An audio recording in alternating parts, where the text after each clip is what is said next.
Good morning, everybody, and welcome to Summit Point Motorsports Park, Summit Point Raceway for day number 2 of the MARRS Labor Day Spectacular presented by Radial Tire and Radial Tire Motorsport, as well as the Washington, D.C. region of the SCCA. I'm Greg Ginsburg, along with Brian Donati. We've got Spencer Gaynor directing all the action here today, and it is a full day of racing here, Brian, as Summit Point Raceway starting to dry out a little bit from those huge thunderstorms we got last night. Good morning, Brian. Good morning. I thought for a minute I was going to be like Torthy and Toto and be blown away there for a couple minutes. I was out helping all of our cameramen put their equipment away last night. Let's do this, Brian, as we've got maybe around 2.5, 3 minutes before our first race of the day heads out for their pace lap. Let's take a look at the schedule, show everybody what we've got coming up today. Lots of racing on tap for you. Today, it is going to be first 9-lap heat races for each of our 8 different race groups. They're listed down at the bottom of your screen there. And then once we are done with that, we're going feature racing, 14-lap races for each of our groups. We plan to get probably to one of those feature races, fingers mightily crossed right now, before lunch. So, everybody, again, cross your fingers after yesterday's late start. I'm a little bit skeptical. All right, let's take a look here, Brian. We've got our first group heading out on track today is the ever popular SSM.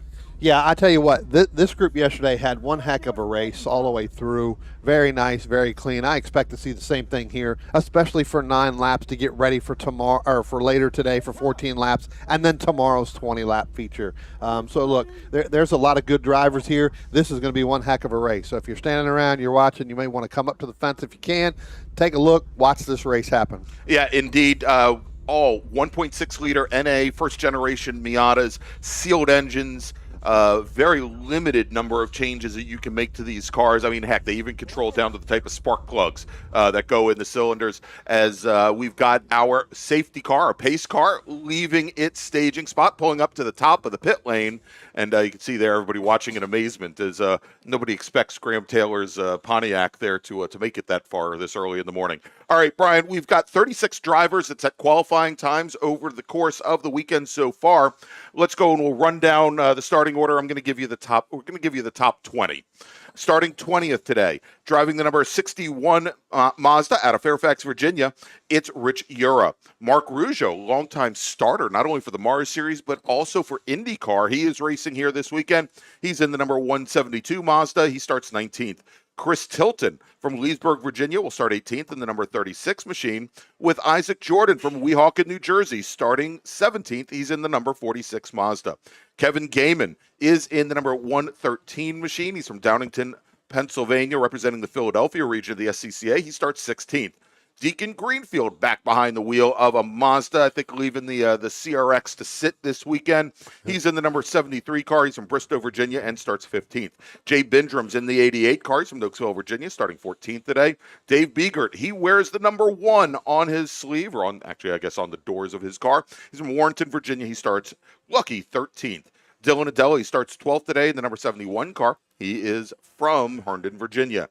Jordan Furman is going to start 11th today. He's in the number 8 car. He's from Wrightsville, Pennsylvania, with John Hotz out of Sparks Glencoe, Maryland, starting 10th today. He's in the 63 machine.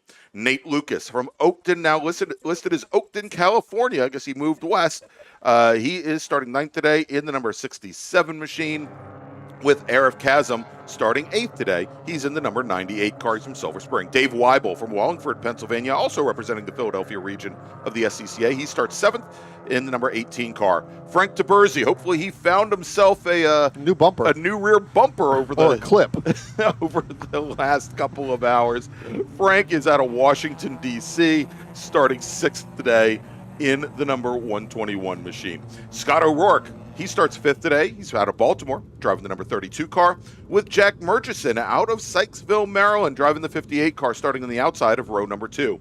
On the inside of row number 2, from Harpers Ferry, West Virginia, it's the number 89 car, driven by Jameson Huffman. And now your front row today, driving the number 15 machine, from Dayton, Maryland, Ryan Maloney and Neil O'Rourke, driving the number 06 car, the green 06. He's out of Baltimore, Maryland, and he is your pole sitter today with a qualifying time of 1:28. 4.367. Ready for these guys to get going. As you see them coming up underneath that bridge, pace car is going to go ahead and pull off into pit lane. We're going to get this today's action. Greg, I actually had to stand up for this because this is one heck of a start with this. We do have a couple wet spots on this racetrack. I'm looking down past the start-finish line as our group now comes out of turn 10, waiting for that green flag to be thrown in the air. There it is. We are starting our racing this morning. Again, O'Rourke, Maloney, they're side by side. Huffman, then throw in Murchison. I tell you what, I was just talking about, there's a little bit of a wet spot down just past the start-finish line on the right-hand side. Drivers are going to hit that the minute they go down in there. You got to get back to driver's left. You saw some finagling going around to try to get in there. Looks like, actually, it looks like Jamison Huffman's going to have the best line coming out of turn 1 going through there on the inside. Looks like O'Rourke tried to get back in behind Maloney. Again, that wet spot I talked about, he moved over to try to not hit it. So now you're going to have Jamison Huffman and you're going to have O'Rourke side by side. That's going to let Ryan Maloney go forward. All right, and speaking of another Ryan Lawrence, Brian does not take the green flag. He brings his car down the pit lane before taking the green flag. He's now heading back to the paddock. That's the number 7 machine. Nate Lucas in the 67 also not taking the green. Ryan Lawrence just got that done last night, so I don't think that's really up to song right now. They'll go back to work on it. They've been doing it. He came into the paddock needing some work on that car and had a whole village there working on it with them. So we've got the field now making their way through the carousel. And again, your leaders now, and great start there from O'Rourke and Maloney. Yesterday, Ryan Maloney took the win in a race that was shortened slightly by a full course caution. With Neil O'Rourke finishing second, Jack Murchison taking the bronze, Scott O'Rourke finishing third, and then Jamison Huffman finishing in 5th position after he had a pretty hateful start. Now coming across the line, getting a big push, Brian. Jamison Huffman now is pushed into the lead ahead of Neil O'Rourke. He was pushed by Ryan Maloney there down the inside lane. And as they go down into turn number 1, that white number 89 car, that is Huffman. And then Neil O'Rourke, he manages to get back around Ryan Maloney. So O'Rourke in the green 06 car, he slots in the second. And it looks like Maloney, who did all the pushing, Brian, he falls back into 4th, back behind Jack Murchison. Yeah, he's going to drop back into 4th, but it was actually Neil O'Rourke that pushed Jamison Huffman coming out of 10. Huffman made that move, and I tell you what, Greg, Murchison got right back in behind him, and that forced Maloney to have nowhere to go and had to stay back and drop back to 4th place. Yeah, I mean, that was such a surprise there after he pushed the car to the lead. Right. You would have thought that he might have at least been able to slide in the 3rd. Big brake lock up there from one of our Windsor Customs cars as drivers are still trying to find what the limits of adhesion are. This track, lots of rain last night. Most of the rubber that was put down completely washed off. We would call it a very green track, nowhere near the grip that the drivers had. And, of course, the temperatures, very humid still, but only about 70 degrees. Right. No sun out yet, right? Still very, very cloudy. That changes a lot. Over the last couple of years, this track has really changed its characteristics all the way across the board, where you used to have certain areas you could do it, now you cannot. So you're right, the grip adhesion. Here they come again, going past the start-finish line. Looks like now it's going to be O'Rourke and Murchison. Now Maloney's going to pull out. Scott O'Rourke's going to actually go with Maloney and try to help him get back up in there, so they go around the Jamison Huffman. Yeah, so Jamison Huffman, who at the start of the last lap was pushed to the lead, now falls all the way back to the 5th position. Did not get a good run out of 10 that time by, and we saw Murchison and O'Rourke push right on by him. Murchison setting fast lap there. And as we saw there, Huffman, who came across the start-finish line in 3rd, he now falls back to where he was 2 laps ago in 5th position. So he got really caught out there, Brian, as basically being left alone going down the front straight. Greg, we got John Hodson, the 63, came out of turn 2, made the sharp right-hand turn into the crossover road, through the grass actually, and then right through the back gate. So John Hott's day early in this SSM race is done. So not sure what was going on there, but it was an abrupt right-hand turn to the cutout. All right, Brian, because these are very short races, only 9 laps long, let me make a first call to the grid for our next group. Attention in the paddock. Attention the paddock. First call to the grid for Spec Racer 4 Gen 3. Please head to the grid. Spec Racer 4 Gen 3 and Spec Racer Ford Racers, race group number 2. Please head to the grid. All right, so yesterday, Brian, we saw both O'Rourke and also Ryan Maloney. They broke away from the rest of the field, and it opened up almost a 5-second advantage on everybody else out on track before that full course caution came out.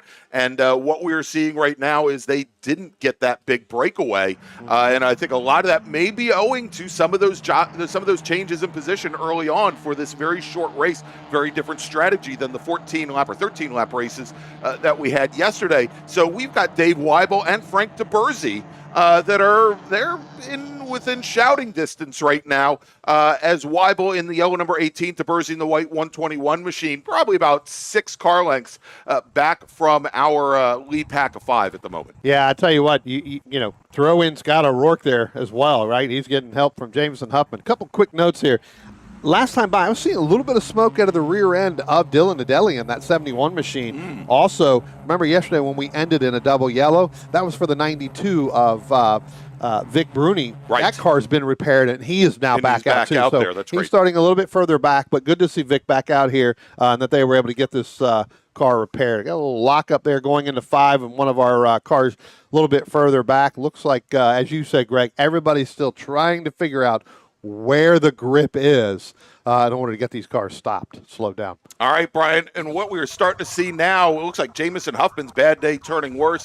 It is now a 3-car fight at the front of the field as Jack Murchison pulls to driver's right, pulls to the inside, trying to draft past Neil O'Rourke. He's got Ryan Maloney there in tow. And then we've got, looks like Dave Weibel has gotten around Jameson Huffman at the line. So Weibel makes up a ton of ground there. Oh, I'm sorry, that's Scott O'Rourke. Yep. That's Scott O'Rourke in the yellow 32. Pardon me. Yep. Yeah, I thought that was Weibel in the yellow 18. All right, so it is still O'Rourke 4th and Jameson Huffman in 5th. But again, we are seeing the yellow 18 of Weibel and Frank DeBerzy starting to close up some ground, and closing up to them, Arif Kazim in the 98 and Jordy Fuhrman, Jordy Fu in the 8. Tell you what, good run for Jordan this weekend so far early on. Had a good run yesterday going there towards the end. Ended up, I think him and Lucas got collected a little bit here and there, but good to see him out there. Hey, real quick, coming out of turn 2 last time by, you know, you had Murchison, O'Rourke, and Maloney. Murchison made a great run coming out of turn 2, got side by side with O'Rourke, but then Maloney not sure who to go to. He went with O'Rourke. He went with the experience over the youngster. Over the youngster, and of course this is Murchison's, I think, second year of road racing. Was last year's Washington D.C. region Rookie of the Year. Has spent most of his time ski racing, and you know it's at 90 or 80 degrees, a little too warm to hit the Colorado slopes. But this past season, he's been working quite a bit in the Spec MX5 series in national class racing. We hope to see him at the runoffs this year, representing the Washington D.C. region. Looks like our group now is completing that halfway point here, so there'll be 4 laps left to go. Again, still being led by Neil O'Rourke, Ryan Maloney. Go back a little bit further back, and we saw this a little bit yesterday. You've got Jay Bindrum. He's now coming out of turn 10, headed down in there. You've got him with Isaac Jordan, Christopher Tilton. We talked about both of them yesterday as they come out of turn 2 now. They are sitting there, Isaac Jordan and Jay Bindrum. They're nose to tail coming up out of 2, heading into 3. You can see that right there on your screen. That's been going on now for a couple laps. That's been actually pretty good. Jay will get right up on the back bumper. Isaac will get a good run off a certain corner. Yeah, and right back behind him in the battle for 15th, Chris Tilton, Kevin Gaiman, Mark Rougeau. Those are the other 3 that were nose to tail. We're going to see both of those packs now coming down, under braking through the chute into turn 5, the fastest corner on this Summit Point Raceway course, leading into the slowest corner.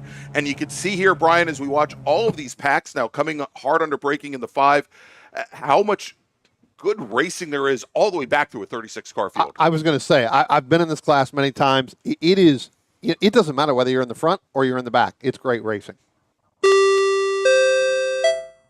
Attention in the paddock. Second call to the grid for race group number 2, Spec Racer Ford and Spec Racer Ford Gen 3. Please head to the grid. Your race starting in a few moments. Race group number 2, Spec Racer Ford and Spec Racer Ford Gen 3. Please head to the grid.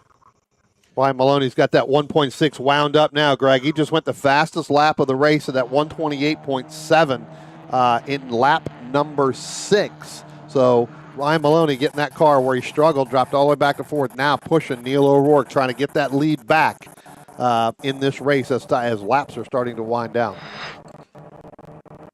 And just a reminder to everybody, right now we've got 893 subscribers to the Washington, D.C. region SCCA YouTube page. If you haven't subscribed already, please do. We've got a challenge going on right now.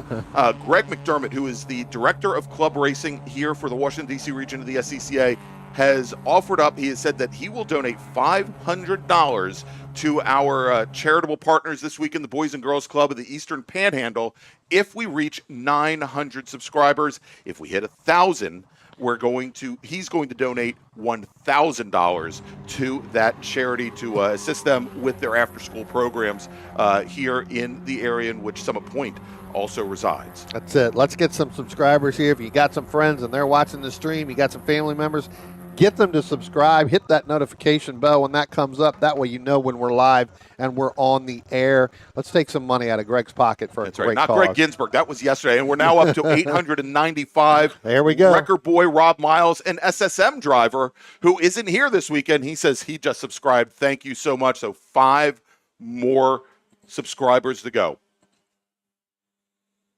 All right, so Neil O'Rourke not only leads this race with 2 laps remaining, or actually 1.5 laps remaining, but he just reset fast lap, Brian. I would say it's what he needed to do it, but he and Ryan Maloney were practically side by side at the line, separated by 93 one-thousandths of a second when they started lap number 8 here. Jack Murchison has fallen I'd say about 4 car lengths back, and he's got Scott O'Rourke, who's really fallen off the pace now. So it really is still just a 3-car fight here at the front of the field. Yeah, I tell you what, let's drop back a little bit further if we can. Let's pick up that 121, Frank DeBersey, David Weibel. DeBersey's gotten around Weibel, but now throw in Arif Kazem in that 98 machine. He is right there. You can see them getting ready to come through there. There's DeBersey, there's Weibel, there's Kazem, and then throw in Jordan Fearman. I tell you what, as long as with David Biegert in that number 1, those guys are really starting to have a heck of a battle here as they're going to come around turn 10 now as our leaders. So the next time by, they're going to have the 1 to go board. And as we come out of turn 10 right now across the start-finish line, you're going to be able to see Ryan Maloney. He's going to go ahead and make that move to try to get around Neil O'Rourke in that 0-6. So with this last lap to go, now Maloney's going to start to put it on him and see if he can't hold that. They're going to go side by side down into turn 1. I'll tell you what, guys, neither one of these drivers, and they have a lot of experience racing against each other, neither one of them is going to give that up. What that's going to do, that's going to bring that 58 Jack Murchison right back into the fold. This is a 3-car battle, gentlemen. There we go. So Murchison right there as they go into turn number 3. Maybe a half a car length back is just 1 lap remains here. So Brian, let me quickly make a final call to the grid for our next group. Attention in the paddock, please head to the grid, race group number 2, Spec Racer Ford and Spec Racer Ford Gen 3. Race group 2, please head to the grid. Troy McBain, who is one of our H production racers, he's watching the stream right now, Brian. He says, if I don't subscribe, will the rain come back? If you subscribe, the rain will not come back today. That's right. You will have a dry race, Troy, if you subscribe, so please do that. All right, as our leaders now coming down through the bottom half of the course, we're going to see them, and there they are coming up the hill and underneath the bridge for the very last time. And as they come into turn 10, Brian, it is still Maloney and O'Rourke side by side. Maloney gets the advantage, but it's going to be now a drag race for second. And as they come to the line, Jack Murchison beats out Neil O'Rourke. Ryan Maloney is your winner. Jack Murchison beats out O'Rourke with 33 hundredths. And now we had Jordan Fearman going off in turn 10 when he was racing with David Weibel, Frank DeBersey, and Arif Kazem. That's going to move Dylan Adeli up into 9th. So there you go. So O'Rourke will finish 5th behind Jamison Huffman, then Weibel, then DeBersey. Arif Kazem will finish 8th. Dylan Adeli 9th. Then Dave Biegert, and Jordan Fearman falls all the way back to 12th position on that last lap behind Deacon Greenfield, who finishes in 11th. I was going to mention Arif Kazem when we talked about him a few moments ago. Arif finished in 8th position. Great run for him so far here in the MARRS series, Brian. Last year he finished 18th in the championship.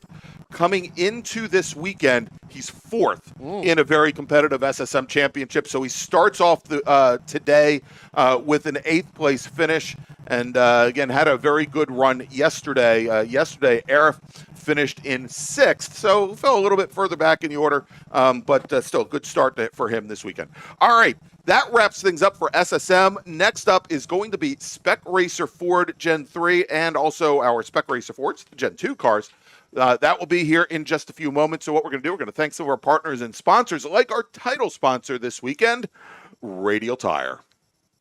Since 1976, Radial Tire Company has been providing the Washington, D.C. area with quality tires, expert knowledge, and the finest service. They have earned a reputation as a premier specialist in hard-to-find performance tire and wheel applications and stock tires from all the top manufacturers for whatever you drive. From performance and race cars to SUVs and trucks to your daily drivers, Radial's mission is to assist you in getting the most out of your tires and car. To get a competitive quote on your next set of tires, now with free shipping, or to schedule online, visit RadialTireCompany.com or call them in Silver Spring at area code 301-585-2740. That's 301-585-2740.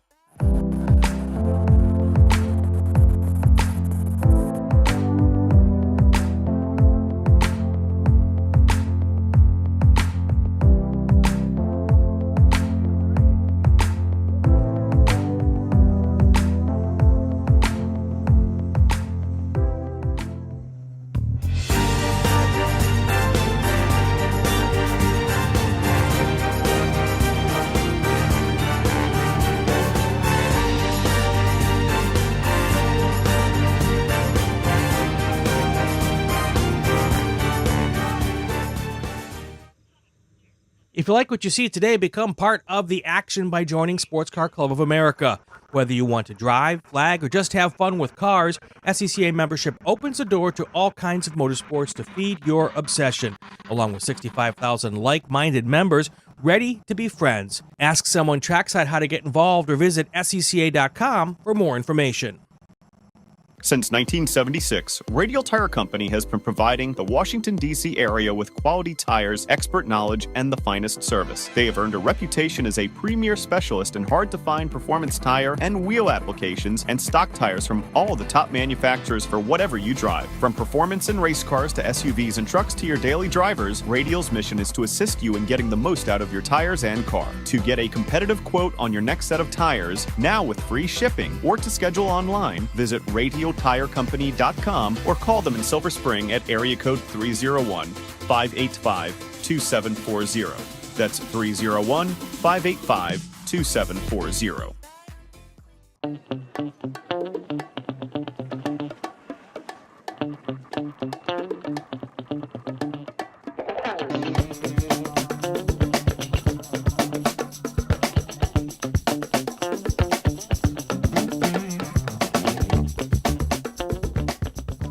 RP Performance is the only premier race shop in the region that specializes in both street and track Mazdas and is located right in the heart of racing at Summit Point's Gasoline Alley. RP has been involved in countless race wins and series championships, helping drivers of all ages with their individual racing and other track event needs for over 30 years. Providing trackside support, arrive and drive packages, as well as race car transport services, RP Performance is your go-to for getting your car on track. For more information about RP Performance, come talk to them here in the paddock, call them at 304-728-6749, or email them at brett@rpperformanceracing.com.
And welcome back to Some Point Raceway, everybody. It is the 2024 edition of the MARRS Labor Day Spectacular presented by Radial Tire Company and the Washington, D.C. region of the SCCA. I'm Greg Ginsburg. He is Brian Donati. We've got Spencer Gaynor here with us as well. And you can see there right at the left-hand side of your screen, we've got the pace car, Graham Taylor, all queued up and ready to go to bring our Spec Racer Fords out on track for their sprint race here today. Again, races this morning, 9 laps long, so you got to get that strategy done very quickly. Yesterday's winner, Sam Schechter, holding off Mac Harrison for the win. All right, Brian, let's take a look at our starting order for this morning's race. Yeah, let's try to get all 28 of them in since we only did 20 in the first one. So let's go here. 28 starters, starting in the 28th position in the number 51, that's going to be Walter Stokes. Starting in the 27th position in the 07, that's Amy Gould. Starting in the 26th position in the 88, that is Ron Reese. Starting in the 25th position in our lone SRF, Greg, that's the 21 of Richard Herman. Starting in the 24th position in the 41, that's Phil Ackley. Scheduled to start 23rd in that number 97 is Brad Gould. I know he had an incident yesterday. Not sure if that car is going to be able to come back out. Starting in the 22nd in the number 31, that's Bruce Cominga. Starting in the 21st position, the 06 of Dale Schneider. Starting in the 20th position in the number 5, that's Mike Kosuth. Starting in the 19th position in the number 13, that's Andrew Waldorf. Starting in the 18th position, the 68 of Jeffrey Valentino. Starting in the 17th position in that number 14, in a nice green and black paint scheme this weekend, that is Kevin Silbert. Starting in the 16th position in the number 8, that's Michael LaMena. Starting in the 15th position in the number 50, that's Charlie Abel. Starting in the 14th position in the 09, that is Matthew Polk. Starting in the 13th position in the number 71, that is John Hall. Starting in the 12th position in the number 11, and we saw that he had a spin yesterday, yes, that is Jisoo Kim. Starting in the 11th position, the number 87 of John Ryan. Starting in the 10th position in the number 54, that is Mike Thomas. Starting in the 9th position in the number 7, that's Keith Frazier. Starting in the 8th position in the number 20, that's Kevin Elon. Starting in the 7th position in the 81, that is Stephen Shue. Starting in the 6th position, the number 74 of Joe Blanks.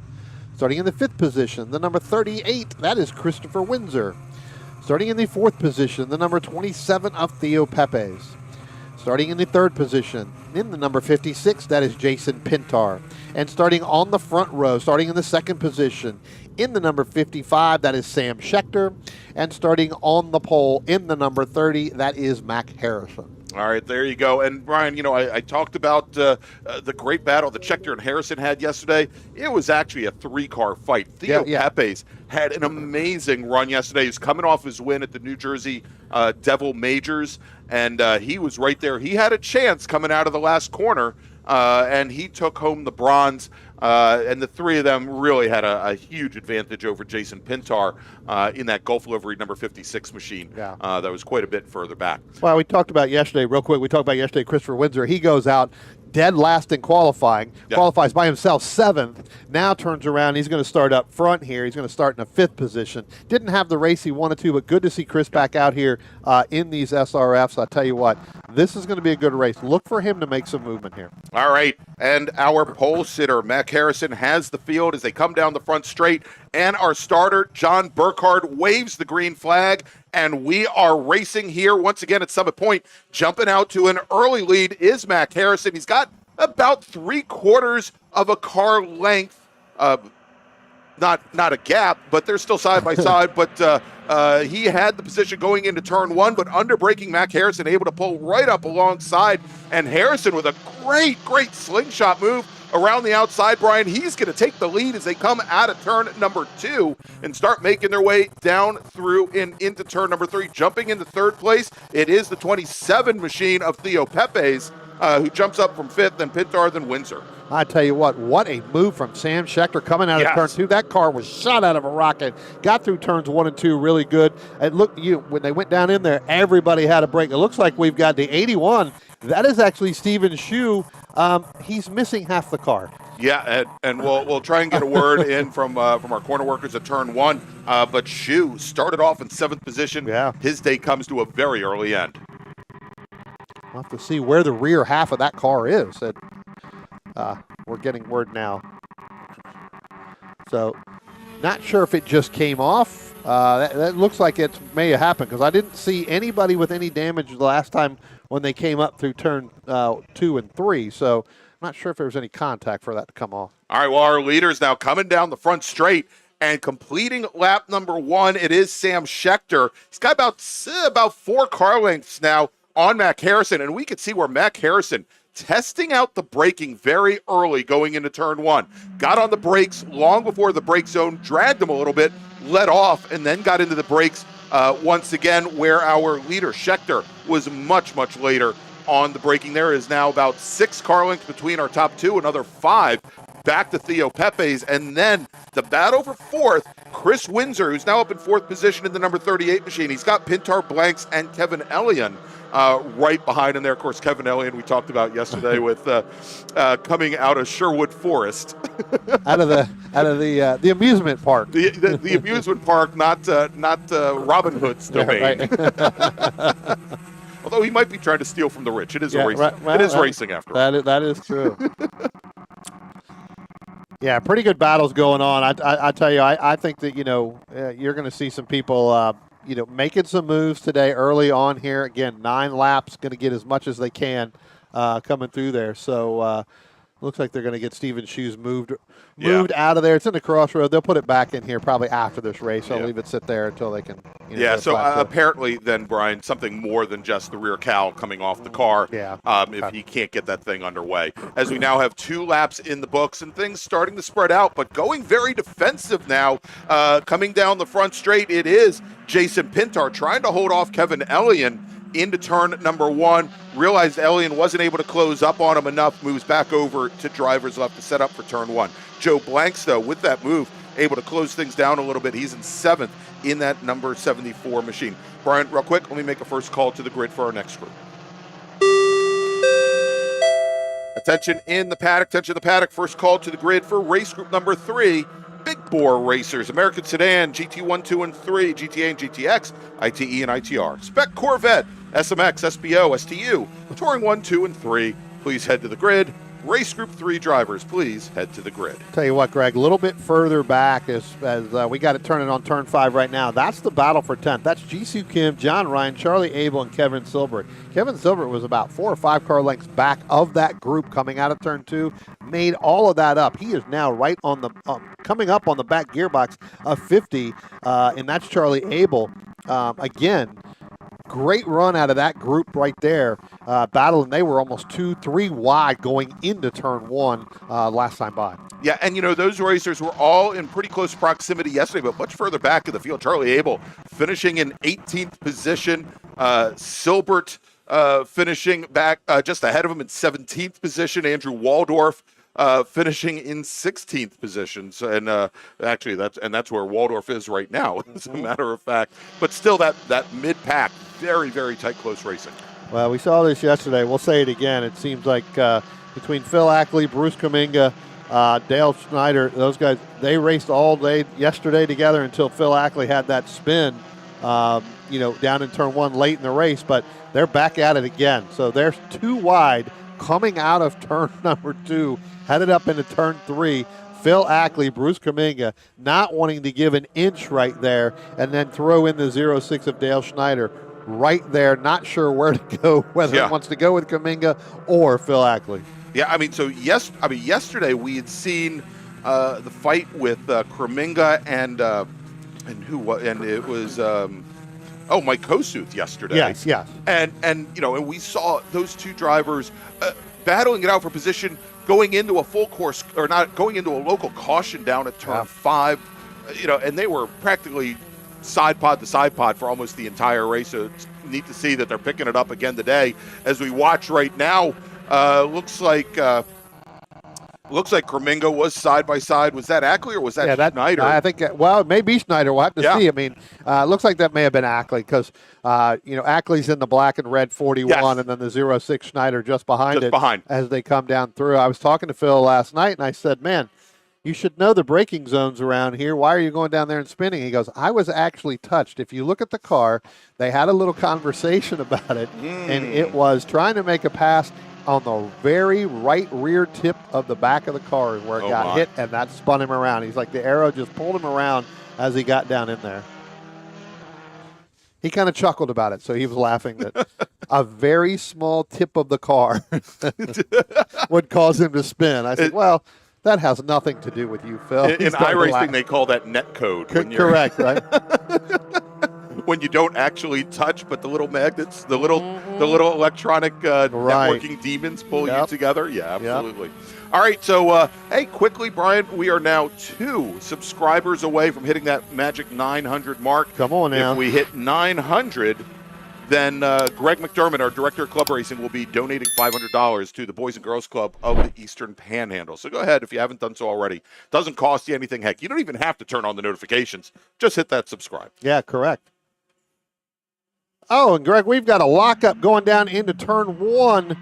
Pretty much in there is almost as if the brakes just and we just saw it on the camera there as the car spun off, went through the grass. It looked like he just missed the access road. He is now in the gravel trap. That is actually Mac Harrison. Just to the right of our camera. Yeah, that was Mac Harrison. That's our second place car going in. And we saw him right before this race, right before our very testing first his brakes, doing some brake betting. So and we said on lap 2, Brian, that he was getting into the brakes long before the braking zone. Very unorthodox braking behind Sam Schechter early on in this race, and it sounds like he had some issues there.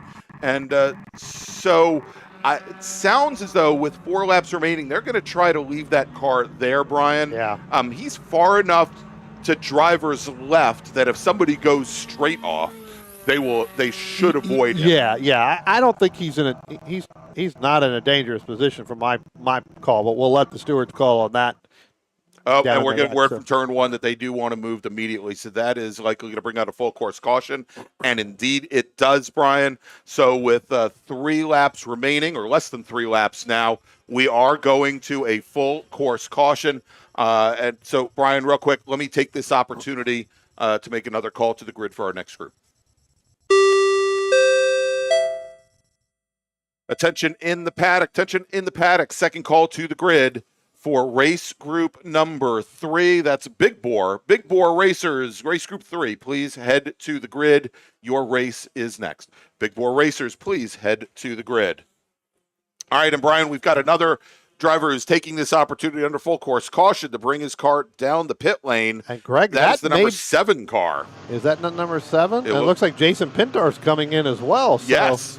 It looks like a couple of cars going to come a little bit early, waiting on the 55. At one point, I thought that may have been the 55 pulling in a couple laps early, where he was on the racetrack. But we'll have to see. We're waiting on Schechter to come around so our safety car can pick him up. Yeah, so indeed, Keith Frazier in the blue number 7 out of Annapolis, Maryland. He was the first driver to come down the pit lane. And then you said it, Jason Pintar in the 56 car comes down the pit lane. Yesterday, Pintar finished in 4th position. And Frazier finished a little bit further back in the field yesterday, but not that much further back. The number 7 car finished in 7th yesterday. Today, at least this morning, not so lucky for him. All right, we've got the emergency services team on the field now, trying to get the Harrison car out of the gravel trap. Of course, that moves Theo Pepes, who finished 3rd yesterday, up in the 2nd. And as we've got 3 laps remaining, we're going to see here, do they throw an early checker, or does they ask the safety car to stay staged at the top of the pit lane? So I don't think they're going to deploy the safety car. I think the hope now is they are going to get Harrison's car out of the gravel trap, pull him onto the access road, and then come back green. Basically, we're going to have 1 lap shootout here, Brian. 1 lap under green flag racing to determine our winner this morning in Spec Racer Ford. Yeah, it's going to determine the start. I mean, Schechter's always really pretty quick, on the starts. We'll see whether or not Theo Pepes is going to be able to get up on the wheel for that 1 lap. You've got some heat in the tires. You've got some heat in the brakes, although this kind of cools them off just a little bit. that may be just what he needs. Again, we talked about this earlier on. Let's not count out Chris Windsor here sitting in third, right? So if Chris can get a good start, remember, Sam and Chris are teammates, right? So we'll have to see whether or not they tend to work together. Try to get a 1-2. Yeah, and so just before we went to the full course caution, we talked about, so when we had Harrison lose the car into braking going into turn one, I think one of the issues was that he was in the draft of our leader, Sam Schechter. Schechter had just reset the fastest lap of the race, Brian, and he knocked like 2/10 off his previous fast lap, turned in a 2:13, I think a 2:13.449. And with the braking problems that Harrison had, he was carrying a couple more miles an hour going into that braking zone. And we see now, as that car has been pulled out of the gravel trap, Mac Harrison now rejoining the field. The problem is he's not rejoining in second, he's rejoining in 22nd. Brian. Yeah, I wouldn't be surprised if he just doesn't come down pit road, right? I don't even know if he'll go out and run this lap. We'll have to see. So. Yeah, there's going to be a lot of gravel in that car, and actually that's something that our racers are going to have to be concerned about. As he pulled that car back on track, he likely pulled a lot of gravel along with him, that if you try to go too wide into turn one, the guy on the outside might find himself with a little bit less grip than he's had for the majority of this race. We're going to find out, because here they are coming out of turn 10, so we're going to see what happens in this and green flag is in the air, Brian, and it is a one-lap shootout. And look at this, with an amazing restart, the 36 machine, or the 38 machine of Chris Windsor. I told you. And we are now 3 wide going into turn one. Windsor, Pepes, and Kevin Elliott all trying to determine who's going to get into turn one first. And was that Kevin Elliott on the inside, moving up into second position? Now, that gave a lot of clearance to Sam Schechter, but it is a heck of a fight now for second position, as they're now in a diamond formation going into turn 3. Yeah, I tell you what, they came out of turn 2, and you're right. Kevin Elliott's going to get that run. He stayed far driver's right, took the short way around it, was able to make that thing stick. Got past Theo Pepes, got past Christopher Windsor. Now Pepes and Windsor, they're going to battle for that last podium spot as they come up over the hill. Now you're going to see there's Elliott, there is Windsor, and Pepes on the inside. Chris going to try to do it on the outside to try to set up for the carousel. We'll have to see whether or not he's going to be able to make that stick. I don't believe that's going to work. He's going to have to get back in line here, which he does towards the end of this race. And I think the key is Theo Pepes. He had one job, and his job was to stick right onto the back of Sam Schechter. When Schechter went, he needed to go as well, and he just got caught out. Chris Windsor was shot out of a cannon, and he brought Kevin Elliott along with him. As our leaders are coming out of turn 10 now for the very last time, Sam Schechter, for the second day in a row, is going to take the win in Spec Racer Ford, finishing second. Kevin Elliott out of Sherwood Forest. Theo Pepes will finish in third. Chris Windsor finishes fourth. Joe Blanks, Mike Thomas, Jisoo Kim coming across the line with Charlie Abel, and then Mike LaMena finishing ninth. John Ryan rounds out the top 10, but it was a heck of a lineup there. Again, coming out of that full course caution, it stacked the field right back up again. So only like a couple tenths between each of our first 10 racers. LaMena 16th to 9th. Wow, great run for him. And John Ryan also. Ryan, who started 11th, it finishes in 10th, but a good run for him. Kevin Silbert, who started 17th. Brian Silbert finishes 11th, so big pickups for Kevin Silbert. All right, so there you go. That is your first of 2 Spec Racer Ford races here today. We're going to see them after lunch this afternoon as well. Next up is going to be our big bore group, and I don't see many of them. Actually, I do see a good number of them on the grid, but let's make a final call for them. Attention in the paddock, attention in the paddock. Final call to the grid for race group number 3. That's our big bore group. Please head to the grid. Big bore racers, please head to the grid. Your race is next. All right, we're going to take a quick break. We'll be back here in just a few moments with that big bore race. But first, we're going to tell you about all of our partners and sponsors bringing you the Mid-Atlantic Road Racing Series this season, including longtime partner OG Racing. OG Racing carries just what you need to get on the track, from driving suits and shoes to helmets, data and video systems, to your favorite brake pads from Performance Friction, Hawk, and Paget. OG Racing has built its reputation during the last 22 years by providing the best customer service in the motorsports business, and their depth of inventory is second to none when it comes to safety equipment. That's why OG Racing has been the highest volume Sparco dealer for 17 years. Come visit their 12,000 square foot showroom and warehouse located in Sterling, Virginia. Call them at 1-800-934-9112 or order online at ogracing.com.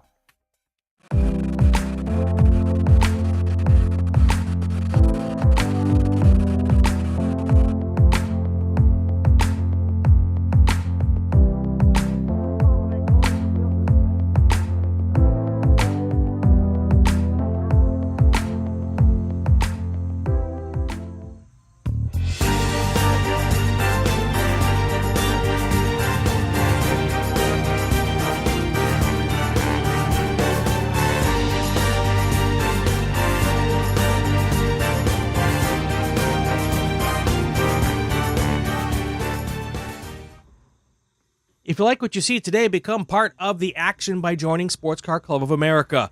Whether you want to drive, flag, or just have fun with cars, SCCA membership opens the door to all kinds of motorsports to feed your obsession, along with 65,000 like-minded members ready to be friends. Ask someone trackside how to get involved or visit SCCA.com for more information. Since 1976, Radial Tire Company has been providing the Washington, D.C. area with quality tires, expert knowledge, and the finest service. They have earned a reputation as a premier specialist in hard-to-find performance tire and wheel applications and stock tires from all the top manufacturers for whatever you drive. From performance and race cars to SUVs and trucks to your daily drivers, Radial's mission is to assist you in getting the most out of your tires and car. To get a competitive quote on your next set of tires, now with free shipping, or to schedule online, visit RadialTireCompany.com or call them in Silver Spring at area code 301-585-2740. That's 301-585-2740.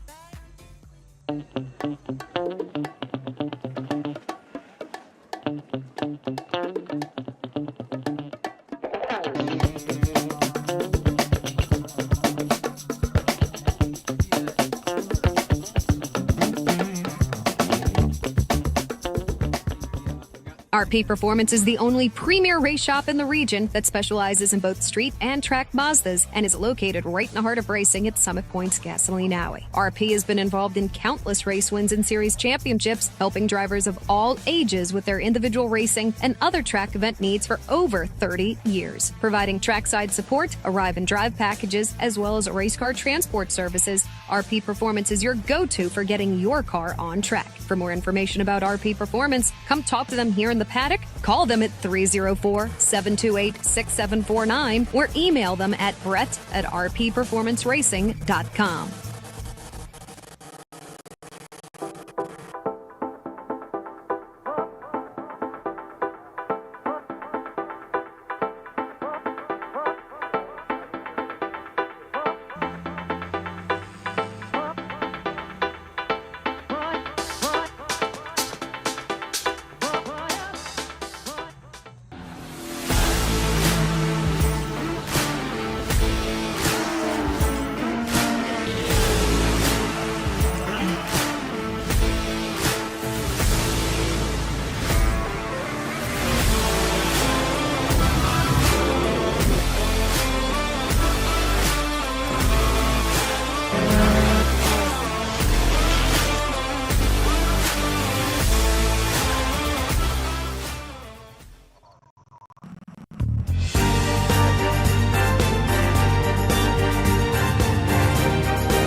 Hey, dog. Belmont Classic Cars, where we take you back to simpler times. Belmont, Ohio.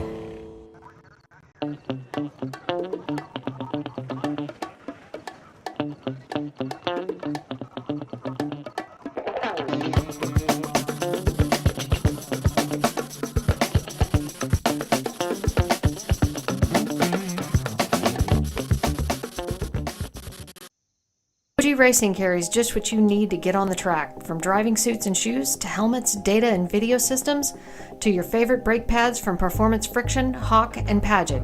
OG Racing has built its reputation during the last 22 years by providing the best customer service in the motorsports business, and their depth of inventory is second to none when it comes to safety equipment. That's why OG Racing has been the highest volume Sparco dealer for 17 years. Come visit their 12,000 square foot showroom and warehouse located in Sterling, Virginia. Call them at 1-800-934-9112 or order online at ogracing.com.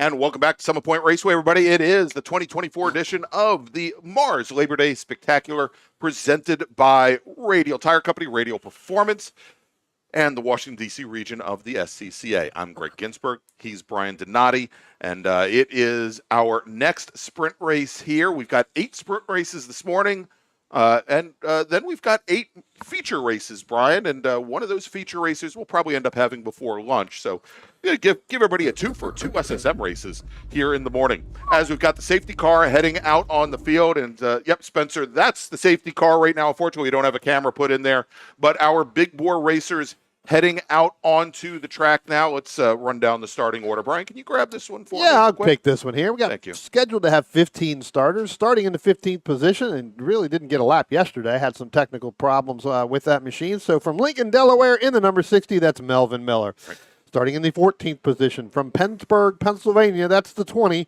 of Jonathan Reitz. Starting in the 13th position from Potomac, Maryland, that's the 39 of Jerome Welty. Starting in the 12th position from Hackettstown, I would assume this is New Jersey. I think that is. Hackettstown, New Jersey, that's the 50 of Joseph Folia. Starting in the 11th position from Farmington Hills, Michigan, that is the 77 of Chris Maba. Got it right that time. Mm-hmm. Starting in the 10th position from Nokesville, Virginia, that's the number 9 of Robert Hayshak. Starting in the 9th position from the Plains, Virginia, that's the 44 of Clark Ostrom. Starting in the 8th position from Tompkinsville, Kentucky, that's the 72 in your winner in American Sedan yesterday, that's Ted Warning. Starting in the 7th position from Pittsboro, North Carolina, that's the 47 of David Smith. Starting in the 6th position from Springfield, Virginia, that's the 34 of Case Moosmar. Starting in the 5th position from Round Hill, Virginia, that's the 33 of Isaac Beekman. Starting in the 4th position from Arlington, Virginia, the number 4 in that T3 machine, that's Rob Hines. Starting in the 3rd position from Columbus, New Jersey, in that GT3 Nissan 240SX, that is the 98 of Tim Proctor. And starting on the front row, starting in the 2nd position from Alexandria, Virginia, in that nice BMW M3, that's the 14 of Marshall Lytle.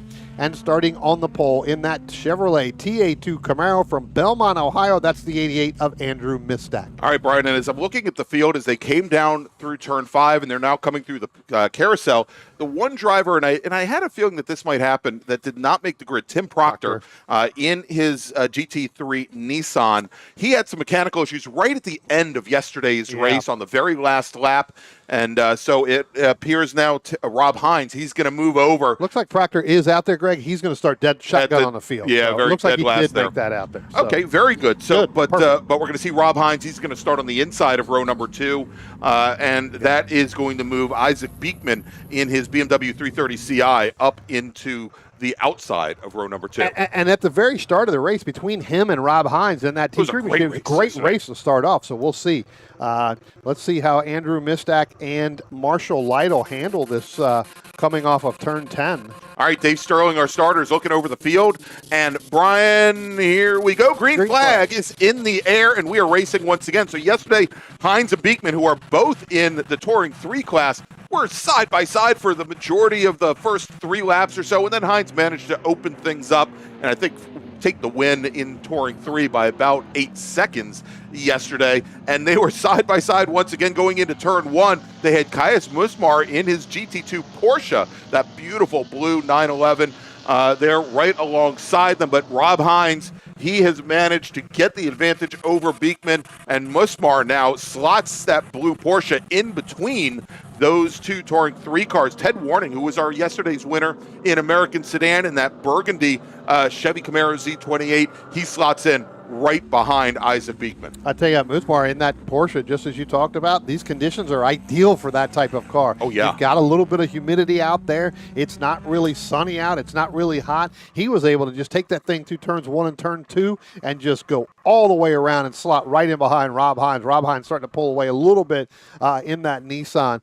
Andrew Mistak tiptoeing through turns 1 and 2 almost. Very early, to get through there. We know that he's had some problems at the beginning of those races, but now it looks like he's going to get enough heat in those tires and those brakes right off the start to pull away a little bit from Marshall Lytle in that 14. You know, and so Musmar is our only GT2 racer out here today, but one of the advantages that he's got in that Porsche 911 is that the engine is directly over the rear axles. So as long as he doesn't do anything, well, foolish, crazy, crazy, lift off the throttle quickly and induce a lot of lift-off oversteer, when you get into the throttle on a slower corner, and all the weight transfers back to the rear, especially on a track right now, which is pretty green without a lot of rubber laid down. That extra weight will help you dig out of some of the corners here and some of the slower corners like turn 5.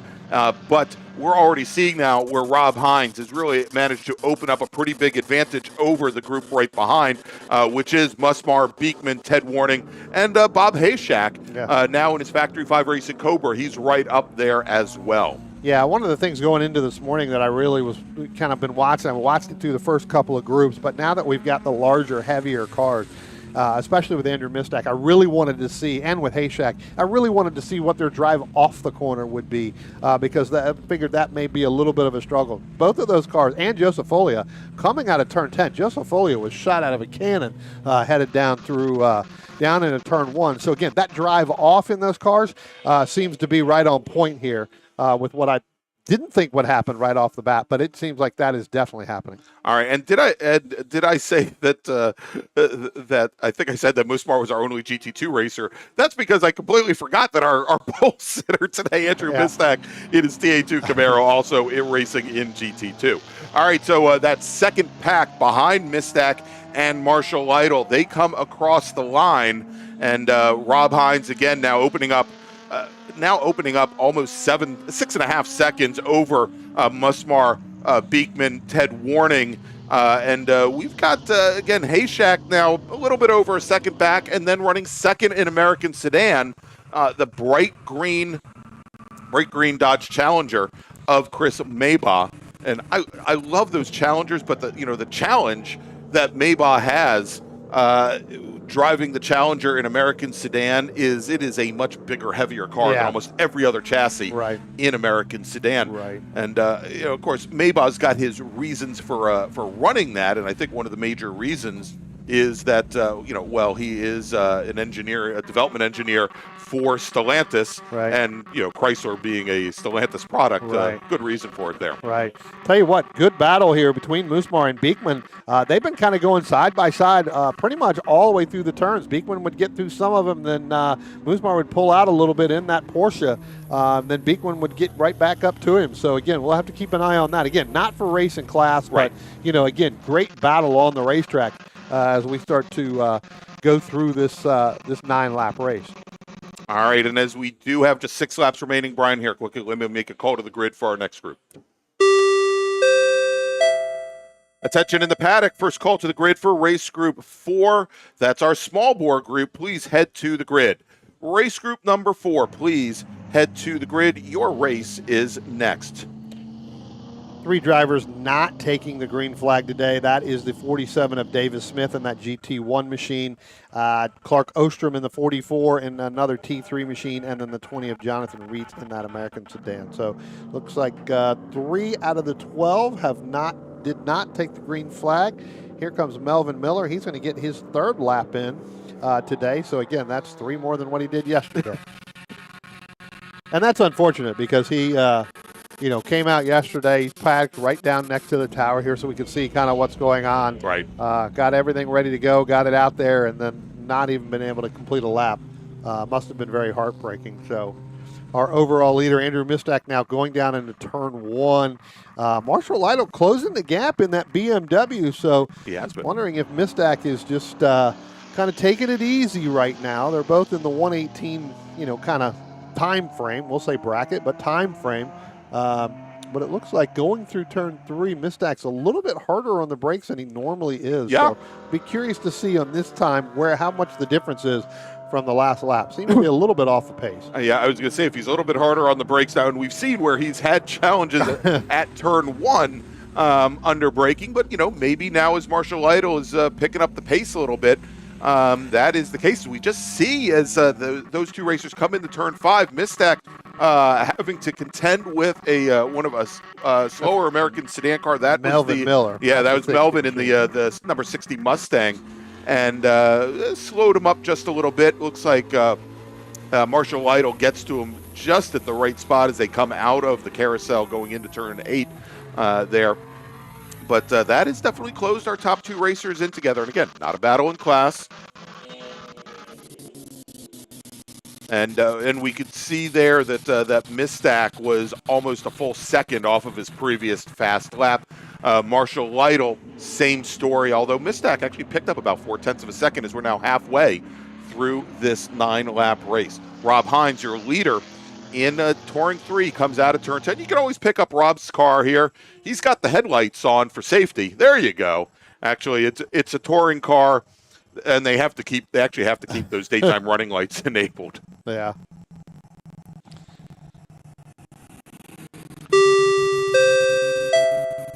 Attention in the paddock. Second call to the grid for race group number 4, small bore. Please head to the grid. Small bore racers, I know we got a whole bunch of you here.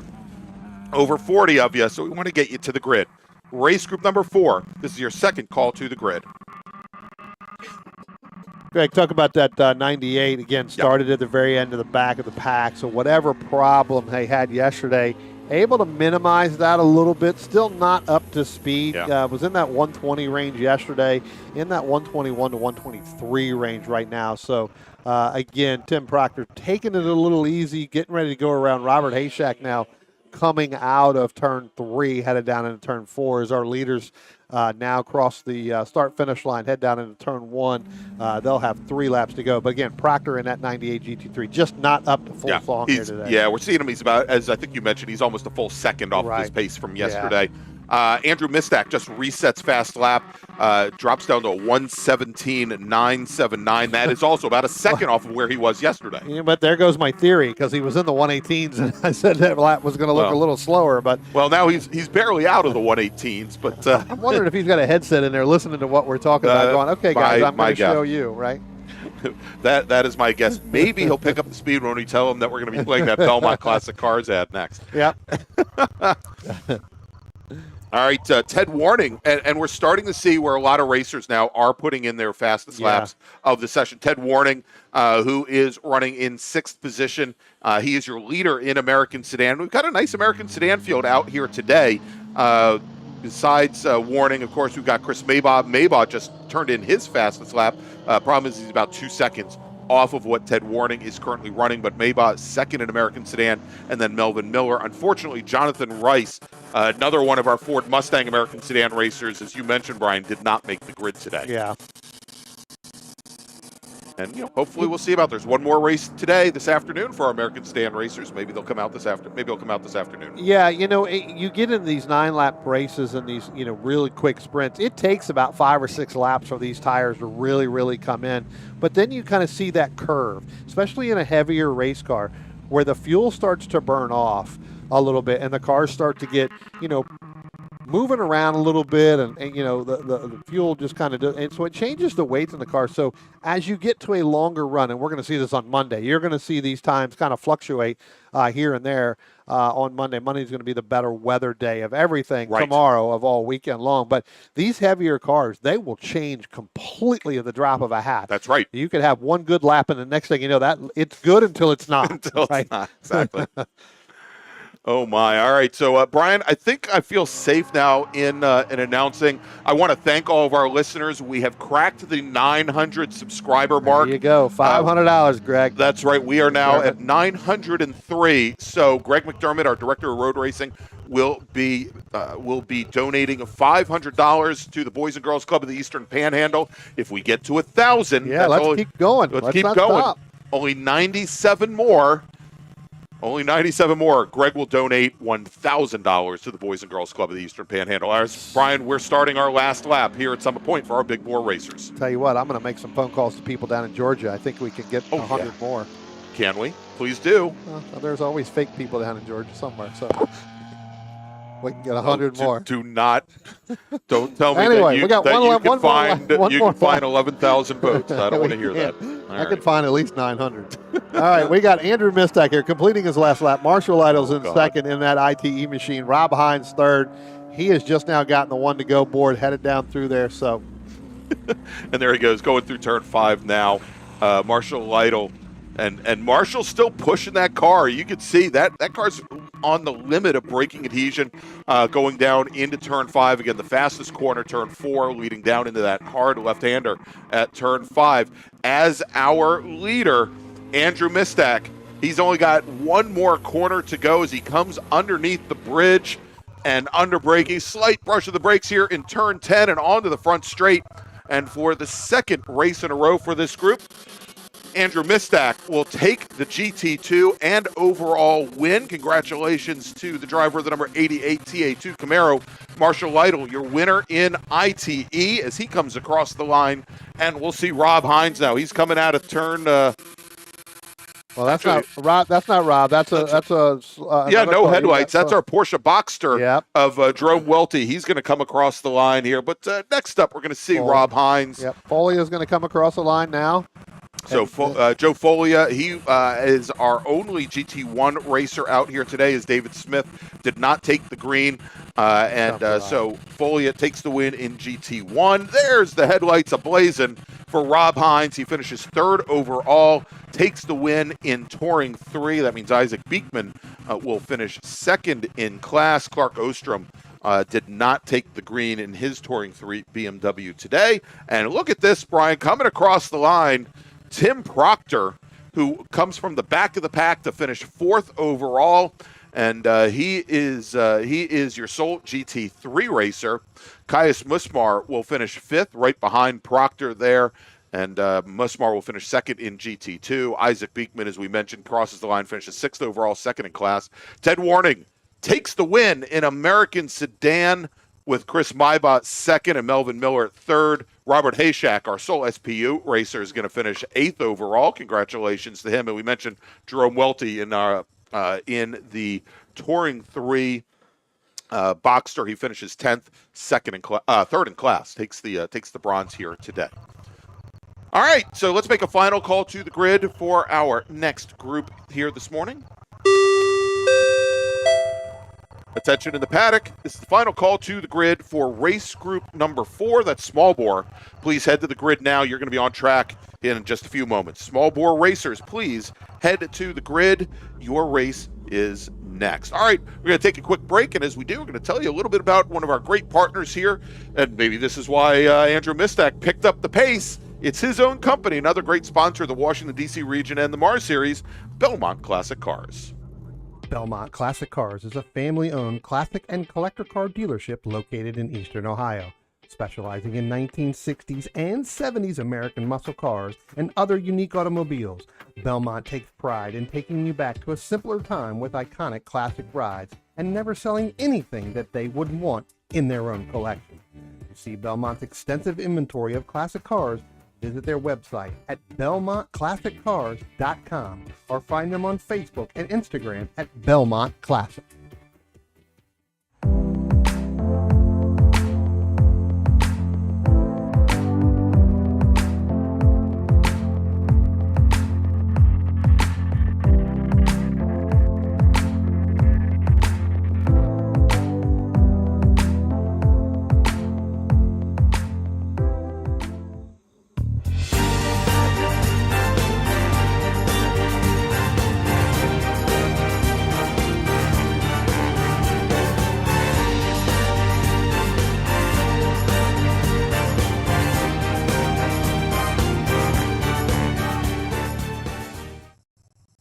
If you like what you see today, become part of the action by joining Sports Car Club of America. Whether you want to drive, flag, or just have fun with cars, SCCA membership opens the door to all kinds of motorsports to feed your obsession, along with 65,000 like-minded members ready to be friends. Ask someone trackside how to get involved or visit SCCA.com for more information. Since 1976, Radial Tire Company has been providing the Washington, D.C. area with quality tires, expert knowledge, and the finest service. They have earned a reputation as a premier specialist in hard-to-find performance tire and wheel applications and stock tires from all the top manufacturers for whatever you drive. From performance and race cars to SUVs and trucks to your daily drivers, Radial's mission is to assist you in getting the most out of your tires and car. To get a competitive quote on your next set of tires, now with free shipping, or to schedule online, visit RadialTireCompany.com or call them in Silver Spring at area code 301-585-2740. That's 301-585-2740.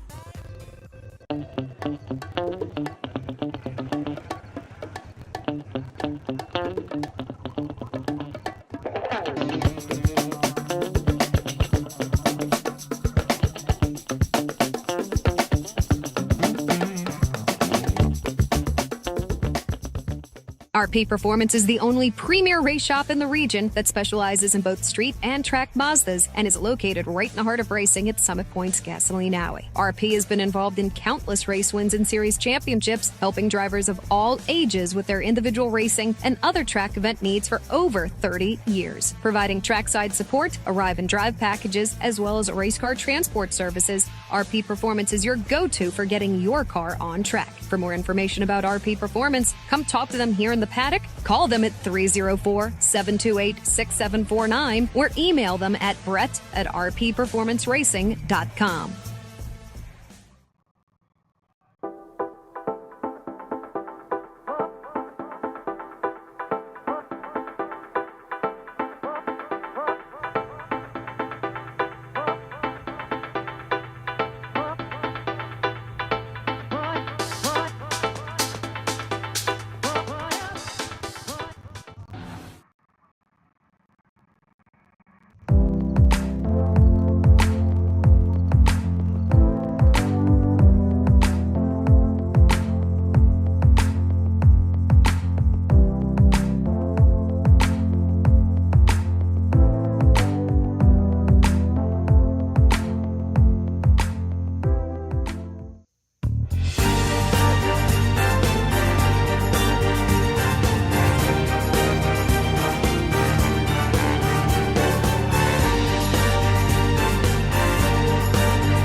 If you like what you see today, become part of the action by joining Sports Car Club of America. Whether you want to drive, flag, or just have fun with cars, SCCA membership opens the door to all kinds of motorsports to feed your obsession, along with 65,000 like-minded members ready to be friends. Ask someone trackside how to get involved or visit SCCA.com for more information. Since 1970. And welcome back to Some Point Raceway. It is the 2024 edition of the MARRS Labor Day Spectacular presented by Radial Tire Company and Radial Performance. And remind me not to beat on the desk anymore again, because if I do that, then that camera starts going all over the place. Well, anyway. You mean like that? That's right, just like that. I'm Greg Ginsburg. I have to stop smacking the cameraman on the back. I'm Greg Ginsburg. He's Brian Donati.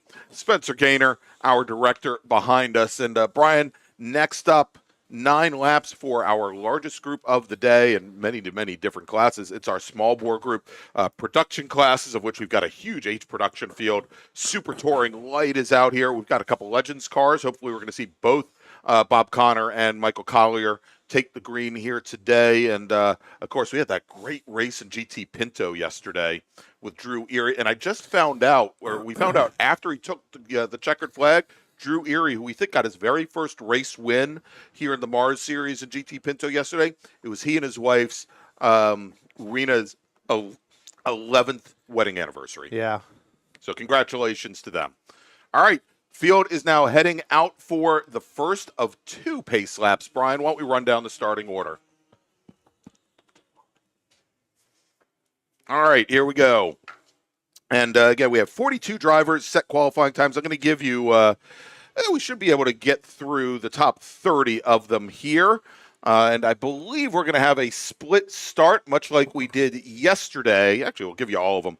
Have a split start, much like we did yesterday with the H Production and Spec Racer Ford racers in the rear pack, and then our the rest of the field up and behind the first safety car. We'll start off with a Spec RX-7, where we've got John Watts. Then we've got 12 H Production racers. Starting 12th, driving the number 8 Honda Civic, is Matt Benazik.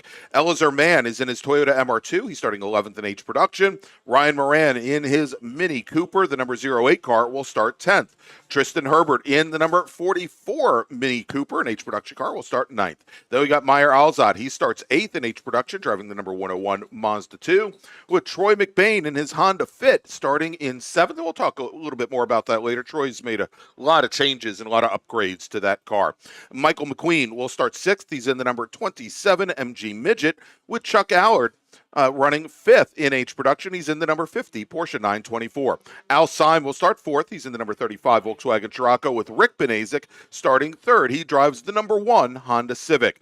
Jack Bana is going to start 2nd in H Production today. He's in his Volkswagen Cabriolet. And yesterday's winner out of Fayetteville, Pennsylvania, in his Volkswagen Golf, Mike Kelly. Let's run over now to our second group. We're going to give you the top 20 racers, starting 20th. In the number 24 Touring 4 Mazda RX-8, it's Alex Cumming. Starting 19th in the number 11 Ford Pinto GT Pinto machine, Bruce Shelton. Starting 18th, driving the number 113 STL Mazda Miata, John Moyer. Jennifer Romes is going to start 17th. She's in the number 186 Touring 4 Scion, with Drew Erie, our pole sitter in GT Pinto. He starts 16th on the field in the number 16 car. Joseph Smoot is in his Mazda RX-7. The E-Production car is out of Avon Park, Florida. He starts 15th. Kevin Conlon will start 14th. He's in the number 114 STL Mazda Miata. With Michael Collier starting 13th. He's in the number 6 Legends car. He's from Kings Park, New York. And Bob Connor out of Stafford, Virginia, also in a Ford Legends car. He starts 12th. That's the number 9 machine. Kurt Laumeister will start 11th. He's in the number 111 Mazda Miata, with Robert Cahall starting 10th. He's in the number 178 STL Mazda Miata. Kevin Fryer will start 9th today. He's in the number 127 Mazda MX-5 with Owen, and that is a Touring 4 car, with Owen Sheffer in the number 18 Touring 4 Mazda RX-8 starting 8th. We got Steve Hunt. He's in the number 141 STL Mazda Miata starting 7th, with Paul Marcones, who started at the very back of the pack yesterday, Brian. He's going to start 6th today. He's in the number 48 Acura Integra Type R. He's from Highland, Maryland. Jeremy Butts, he's your pole sitter in Touring 4. He starts 5th on the field in the number 69 Mazda Miata. Then we got Thomas Beverly. He was yesterday's pole sitter. He's going to start 4th on the field today. He's in the STL Honda Civic. Then we got Ted Cahall. He starts 3rd. He's your STL pole sitter. He's in the number 182 Mazda Miata from Christiansburg, Virginia. And then your front row today, your pole sitter in E-Production, your winner in E-Production yesterday, driving a Honda S2000, the 83 car of Michael Unger, and your pole sitter today, your reigning national champion in GT Light. He lives right outside the gate here at Summit Point, West Virginia, with a qualifying time of 1 minute 24.601 seconds in his Toyota Tercel, Graham Fuller. Did he just drive his race car over here since he's right outside the gate? Quite possibly. No, he Either that or he got towed by the pace car. Look how close he is. Yeah.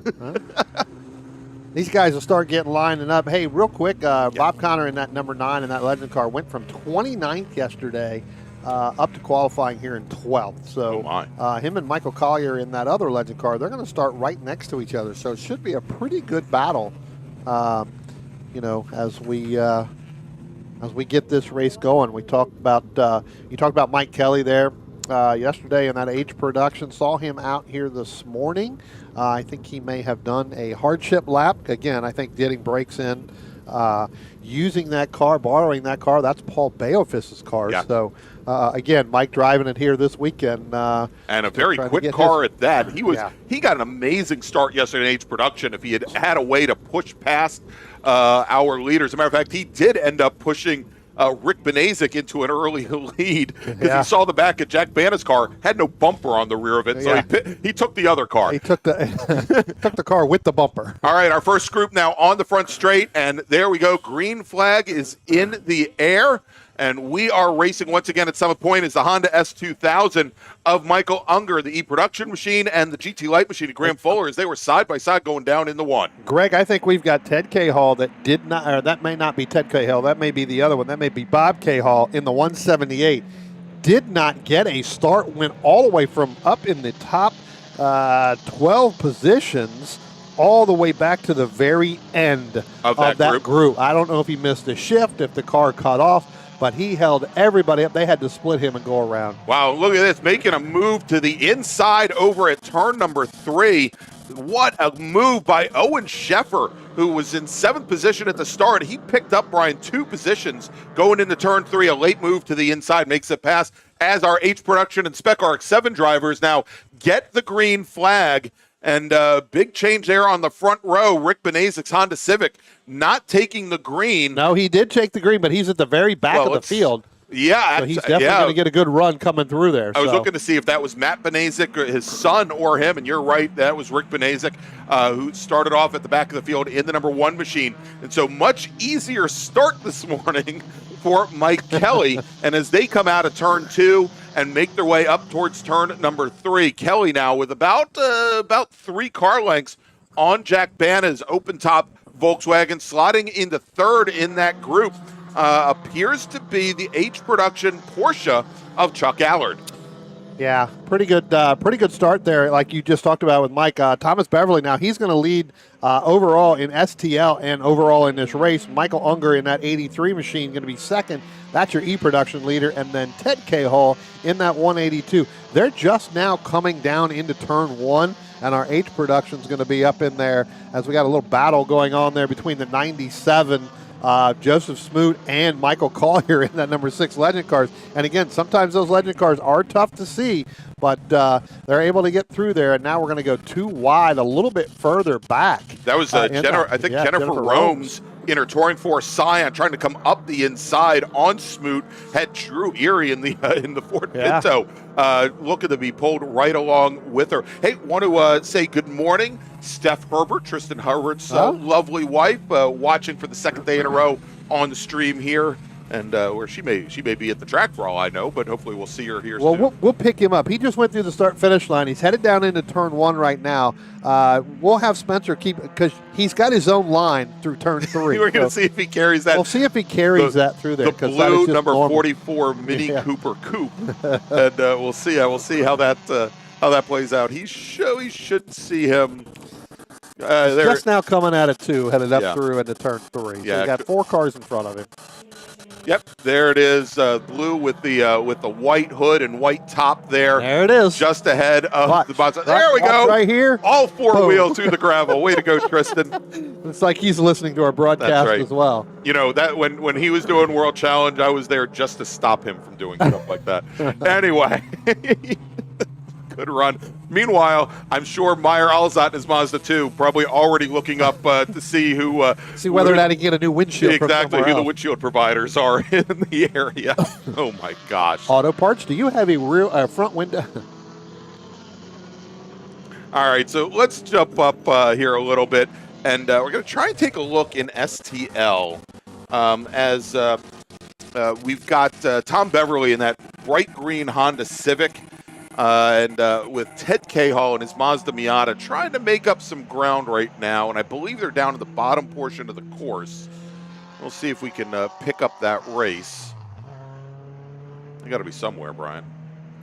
Somewhere within 2 mile range. Yeah, exactly. Hey, while you're waiting to do that, let's talk 195 John Jenkins. I'm not sure if he got a bad start or he may have gone off and continued, because he's actually back in the battle here between Al Simon and Chuck Allard. All right, so hey, we found the Honda Civic going down into 1. Beverly now going down into turn 1, and he has opened up a heck of a margin now over Ted Cahall. It is about I'd say about 20 car lengths at this point. A little bit further back in the pack. we were just watching the Nissan, that Nissan Sentra of Chris Benedetto in SPU, trying to battle it out with Jim Karamanis.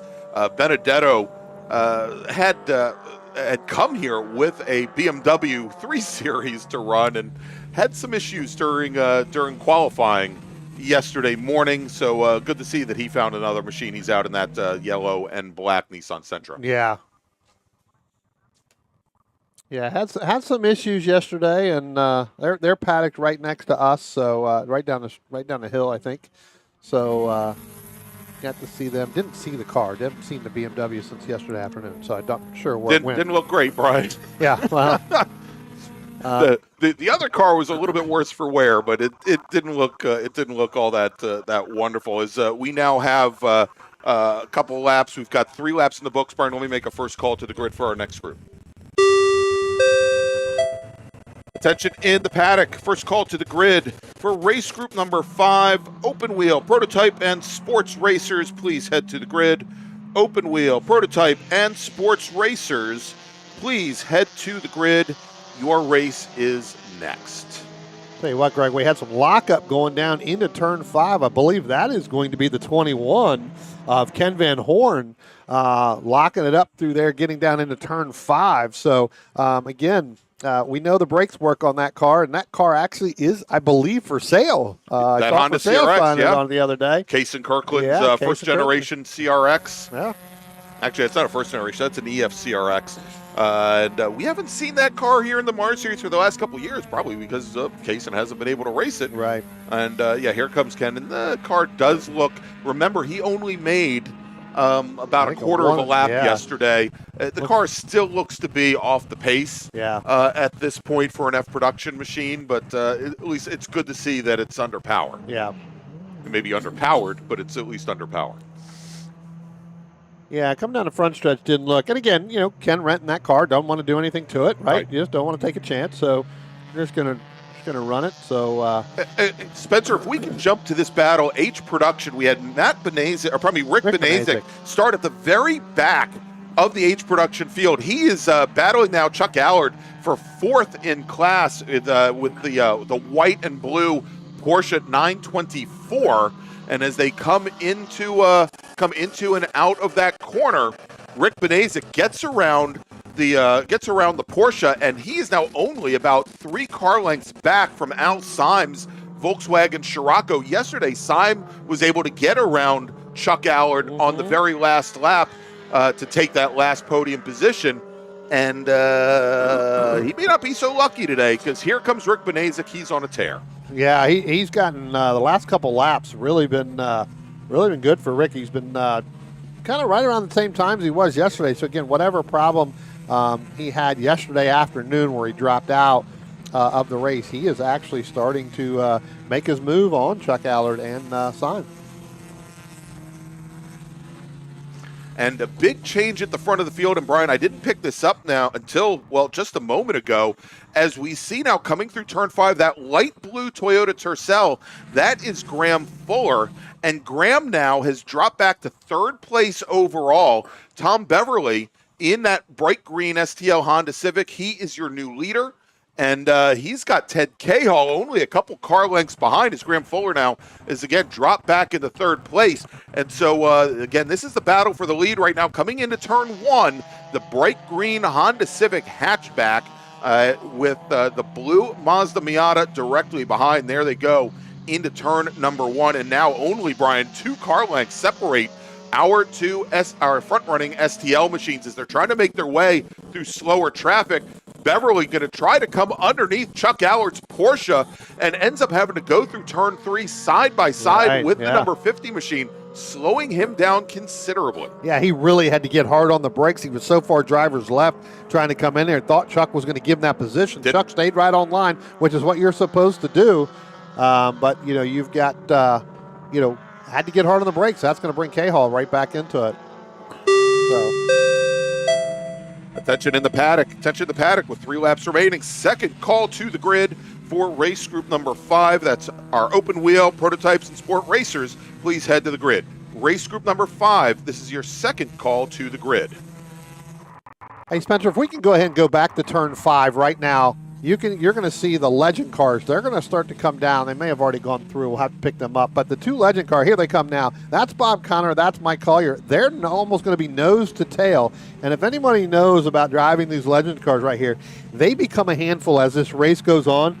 Both of those drivers, they're going to try to do everything they can. Bob's really going to try. You see Bob getting a little bit loose there, coming through 6. That's where that weight shifts on these cars, and the power-to-weight ratio in here just doesn't make it get through that turn as the race goes on. It becomes very difficult. And aren't they running on full tread tires also, Brian? Or So they switched over to the Hoosier tires, but they do have some tread. It's not like the old Federal tires it's like we a dirt used to run. stocker tire. Yeah, so it's got some tread, but it's a lot less than what it used to be with the Federal tires that they've run. So these guys can run any .6 tire. They can run a Goodyear slick if they want. They just don't. They run the Hoosiers. They're pretty good. And now we look as we go down, coming down past the start-finish line, headed down to turn 1, you're going to see Collier. He's going to make that move over Bob Connor coming down. There it is right there. So a good run by Collier. So, again, we just talked about this going through turn 6. The car for Bob Connor just not handling the way it should be now that he's got it running through full song. Greg? All right, looks like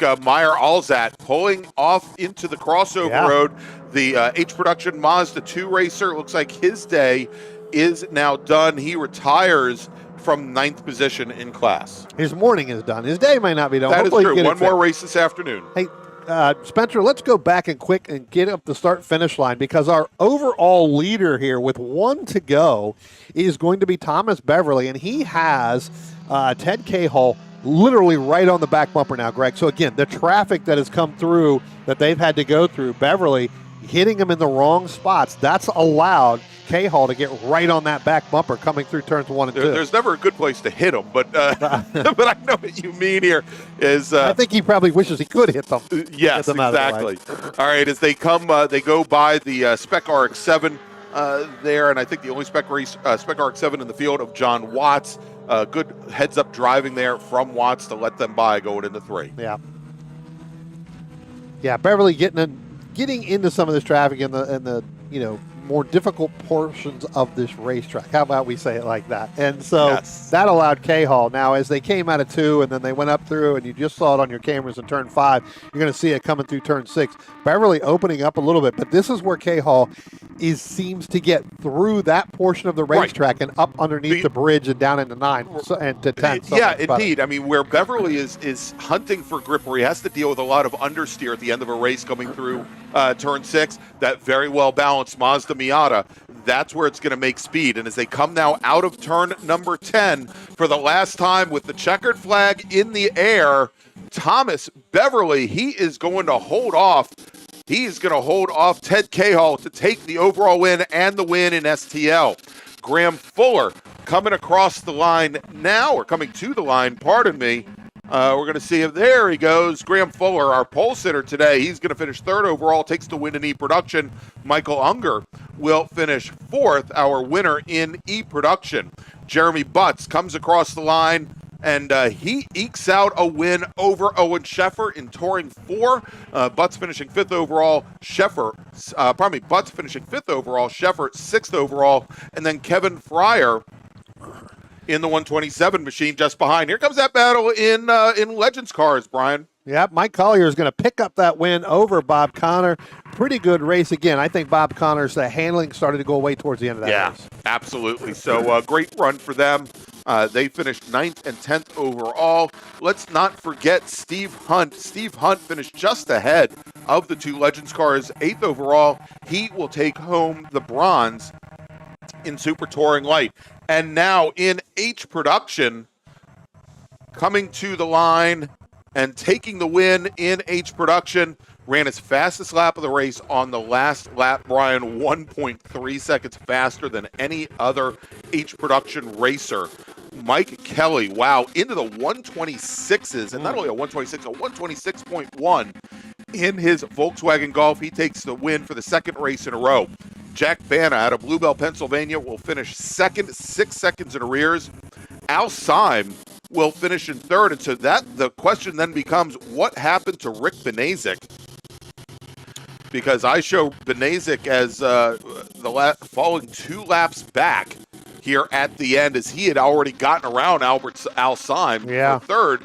So Syme is going to finish third. Allard will finish fourth. Troy McBain will finish in fifth. Well, we've got a utility vehicle going out, so maybe they're going to get him. Yeah, that may be Rick Benazik, who had some mechanical issues, I believe, yesterday. Right, exactly. Yeah, so that's your top of the order there. In GT Pinto, Brian, once again, Drew Erie, it is turning into a great weekend for the driver of the number 16 car. He takes another win in GT Pinto. Bruce Shelton will finish second. David Mapes, great to see David back here. David Mapes running third in GT Pinto. We talked about E-Production with Michael Unger taking the win. Joseph Smoot in his second-gen Mazda RX-7 will finish second. Dave Miller in his Triumph TR4 will finish in third. As we mentioned, John Watts, the Aussie, they call him Scooter now, Brian. Oh, is that what he calls Scooter? Yeah, they call him Scooter because he took a header off of his Segway scooter at the beginning of the season. I know somebody else has done that before. had to take a ride to the hospital, but he is back now. And in SPU, Jim Karamanis in his Mercury Bobcat taking the win here today. In F Production, Ken Van Horn, our sole racer, in that second-gen Honda CRX, so he takes the win there. All right, that wraps things up for race group number 4. Let's make a final call to the grid for our next group. That's in the paddock. Final call to the grid for race group number 5. Wings and things, as we lovingly call them, our open wheel and prototype and sports racers. All right, Brian, we're going to take a quick break. We'll be back here in just a few moments, but as we do, we're going to tell you a little bit more about one of our great partners here of the Washington, D.C. region of the SCCA and the MARRS series, RP Performance. RP Performance is the only premier race shop in the region that specializes in both street and track Mazdas and is located right in the heart of racing at Summit Point's Gasoline Alley. RP has been involved in countless race wins and series championships, helping drivers of all ages with their individual racing and other track event needs for over 30 years. Providing trackside support, arrive and drive packages, as well as race car transport services, RP Performance is your go-to for getting your car on track. For more information about RP Performance, come talk to them here in the paddock, call them at 304-728-6749, or email them at brett@rpperformanceracing.com.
And welcome back to Some Point Raceway for the 2024 edition of the MARRS Labor Day Spectacular. I'm Greg Ginsberg along with Brian Donati.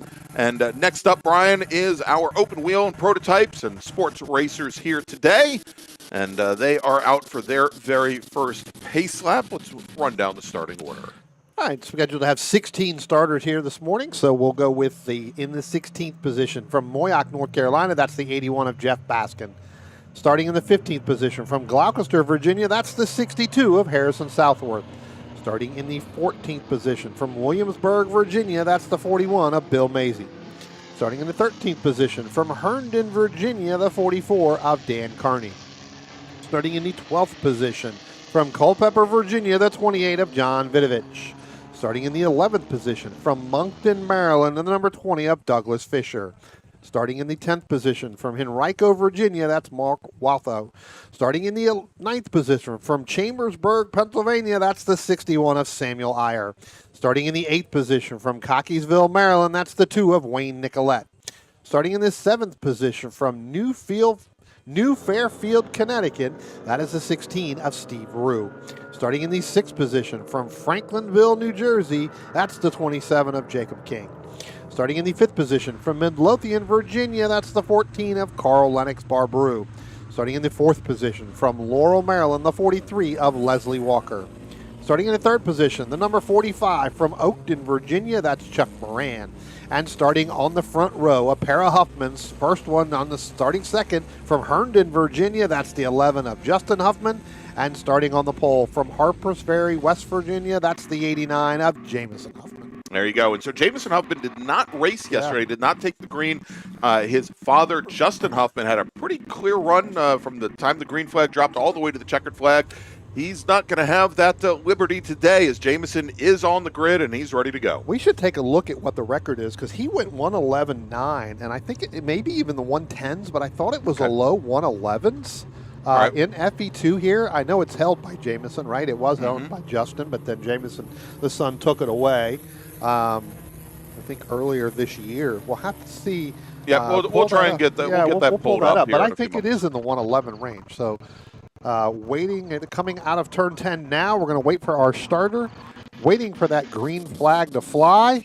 And there we go. Green flag is in the air, and we are underway here at Summit Point as the two Formula Enterprise 2 machines, father and son, barrel down into turn 1. Jamison Huffman to the inside, driver's right in the silver and yellow machine, Justin Huffman in the blue machine, and then slotting into third place behind him, leading Formula Continental, Chuck Moran and his Crossley 71 RF, the number 45 car, Leslie Walker coming in right back behind him in a slightly newer Van Diemen RF 99 as they now make their way into turn 3. And Brian, I'm starting to see a lot of smoke out of the white 44 machine. I think that's Dan Carney. We saw Carney with a lot of issues yesterday as he ended up in the gravel trap at turn 10. At the time, we got the word that the brake pedal had broken off the car, but I don't think the brake pedal is impacting how much smoke is coming out the rear unless he's got a brake lock up. Yeah, we'll have to see. I mean, I think that's him now, just now going into turn 5, so we'll see, where that is, if that's still there. But, I saw a little bit there, and I think maybe that could have been because, again, brand new brake pedal. Yeah. All right, as they come to the line now to complete lap number 1, there are nose to tail. It's Jamison Huffman, Justin Huffman now keeping the traditional line drivers left as Jamison Huffman goes to defend into turn number 1, Brian. Let's see if we get the crossover from dear old dad as Jamison goes down in the left. I do hear we're getting a surface flag somewhere, Greg. We'll have to pick that up because and that's because of the 44 machine. That's kind of what laying down fluid. Yeah, absolutely. Good. Yeah, so we've got some surface flag here going into turn 3. You can't see that on your camera right there, but they are holding the surface flag. I think there is some oil down there. Guys are really, really tiptoeing through turns 3. That's really going to affect overall timing of their laps today. They'll hold it there for a couple of laps until they realize that it's there. So we'll have to see. So it looks like the 44 again. That's Kearney. We talked about them. Looks like they're going to get the meatball as that driver's just now headed up towards turn 4 flag stand. So we're going to try to get him in. All right, so I'm going to bring up the track records here, Brian, as they stood after our event in July. And in FE2, it is still Jamison Huffman at a 110.770, Okay, so set it in April of last year. So a second off, so we'll see. Looks like they did not get the number for Kearney up on the board in time going through turn 4. We do it here either at start finish or turn 4. He looks like he's coming through turn 8 now, so we'll definitely hit it at the start finish line, which, Greg, that'll mean going around again before they come down through pit road, unless he takes the crossover knowing he's got a problem. So we'll have to see. Well, he's coming out of turn 10 now, so we'll see, as they are giving him, again, what is called the meatball flag, basically a black with an orange dot over it. You're going to see his starter is going to show that to him right now. He did give a thumbs up, so he did see that flag coming through there. So. All right, so hopefully he'll be bringing that car in, and all the while probably laying down some additional fluid on the track.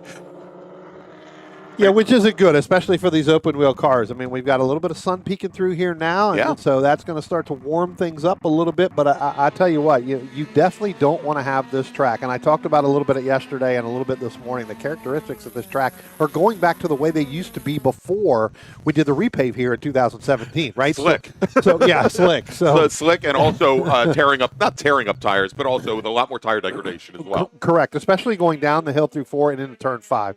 That's where you'll see it. So we'll do it. So it'll start to tear up some stuff. Looks like we got one car on pit road. That is actually the 81. That is Jeff Baskin. Again, we did not see him yesterday in the afternoon. Went out for qualifying. Did not go out for that race.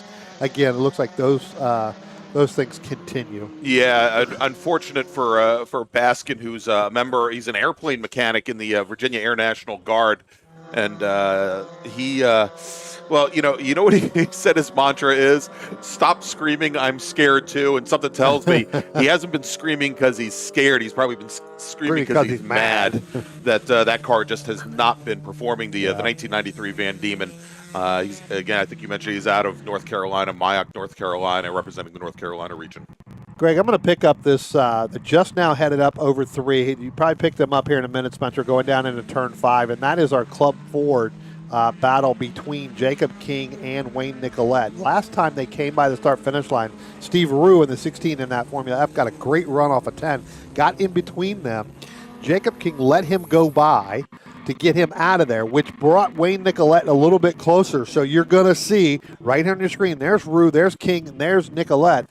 That's the battle for Club Ford lead, but they let Rue go first. Right. So that he's not involved in right in the middle of the race, which, if anything, might create a bit of a problem for Jake King in letting him by. Right. Because I was going to say yesterday, I believe, and let me take a look at the order here, Jake King finished ahead of Steve Rue and was lapping almost a full second faster than Steve Rue's machine. And so, this may be a bad decision by Jake King. It might be a good decision to create a better race for Club Ford. Well, our top 3 are within lengths of each other, and that is going to be, as we just talked about, King, Nicolette, and now throw Samuel Iyer in there, right, in that yellow machine as well. So again, top 3 in the Club Ford is definitely nose to tail, and it does look like Rue was holding them up as they came out of turn 10. We've got another car coming down on pit road. I'll try to get you the number here. That is the 22. That is going to be... That's Mark Walthew out of Henrico, California, Henrico, Virginia. Another one of our Club Ford racers. And yeah, nice Club Ford field here this weekend as we had 7. Bill Mazie did not take the green today in his Crossley, so that left 6. Now we're down to 5 as Walthew brings his car back behind the wall. Yeah. All right, and the 44 machine now, Brian, does take Carney does take his Swift DB3 back to the paddock. Yeah. Now we talk about our Club Ford coming out of turn 10. You'll see here Jacob King, he's now gotten ahead of Steve Rue. Right. Then you've got Samuel Iyer in second place. Wayne Nicolette now is going to drop down to third. So Iyer, bring it on.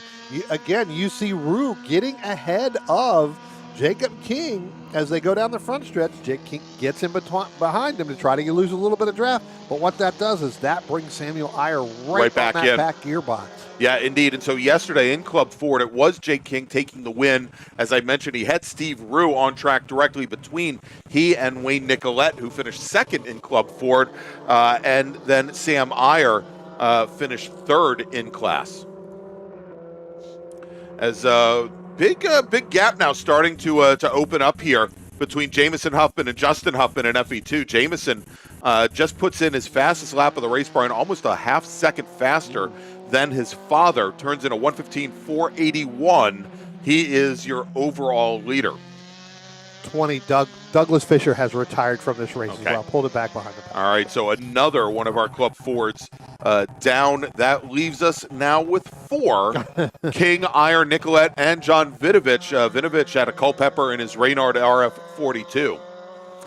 He's a little bit further back, but those top 3, here they come. They're coming out of turn 10 right now.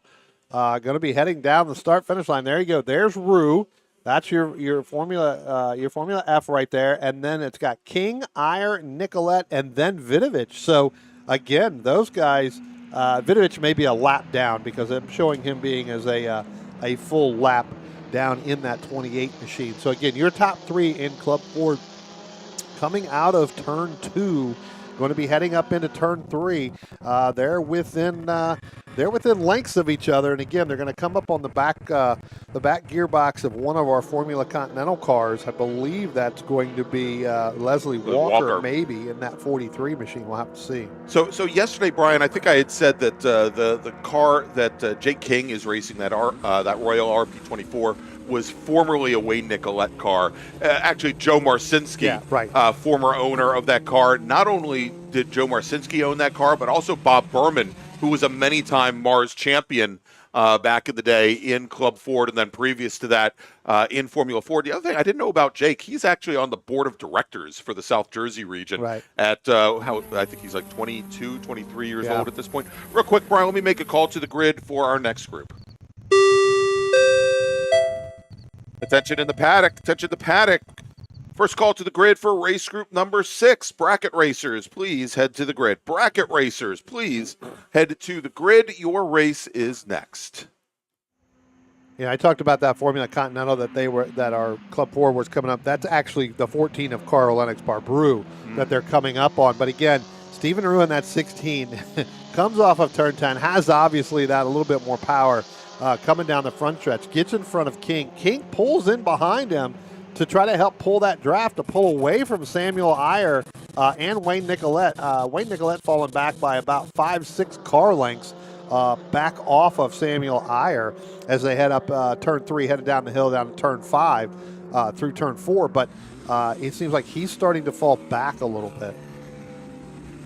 Right here is where King gets better of Rue every lap from turn 5 all the way up through underneath the bridge. He gets ahead of Rue, lets him go, doesn't fight him right there, and then ends up passing him on the front stretch. Right. King lets him go by and then moves back in. So trying to use the draft as much as possible, but Iyer just not going to go away. And eventually Iyer's going to want to make that move on Steve Rue as well. All right, and as our Club Ford racers come out of turn 10 and onto the front straight, there you go, Steve Rue, right behind our Club Ford leader, Jake King. He's going to drive by once again. Jake King's going to tuck in right behind under the draft. Then King looks to the inside to try and get back by that Formula Ford on the going into turn number 1, as we are now working our very last lap here. Jake King, probably a little uncomfortable as he's got those Club Fords of Nicolette and Iyer directly behind him. But as they're working their last lap, Brian, we already have the checkered flag in the air as Jamison Huffman takes the win in FE2 over his father. Margin of victory, 0.4 of a second. Chuck Moran will take the win in Formula Continental. And now we've got Leslie Walker, who comes across the line in his Van Diemen. He's going to finish second in Formula Continental. That should leave Carl Lennox Barbrew, who is working his way through the carousel now. He's going to be coming up here in a second. Let's jump over to that battle in Club Ford now, Brian. Yeah, here comes Jake King. He got in front of Steve Rue. We'll see whether or not Rue backs out of it. That's going to leave Samuel Iyer and Wayne Nicolette a little bit further back. Nicolette's going to get a run on Samuel Iyer coming to the line. It doesn't look like that's going to happen, but it is going to be Jacob King. Then it is going to be Samuel Iyer and then Wayne Nicolette. Throw in Steve Rue there. That is a Formula F. That's going to move him in the win in Formula F. Yeah, and we saw there where Wayne Nicoletti tried to pop out at the last moment, tried to use as much draft as possible to get by Sam Iyer at the line. Could not do it. Margin there for between second and third, 61 1,000ths of a second. So close. So, again, it is Jake King, your win in Club Ford. Sam Iyer second, Wayne Nicolette third, with John Vidovich finishing in fourth. In Formula Continental, Chuck Moran, Leslie Walker, and then Carl Lennox Barbrew. We hadn't mentioned Harrison Southworth today in his QRE Invader. He's our sole Formula 6 racer here this weekend. He finished 11th overall, a lap down. And then I believe from there we went to our drivers that had all retired early: Doug Fisher, Mark Walthu, Dan Carney, Jeff Baskin, and of course Bill Mazie not taking the green flag. All right, we're going to take another quick break. Before we do that, let's make a final call to the grid for our next group. Attention in the paddock. Final call to the grid for race group number 6, bracket racers. Please head to the grid now for your first of 2 races today. Bracket racers, please head to the grid. All right, we're going to take a quick break. We'll be back in just a few moments, but as we do, I want to introduce you to a couple of our partners and sponsors, like our title sponsor here this weekend, Radial Tire Company. Since 1976, Radial Tire Company has been providing the Washington, D.C. area with quality tires, expert knowledge, and the finest service. They have earned a reputation as a premier specialist in hard-to-find performance tire and wheel applications and stock tires from all the top manufacturers for whatever you drive. From performance in race cars to SUVs and trucks to your daily drivers, Radial's mission is to assist you in getting the most out of your tires and car. To get a competitive quote on your next set of tires, now with free shipping, or to schedule online, visit RadialTireCompany.com or call them in Silver Spring at area code 301-585-2740. That's 301-585-2740.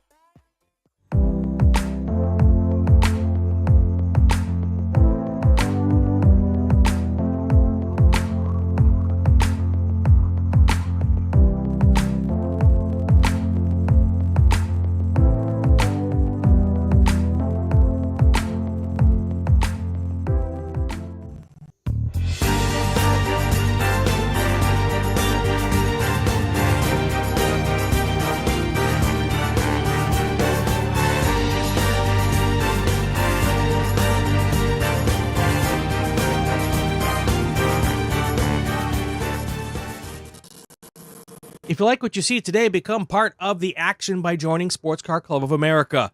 Whether you want to drive, flag, or just have fun with cars, SCCA membership opens the door to all kinds of motorsports to feed your obsession, along with 65,000 like-minded members ready to be friends. Ask someone trackside how to get involved or visit SCCA.com for more information. Since 1976, Radial Tire Company has been providing the Washington, D.C. area with quality tires, expert knowledge, and the finest service. They have earned a reputation as a premier specialist in hard-to-find performance tire and wheel applications and stock tires from all the top manufacturers for whatever you drive. From performance in race cars to SUVs and trucks to your daily drivers, Radial's mission is to assist you in getting the most out of your tires and car. To get a competitive quote on your next set of tires, now with free shipping, or to schedule online, visit RadialTireCompany.com or call them in Silver Spring at area code 301-585-2740. That's 301-585-2740.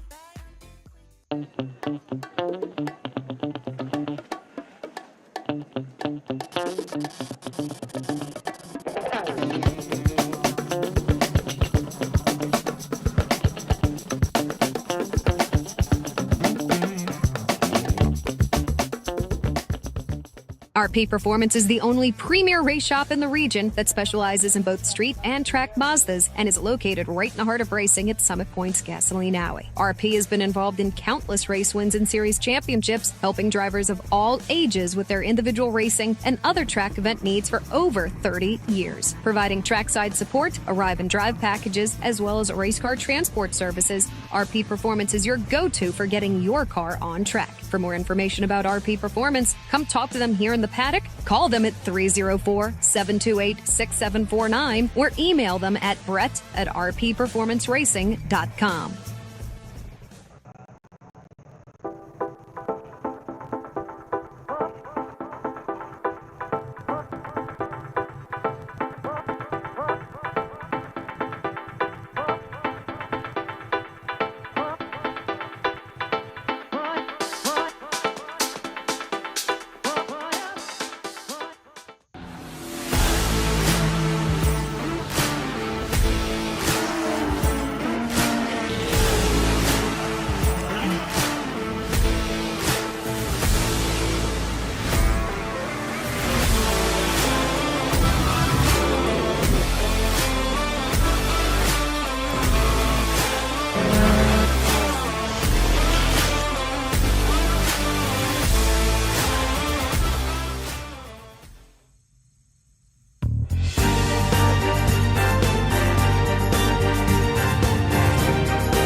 Hey dog. Belmont Classic Cars, where we take you back to simpler times. Belmont, Ohio.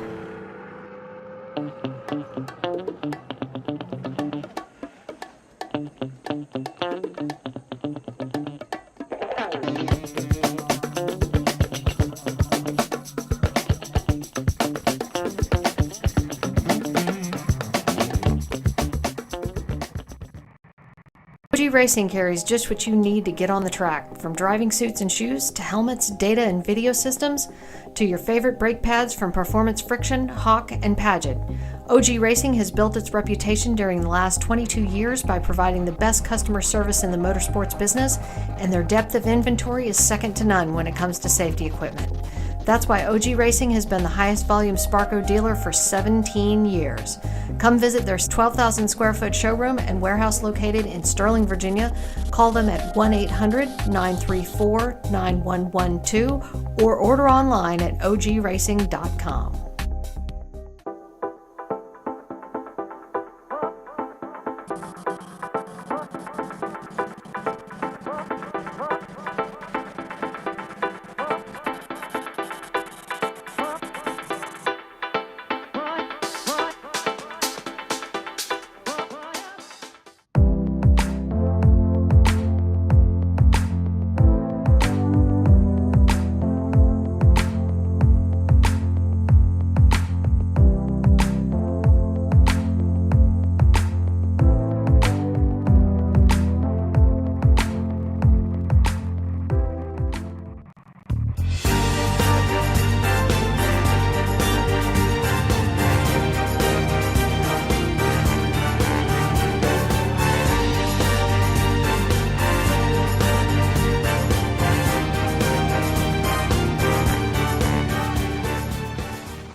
If you like what you see today, become part of the action by joining Sports Car Club of America. Whether you want to drive, flag, or just have fun with cars, SCCA membership opens the door to all kinds of motorsports to feed your obsession. Along with 65,000 like-minded members, ready to be friends. Ask someone trackside how to get involved or visit SCCA.com for more information. Since 1976, Radial Tire Company has been providing the Washington, D.C. area with quality tires, expert knowledge, and the finest service. They have earned a reputation as a premier specialist in hard-to-find performance tire and wheel applications and stock tires from all the top manufacturers for whatever you drive. From performance and race cars to SUVs and trucks to your daily drivers, Radial's mission is to assist you in getting the most out of your tires and car. To get a competitive quote on your next set of tires, now with free shipping, or to schedule online, visit radialtirecompany.com or call them in Silver Spring at area code 301-585-2740. That's 301-585-2740.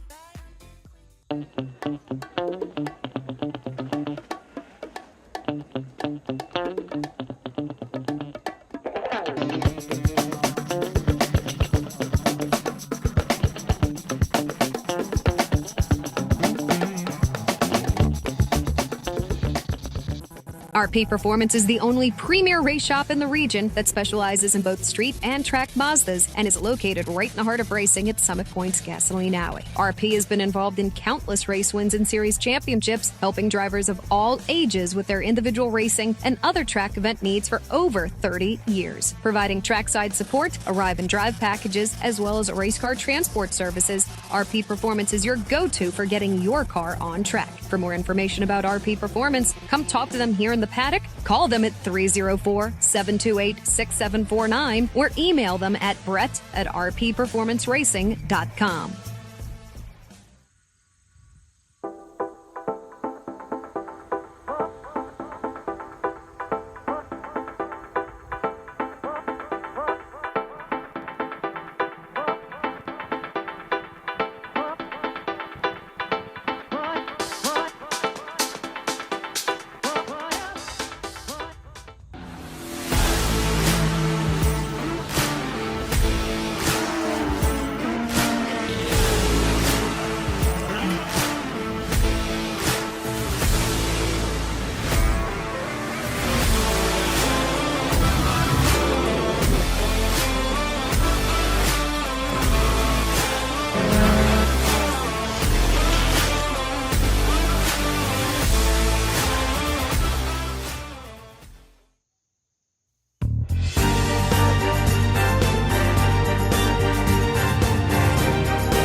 Hey dog. Belmont Classic Cars, where we take you back to simpler times. Belmont, Ohio.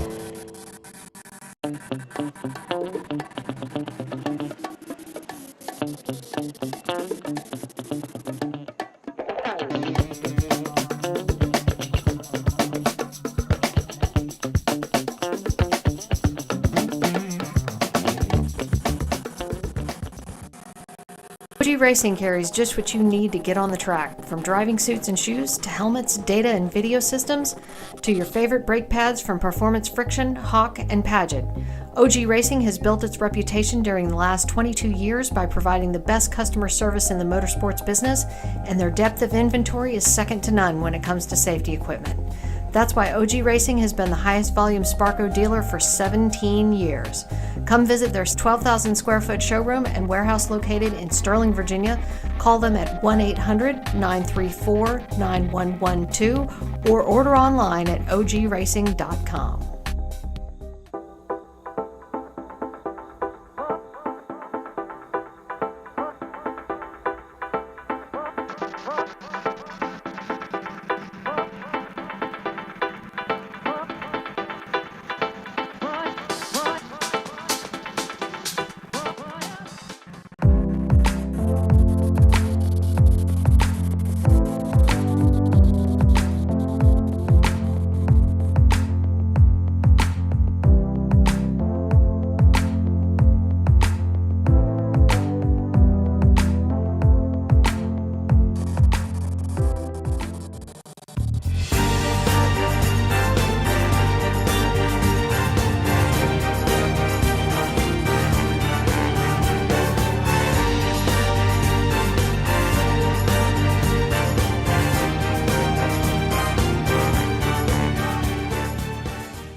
If you like what you see today, become part of the action by joining Sports Car Club of America.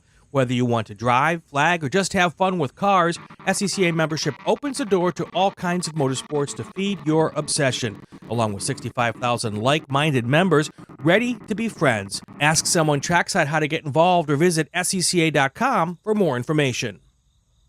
Since 1976, Radial Tire Company has been providing the Washington, D.C. area with quality tires, expert knowledge, and the finest service. They have earned a reputation as a premier specialist in hard-to-find performance tire and wheel applications and stock tires from all the top manufacturers for whatever you drive. From performance and race cars to SUVs and trucks to your daily drivers, Radial's mission is to assist you in getting the most out of your tires and car. To get a competitive quote on your next set of tires, now with free shipping, or to schedule online, visit RadialTireCompany.com or call them in Silver Spring at area code 301-585-2740. That's 301-585-2740.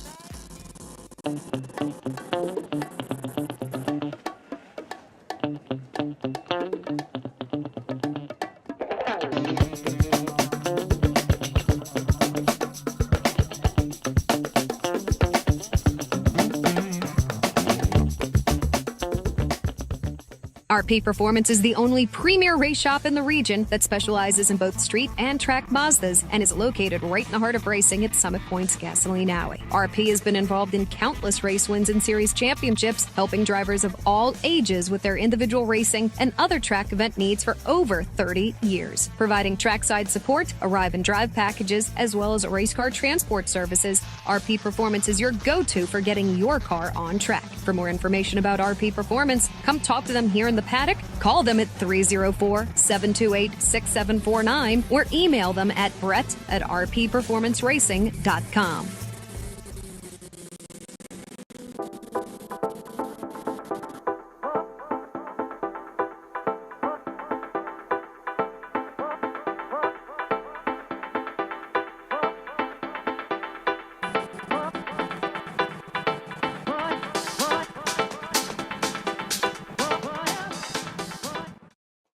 And welcome back to Summit Point Raceway, everybody. It is the 2024 MARRS Labor Day Spectacular presented by Radial Tire Company and Radial Performance, as well as the Washington, D.C. region of the SCCA. I'm Greg Ginsburg, along with Brian Donati. We got Spencer Gaynor here directing all the action for our YouTube stream as well. And Brian, we've got four more races before lunch, but this one is different from all the others. This is the Sprint Bracket Road Racing Series, our bracket racers, and they're going to be going out for their second race of the weekend, their second of 5 races here over the course of the entire weekend. We're going to see them twice today as the pace car now getting ready to head out on track.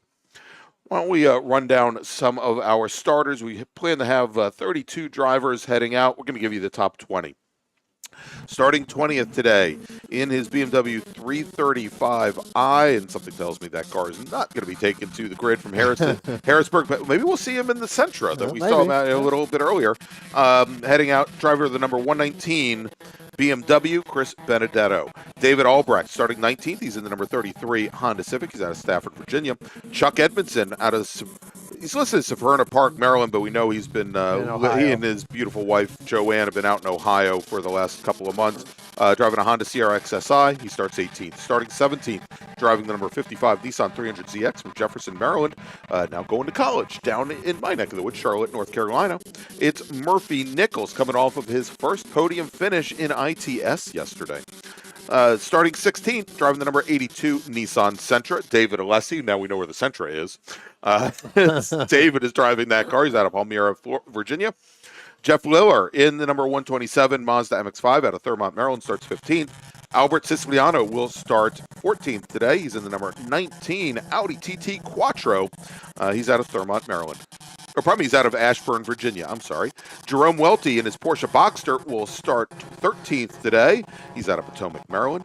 Greensboro, North Carolina's Brad Gould scheduled to start 12th in his Spec Racer Ford. We don't think he's going to make the grid today. Frank Alessi starting 11th. He's in the number 43 Honda Prelude out of Scottsville, Pennsylvania, with Richard Herman, paging Mr. Herman. He is going to be starting 10th. He's in the number 21 Spec Racer Ford. Brian McRae, had a great conversation with Brian last night. He's in a Scion FRS out of Mechanicsburg, Pennsylvania, representing the Susquehanna region. He starts 9th. Michael Palasinski will start 8th. He's in his BMW 325, the number 152 car. Ray Rachuba in his Ford Mustang. He starts 7th today in the number 99 car. He's out of Woodbine, Maryland. Starting 6th in his Ford Mustang out of Silver Spring, Maryland, the number 50 car, Steve Martin.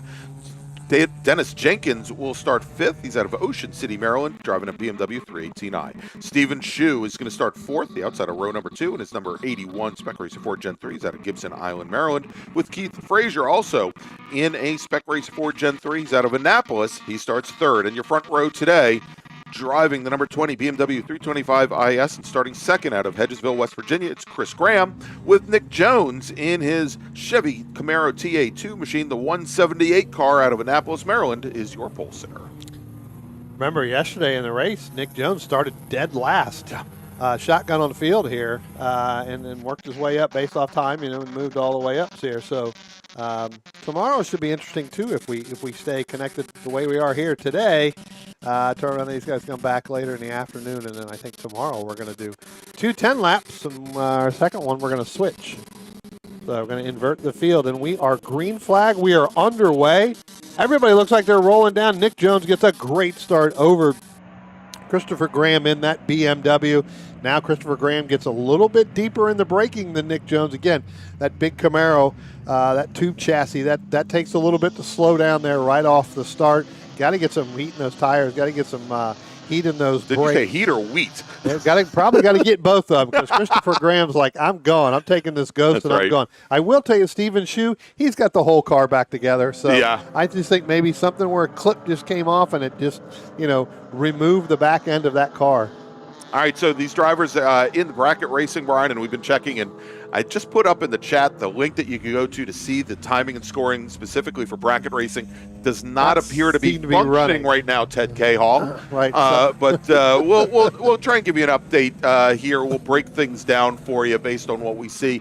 For bracket racing, what we do is we divide lap times into a series of, I think it's 20 or 10, 20 different brackets based on 2-second gaps, increments, right? Increments. And what you want to try and do is you want to try and stay in the same bracket over the course of the race to be consistent.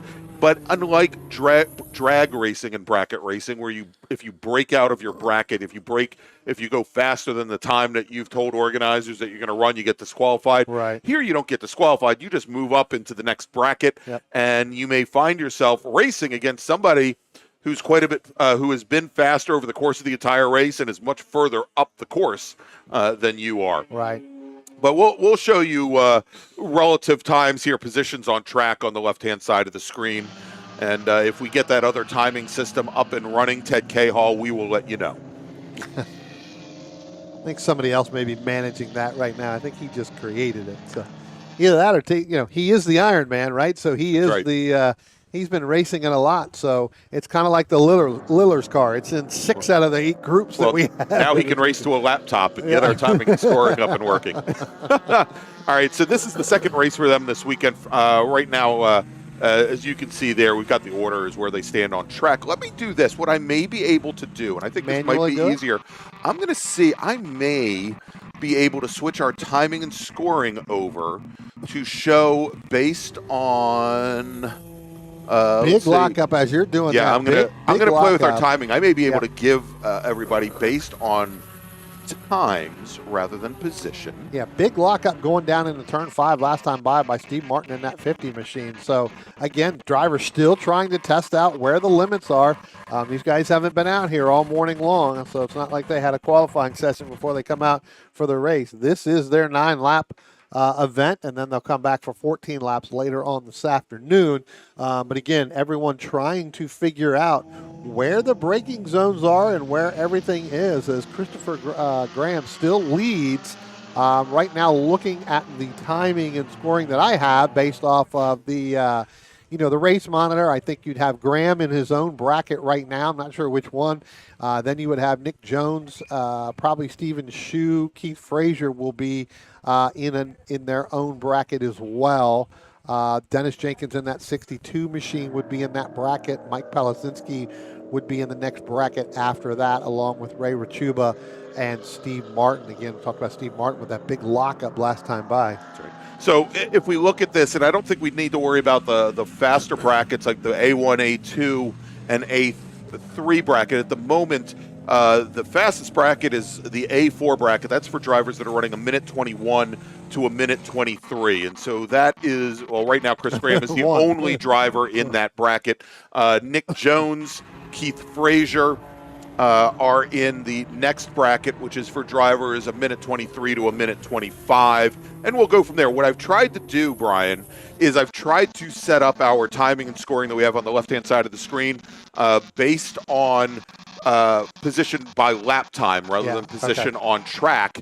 And we'll be periodically showing what the fastest lap times are. And we'll again try to kind of break it down. Yeah. If we switch our race monitor timing to to show by qualifying, that'll probably help us out also. Right, exactly. Trying to figure some of this out.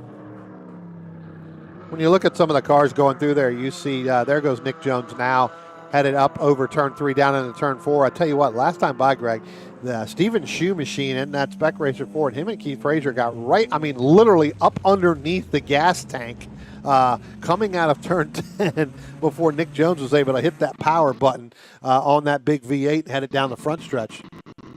But they were almost up underneath the rear end gas tank of that tube chassis. Attention in the paddock, attention in the paddock. First call to the grid for race group number 7.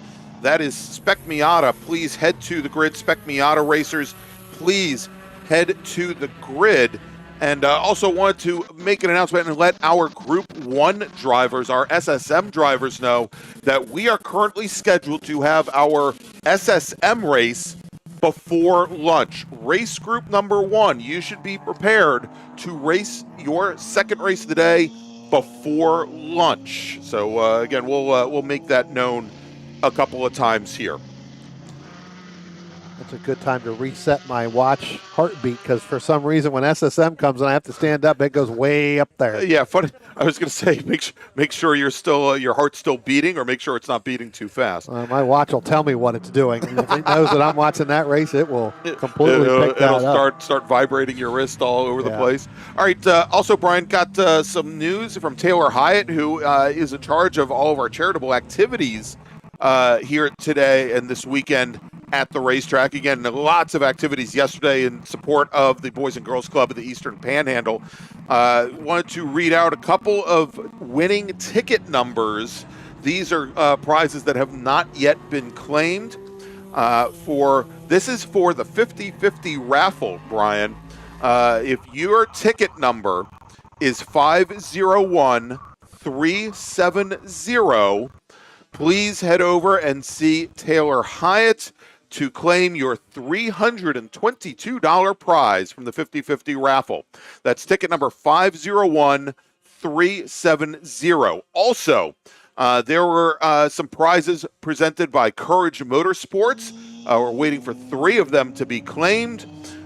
Ticket numbers 784467, ticket 784382, and 784386. So those are, again, 784467, 784382, 704386 from Courage Motorsports. There was another prize with a prize of 784373. Again, that was listed as whiteboard.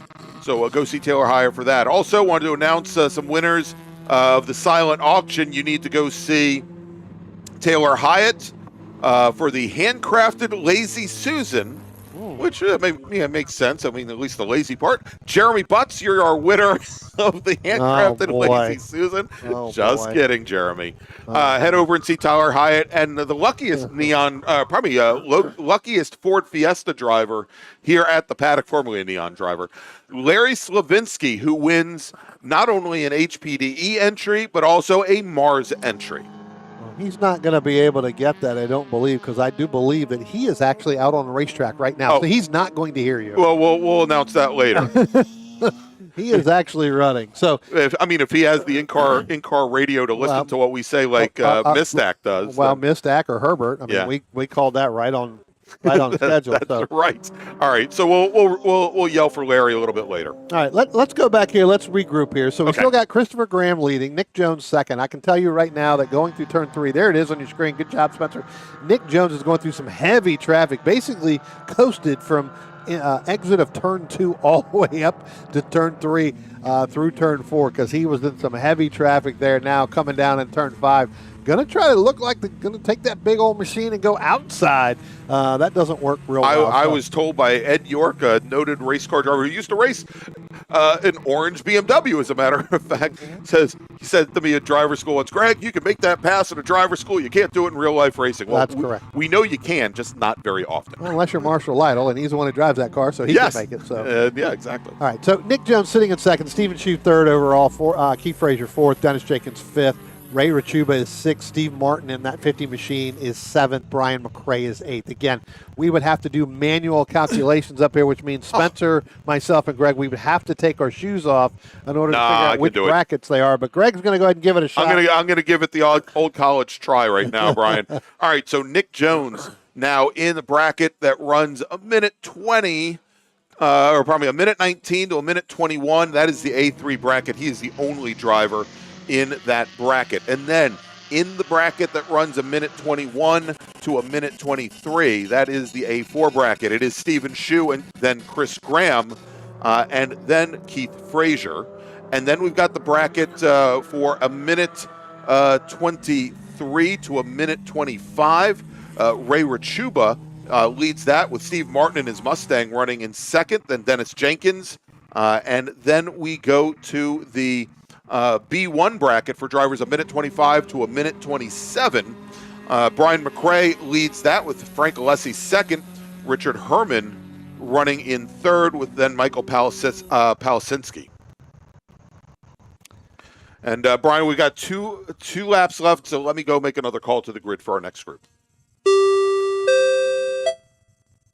Attention in the paddock, Spec Miata racers, please head to the grid. Race group number 7. Spec Miata racers, please head to the grid. Your race is next. You know, Greg, earlier on when we were going through the ticket numbers there, I did hear a call come across. I believe it is the 82 of David Alessi, who is down maybe between 6 and 7. Oh, wow. Okay. Down there just off to the edge. I'm not sure if that's exactly where he is, but I did hear a call that he was by one of our stations. So we'll have to see coming through. All right. As we have... Well, and we'll have to check here because I think David Alessi is in that black or that yellow with black Nissan Sentra. That might create some problems this afternoon for Mr. Benedetto, who is racing it in our small bore race. Yeah. As we're watching, there is Nick Jones trying to find his way through some slower traffic at turns 1 and 2. They're very, very challenging here as things are getting very, very hectic. There's that car now working his way through as our leaders now coming out of turn number 9 and underneath the bridge and into turn 10. And that is Chris Graham. Or probably that's Nick. Well, we're seeing Nick Jones. There you go. Checkered flag is in the air. That's Christopher Graham. That was Graham right there. Yeah, so. That they just gave the the checkered flag to Chris Graham. Right. As we have now Nick Jones and Stephen Shue crossing the line, and that's because I'm looking at it based on time. Yeah. There we go. Yeah. That's why. So first on track, Chris Graham, then Nick Jones, Stephen Shue, Keith Frazier, Ray Rachuba in his Ford Mustang. We'll see him coming out of turn 10 here in just a few moments, crossing the line seeing the checkered flag in the blue turd, As he calls it. as he calls it. Not my nickname. Matt Phillips in his Honda Civic. What is an ITA Honda Civic SI, a 2004 model, as we found out yesterday. As more racers come across the line. So I'll try and pick up a couple more of these brackets. We ran down some of the first ones here. Brian, let's go over to Jerome Welty, who I think is the next driver that I got to. This is for the B3 bracket. Jerome Welty with a time of 1:19.115. Then we've got Albert Siciliano at a 1:29.230. Murphy Nichols at a 1:29.766.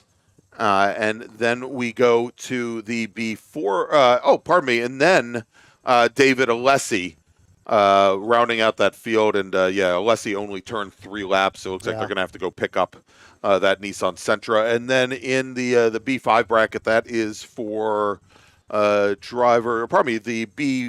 B4 bracket for drivers a minute 31 and up. Chuck Edmondson, Zach Hollander, Jed Prentice.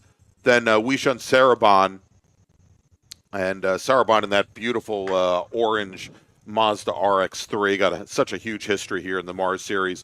Matt Phillips will be the first driver in the B5 bracket for drivers a minute 33 and above.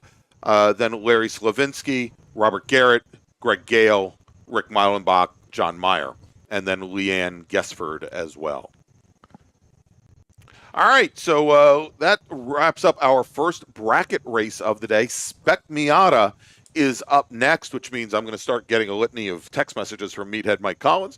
But so that I can prepare for that, Brian, we're going to take a quick little break. Thanks to our partners and sponsors. We'll be back in a few moments. But first, let's find out a little bit more about our great partner, OG Racing.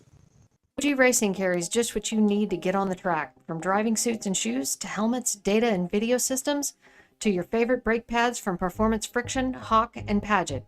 OG Racing has built its reputation during the last 22 years by providing the best customer service in the motorsports business, and their depth of inventory is second to none when it comes to safety equipment. That's why OG Racing has been the highest volume Sparco dealer for 17 years. Come visit their 12,000 square foot showroom and warehouse located in Sterling, Virginia. Call them at 1-800-934-9112 or order online at ogracing.com.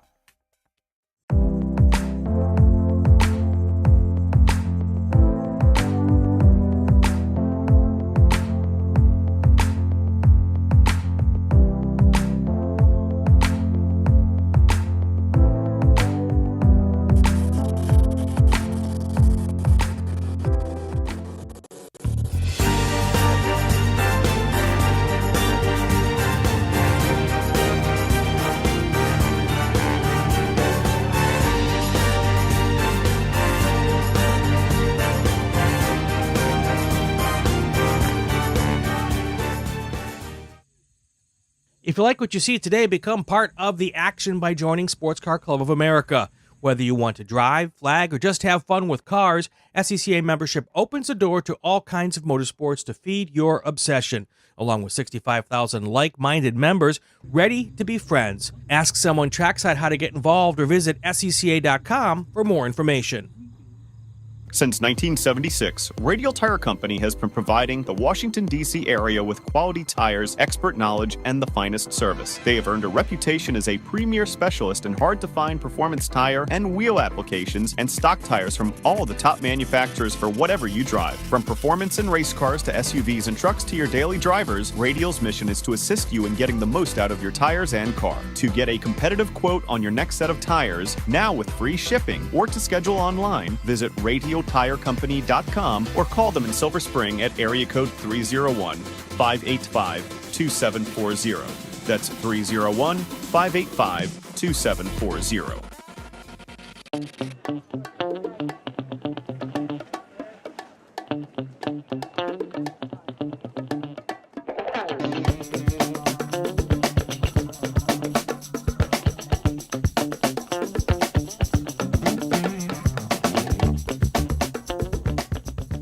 RP Performance is the only premier race shop in the region that specializes in both street and track Mazdas and is located right in the heart of racing at Summit Point's Gasoline Alley. RP has been involved in countless race wins and series championships, helping drivers of all ages with their individual racing and other track event needs for over 30 years. Providing trackside support, arrive and drive packages, as well as race car transport services, RP Performance is your go-to for getting your car on track. For more information about RP Performance, come talk to them here in the paddock, call them at 304-728-6749, or email them at brett@rpperformanceracing.com.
Hey dog. Belmont Classic Cars, where we take you back to simpler times. Belmont, Ohio.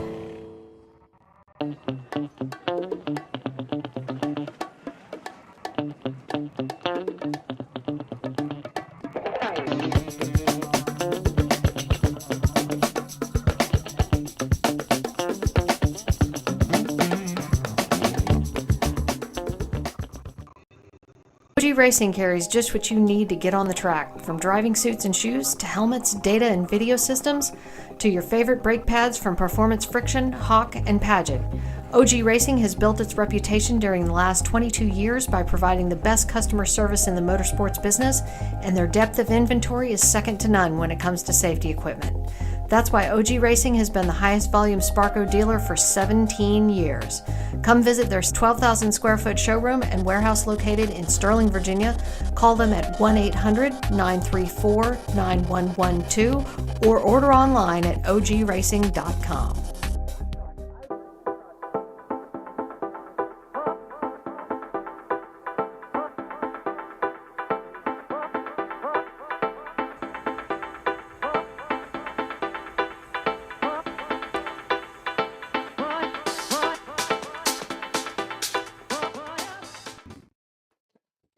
And welcome back, everybody, to Summit Point Raceway, the 2024 Labor Day MARRS Spectacular, presented by Radial Tire Company of Maryland, as well as the Washington, D.C. region of the SCCA.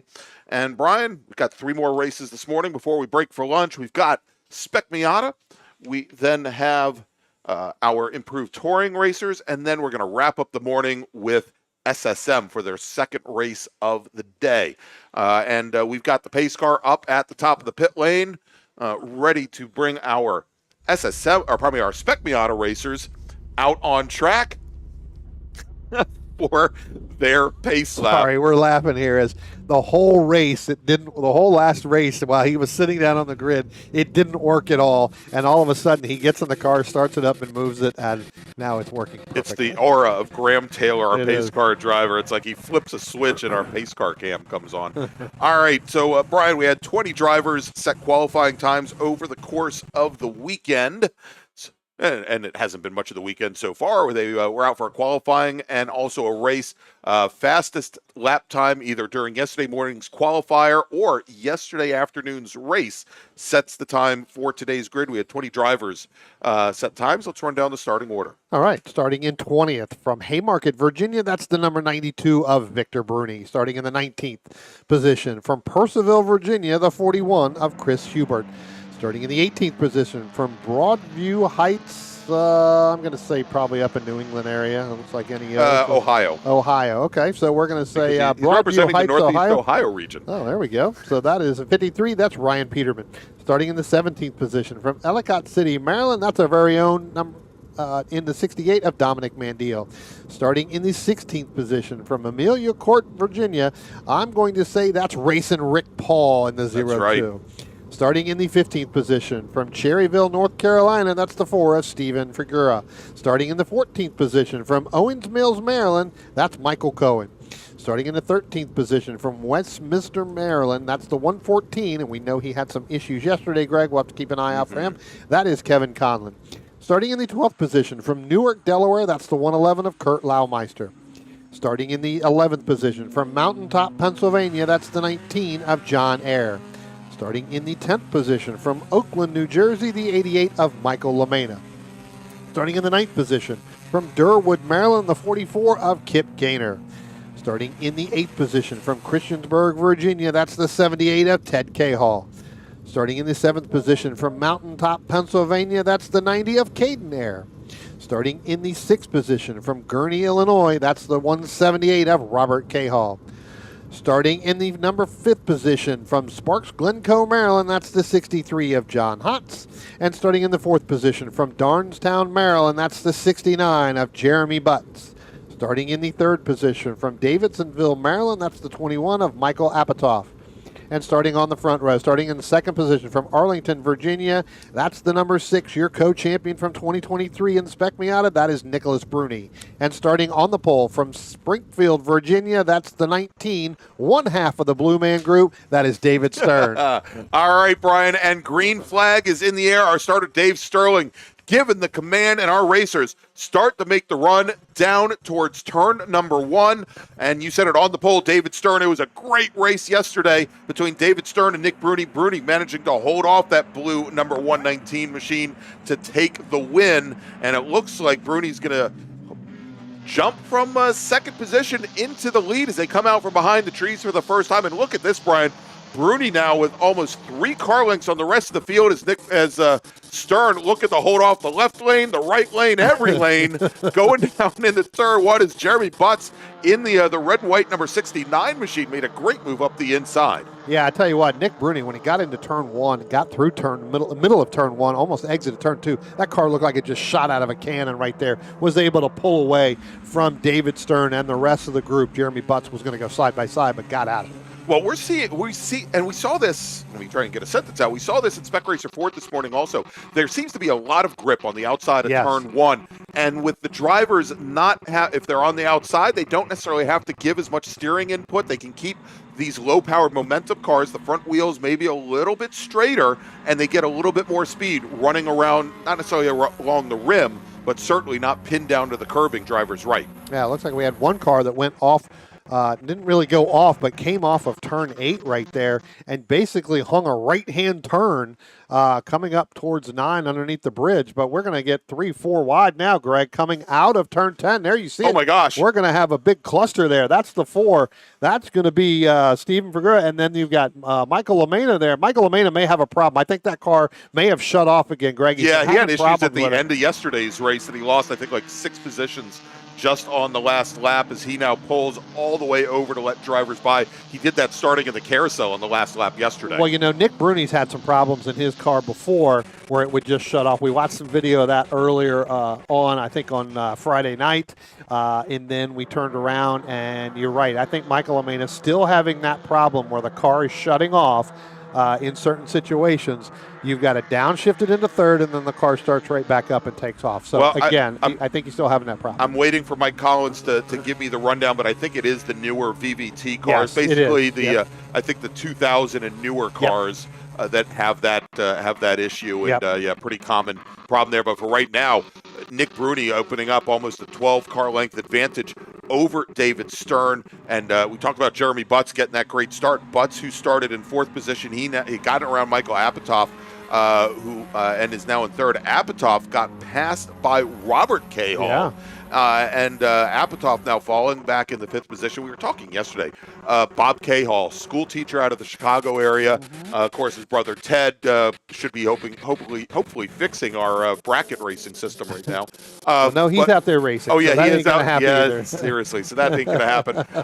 But Bob Cahall, he has really turned things around this season. Yeah. Got his first win over his brother back in July, and I was one of his instructors at driver school. I think almost 10 years ago. It's been a big progression for him. I tell you what, if things hold out right now, he's making the move here. He's right on the back bumper. Jeremy Butts is going to get by David Stern as they went down into turn one, coming out of turn two. You're going to see right here, Jeremy Butts going to lead David Stern, and then you've got that Cahall machine, that Robert Cahall in that 178. John Haas right behind him.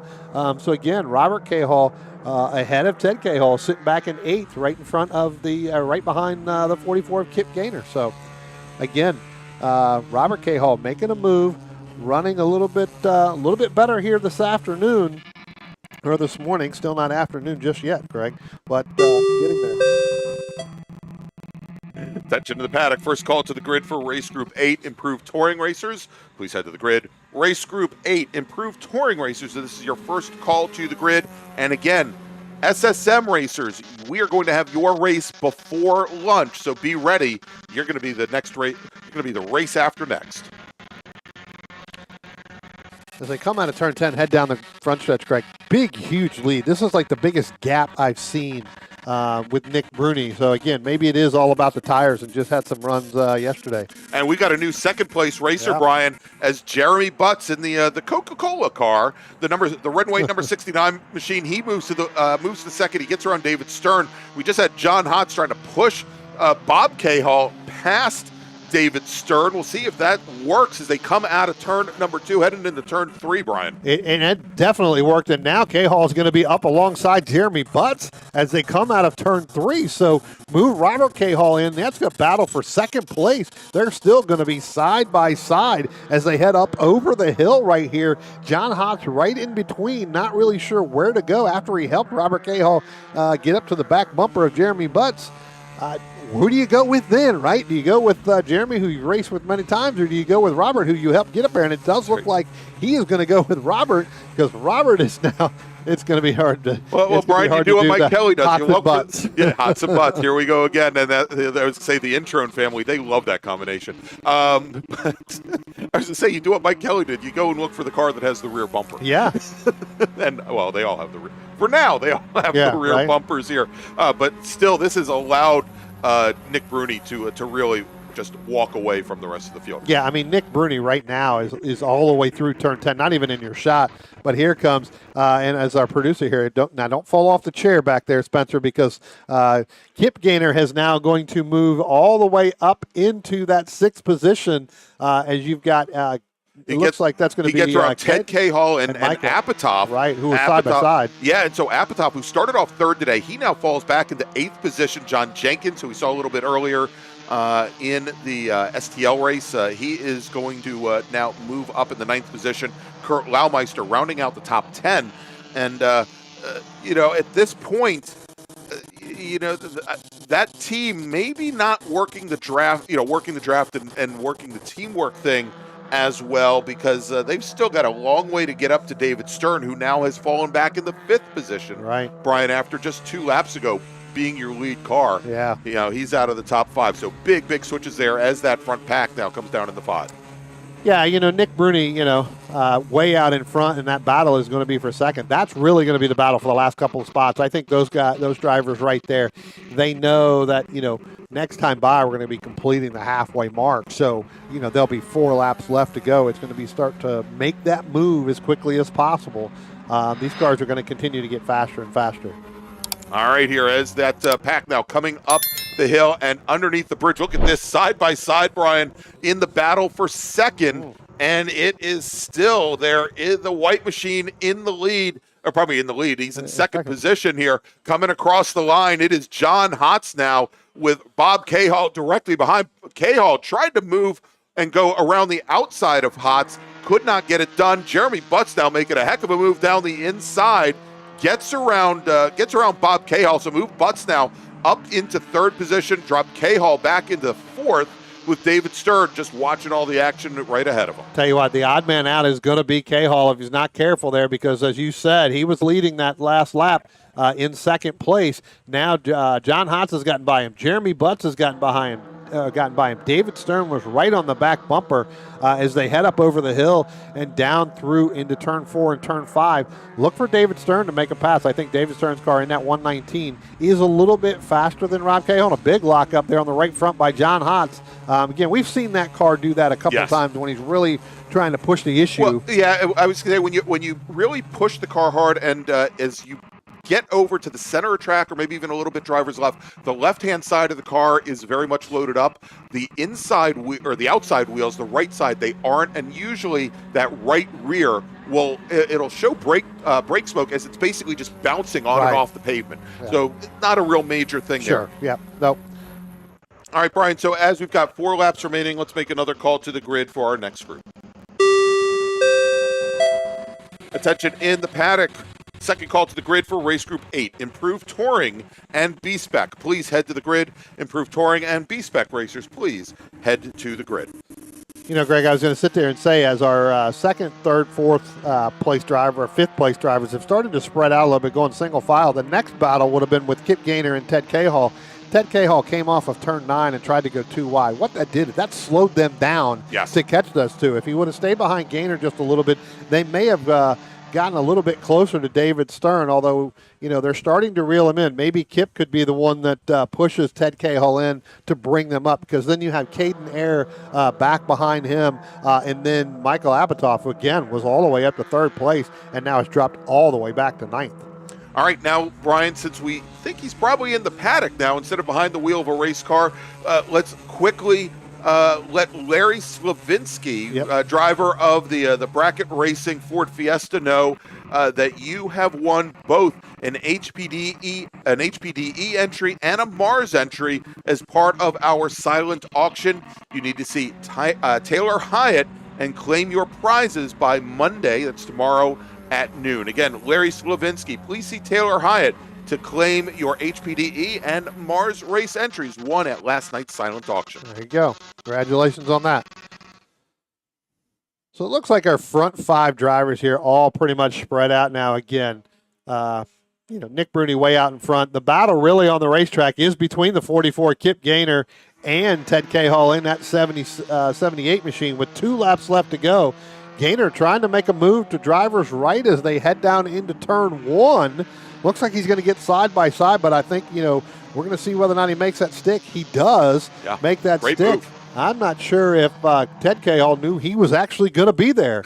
Kind of went through there. Now we've got we've got a little bit of contact there, Brian, going in the 3 right behind that pair. As we got Caden Ayer and Michael Apatow touching doors there. And for a moment there, it looked like Apatow, who was on the outside, he almost had 2 wheels in the grass. That could have turned into something very dangerous. Yeah, especially with this grass still going to be a little bit wet there. So Apatow trying to get into, trying to get in line there as quickly as possible. Thought that Ayer was going to give that up, Caden Ayer being, and he just did not. Just kind of hung his we ground. got a driver off on the outside of turn 6, Brian, and I don't think that was Butts.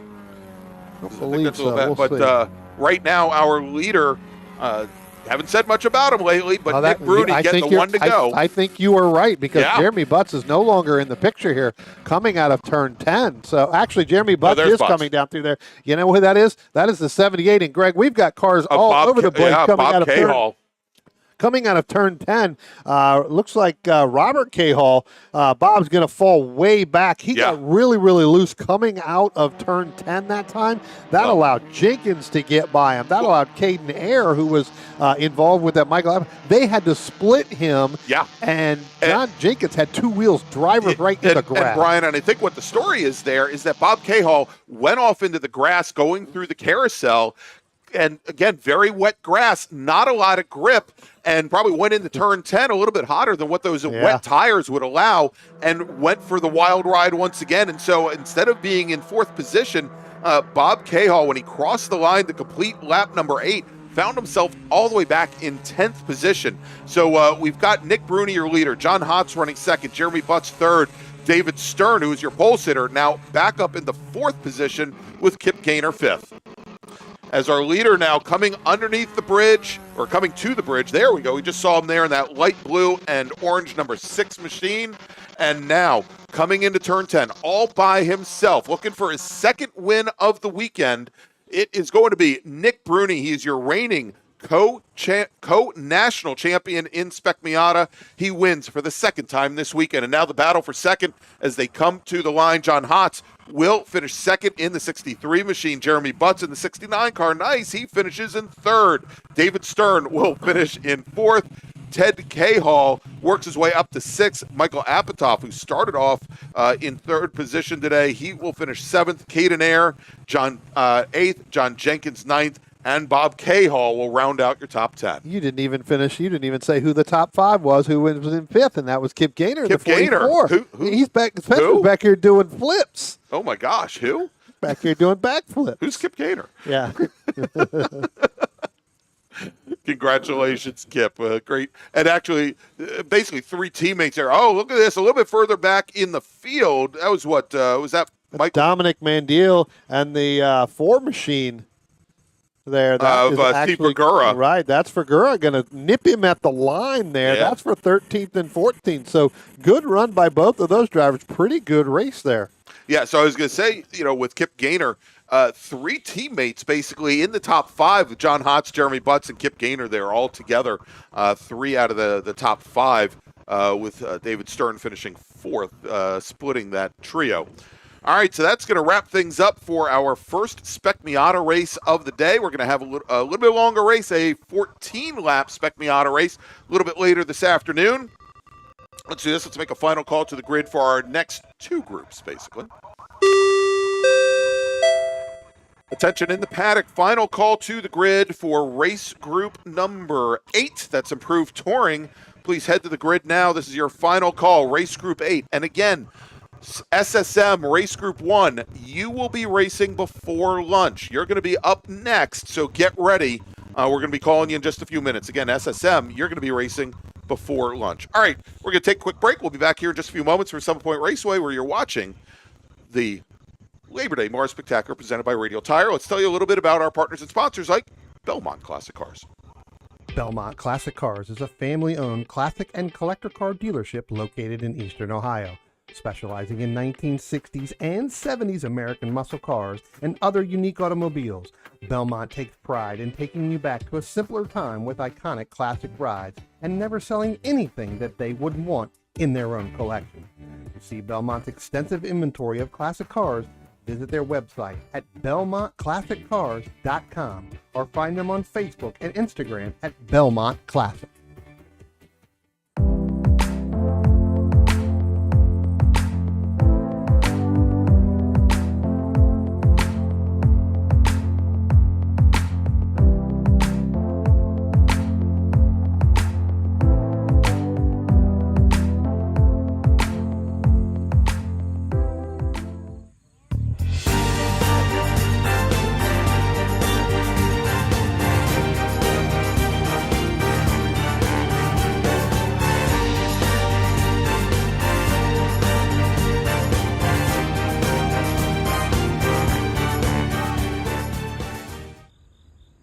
If you like what you see today, become part of the action by joining Sports Car Club of America. Whether you want to drive, flag, or just have fun with cars, SCCA membership opens the door to all kinds of motorsports to feed your obsession, along with 65,000 like-minded members ready to be friends. Ask someone trackside how to get involved or visit SCCA.com for more information. Since 1976, Radial Tire Company has been providing the Washington, D.C. area with quality tires, expert knowledge, and the finest service. They have earned a reputation as a premier specialist in hard-to-find performance tire and wheel applications and stock tires from all the top manufacturers for whatever you drive. From performance and race cars to SUVs and trucks to your daily drivers, Radial's mission is to assist you in getting the most out of your tires and car. To get a competitive quote on your next set of tires, now with free shipping, or to schedule online, visit RadialTireCompany.com or call them in Silver Spring at area code 301-585-2740. That's 301-585-2740.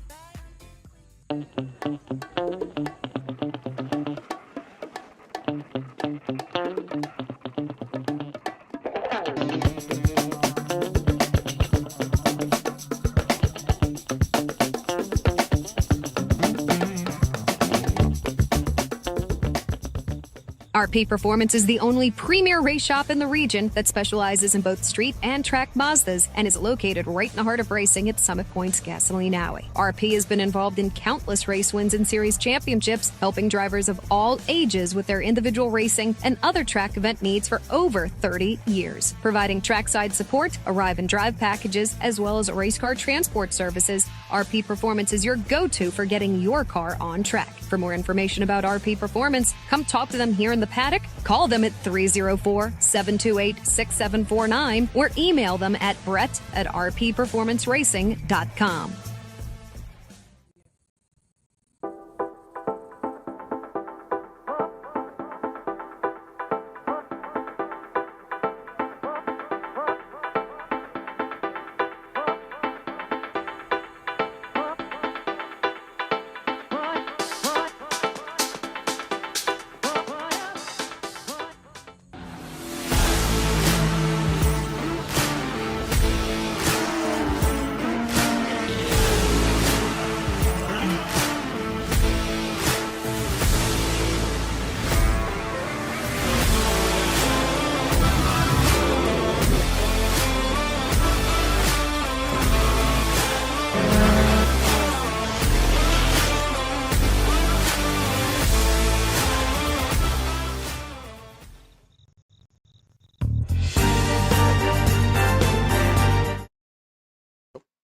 And welcome back, everybody, to Summit Point Motorsports Park, Summit Point Raceway for the 2024 MARRS Labor Day Spectacular, presented by Radial Tire Company and Radial Performance, as well as the Washington, D.C. region of the SCCA. Heading on to the track right now, the last of our morning sprint races, Brian, last of our 9-lap races. This is for our improved touring racers, ITB, ITA, and ITS, as well as B-Spec.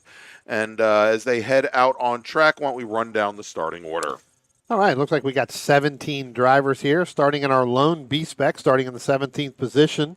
That is going to be Tanzel Kozolak in the number 35 from Haddonfield, New Jersey. Starting in the 16th position from Montgomery Village, Maryland, the 82 of Carl Fossler.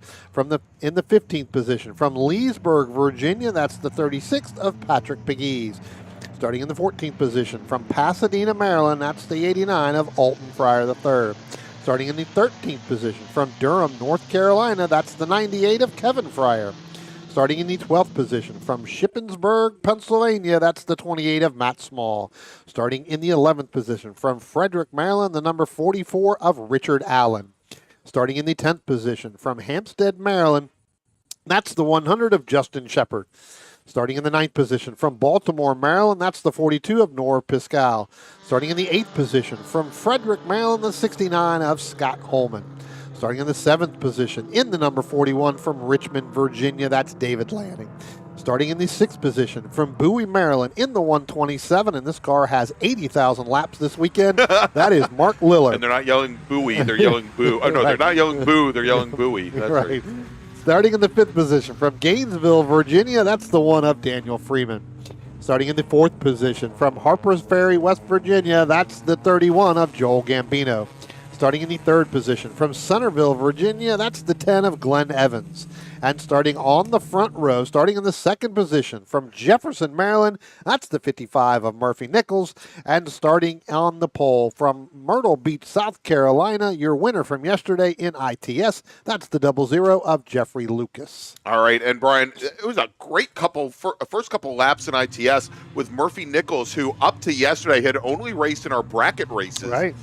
Making his ITS debut, and he was making it tough on Lucas. Murphy coming away with his very first podium in a MARRS race, so congratulations to him. Again, he's only a sophomore in college right now, coming up from Charlotte, North Carolina, University of North Carolina, Charlotte.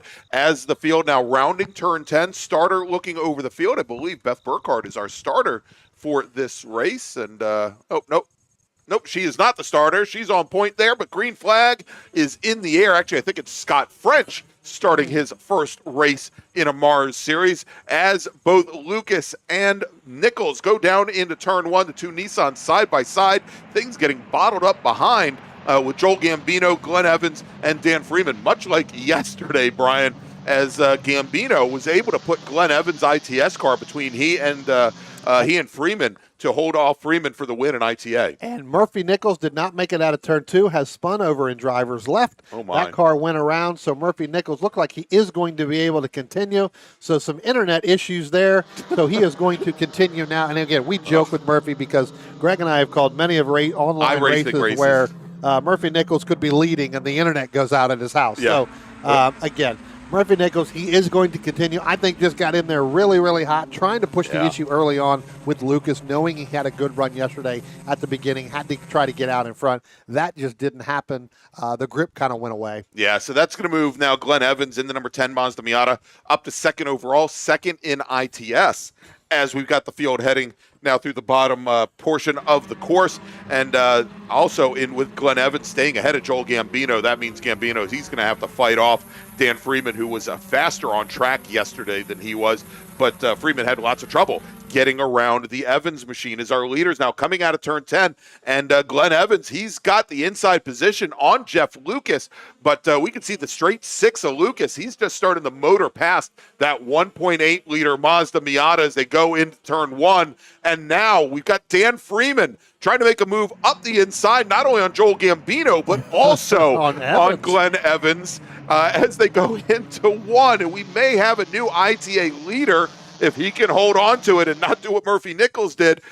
Well, it's not over yet. Now Freeman gets around, finally gets around Joel Gambino, and now pushing down the inside, that was Mark Liller, who's racing in ITS, as he gets around Joel Gambino, putting himself between the two ITA cars. Yeah, and 80,000 in first lap was a good one for Mark Liller and that 127 machine, because that car's been out here a lot. So good run by there. We saw that yesterday with Dan Freeman. Tried to go down the inside on driver's right all the way down into 1.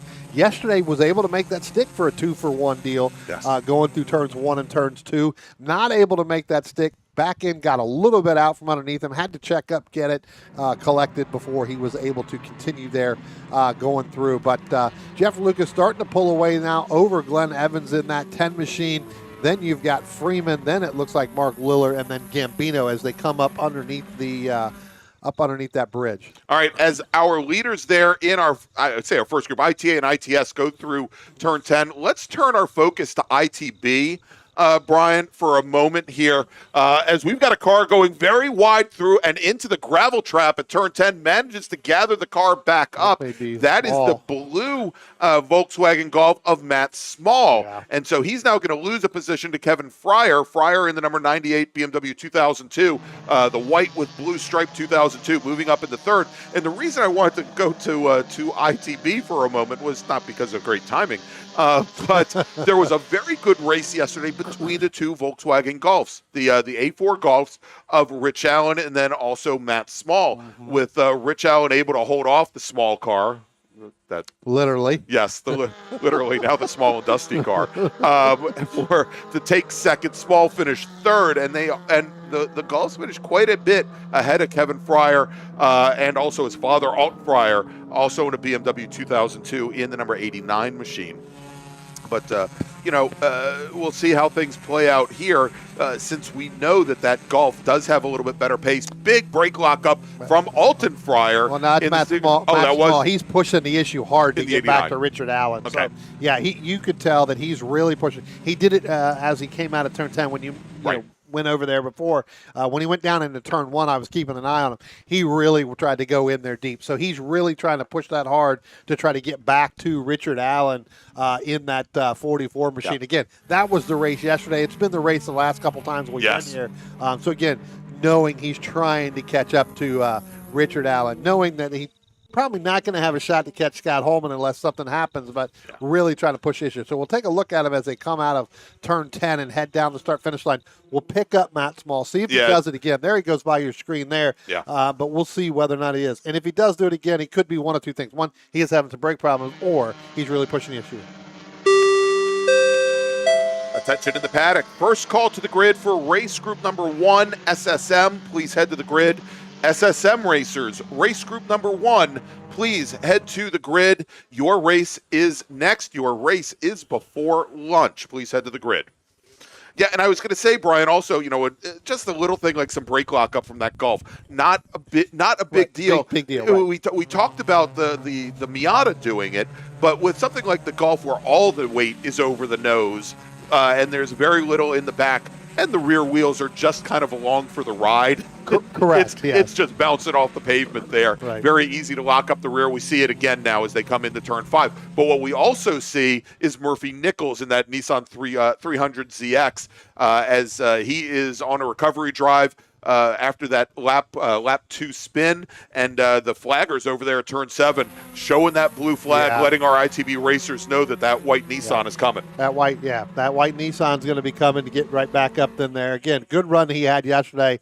Unfortunate, trying to make it stick here early on, not able to do that. All right, Brian, heading down into turn 1 now. This is the battle for the lead in ITA as we had Dan Freeman get around Joel Gambino. Gambino able to sneak underneath the Freeman car going into turn number 1. But look at this. Right behind him right now is David Lanning. He's in the white with red striped number 41 machine as he's able to pull up as those two racers ahead of him have been fighting it out. And Lanning, he wants to be very surgical about this, Brian, because he is a surgeon at the Children's Hospital of Richmond, I believe, over at Virginia Commonwealth University. So another little joke there. But he did a driver's school with his father back in 1999. He's been racing now for about, he says for 4 years. He took a lot of time off, but he's been pretty much a regular. And this is, I think, one of his best races so far. He's right there with Freeman and Gambino.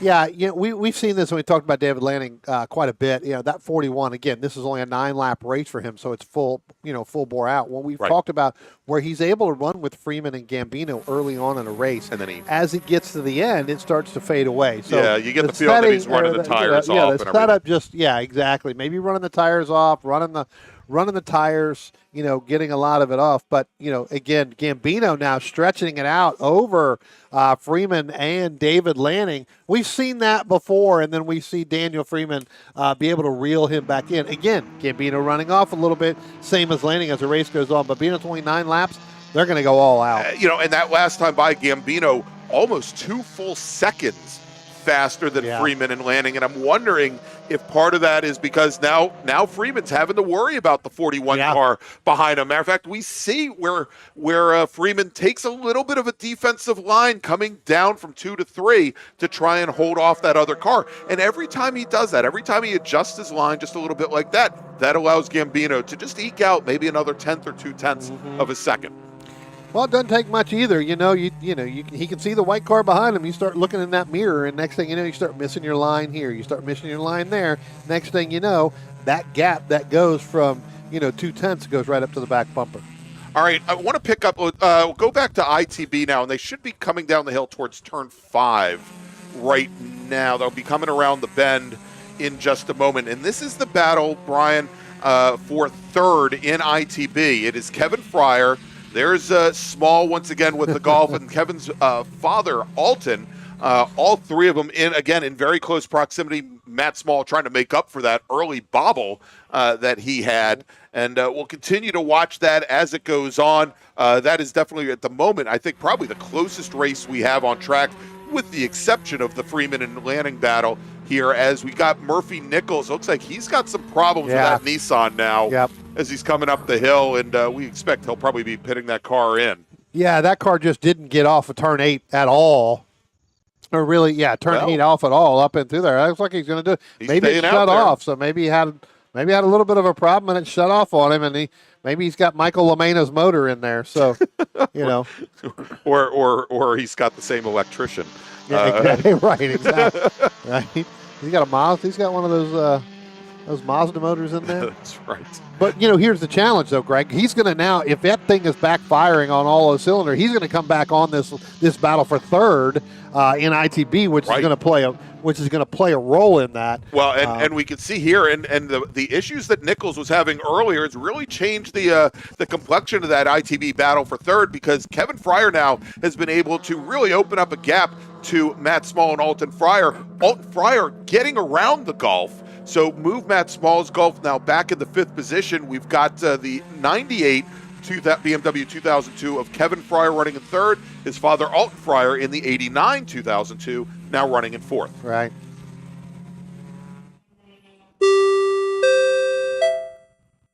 Attention in the paddock. Second call to the grid for race group number 1, SSM. Please head to the grid.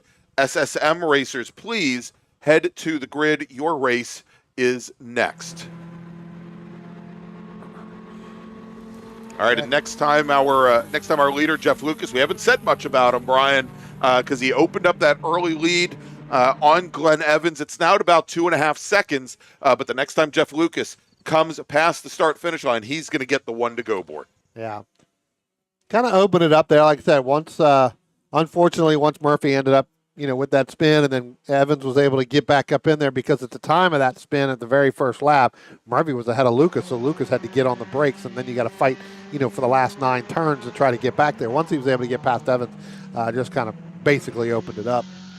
All right, here is we'll see Jeff Lucas coming around the bend here in just a few moments to start his final lap. I was just watching that battle in ITA between Freeman and Lanning, and Lanning using everything that he can to straighten out turn number 3, taking, as we call it, the Tristan Herbert line through turn 3, using all the gravel he can. Here comes Jeff Lucas, now crushed over the top of the hill. He's going to get the one to go.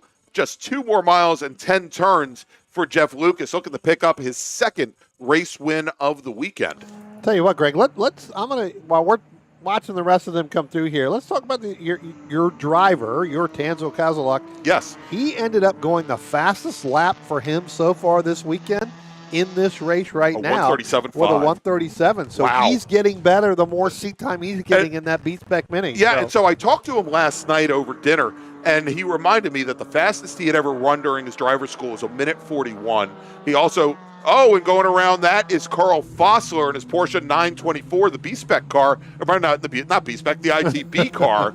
And Fossler gets the car spun around, and he continues on. But Tanzo was saying, first off, yes, his family in Turkey did watch the race. Oh, very nice. It was almost midnight when it started for them. But they did watch it. He's got his wonderful son here with him. But he is so happy that he is knocking time off every single lap that he gets. And he said, look, a whole bunch of the other B-Spec racers, they're running in H production this weekend. Yeah. I wanted to stay in this group so that I would have a little bit more of a gap, a little bit more free track time here, and be able to work on my racecraft. As Jeff Lucas comes out of turn 10 all by himself, right behind Tanzo Kazaluk, and Jeff Lucas is going to take the checker. He's going to win in ITS. Then the Evans car comes across the line. He'll finish 2nd in class. Let's pick up the Dan Freeman and the David Lanning. They're now coming out of turn 10. as gonna come down. Gambino takes the win in ITA, and Freeman was just absolutely being hounded Right. by Lanning on this entire last lap. But Dan Freeman, he's going to manage to hold off David Lanning. Freeman will finish second. David Lanning will finish third. Justin Shepard in the 100 car. He's now working his way. And look at this. Talk about a close battle, Brian. At the line, Justin Shepard holds off Nor Perskell for fourth. Margin there, 0.007 seconds, 7/1000ths of a second at the line. And so Justin Shepard in the 100 car out of Hampstead, Maryland, he'll finish fourth. Nor Perskell, great last lap for him. Perskell had, I think, was about 3 car lengths back at the beginning of that last lap. Just barely finishes in 5th position. So let's run things down. Jeff Lucas, the win in ITS. Glenn Evans second. Mark Liller will finish in third. Murphy Nichols runs his fastest lap of the race on the last lap, finishes in 4th. In ITA, it's Gambino, Freeman, and Lanning with Justin Shepard 4th. In ITB, I didn't even see, did we see this happen? No, there we go. Scotty Holman takes the win. I'm like looking at the timing, and I didn't see Scotty Holman's name at the top. Scotty Holman takes the win, his second win of the weekend in ITB. Rich Allen finishes second. Kevin Fryer will finish third with Alton Fryer in 4th. And then, of course, our sole racer in B-Spec, Tansel Kazaluk. All right, let's make a final call to the grid for our last race group of the morning, and you're going to want to stick around for this if it's anything like our first race of the morning. Final call to the grid for race group number 1, SSM. Please head to the grid. SSM racers, please head to the grid for your 14-lap feature race coming up next. All right, we're going to take a quick break, Brian. We'll be back here in just a few moments, and with that SSM action. But first, I want to tell you about one of our great partners here of the MARRS series in the Washington, D.C. region of the SCCA, and that is RP Performance. RP Performance is the only premier race shop in the region that specializes in both street and track Mazdas and is located right in the heart of racing at Summit Point's Gasoline Alley. RP has been involved in countless race wins and series championships, helping drivers of all ages with their individual racing and other track event needs for over 30 years. Providing trackside support, arrive and drive packages, as well as race car transport services, RP Performance is your go-to for getting your car on track. For more information about RP Performance, come talk to them here in the paddock, call them at 304-728-6749, or email them at brett@rpperformanceracing.com.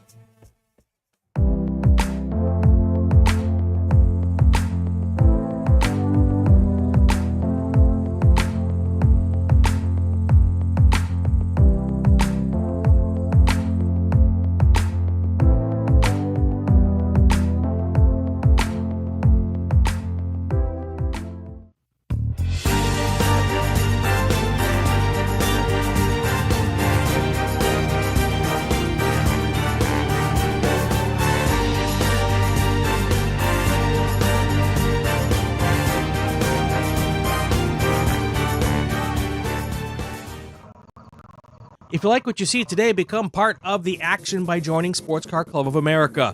Whether you want to drive, flag, or just have fun with cars, SCCA membership opens the door to all kinds of motorsports to feed your obsession, along with 65,000 like-minded members ready to be friends. Ask someone trackside how to get involved or visit SCCA.com for more information. Since 1976, Radial Tire Company has been providing the Washington, D.C. area with quality tires, expert knowledge, and the finest service. They have earned a reputation as a premier specialist in hard-to-find performance tire and wheel applications and stock tires from all the top manufacturers for whatever you drive. From performance and race cars to SUVs and trucks to your daily drivers, Radial's mission is to assist you in getting the most out of your tires and car. To get a competitive quote on your next set of tires, now with free shipping, or to schedule online, visit radialtirecompany.com or call them in Silver Spring at area code 301-585-2740. That's 301-585-2740.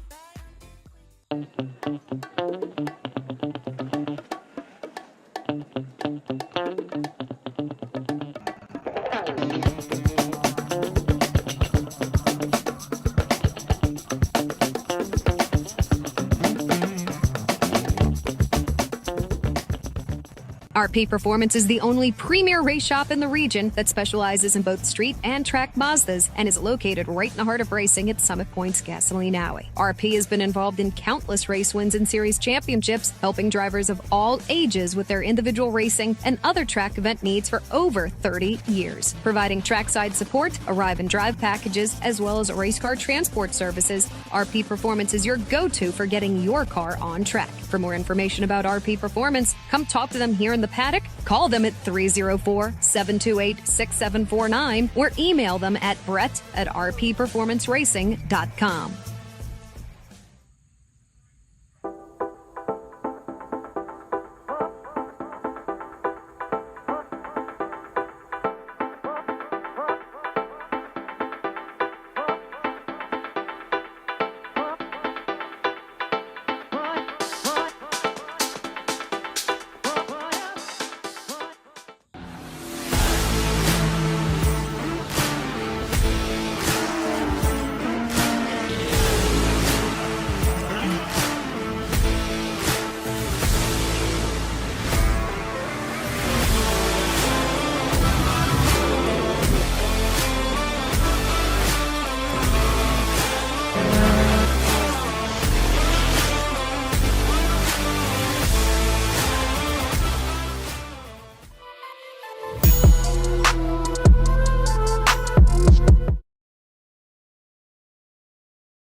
And welcome back, everybody, to Summit Point Raceway and the 2024 Labor Day MARRS Spectacular, or the MARRS Labor Day Spectacular. That's what I meant to say. Presented by Radial Tire Company, Radial Performance, and the Washington, D.C. region of the SCCA. Heading out on track now for the first pace lap of their 14-lap feature race. It is the SSM field, that very competitive class for 1.6-liter Mazda Miatas. Let's run down the top 20 of our starting order. We had 37 cars set qualifying times. Here again is the top 20. Starting 20th in the number 199 Mazda out of Millersville, Maryland. It's Ben Sarley. Isaac Jordan's out of Weehawken, New Jersey, representing the northern New Jersey region of the SCCA. He starts 19th in the 46 car. Adam Volatiles from Sykesville, Maryland. He starts 18th in the 04 car, with Jay Bindrum driving the number 88 Mazda. He's from Noakesville, Virginia. He starts 17th. Starting 16th, driving the number 36 machine from Leesburg, Virginia, it's Chris Tilton, with Kevin Gaiman out of Downingtown, Pennsylvania, representing the Philadelphia region of the SCCA. He starts 15th. Deacon Greenfield starts 14th today. He's in the number 73 machine. He's from Bristow, Virginia, with Dave Biegert driving the number 1 car. Dave is out of Warrenton, Virginia. He starts once again in lucky 13th position. John Hotz will start 12th.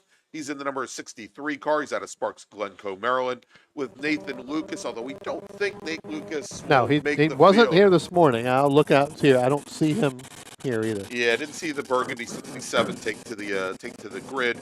He was scheduled to start 11th. Starting 10th, driving the number 8 Mazda out of Wrightsville, Pennsylvania, it's Jordan Fuhrman, with Dylan Adeli starting 9th. He's in the number 71 machine. He's from Herndon, Virginia. Silver Springs, Arif Kazim will start 8th today in the number 98 car, with Dave Weibel out of Wallingford, Pennsylvania, representing the Philadelphia region, starting 7th. Frank Taberzi, widest Mazda here this weekend. He's out of Washington, D.C. in the number 121 machine. He starts 6th. Scott O'Rourke's in the 32 car. He's out of Baltimore, Maryland, starting 5th today. And your second row here today out of Harpers Ferry, West Virginia, driving the number 89 Mazda Miata, Jamison Huffman. Jack Murchison is out of Sykesville, Maryland. He's in the 58 car. He will start 3rd. So now we move to the front row. Your winner today in the number 15 machine, winning 2 races in a row from Dayton, Maryland, it's Ryan Maloney. Starting on the outside of the front row, and Neil O'Rourke in the number 06 Mazda. He's out of Baltimore, Maryland. He is your pole sitter for race number 3 here this weekend for SSM. All right, the field now coming through turn number 10. Pace car is on the pit lane, turning things over to Neil O'Rourke in that green 06 machine on the inside of the front row starter. Looking over the field, and green flag is in the air, and we are underway once again.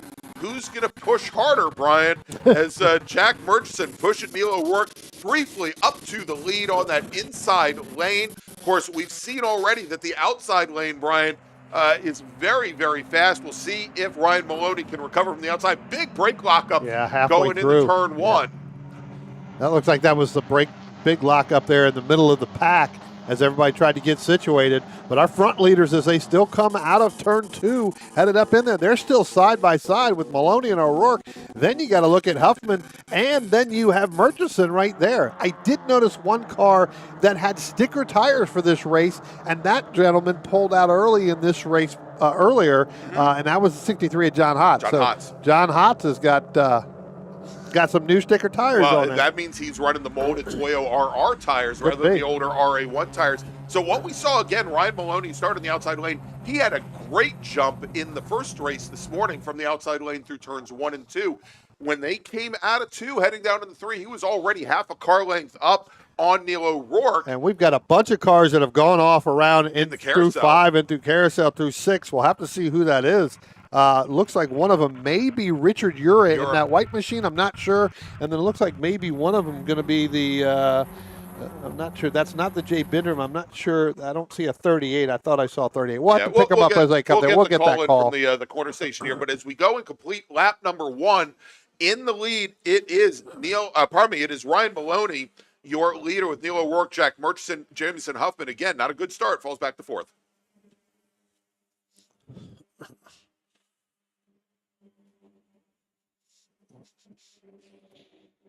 I thought I heard 74 and 1.8. 74 and 1.8 is what I sure. heard. Weibel is the 1.8. Right. Somebody's got some smoke that is one of those the cars that are in the back, and I'll get a picture or I'll get a thing on my binoculars as they come out. But it's definitely got some tire smoke on the back of the body as everybody's starting to go single file. And I'm wondering if that was actually the 71 of Dylan Adeli that was in that general area. So. As Weibel had started 7th and Adeli had started 9th. You are correct. Between them. Yeah. You are correct. That is the 71 of Dylan Adeli. Weibel looks like he is on pit road. Dylan Adeli in the 71 does have some smoke out of the right side, so it looks like there is some body rubbing on there, some body contact. Yeah, so it looks like Dave Weibel's day comes to a very early end. And, some more brake lock up at 5, yeah. Well, no, that's not brake lock. That's the tire smoke. That's the body rubbing on the back of the tire. Adeli machine, yeah. Yep. So we'll continue to watch that as Adeli now falls back. He is currently sitting back in 33rd position, and I would bet that he probably will bring that car down the pit lane as well soon. As our leaders now come across the line to complete lap number 2, and it is Maloney and O'Rourke with Murchison and Huffman. Scott O'Rourke in that white 32 machine, though, Brian, runs the fastest lap. And, wow, look at this. Going down into turn 1, side by side, it is both O'Rourke and Maloney, and Jack Murchison in the black number 58. He's right there as well as they come out from behind the trees and head into turn number 3. Was there contact there, Brian? No, I don't believe so, but they're side by side, not going to give anything up as they come up through the hill there, going up into turn 3, into turn 4. Ryan Maloney, Neil O'Rourke, it looks like they may have had some, but I don't believe they did, but they were that close you couldn't even put a piece of paper through them. All right, and here they come down through the chute going into 5 with O'Rourke, your lead car now, as he's gotten around Ryan Maloney. With Jack Murchison sitting back behind him in 3rd, Huffman and O'Rourke, and that the other O'Rourke, Scott O'Rourke, able to close things down. All that side-by-side racing, Brian, also brought Taberzi, Eric Chasm, John Hotz into the fight as well. So we've got now 8-10 cars that are all really in contention here for the lead. Yeah, no, I mean, I think they're going to get single file here, but again, like I said, as you were talking about, going side by side there, now Maloney's going to end up because of that side-by-side on the last lap, he's going to drop all the way back. You're going to see it coming into your screen now. He's going to drop all the way back to fourth, and now you've got Huffman and you've got Maloney. They're going to push Murchison up. Maloney's going to try to go back into Neal O'Rourke. Guys, we're 3 wide going down into turn 1. Maloney not really sure where to go. Didn't know where to go. It looks like he tried to pull over, maybe then push Huffman and Murchison. But Jack Murchison, now your lead car here in the Mid-Atlantic Road Racing Series SSM race, our second SSM race of the day. We've got Jamison Huffman, who slots in the second, and now it is Neal O'Rourke and Ryan Maloney side-by-side going into 3, this time not for the lead, but for 3rd position. And wow, look how tight this is, as we now also have Scott O'Rourke and Frank Taberzi in that battle as well. And again, not all that farther back, Arif Kazim in the 98 machine, little bit off, and we're going to see the gap here in just a moment. There they come down into turn 5 with Arif Kazim. He's got John Hodson, Jordy Fuhrman right behind him. There's about only about 3 car lengths though separating 7th, 8th, and 9th from our top 6. You know, I talked to Chris Tilton yesterday morning. Looks like him and Murchison are trying to put a team together, right? So both of them are trying to work. They're under the same tent this weekend, trying to create their own team. They got a group of individuals down there helping everybody. So again, does Michael Andretti have anything to do with it? No, has absolutely nothing. But I know that well, I'm not going into that, right. But there is some. So. All right, so as they come to the line, we had Jack Murchison, Jamison Huffman, Ryan Maloney all in line. Maloney had a great run out of 10, and he just figured he had to pull out to drivers left to continue on with that speed, and he's able to draft right past Jamison Huffman. He's side by side with Murchison, and again, we've seen a lot more speed through the outside of turns 1 and 2, and so as they come out from behind the trees, Brian, and they're heading down into turn 3, Ryan Maloney, he's got a nose up on Jack Murchison, and he is able to make the move from 3rd all the way to 1st by the time they get turns. Before they get less to turn than 3. 2 turns. Yeah. Absolutely. Great move there by the number 15. That just goes to show, if you're listening down in the paddock, there is a lot of grip on the outside, because where he was when he pulled out coming out of 10, going down basically by the start-finish line, there was no way he would have made that move. No. He made that move, and that car just stuck on the outside and just took off around the outside of that. So and he made that decision, I think, rather early. They were before the start-finish line when he pulled over drivers left. He had that good of a run out of turn 10 using the draft of the 2 cars ahead of him. If he had stayed where he was, Brian, he would have just been bottled up, probably having the coast down into turn 1 the whole time. Yep. We talked about the 71 smoking a little bit, Dylan and Deli. That looks like it may be coming out of the rear. That may be some gear oil coming out. So we'll have to see how long that's going to last, or whether or not that is potentially putting some stuff down. I don't believe it is, because if it was, it would have been done by now with those. But, you know. All right, Brian, so coming across the line now here on the front straight, bit of a breakaway at the front of the field. It is Ryan Maloney and Jack Murchison. They've got about 4 car lengths now on Neal O'Rourke, who takes over 3rd position from Jamison Huffman. Huffman's got Scott O'Rourke and Frank Taberzi along with him. But, you know, we saw this yesterday with Maloney and O'Rourke separating out from the rest of the field.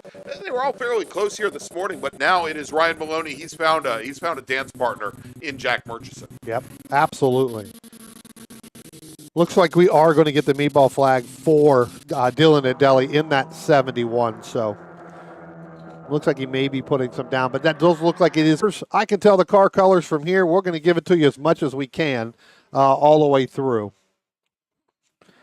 We're waiting for everything to come back up. It looks like we may starting to get some stuff up. Yeah, it looks like we're coming back up alive. there. Yep, absolutely.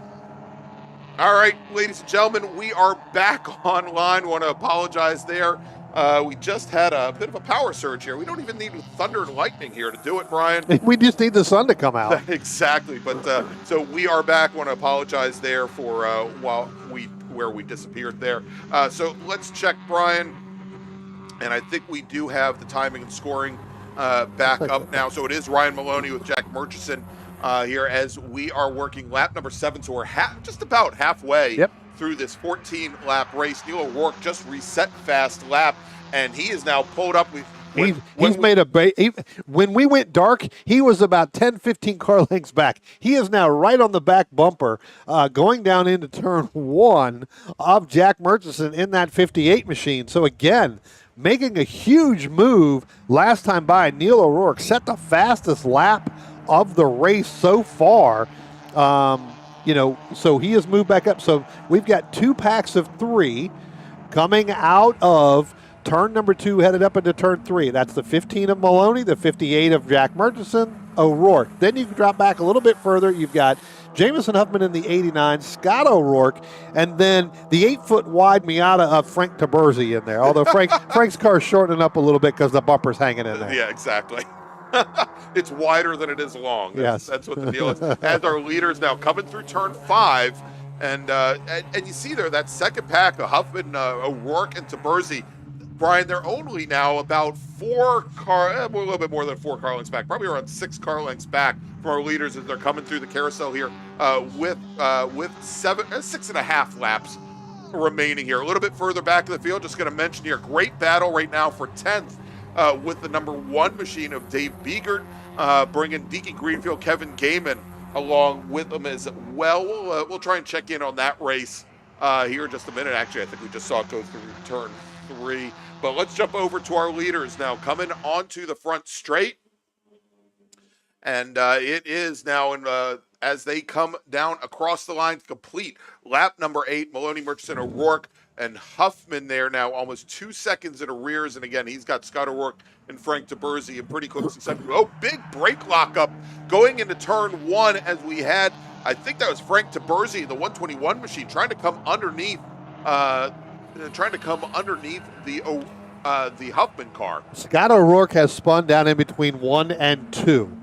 I can see the yellow car through the trees here. That is definitely the 32 of Scott O'Rourke. So where he was in between Huffman and Frank Taberzi, O'Rourke has gone around down in turn 1, turn 2. He has now continued on. So lots of lost positions there. All right, so that is unfortunate. And actually, I think that might have been O'Rourke in the yellow car that locked up the brakes going down into turn 1. And he came to the inside to try to make the move on Huffman with Taberzi there alongside. Yeah, that was a pretty big slide right there. So I'm sure as he's going around right now, I'm sure that tire is sounding like this. Yeah, exactly. All right. So I think one of those battles that we were looking at earlier here, and we see battles all the way through the field. Brian, Isaac Clark in the 86 machine, Steve Bindrum, James Roberts as they're heading down into the carousel now. Actually, they're coming down into turn 5. We'll check in with them in just a moment, but great battle going on. That is for 26th position, and it goes to prove, Brian, that we've got great racing up and down the SSM field as our leaders now going down into turn 1. Big brake lock up, and Brian, our leader is off. Oh, all the way into the tire barrier. And coming right to our camera there is Ryan Maloney right underneath our camera there in the gravel trap. That is now going to move. I believe is it Murchison or is it O'Rourke now? No, that is Murchison that is now going to lead. Oh my gosh there. So Jack Murchison, your new leader, Neil O'Rourke second. Huffman now elevated to third, and Huffman's about 3.5 seconds back, and that really changes the game in that fight between Jamison Huffman and Frank Taberzi here, Brian, for what is now the battle for the last podium position. Eric Chasm now moves up in the 5th position. And so we're getting word on whether or not they want to get that car moved out of the way now or not, because this could bring out a full course caution with 4.5 laps to go. Of course, he is so far deep in that gravel trap, Brian, I don't know if they're going to... He's getting out of the car now, so they're going to get him and take him over that wall. So I think they'll probably leave that car there. There you go, and on the very corner of our screen, we just saw him get out of the car. There he is. Yeah, there he is. Check it out, trying to see what is wrong with that vehicle. But now, with a very defensive posture coming down the front straight, it is our new leader, Jack Murchison, with Neil O'Rourke second. And Jamison Huffman there, Brian, just when, you'd have an opportunity to move up, he is falling off the pace of our two leaders. That last time by, he was almost a full second off of what Murchison and O'Rourke are doing ahead of him. But also Frank Taberzi making up about 0.3 on Huffman. And here, with a little bit over about 3 3/4 laps to go, Taberzi's got an opportunity for a podium here. Yeah, and we'll see how long that standing yellow stands up down there, knowing that, probably go for at least 2 laps till they get through there. But, yeah, that car hard hard braking all the way down through there. Not sure if Yeah. something broke on that car or not, because they were side by side. There was a lot of brake smoke before the car went off into the gravel, but as you said, Brian, he carried a lot of speed all the way through that gravel trap, all the way to the wall, and maybe a brake pad delamination or something along those lines. Very could be. Yeah. Very unfortunate there, as Maloney was looking to run the table this weekend. Already has 2 wins out of the 3 races. Obviously not going to be picking up points for this one. Ryan Maloney, currently our points leader in SSM this season. Again, as we get to the start-finish line now, coming out of turn 10, you're going to see Murchison. He's got about a 2-car length lead, trying to break the draft, going side to side, not trying to get O'Rourke. I think O'Rourke's going to get dizzy if he keeps doing that. But, trying to keep reminds me of a John Hotz maneuver. Right, exactly, right? And that yellow flag has been dropped down into turn 1, so those guys know it's there. They will use caution trying to go down there, even though they're trying to make passes because the racing action is green. But they know that car is down there at this point in time. But again, by about 2 car lengths there, then you've got to drop back. You've got Huffman and DeBersey. They've kind of broken apart a little bit as well. The race on the the battle on the track right now is between Arif Kazem and John Hotz. That is actually for 5th and 6th. Chasm came off of turn 2 and took that wide turn. Here they come up now up into turn 3, but Chasm stayed far drivers left going through there. Hotz, took his normal line, was in the center of the racetrack, and then they kind of went side to side through there, basically trying to stay there with the draft, but Chasm a little bit faster than Hotz right now.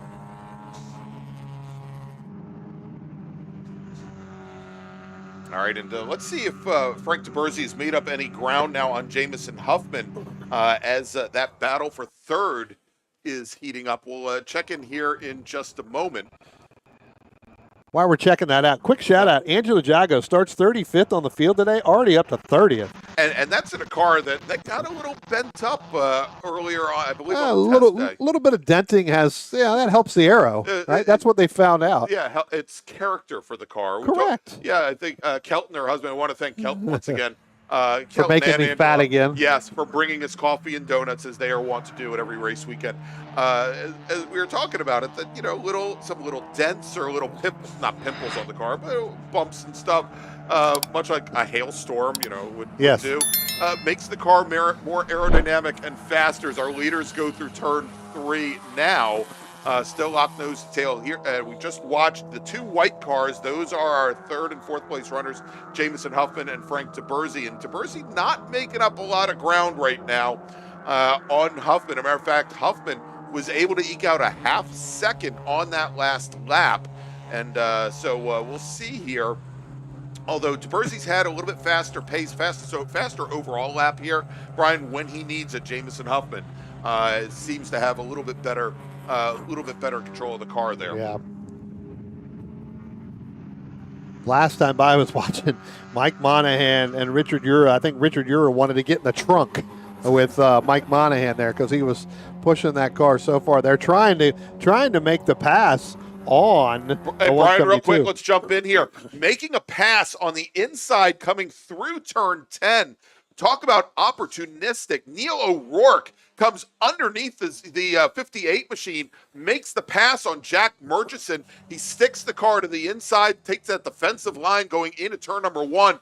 But he made a pass where I'm sure Murchison just was not expecting it, Brian. Typically, you're not going to try to make a pass going through turn 10, which is the fastest corner on the track, because it will absolutely kill your exit speed.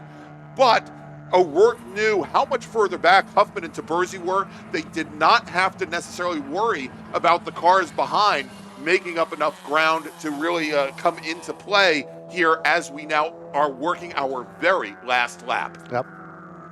What a move. What a move there by Neil O'Rourke. Let's see if that'll stick as they head down into turn 5 now. O'Rourke leading by about not even a paper width between him and Jack Murchison. Murchison still trying to push. Let's see if Jack Murchison went to school and whether or not he's going to be able to make the same move on Neil O'Rourke. And there they are as they come through the carousel, locked nose to tail, and coming into turn 8, going to start heading up the hill.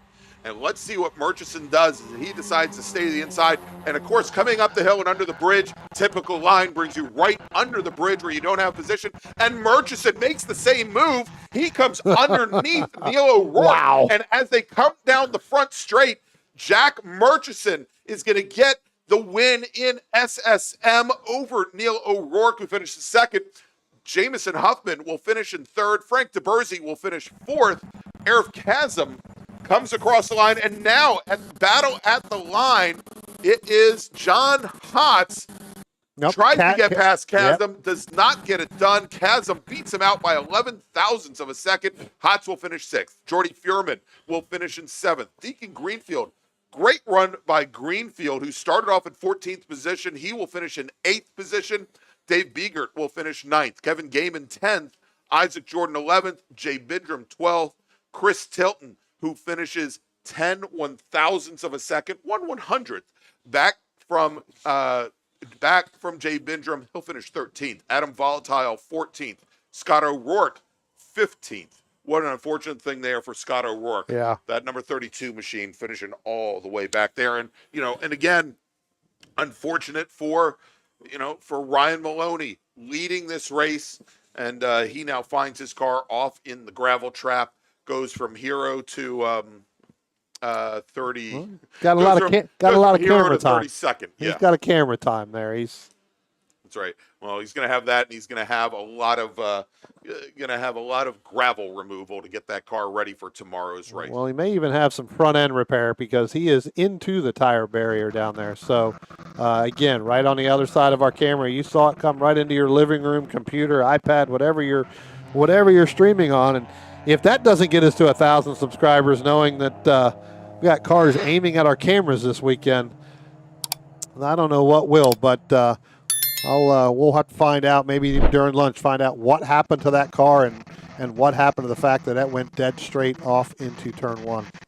All right, Brian, I'm getting word from Race Control that our next race of the day, because we're going to be taking a break for lunch now, our next race, which is going to be Spec Racer 4 Gen 3, they are scheduled to head on track at 1:15 p.m. So just about an hour and 5 minutes from now, we're going to be back, and we're going to be back right about that time at 1:15.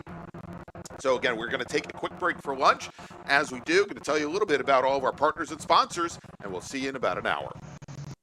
Belmont Classic Cars is a family-owned classic and collector car dealership located in Eastern Ohio, specializing in 1960s and 70s American muscle cars and other unique automobiles. Belmont takes pride in taking you back to a simpler time with iconic classic rides and never selling anything that they wouldn't want in their own collection. To see Belmont's extensive inventory of classic cars, visit their website at belmontclassiccars.com or find them on Facebook and Instagram at Belmont Classic. Since 1976, Radial Tire Company has been providing the Washington, D.C. area with quality tires, expert knowledge, and the finest service. They have earned a reputation as a premier specialist in hard-to-find performance tire and wheel applications and stock tires from all the top manufacturers for whatever you drive. From performance and race cars to SUVs and trucks to your daily drivers, Radial's mission is to assist you in getting the most out of your tires and car. To get a competitive quote on your next set of tires, now with free shipping, or to schedule online, visit RadialTireCompany.com or call them in Silver Spring at area code 301-585-2740. That's 301-585-2740. RP Performance is the only premier race shop in the region that specializes in both street and track Mazdas and is located right in the heart of racing at Summit Point's Gasoline Alley. RP has been involved in countless race wins and series championships, helping drivers of all ages with their individual racing and other track event needs for over 30 years. Providing trackside support, arrive and drive packages, as well as race car transport services, RP Performance is your go-to for getting your car on track. For more information about RP Performance, come talk to them here in the paddock, call them at 304-728-6749, or email them at brett@rpperformanceracing.com. OG Racing carries just what you need to get on the track. From driving suits and shoes to helmets, data and video systems to your favorite brake pads from Performance Friction, Hawk, and Paget. OG Racing has built its reputation during the last 22 years by providing the best customer service in the motorsports business, and their depth of inventory is second to none when it comes to safety equipment. That's why OG Racing has been the highest volume Sparco dealer for 17 years. Come visit their 12,000 square foot showroom and warehouse located in Sterling, Virginia. Call them at 1-800-934-9112 or order online at ogracing.com.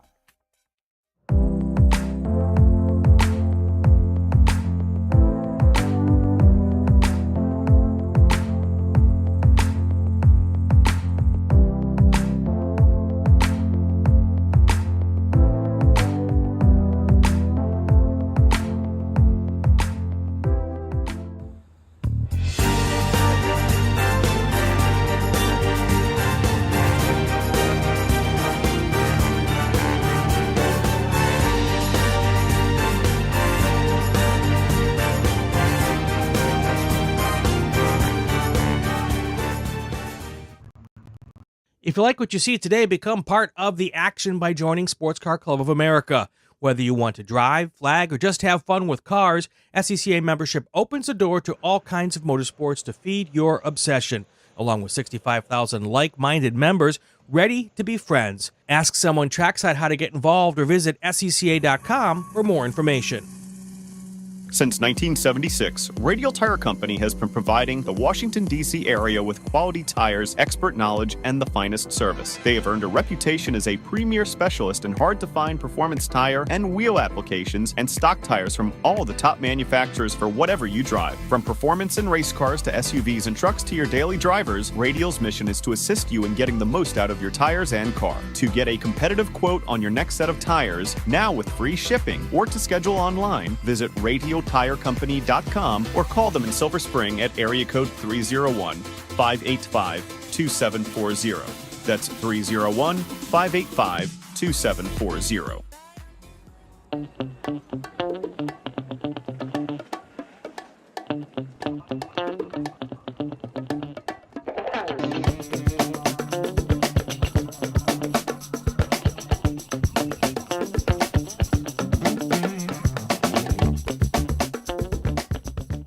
RP Performance is the only premier race shop in the region that specializes in both street and track Mazdas and is located right in the heart of racing at Summit Point's Gasoline Alley. RP has been involved in countless race wins and series championships, helping drivers of all ages with their individual racing and other track event needs for over 30 years. Providing trackside support, arrive and drive packages, as well as race car transport services, RP Performance is your go-to for getting your car on track. For more information about RP Performance, come talk to them here in the paddock, call them at 304-728-6749, or email them at brett@rpperformanceracing.com.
Hey dog.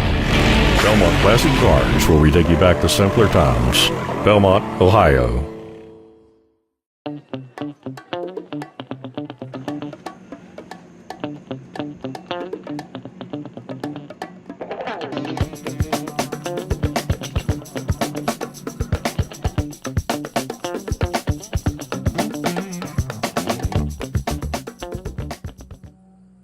OG Racing carries just what you need to get on the track, from driving suits and shoes to helmets, data and video systems, to your favorite brake pads from Performance Friction, Hawk, and Paget. OG Racing has built its reputation during the last 22 years by providing the best customer service in the motorsports business, and their depth of inventory is second to none when it comes to safety equipment. That's why OG Racing has been the highest volume Sparco dealer for 17 years.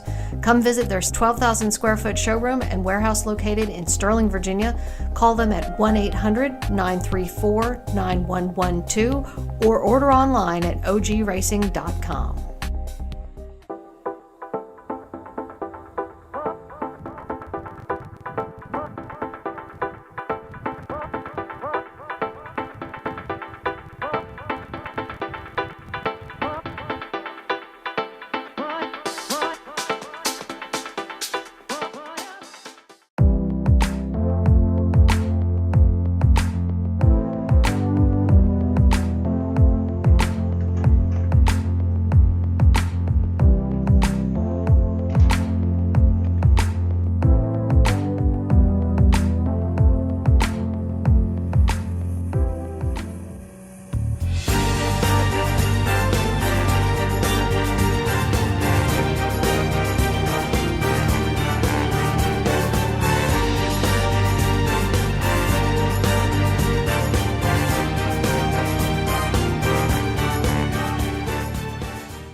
If you like what you see today, become part of the action by joining Sports Car Club of America. Whether you want to drive, flag, or just have fun with cars, SCCA membership opens the door to all kinds of motorsports to feed your obsession, along with 65,000 like-minded members ready to be friends. Ask someone trackside how to get involved or visit SCCA.com for more information.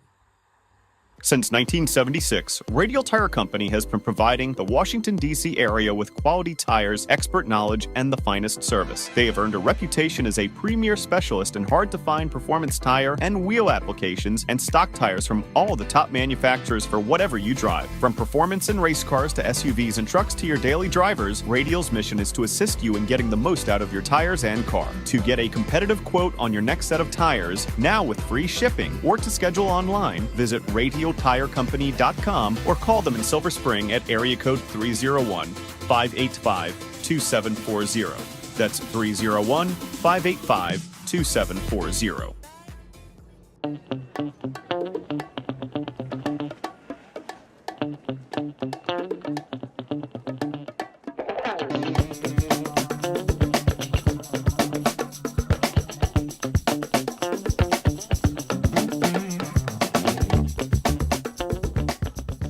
RP Performance is the only premier race shop in the region that specializes in both street and track Mazdas and is located right in the heart of racing at Summit Point's Gasoline Alley. RP has been involved in countless race wins and series championships, helping drivers of all ages with their individual racing and other track event needs for over 30 years. Providing trackside support, arrive and drive packages, as well as race car transport services, RP Performance is your go-to for getting your car on track. For more information about RP Performance, come talk to them here in the paddock, call them at 304-728-6749, or email them at brett@rpperformanceracing.com.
Hey dog.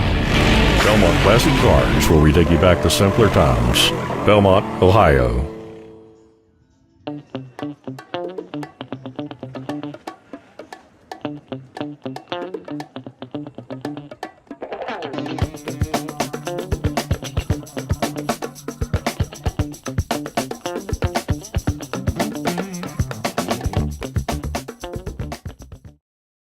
OG Racing carries just what you need to get on the track, from driving suits and shoes to helmets, data and video systems, to your favorite brake pads from Performance Friction, Hawk, and Paget.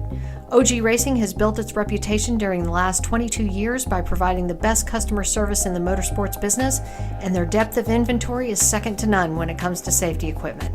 That's why OG Racing has been the highest volume Sparco dealer for 17 years. Come visit their 12,000 square foot showroom and warehouse located in Sterling, Virginia.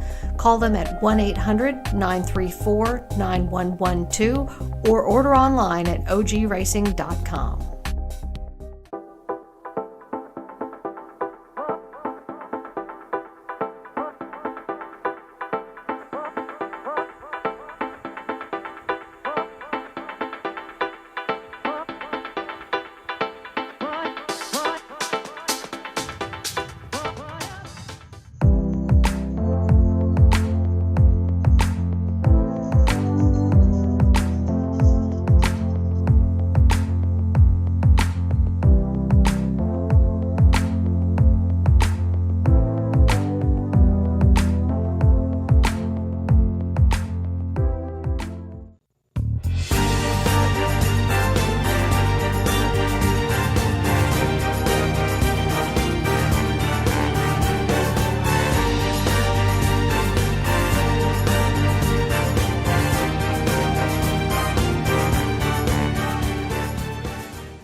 If you like what you see today, become part of the action by joining Sports Car Club of America. Whether you want to drive, flag, or just have fun with cars, SCCA membership opens the door to all kinds of motorsports to feed your obsession, along with 65,000 like-minded members ready to be friends. Ask someone trackside how to get involved or visit SCCA.com for more information. Since 1976, Radial Tire Company has been providing the Washington, D.C. area with quality tires, expert knowledge, and the finest service. They have earned a reputation as a premier specialist in hard-to-find performance tire and wheel applications and stock tires from all the top manufacturers for whatever you drive. From performance and race cars to SUVs and trucks to your daily drivers, Radial's mission is to assist you in getting the most out of your tires and car. To get a competitive quote on your next set of tires, now with free shipping, or to schedule online, visit RadialTireCompany.com or call them in Silver Spring at area code 301-585-2740. That's 301-585-2740.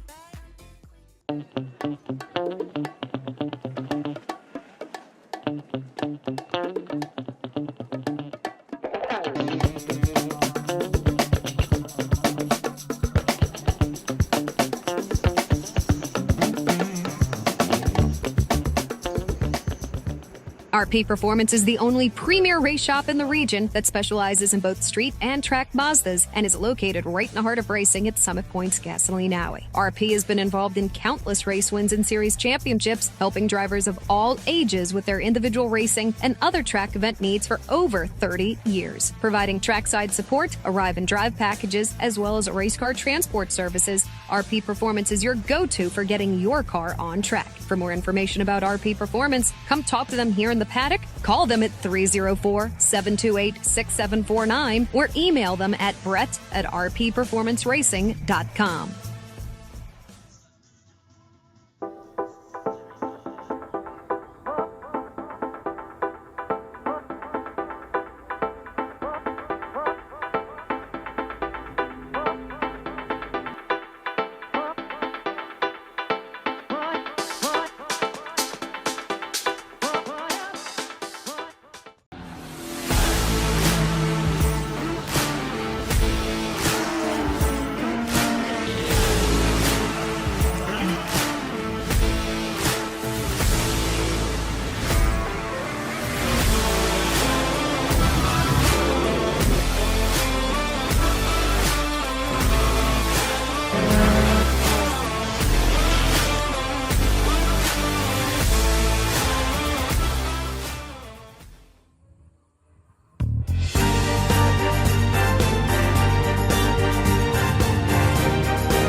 Hey dog.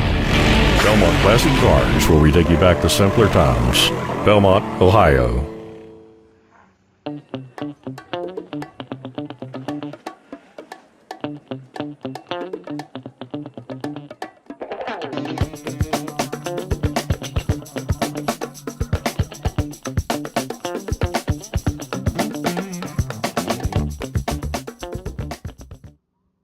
OG Racing carries just what you need to get on the track, from driving suits and shoes to helmets, data and video systems, to your favorite brake pads from Performance Friction, Hawk, and Paget. OG Racing has built its reputation during the last 22 years by providing the best customer service in the motorsports business, and their depth of inventory is second to none when it comes to safety equipment. That's why OG Racing has been the highest volume Sparco dealer for 17 years. Come visit their 12,000 square foot showroom and warehouse located in Sterling, Virginia. Call them at 1-800-934-9112 or order online at ogracing.com.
If you like what you see today, become part of the action by joining Sports Car Club of America.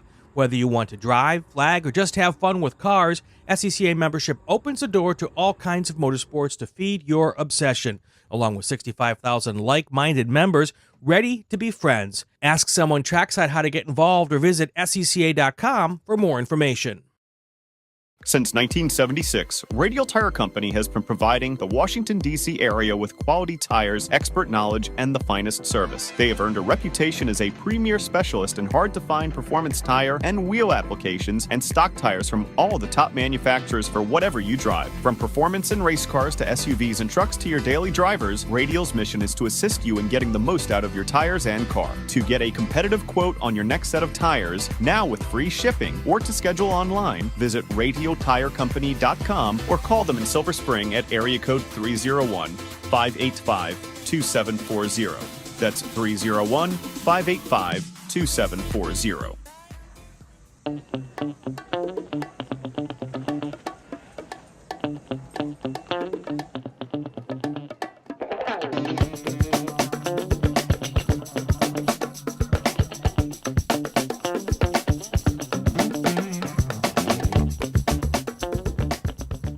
RP Performance is the only premier race shop in the region that specializes in both street and track Mazdas and is located right in the heart of racing at Summit Point's Gasoline Alley. RP has been involved in countless race wins and series championships, helping drivers of all ages with their individual racing and other track event needs for over 30 years. Providing trackside support, arrive and drive packages, as well as race car transport services, RP Performance is your go-to for getting your car on track. For more information about RP Performance, come talk to them here in the paddock, call them at 304-728-6749, or email them at brett@rpperformanceracing.com.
Hey dog. Belmont Classic Cars, where we take you back to simpler times. Belmont, Ohio.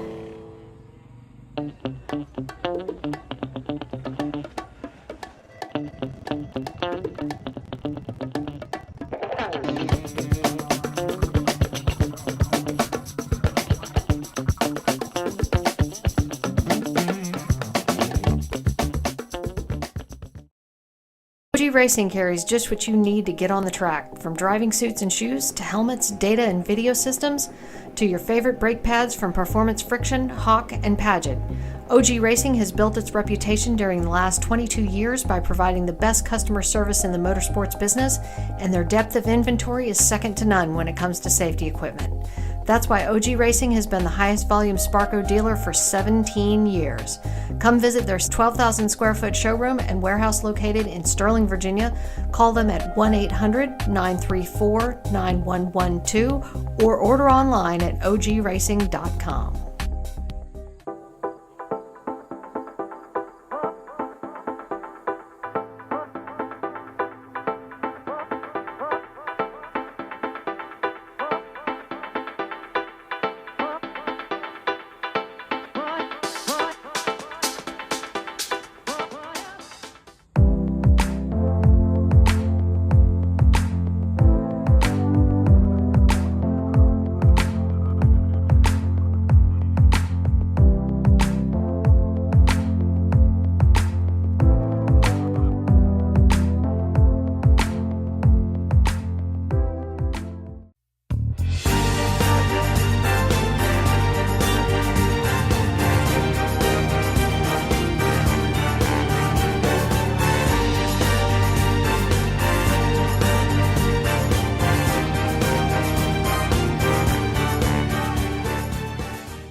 If you like what you see today, become part of the action by joining Sports Car Club of America. Whether you want to drive, flag, or just have fun with cars, SCCA membership opens the door to all kinds of motorsports to feed your obsession, along with 65,000 like-minded members ready to be friends. Ask someone trackside how to get involved or visit SCCA.com for more information.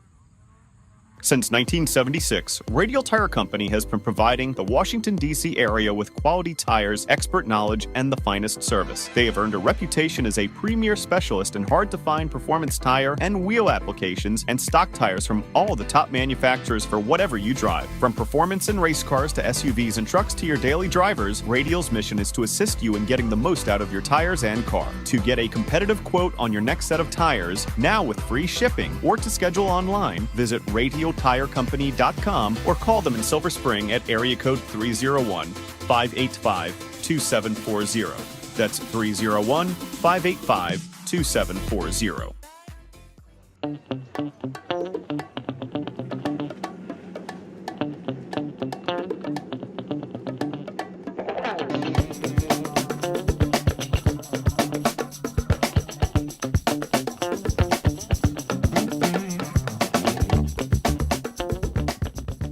RP Performance is the only premier race shop in the region that specializes in both street and track Mazdas and is located right in the heart of racing at Summit Point's Gasoline Alley. RP has been involved in countless race wins and series championships, helping drivers of all ages with their individual racing and other track event needs for over 30 years. Providing trackside support, arrive and drive packages, as well as race car transport services, RP Performance is your go-to for getting your car on track. For more information about RP Performance, come talk to them here in the paddock, call them at 304-728-6749, or email them at brett@rpperformanceracing.com.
Hey, dog.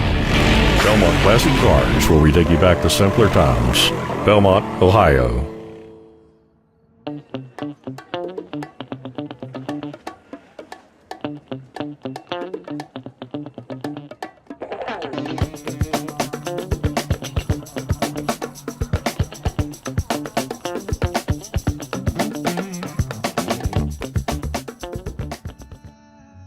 OG Racing carries just what you need to get on the track, from driving suits and shoes to helmets, data and video systems, to your favorite brake pads from Performance Friction, Hawk, and Paget.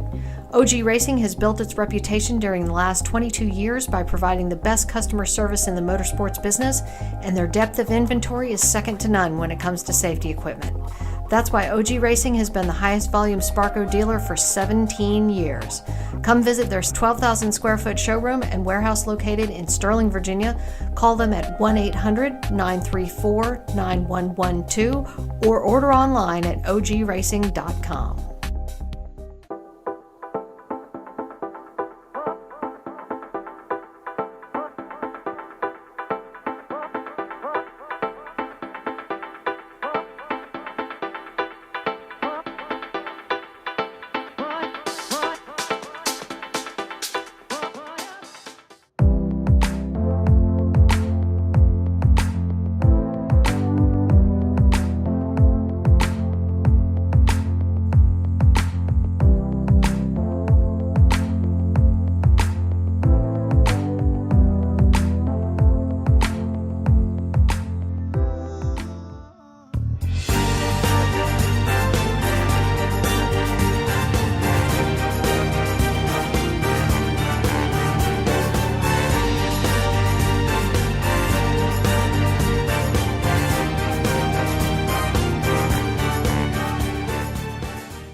If you like what you see today, become part of the action by joining Sports Car Club of America. Whether you want to drive, flag, or just have fun with cars, SCCA membership opens the door to all kinds of motorsports to feed your obsession, along with 65,000 like-minded members ready to be friends. Ask someone trackside how to get involved or visit SCCA.com for more information. Since 1976, Radial Tire Company has been providing the Washington, D.C. area with quality tires, expert knowledge, and the finest service. They have earned a reputation as a premier specialist in hard-to-find performance tire and wheel applications and stock tires from all the top manufacturers for whatever you drive. From performance and race cars to SUVs and trucks to your daily drivers, Radial's mission is to assist you in getting the most out of your tires and car. To get a competitive quote on your next set of tires, now with free shipping, or to schedule online, visit RadialTireCompany.com or call them in Silver Spring at area code 301-585-2740. That's 301-585-2740.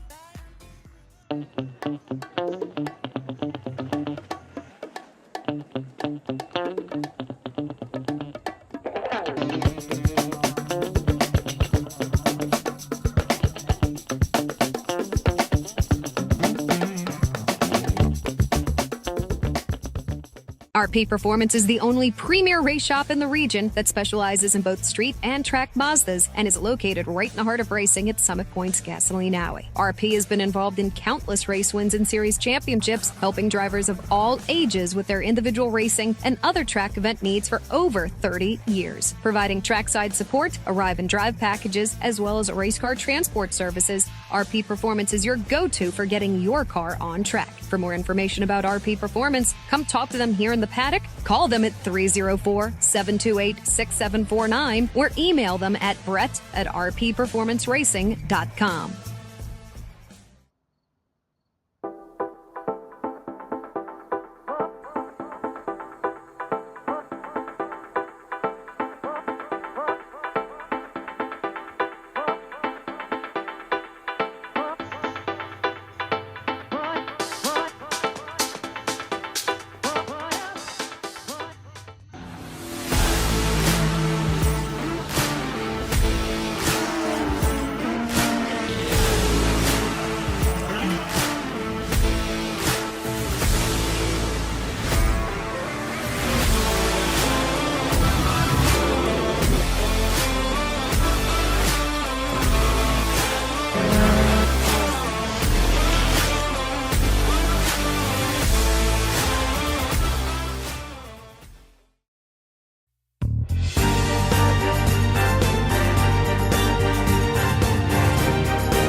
Hey, dog. Belmont Classic Cars, where we take you back to simpler times. Belmont, Ohio.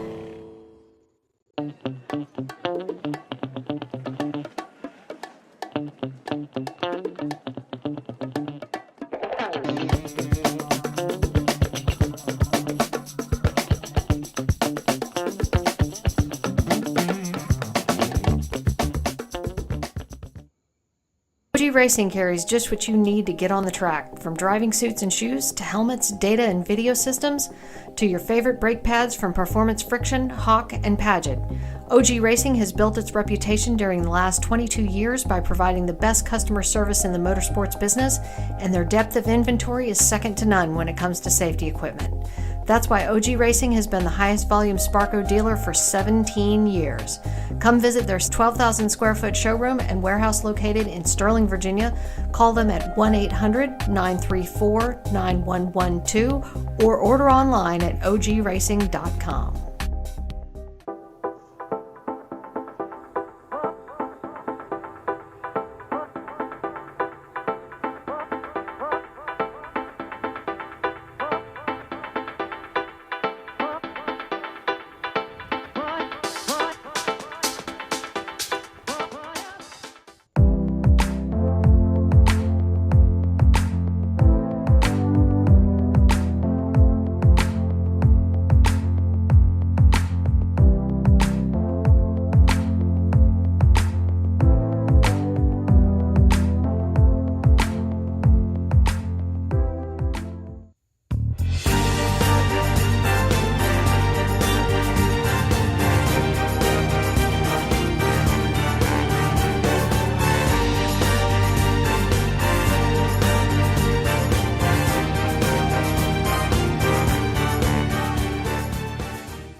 If you like what you see today, become part of the action by joining Sports Car Club of America. Whether you want to drive, flag, or just have fun with cars, SCCA membership opens the door to all kinds of motorsports to feed your obsession, along with 65,000 like-minded members ready to be friends. Ask someone trackside how to get involved or visit SCCA.com for more information.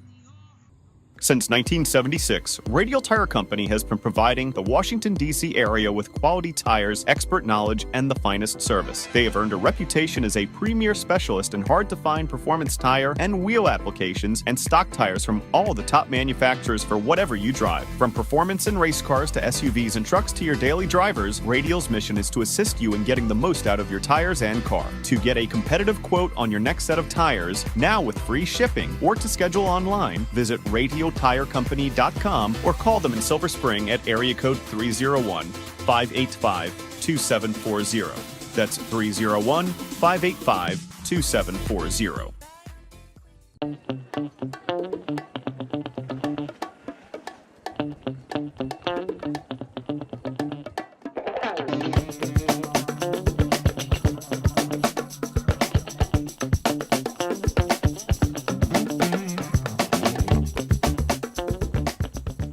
RP Performance is the only premier race shop in the region that specializes in both street and track Mazdas and is located right in the heart of racing at Summit Point's Gasoline Alley. RP has been involved in countless race wins and series championships, helping drivers of all ages with their individual racing and other track event needs for over 30 years. Providing trackside support, arrive and drive packages, as well as race car transport services, RP Performance is your go-to for getting your car on track. For more information about RP Performance, come talk to them here in the paddock, call them at 304-728-6749, or email them at brett@rpperformanceracing.com.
Hey, dog. Belmont Classic Cars, where we take you back to simpler times. Belmont, Ohio.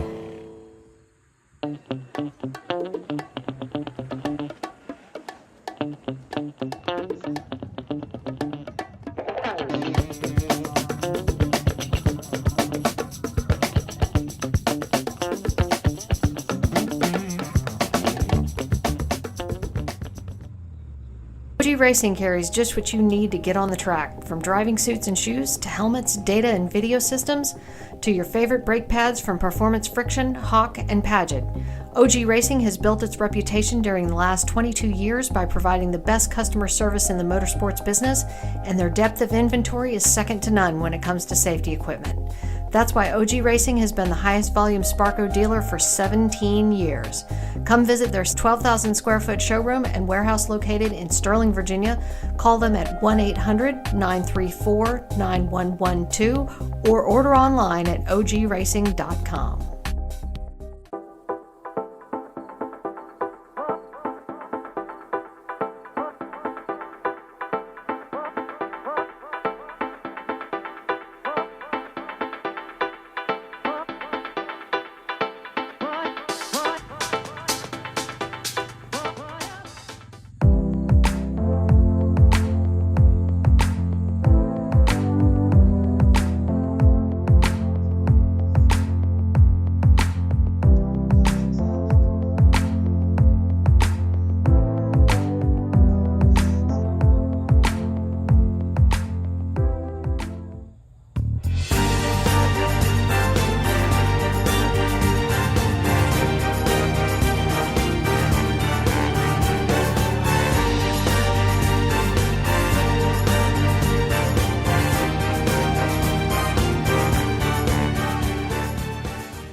If you like what you see today, become part of the action by joining Sports Car Club of America. Whether you want to drive, flag, or just have fun with cars, SCCA membership opens the door to all kinds of motorsports to feed your obsession, along with 65,000 like-minded members ready to be friends. Ask someone trackside how to get involved or visit SCCA.com for more information.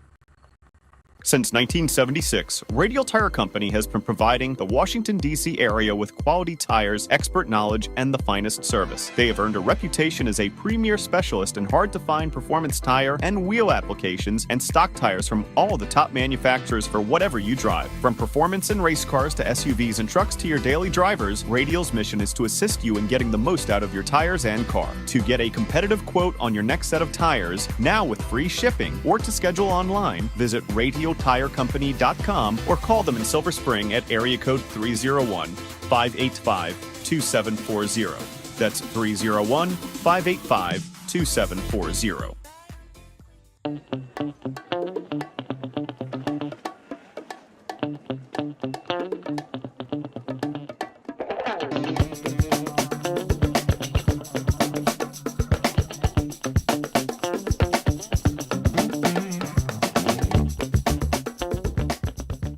RP Performance is the only premier race shop in the region that specializes in both street and track Mazdas and is located right in the heart of racing at Summit Point's Gasoline Alley. RP has been involved in countless race wins and series championships, helping drivers of all ages with their individual racing and other track event needs for over 30 years. Providing trackside support, arrive and drive packages, as well as race car transport services, RP Performance is your go-to for getting your car on track. For more information about RP Performance, come talk to them here in the paddock, call them at 304-728-6749, or email them at brett@rpperformanceracing.com.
Hey, dog.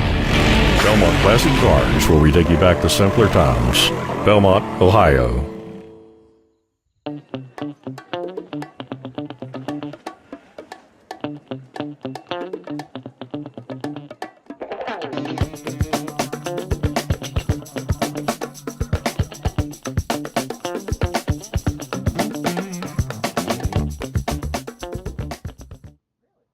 OG Racing carries just what you need to get on the track, from driving suits and shoes to helmets, data and video systems, to your favorite brake pads from Performance Friction, Hawk, and Paget.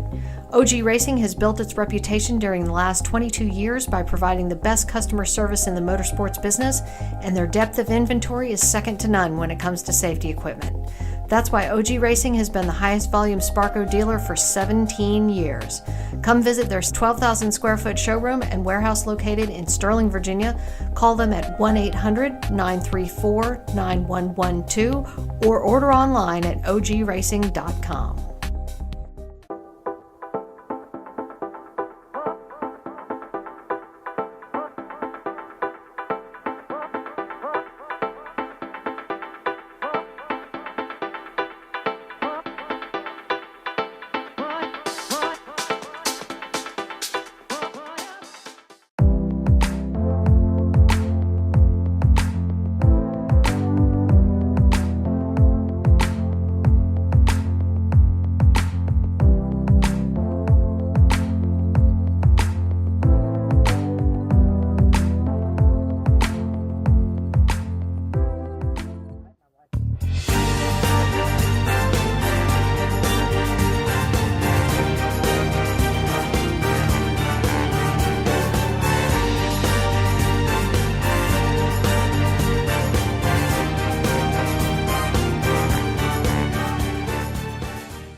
If you like what you see today, become part of the action by joining Sports Car Club of America.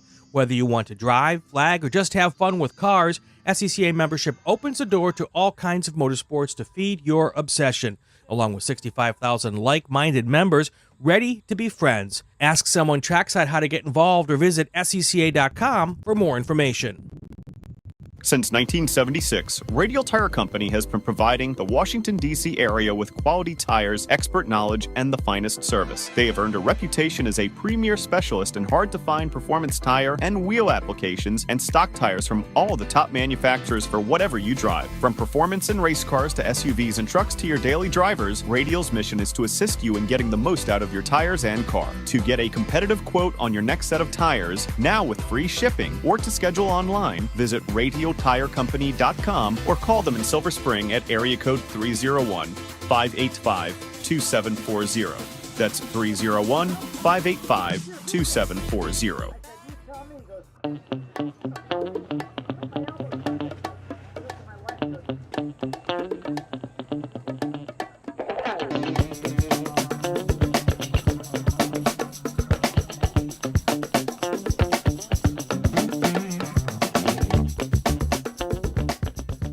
RP Performance is the only premier race shop in the region that specializes in both street and track Mazdas and is located right in the heart of racing at Summit Point's Gasoline Alley. RP has been involved in countless race wins and series championships, helping drivers of all ages with their individual racing and other track event needs for over 30 years. Providing trackside support, arrive and drive packages, as well as race car transport services, RP Performance is your go-to for getting your car on track. For more information about RP Performance, come talk to them here in the paddock, call them at 304-728-6749, or email them at brett@rpperformanceracing.com.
Hey dog.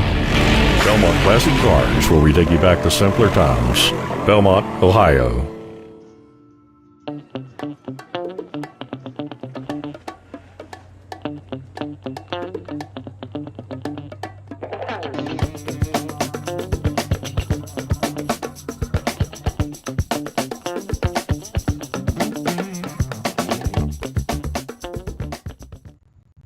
OG Racing carries just what you need to get on the track, from driving suits and shoes to helmets, data and video systems, to your favorite brake pads from Performance Friction, Hawk, and Paget.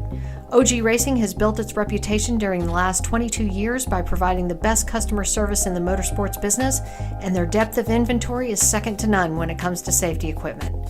That's why OG Racing has been the highest volume Sparco dealer for 17 years. Come visit their 12,000 square foot showroom and warehouse located in Sterling, Virginia. Call them at 1-800-934-9112 or order online at ogracing.com.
If you like what you see today, become part of the action by joining Sports Car Club of America. Whether you want to drive, flag, or just have fun with cars, SCCA membership opens the door to all kinds of motorsports to feed your obsession, along with 65,000 like-minded members ready to be friends. Ask someone trackside how to get involved or visit SCCA.com for more information.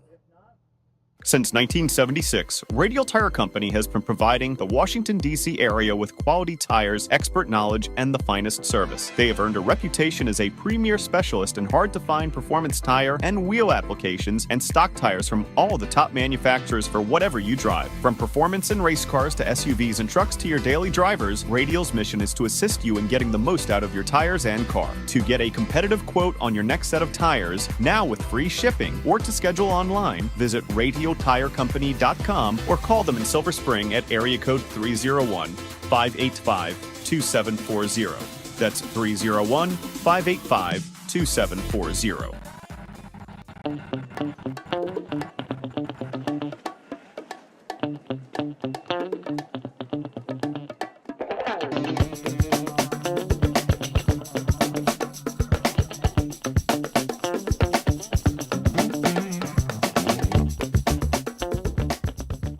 RP Performance is the only premier race shop in the region that specializes in both street and track Mazdas and is located right in the heart of racing at Summit Point's Gasoline Alley. RP has been involved in countless race wins and series championships, helping drivers of all ages with their individual racing and other track event needs for over 30 years. Providing trackside support, arrive and drive packages, as well as race car transport services, RP Performance is your go-to for getting your car on track. For more information about RP Performance, come talk to them here in the paddock, call them at 304-728-6749, or email them at brett@rpperformanceracing.com.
Hey, dog. Belmont Classic Cars, where we take you back to simpler times. Belmont, Ohio.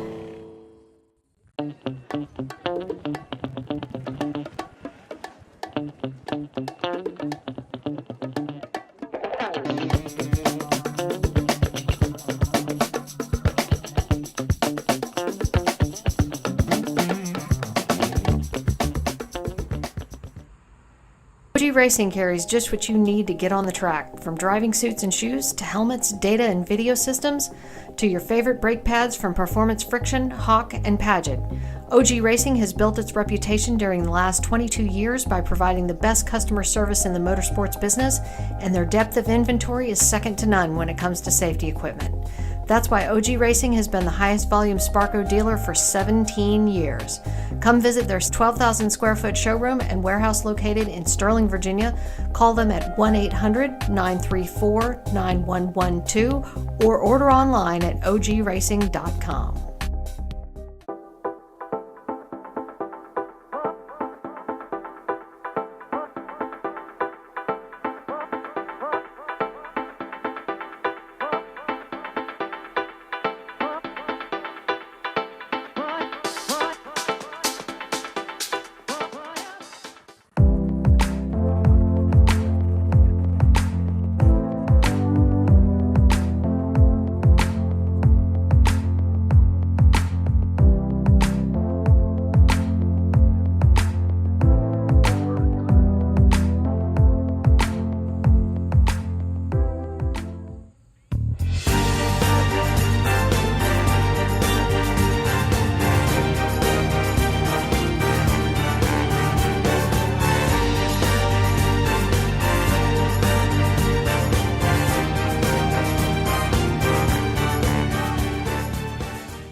If you like what you see today, become part of the action by joining Sports Car Club of America. Whether you want to drive, flag, or just have fun with cars, SCCA membership opens the door to all kinds of motorsports to feed your obsession, along with 65,000 like-minded members ready to be friends. Ask someone trackside how to get involved or visit SCCA.com for more information.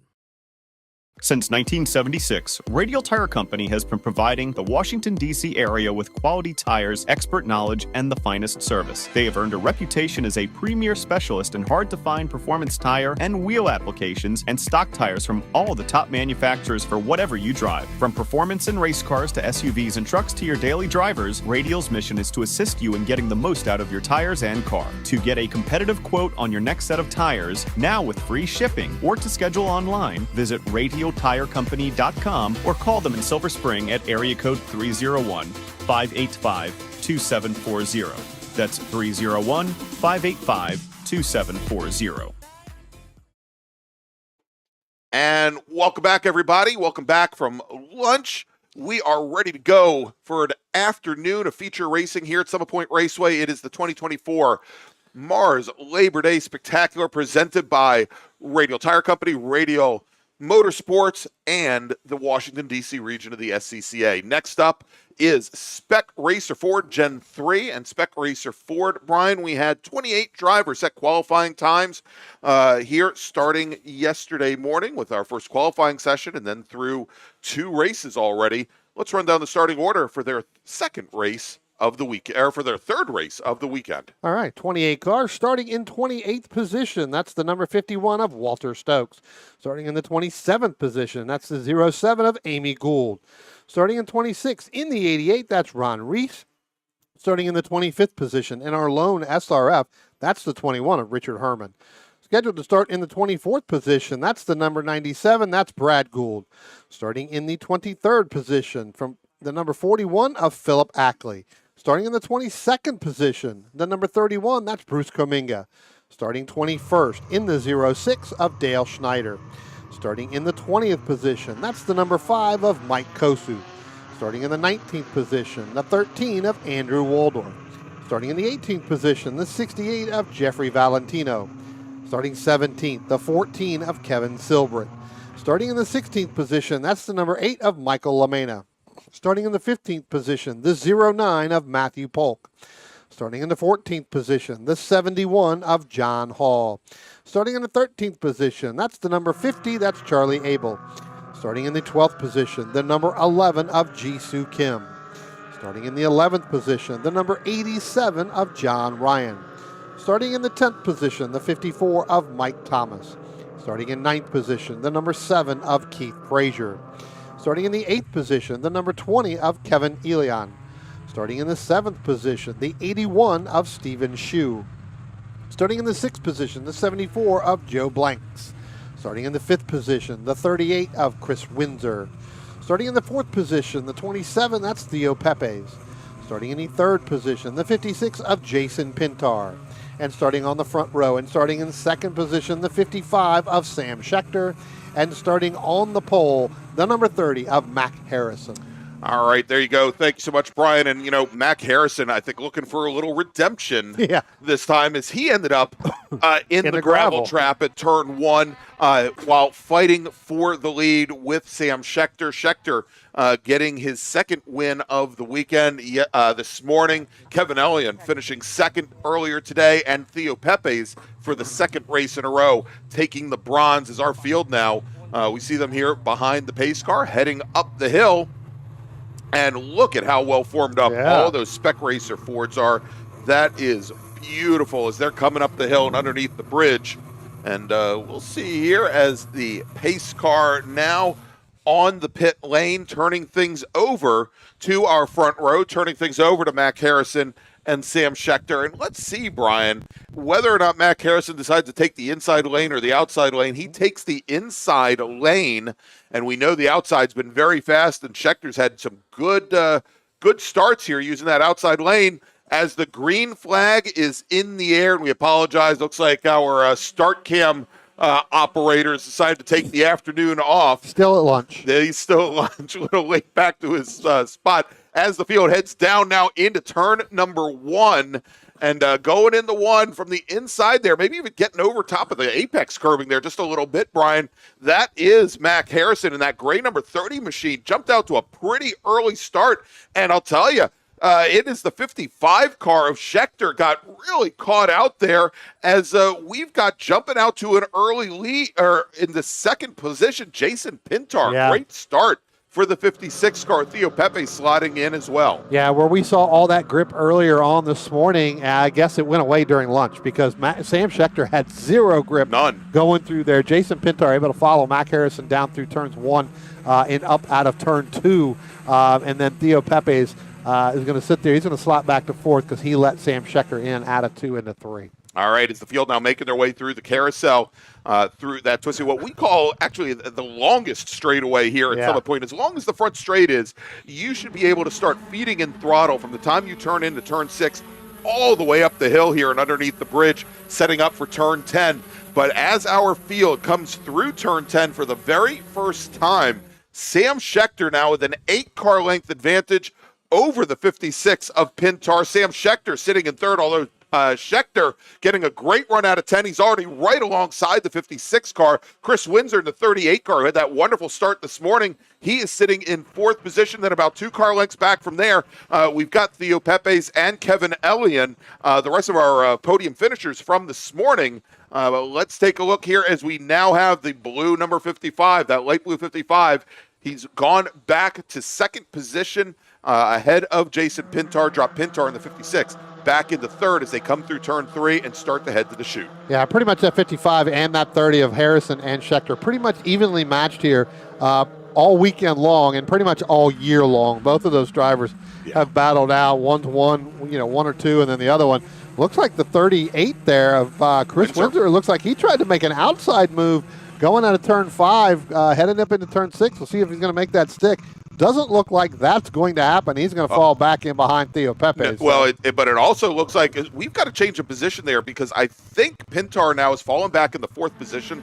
Brian will take a look and see who's gotten around him, and I thought that was Windsor who got around him. Indeed it is, as Pepes is still sitting in 5th, but move Chris Windsor now up into 3rd position, move Pintar back into 4th. It looked for a moment like Windsor was going to give him the bump and run going into 5, but you said great move around the outside there as our Second lap is now complete. Scheckter running the fastest lap of the race, uses it to his advantage as he's side by side with Mac Harrison going down into turn one, not able to get alongside, not able to make that pass stick. And so Mac Harrison, for the moment, holds on to the position. But Brian, look at this as they come down into three, as Scheckter all the way to the inside. Harrison pinches him there as they come out. Let's see who's got the position.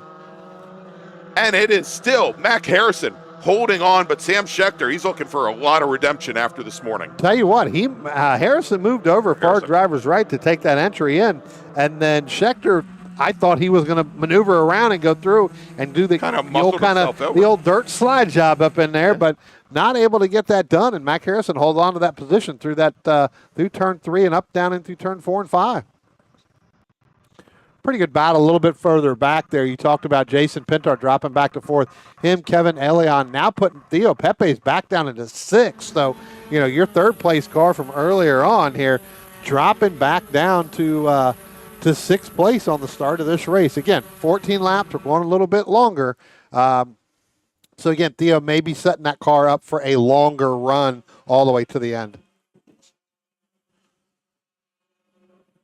All right, and Brian, it looks like today was a bad day if your last name was Gould. Of course, we knew Brad Gould had his issues yesterday, did not make the grid today, but also Amy Gould, not related as far as I know. She's from Gibson Island, Maryland, whereas Brad is from Greensboro, North Carolina. Amy Gould's 07 car did not make the grid for today's race. She wasn't out this morning either. Also, Matt Polk in the 09 machine. Yep. Also from Gibson Island, not making today's race. Yeah.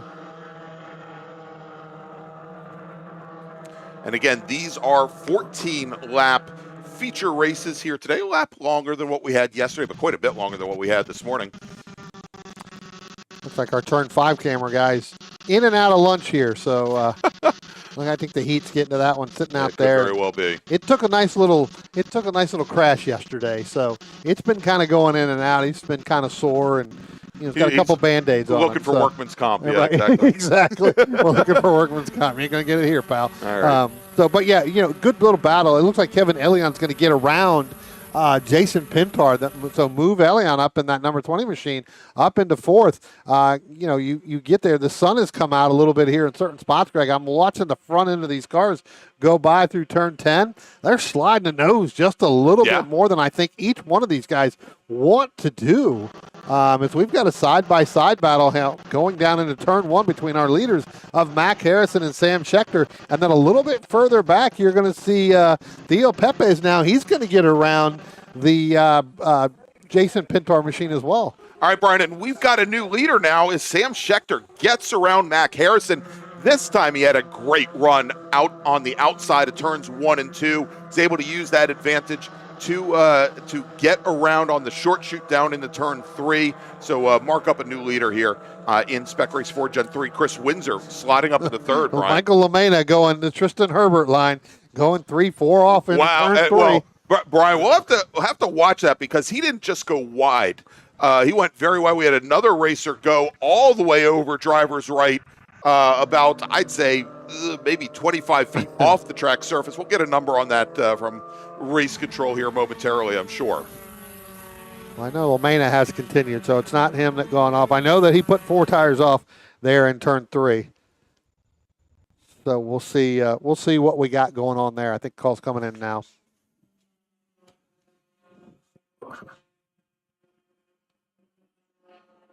Oh.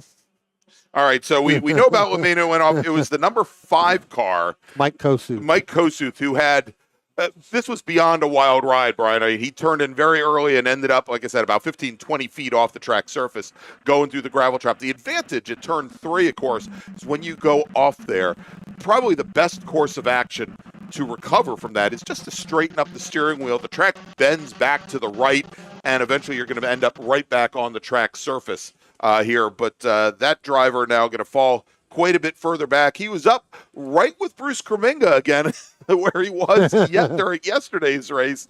We'll see what happens. They were running 20th and 21st. We'll see. I think Kossuth's going to be quite a bit further back from that after that little adventure. Actually, Kossuth is right in front of Bruce Kreminga once again. So maybe that's what it was. Maybe it was a planned deal to say, hey, let me go off here a little bit. Straight line it. Let Bruce get back up to me, and then let's race. I race better with Bruce behind me. I'll bet he does. That could be the new logo, the new signage. I race better with Bruce behind me. All right, here we go. Coming out of turn 10 now and on to the front straight into our view. It is Sam Schechter in the number 55 machine. Mac Harrison running second for I think the second lap in a row now. Sam Schechter resets fast lap as he's down into the high 120s, 120.9, and quite a bit off of the pace of where he was running in the previous race. But as you mentioned, Brian, quite a bit warmer. When they were out this morning, it was about 70 degrees. Now, ambient air temperature a little bit over 80 at this point, and very, very humid. Yeah, very humid. A lot of, again, still in this racetrack, there is still a lot of grip. And guys are finding it. You can see it, but I think that in certain situations, especially in turn 10, when we watched our turn 10 camera the last couple times by, they're starting to lose the nose a little bit, having to really, really work their way through turn 10, which does, kind of, it affects your speed going down the front stretch. But certainly, you couldn't tell that by Sam Schechter. So I think Sam Schechter, Mac Harrison, I'll even throw Jason Pintar in there on lap 6, went their fastest lap of themselves, with Schechter setting the fastest lap, as you mentioned, for the entire race so far. All right, as our leaders coming out of turn 10, and Mac Harrison started to close things down a little bit on Schechter, about two car lengths separating him, and now Mac Harrison sets fast lap at 120.9. But, here we go. The 27 machine, the 7 machine, Keith Frazier pulling to the inside, trying to get around Theo Pepes, who's running in 6th. And as they go under braking, they're almost side by side. They both almost came up right on Jason Pintar. And as they come through, Pintar runs very, very wide to, I think, leave ground for a lot of drivers he didn't expect to see there. But look at this right behind him. 4 cars all battling for the same piece.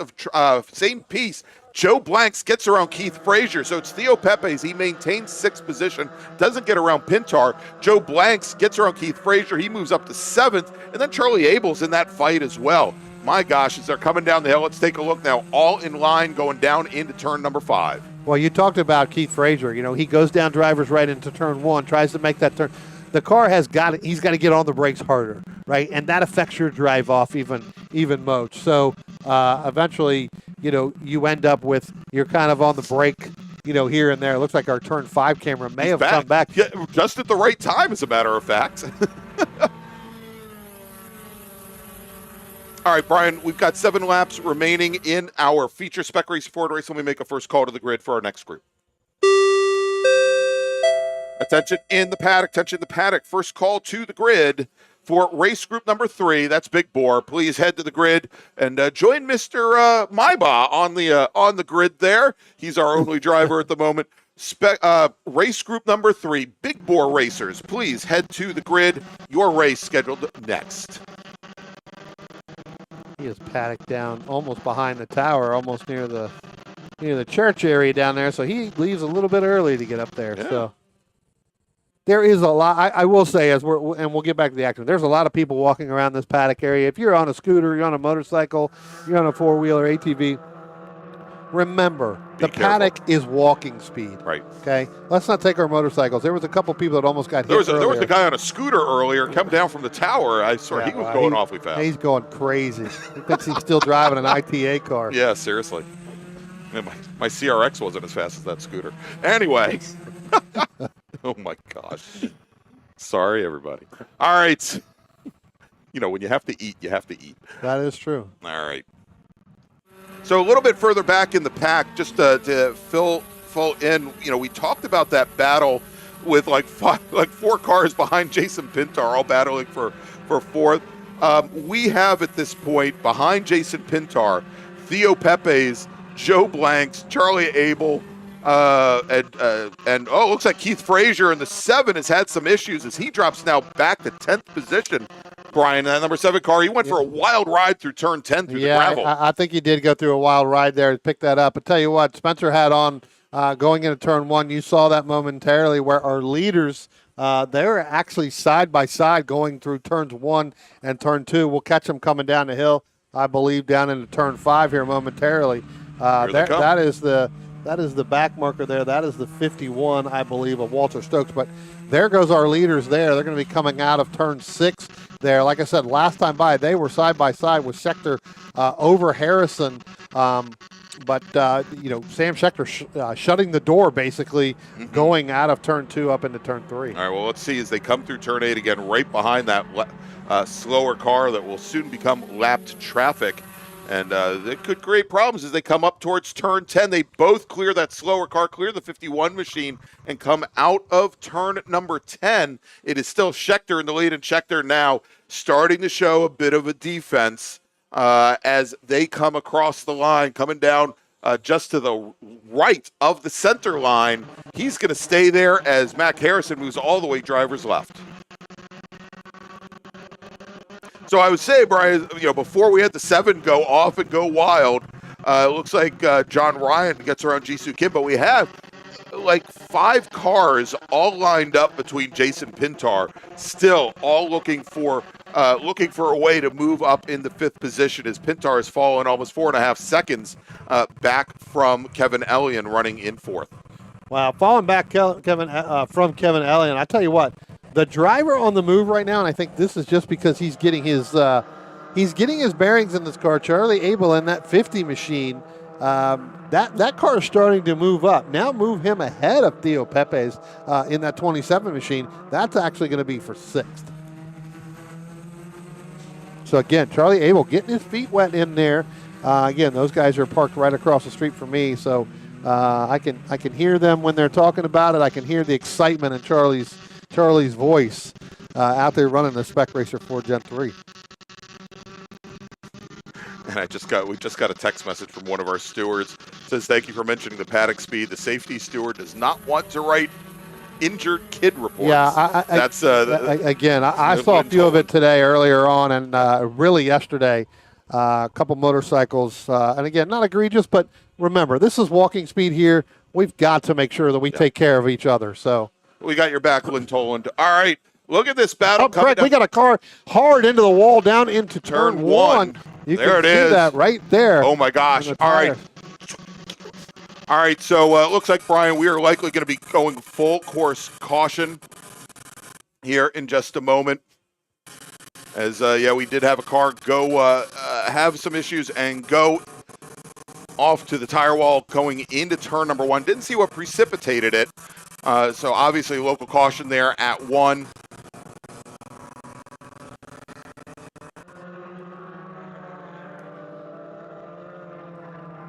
And there you go. Looks like we are going to a full course caution here, I believe. We're showing that on our timing and scoring. There we go. There is the full course caution. Looks as though that might have been Theo Pepe's that got caught up in that. And Brian, we are getting word that this race is going to end early. The next time our leader comes by, it was Sam Schechter at the time. And now, I don't think, it looks like they did get it. So there you go. Checkered flag is now out. Sam Schechter will take the win over Mac Harrison. Chris Windsor will finish in 3rd. Kevin Elliott will finish 4th. Jason Pintar 5th. Theo Pepe's 6th. Take that back. He's gonna drop. He's not. He's involved with that incident down there. So it's Elliott 4th, Pintar 5th, Charlie Abel 6th. Stephen Shu will finish in 7th position. Joe Blanks, Keith Frazier, and Jisoo Kim will round out your top 10. That was Theo Pepes. He is out of the car and over at the worker station. Very good. Excellent. All right. So looks as though we're going to have a little bit of cleanup here. We'll try and keep you updated as to when we're going to be going back on track, but I do want to make another call to the grid for our next race group.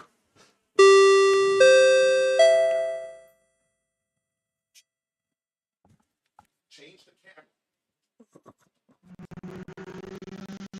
All right.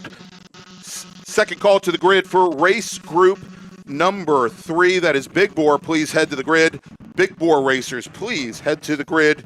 Your race is next. Big Bore Racers, please head to the grid. Your race is next. All right, so what we're going to do, we're going to take a quick break, Brian.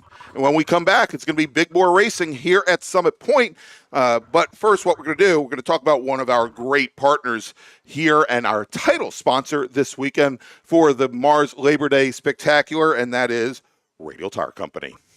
Since 1976, Radial Tire Company has been providing the Washington, D.C. area with quality tires, expert knowledge, and the finest service. They have earned a reputation as a premier specialist in hard-to-find performance tire and wheel applications and stock tires from all the top manufacturers for whatever you drive. From performance and race cars to SUVs and trucks to your daily drivers, Radial's mission is to assist you in getting the most out of your tires and car. To get a competitive quote on your next set of tires, now with free shipping, or to schedule online, visit RadialTireCompany.com or call them in Silver Spring at area code 301-585-2740. That's 301-585-2740.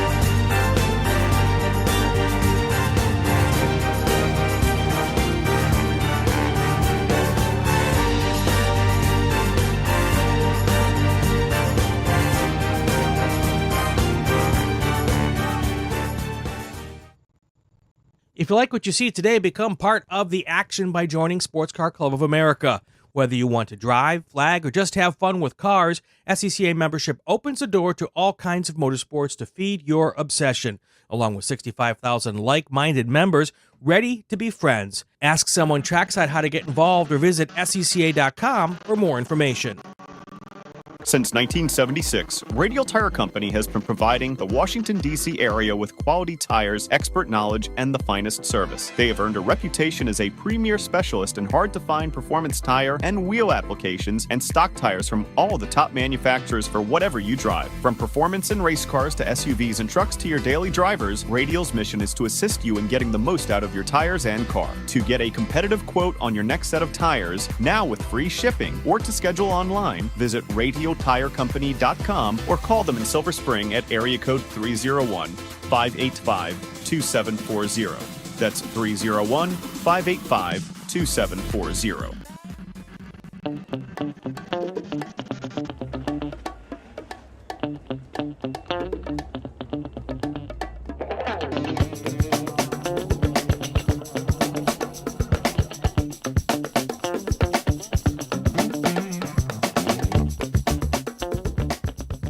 RP Performance is the only premier race shop in the region that specializes in both street and track Mazdas and is located right in the heart of racing at Summit Point's Gasoline Alley. RP has been involved in countless race wins and series championships, helping drivers of all ages with their individual racing and other track event needs for over 30 years. Providing trackside support, arrive and drive packages, as well as race car transport services, RP Performance is your go-to for getting your car on track. For more information about RP Performance, come talk to them here in the paddock, call them at 304-728-6749, or email them at brett@rpperformanceracing.com.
Dog.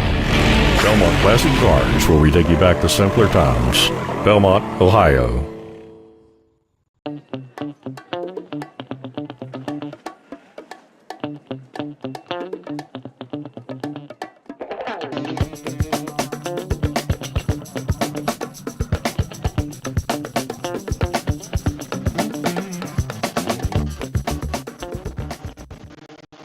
OG Racing carries just what you need to get on the track, from driving suits and shoes to helmets, data and video systems, to your favorite brake pads from Performance Friction, Hawk, and Paget. OG Racing has built its reputation during the last 22 years by providing the best customer service in the motorsports business, and their depth of inventory is second to none when it comes to safety equipment. That's why OG Racing has been the highest volume Sparco dealer for 17 years. Come visit their 12,000 square foot showroom and warehouse located in Sterling, Virginia. Call them at 1-800-934-9112 or order online at ogracing.com.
If you like what you see today, become part of the action by joining Sports Car Club of America. Whether you want to drive, flag, or just have fun with cars, SCCA membership opens the door to all kinds of motorsports to feed your obsession, along with 65,000 like-minded members ready to be friends. Ask someone trackside how to get involved or visit SCCA.com for more information. Since 1976, Radial Tire Company has been providing the Washington, D.C. area with quality tires, expert knowledge, and the finest service. They have earned a reputation as a premier specialist in hard-to-find performance tire and wheel applications and stock tires from all the top manufacturers for whatever you drive. From performance and race cars to SUVs and trucks to your daily drivers, Radial's mission is to assist you in getting the most out of your tires and car. To get a competitive quote on your next set of tires, now with free shipping, or to schedule online, visit RadialTireCompany.com or call them in Silver Spring at area code 301-585-2740. That's 301-585-2740.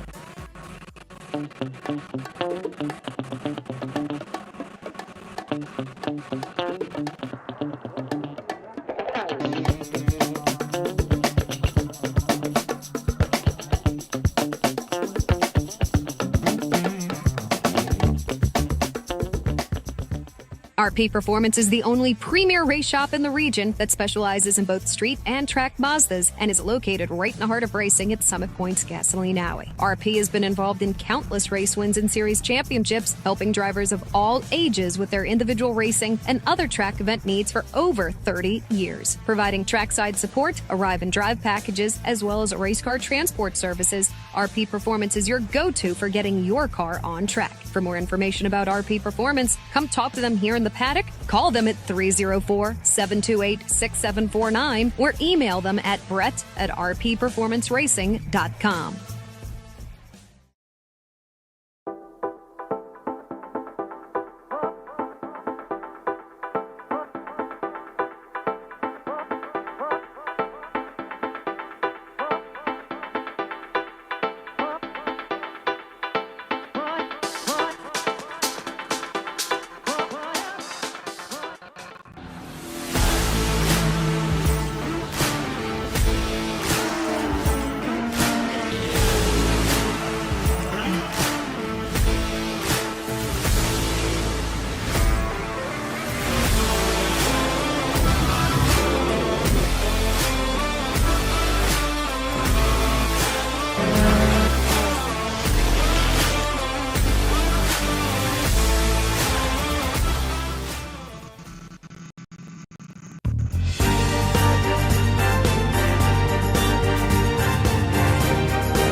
Hey, dog. Belmont Classic Cars, where we take you back to simpler times. Belmont, Ohio.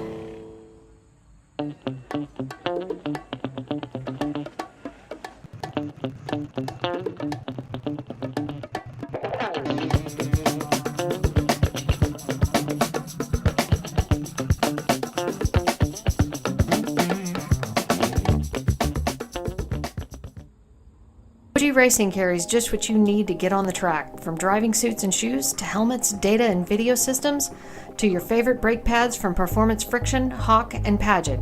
OG Racing has built its reputation during the last 22 years by providing the best customer service in the motorsports business, and their depth of inventory is second to none when it comes to safety equipment. That's why OG Racing has been the highest volume Sparco dealer for 17 years. Come visit their 12,000 square foot showroom and warehouse located in Sterling, Virginia. Call them at 1-800-934-9112 or order online at ogracing.com.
If you like what you see today, become part of the action by joining Sports Car Club of America.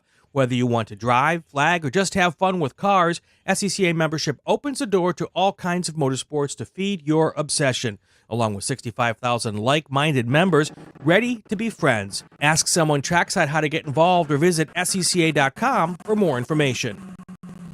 Since 1976, Radial Tire Company has been providing the Washington, D.C. area with quality tires, expert knowledge, and the finest service. They have earned a reputation as a premier specialist in hard-to-find performance tire and wheel applications and stock tires from all the top manufacturers for whatever you drive. From performance and race cars to SUVs and trucks to your daily drivers, Radial's mission is to assist you in getting the most out of your tires and car. To get a competitive quote on your next set of tires, now with free shipping, or to schedule online, visit RadialTireCompany.com or call them in Silver Spring at area code 301-585-2740. That's 301-585-2740.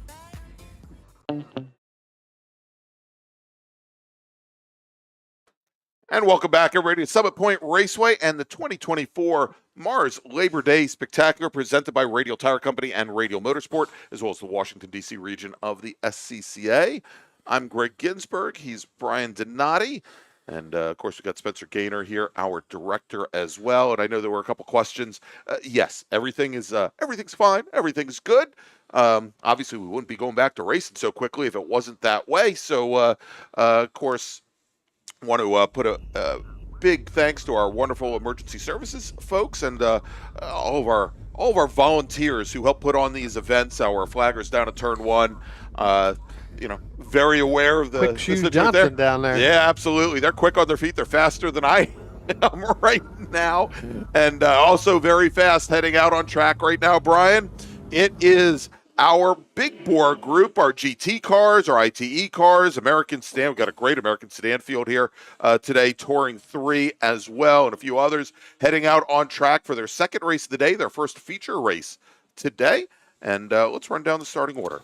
All right, we're supposed to schedule to have 15 starters. First, starting in 15th from Pennsburg, Pennsylvania, that's the 20 of Jonathan Reitz.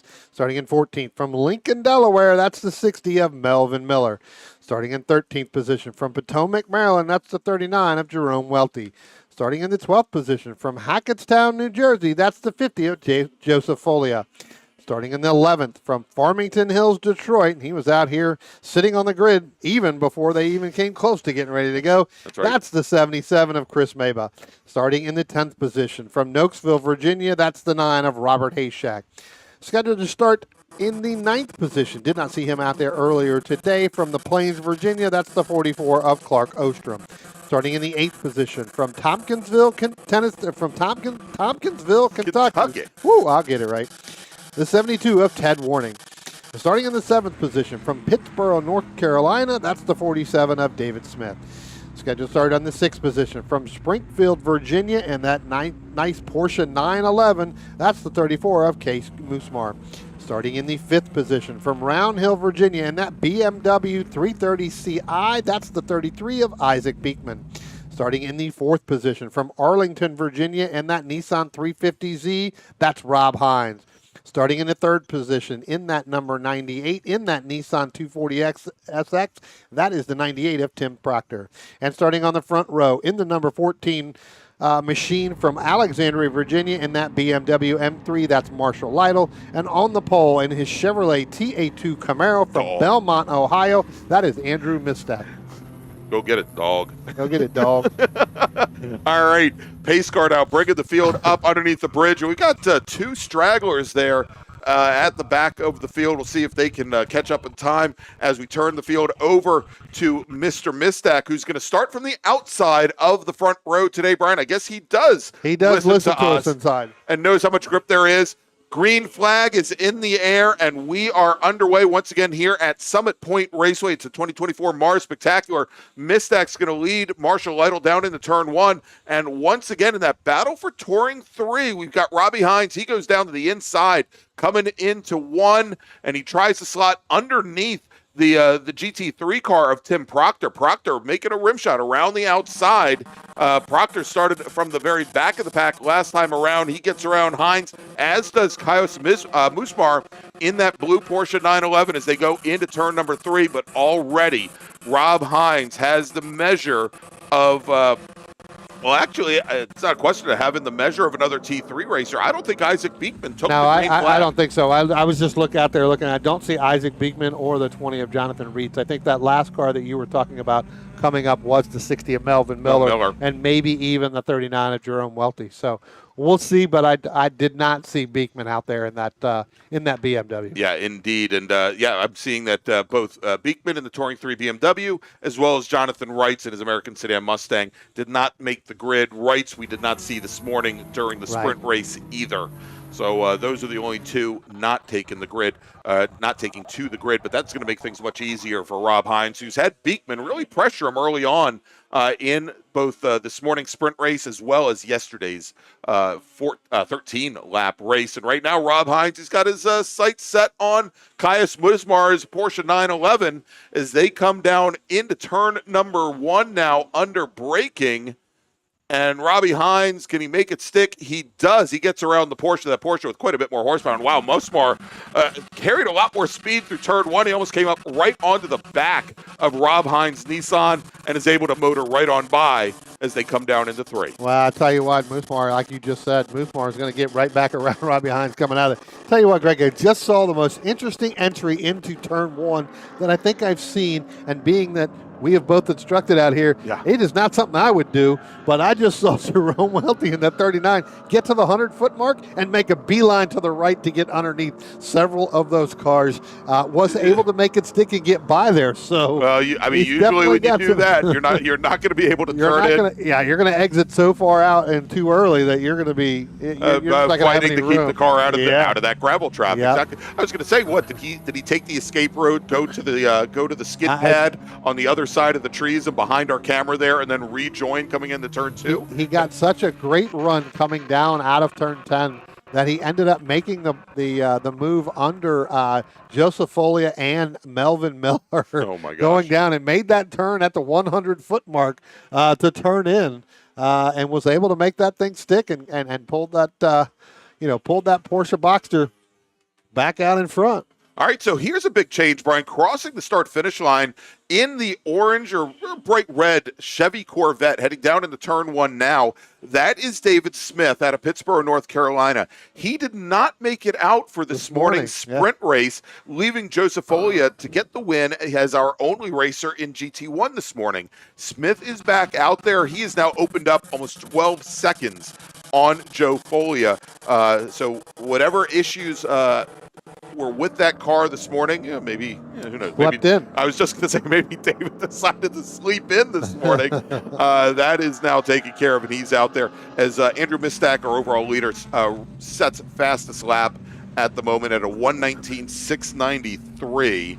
And so about a second and a half off of his best time so far this weekend. In American Sedan, Ted Warning, as he's done most of the weekend so far, jumping out to an early lead in his number 72 Chevy Camaro. Chris Maybach running in second, Melvin Miller running in third. And, I know we didn't spend much time talking about the Admiral, about Marshall Lytle, who's out of the Coast Guard, used to be, I believe, the CIO for the Coast Guard, running second overall to Andrew Mistak. He is under heavy pressure from Tim Proctor. So remember, Tim Proctor started at the very back of the field, not running the lap times he normally runs. But I tell you what, whatever it was that they just wanted to go through this morning just to see about getting it dialed in, they have gotten that thing worked out because he was right on the back bumper of the Admiral there, headed down into turn 1. Now Marshall has opened it up just a little bit more, coming up out of 2 and headed up out into 3. We'll see how long that's going to stick. But for the most part, Tim Proctor, it looks like, may have gotten that car. Yeah, I think so, because the fastest time that Proctor put in, either in qualifying yesterday, the race yesterday afternoon, or the race this morning, as you said, where he started from the back of the pack, was a 1:20.52, Brian. He is already on lap number 3 down to a 1:20.22, so he's already dropped 0.3 off of his previous fast time of the weekend, and he set that the previous fast lap during this morning's race, and we've said it already. We're already now almost 15 degrees ambient air temperature-wise warmer than it was earlier today. Well, he definitely got the pull from Marshall Lytle on that lap that he did that in, because he definitely. Like I said, coming out of 10 that last time, he was right up on the back bumper of Marshall Lytle in that BMW. So that actually helped him pull on that lap 2 to get a good run there. So because right now he's right back into the 121. So dropped another 0.4 of a second. To Marshall Lytle. Again, not for class, right? One's in ITE, the other one's in GT3. But again, dropped another 0.4 for position on the racetrack.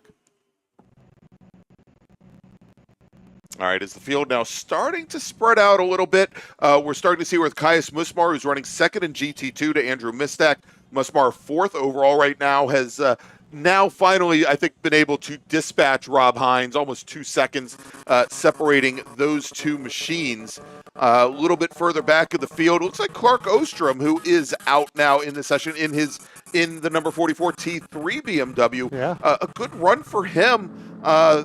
So far, and he's giving Bob Hayshak in that Factory 5 Racing Cobra a little bit of I'll call it a little bit of a challenge at the moment. We see them coming down the hill, down into turn 5, and that worries me a little bit. I thought I saw Ostrom might have had the windshield wipers on. Well, I hope not. It did cloud up a little bit, and did. at one point I thought it was going to rain. Again, probably, Clark didn't go out for this morning, and again, another product of wanting to sleep in, so... knowing you got 2 races, you set your car up. But again, I talked about this morning, Greg. These larger, heavier cars, as we watch them coming out of turn 8, and Ostrom getting right back on that back bumper of that Robert Hayshak machine coming down through turn 10. So Ostrom, again, getting that little extra sleep this morning. He's ready to rip, run, ready to go. Exactly. Well rested and ready to go. Unfortunately, he doesn't have nearly the straight line speed of the 5-liter underneath underneath that Factory 5 Racing Cobra. But what we can see there, and I believe that the Factory 5 Racing Cobras, more or less, were using Fox Body Mustang suspension pieces, if I remember correctly. I'm sure somebody will correct me if I'm wrong, but I think front suspension as well as the stick rear axle. I don't think they have an independent rear, but I mean, that's where we're seeing Ostrom's BMW with the big brakes, much lighter weight, and a more modern suspension, we'll say, although it's a strut suspension, I think both front and rear with that car. He picks up all of his time right down here in the bottom half of the course, what we sometimes call the talent section here at Summit Point. And remember, yesterday we went 13 laps, I think it was yesterday for this group. Yeah. So again, we're going to go one more lap. 14 today. We went 9 this morning. These guys could pretty much go as you get to that, lap 10, lap 12, lap 13. The fuel starts to burn off more and more after every lap, and the car's just going to get the handling characteristics are going to change tremendously. So it'll be interesting to see whether or not Bob Hayshak's going to be able to hold off. Clark Osterman in that 44 machine. All right, well, Brian, as we've got, we're actually almost halfway through this race. We've got now our racers working lap number 7 of 14. Let me make a first call to the grid for our next group. Attention in the paddock. First call to the grid for race group 4, small bore racers. Please start heading to the grid. Race group number 4, small bore racers. Please start heading to the grid. Your race is next. Wow, what a noise there. Well, especially when you have Andrew Mispec and Joseph Folia going by you at the same time, along with Melvin Miller, right? Oh, 3.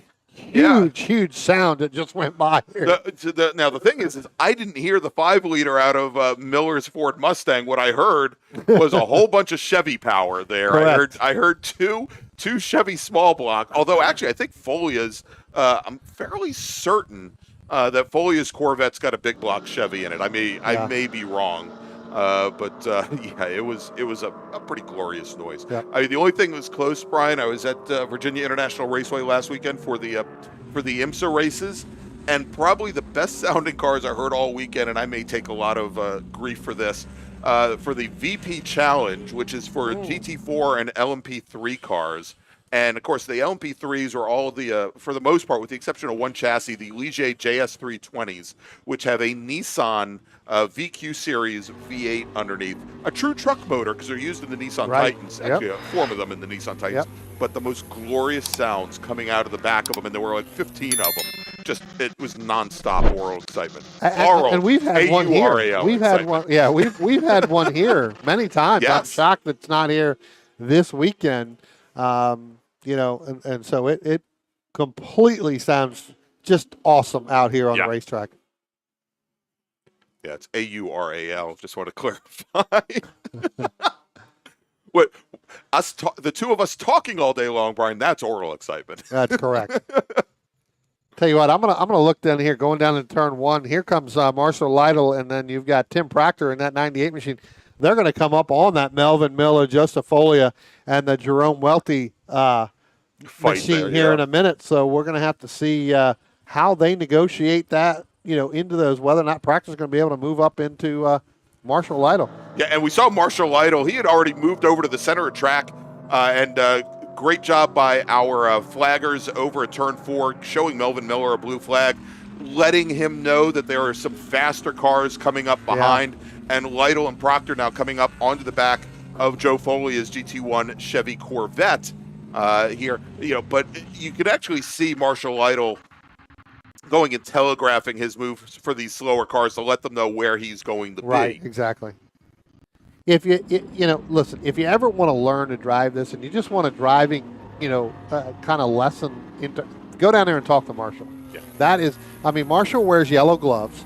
Films every one of his races just about, and you see his hands. I've never seen such a pair of smooth hands on a steering wheel all the way through. And a lot of the videos that we use in March for the driving school that's here is a lot of Marshall and I think Chris Stanchel as well. Yes. A lot of their driving videos is what we use to teach these drivers here. So good to see that. But if there's anybody that I would go down and talk to, not only about driving but in racecraft, it would be Marshall Lytle. Absolutely. Yeah, raced in the same race group with him for a number of years as he used to run BMWs in the ITS class, and of course the last number of years in Sprint Bracket Road Racing Series, and also here in ITE on a car that is prepped far, far beyond what an IT car would be.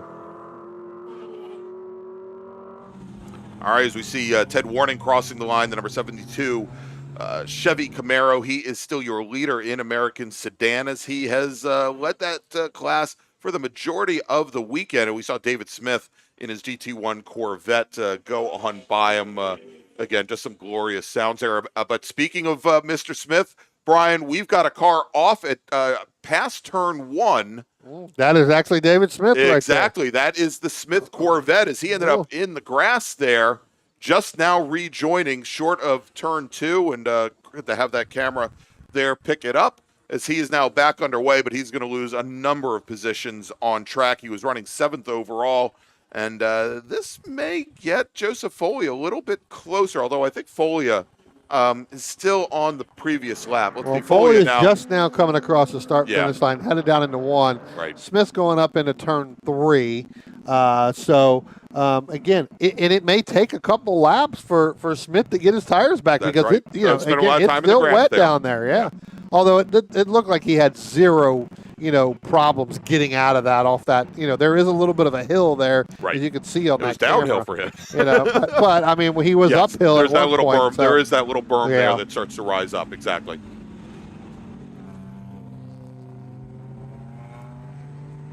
And, Brian, I'm taking a look now, coming out of turn 2 and starting to make the run down to turn 3. Rob Hines, and you can tell it's Rob Hines because he's got the headlights on for safety. He's starting to close things up on Caius Musmar again. Now, yesterday during the 13-lap race, Musmar started his pace started to fall off towards the end of the race, so we may be seeing that once again. Real quick, because we've got 2.5 laps remaining here. Actually, less than 2.5 laps. I'm going to make another call to the grid for our next group. Attention in the paddock. Second call to the grid for race group number 4. That's small bore. Please start heading to the grid. Small bore racers, please start heading to the grid. Your race is next.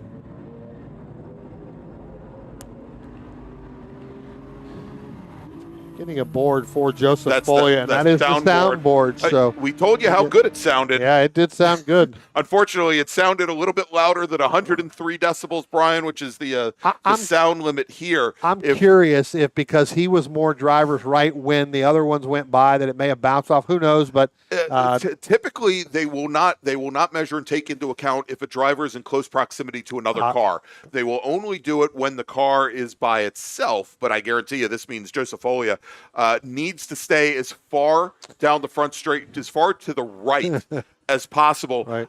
We do have microphones set up 50 feet from the track surface, about 2/3 of the way down the front straight here at Summit Point. And the sound limit is 103 decibels. If you crack that twice, you're going to get a warning. If you crack it 3 times, you're going to get yanked off the racetrack. Yep. Honestly, as many challenges and problems that Joseph has had here in the last year and a half, for that car to get going down there and get that sound, that's actually kind of nice to see. I don't mean that to be great to see that he got it, but it's great to see because that means that Corvette is up on full song right now. Exactly. So let's see here. And resetting the field. Of course, we've got the ticker right on the side of the screen there. Andrew Mistak, your leader. He's got 22 seconds on Marshall Lytle. Not a huge surprise there. Marshall Lytle continues to hold off the GT3 machine of Tim Proctor for second overall. Caius Musmar, now we'll see him coming out of turn 10 here. And actually, Caius Musmar just ahead of Robbie Hines, already going down into turn 1. Hines about 2 seconds behind. We saw Hines just a couple laps ago pull up right to the back of the Porsche. Now he's fallen back again. And we now have Andrew Mistak in the number 88 Chevy Camaro TA2 machine. He crosses the start-finish line, and in doing so, he gets the 1 to go board, Brian. 1 more lap remaining. Let me make a final call to the grid for our next group. Attention in the paddock. Attention in the paddock. Final call to the grid for race group number 4.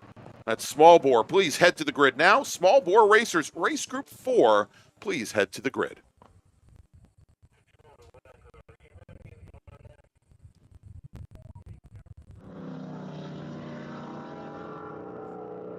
All right, and Brian, it sounds like one driver off. That is David Smith. We saw him in the grass over by turn 2.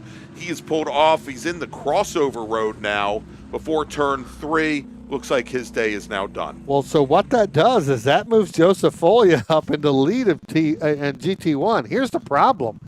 The last time by, he got a 105 sound. Oh, no. From sound, which is the third one. So it's going to be interesting to see what happens here as now he really slows down through there and lets Case Moosmar go. But you can clearly know he's got that soundboard in his mind.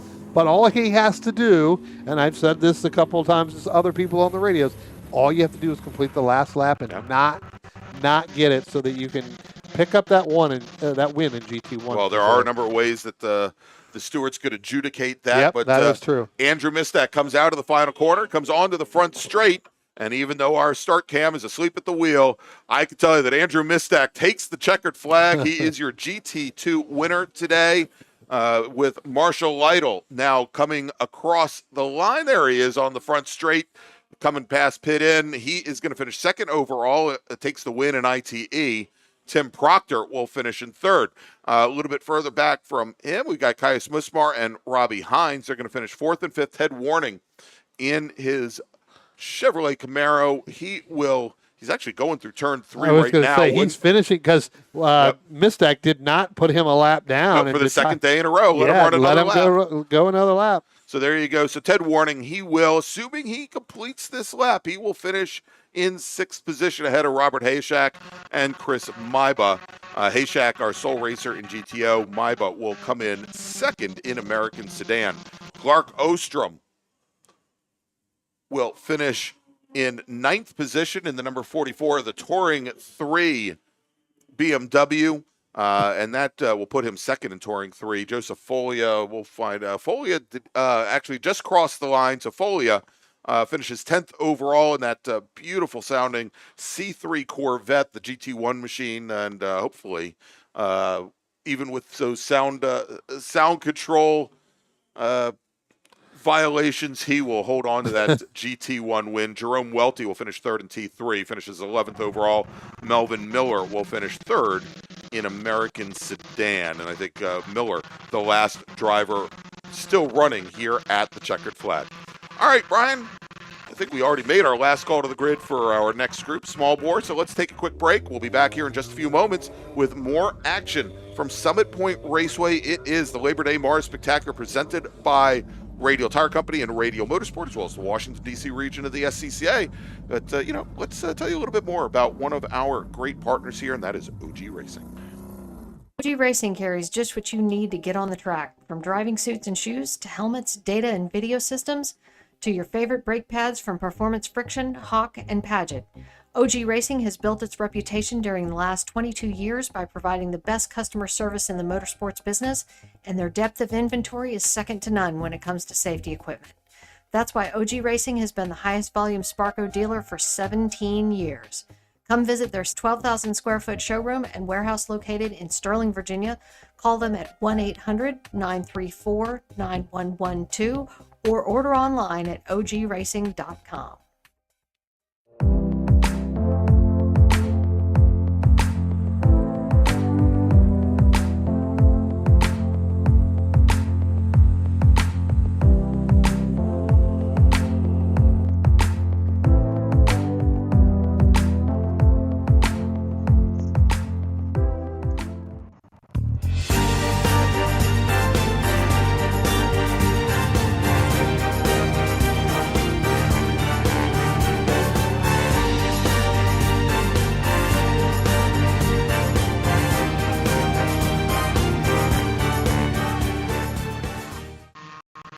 If you like what you see today, become part of the action by joining Sports Car Club of America. Whether you want to drive, flag, or just have fun with cars, SCCA membership opens the door to all kinds of motorsports to feed your obsession, along with 65,000 like-minded members ready to be friends. Ask someone trackside how to get involved or visit scca.com for more information.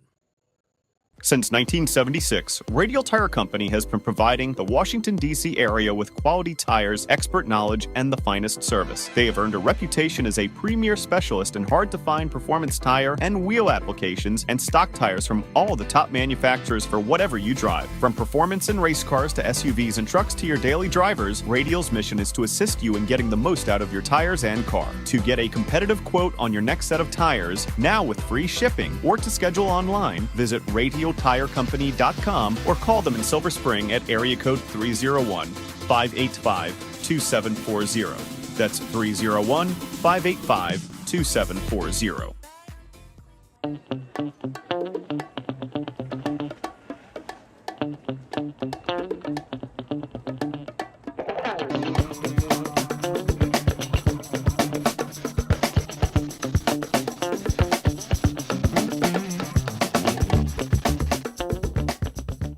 RP Performance is the only premier race shop in the region that specializes in both street and track Mazdas and is located right in the heart of racing at Summit Point's Gasoline Alley. RP has been involved in countless race wins and series championships, helping drivers of all ages with their individual racing and other track event needs for over 30 years. Providing trackside support, arrive and drive packages, as well as race car transport services, RP Performance is your go-to for getting your car on track. For more information about RP Performance, come talk to them here in the paddock, call them at 304-728-6749, or email them at brett@rpperformanceracing.com.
Hey dog. Belmont Classic Cars, where we take you back to simpler times. Belmont, Ohio.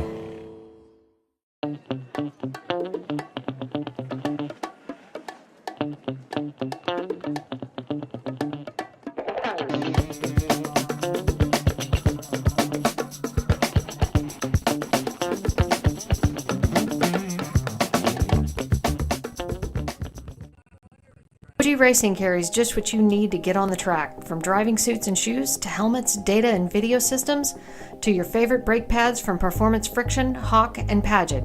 OG Racing has built its reputation during the last 22 years by providing the best customer service in the motorsports business, and their depth of inventory is second to none when it comes to safety equipment.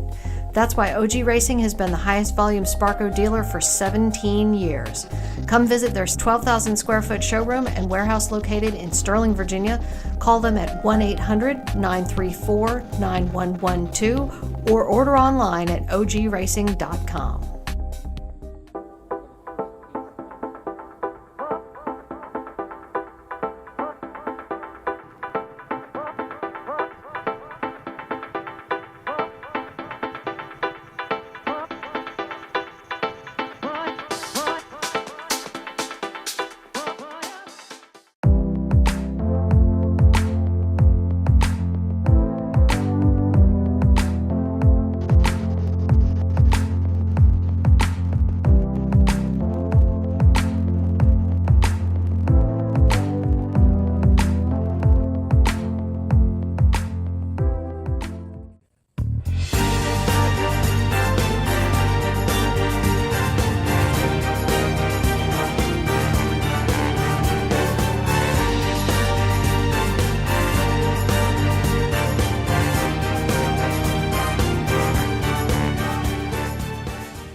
If you like what you see today, become part of the action by joining Sports Car Club of America.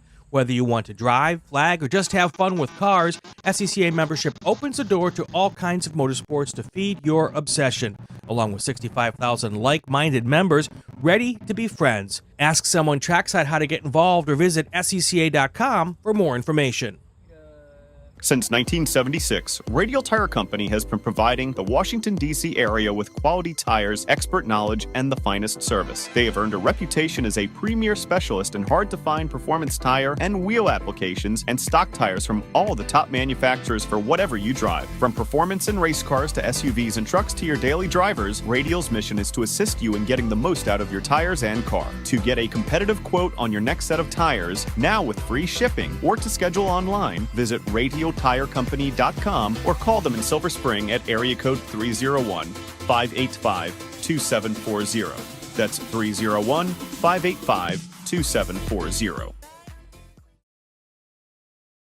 And we're back here at Summit Point Raceway for the 2024 Labor Day MARRS Spectacular, presented by Radial Tire, Radial Motorsport, and the Washington, D.C. region of the SCCA. Next up is our small bore race for small bore production racers, Legends cars, well, we already said H production, STL, and a number of different classes. But before we do that, and Carolyn Bayer Brewing splits the field and sends them out on track, Brian, the first thing that we're going to do is pay tribute to a very special man.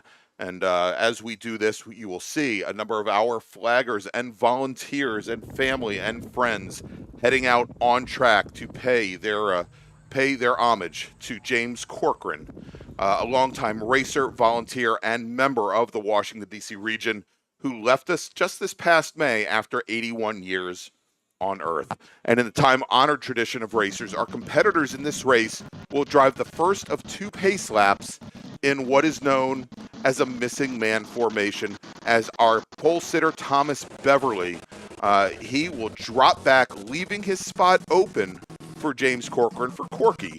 And you'll see many of our volunteers and racing family waving flags in his honor. Born in 1943 in Staunton, Virginia, Jimmy's passion was auto racing. He was a member of the Sports Car Club of America for 59 years, having raced his Triumph TR3 at Marlboro, the predecessor to Summit Point Raceway, where we are today, and later moving on to the Ford Pinto he raced here at Summit Point, as well as crewing for many of his fellow drivers. And in addition to racing, Corky manned a station as a flagger as well as a flag chief for the DC region, mentoring many a volunteer. And when he finally decided to hang up his Nomex to park his flags and retire from racing, he joined the DC region registration team so that he could stay involved with his racing family. Away from the track, Jimmy served in the Navy as a midshipman and later devoted over 30 years of service to IBM. He enjoyed watching war movies, crossword puzzles, and traveling. James is survived by his daughter, Cherise Smoot, who follows on in his tradition is a legacy here in the DC region. She is one of our flag co-chiefs. And in addition to that, we've got his brother, Michael Corcoran, sister Kathleen Pagan, as well as brother Thomas Corcoran, a niece and many nephews. And my understanding is that Cherise, as well as her godfather, are in the pace car right now as we see the field coming down into turn 5 with our volunteers waving their flags in his honor. As our racers, our volunteers, and our racing family honor the life of James Corcoran, may his memory always be a blessing.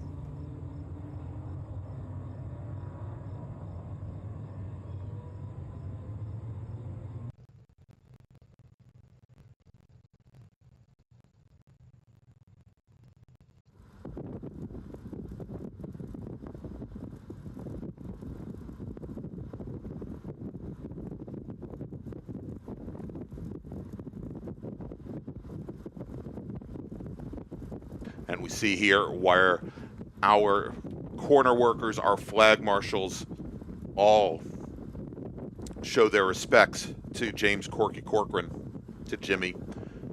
as they come up the field, and as they come up and underneath the bridge, the pace car will, of course, stay on track as we have one more pace lap remaining. And our pole sitter, Thomas Beverly out of Boyds, Maryland, he will resume his place on pole on the front row here at Summit Point. As we see here, they are rounding the corner for the end of the first pace lap. He will now come up, and you'll see here in a moment the large crowd that we have on the front straight to pay their respects to Corky. There they are.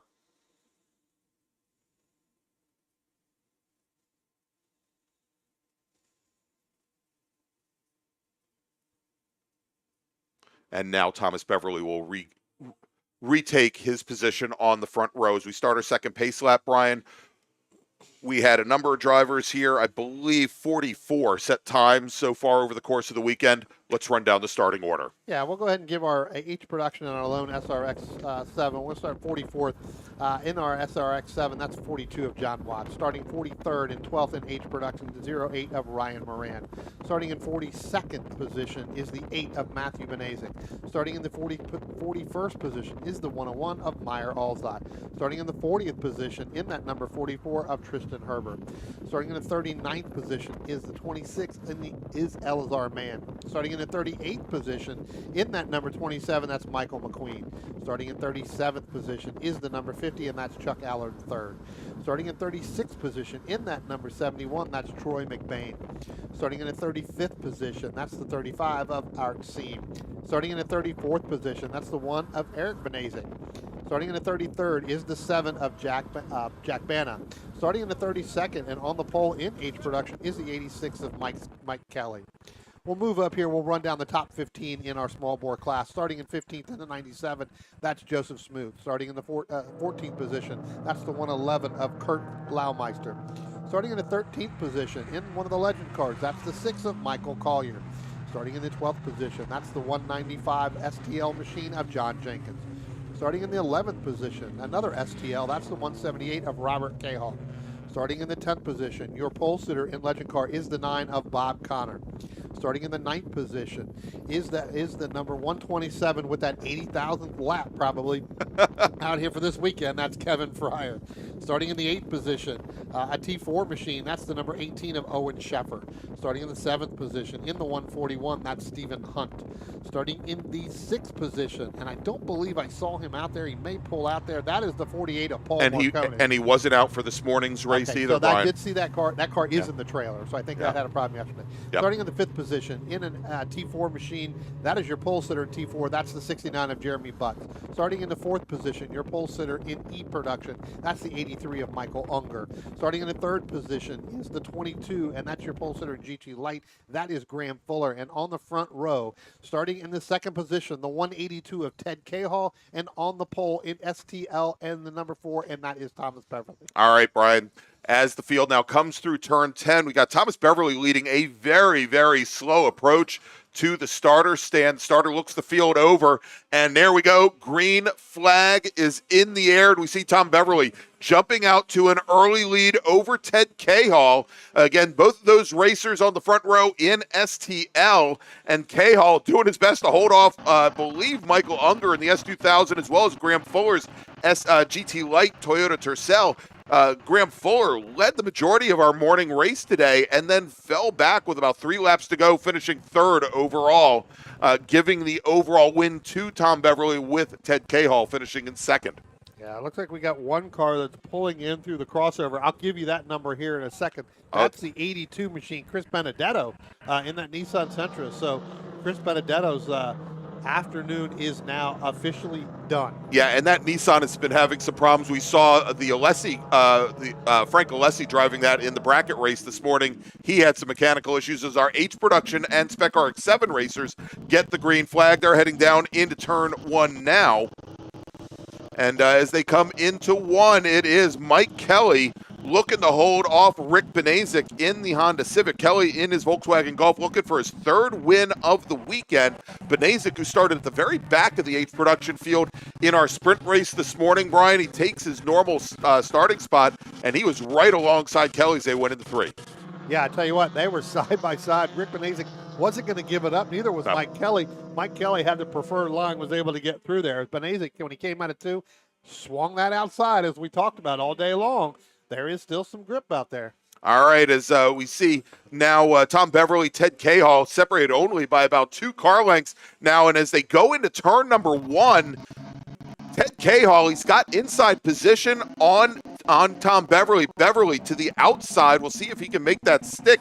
He does as they motor out of turn 2 and make the run down to turn 3. About 20 car lengths back behind.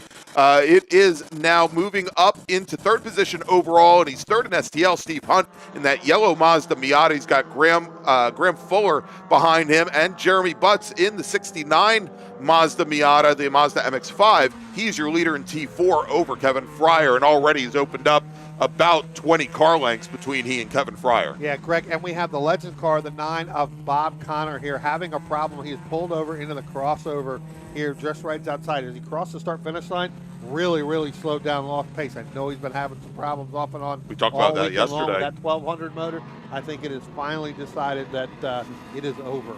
So in other words, you're going to be sticking around late tonight changing the motor. Is that right, Brian? It's a very good possibility I'll be able to change that motor. Looks like we got Elazar Mann down on pit road coming in, so it looks like his day is over as well. Yeah, so Mann, who is driving, let's see what MR2. Yeah, Toyota, the H Production MR2. His day is now done. That is very much unfortunate. Elazar Mann, 6th year of racing. He's a public safety communications tech. He was our 2021 ITB champion and moved that MR2 over to H Production. Go back, give you a little bit more on that 9 car. That is the Yamaha 1200 in there. Mike Collier has the 1250. We talked about this yesterday, Greg.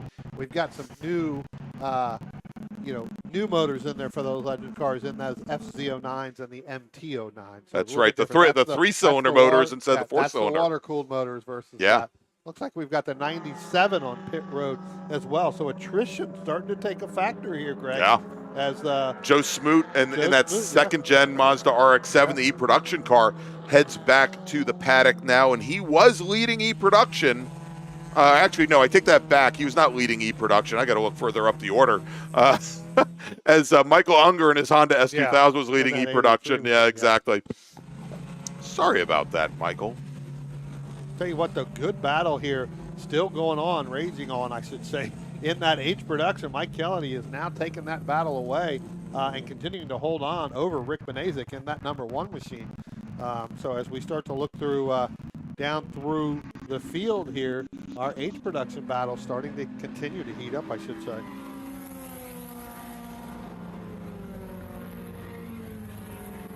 Yeah, and so, you imagine what would have happened if Benasic hadn't started at the back of the H Production field earlier today. He had worked himself up I believe he had worked himself up in the 2nd, and then we saw him fall back with like 2 laps to go, finish towards the very back of the field there. So it looks like whatever problems he was having, he's got them back underway. Great little fight right now, as we just saw coming out of turn 2 and heading to turn 3, and unfortunately having a camera problem there over by watching the cars coming out of turn 2. We'll pick him up here in just a moment. But Graham Fuller, who's now sitting back in 5th overall, he has been under attack. And again, this is not a battle in class. Michael Unger, our E-Production leader in the red open top S2000, really challenging Graham Fuller. Graham, current national champion in GT Light. Yeah, you just had Owen Sheffer and Kevin Fryer in that 127. Not used to saying Kevin Fryer's name in that car. Right. Used to saying one of the Lillers, but Kevin Fryer went by Graham Fuller as well. So put Kevin Fryer, Owen Sheffer now ahead. So that's going to move Graham Fuller really all the way back to 8th. The next time they come by the start-finish line, if that continues to hold out. And we're also taking a look, Brian. There's the black Pinto, the number 16 machine of Drew Erie. He's had the measure of many-time GT Pinto MARRS champion Bruce Shelton here this weekend. And again, off to an early lead in class. We'll continue to watch that. He's got Kevin Conlon as well as SPU Bobcat racer Jim Karamanis, Alex Cumming between he and Bruce Shelton currently. Yeah, Drew Airy just now going to the start-finish line. Here comes Karamanis and that Bobcat. Here comes Bruce Shelton now across the start-finish line. So, again, Drew Airy trying to pick up another win here. Can he get 2 in one weekend? Looking to do the third tomorrow as they head down into turn 1 again. And Greg, I think Graham Fuller may have a problem because the last time he went up through turn 3, that car just did not seem like it was going. Tell you what, I'm going to drop back a little bit further. If we could go back into turn 1 here, Spencer, you're going to see Mike Kelly. There goes Mike Kelly. He has opened up a huge gap now over Rick Benazik in that number 1 machine, where the last time by they were nose to tail.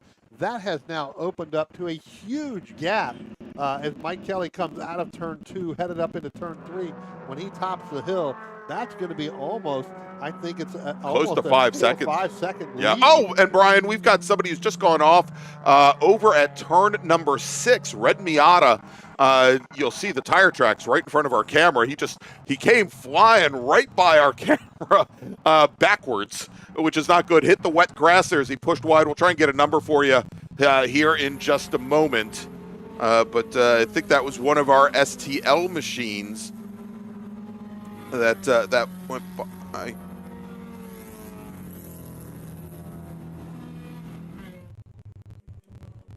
And it was the 178 of Bob Cahall.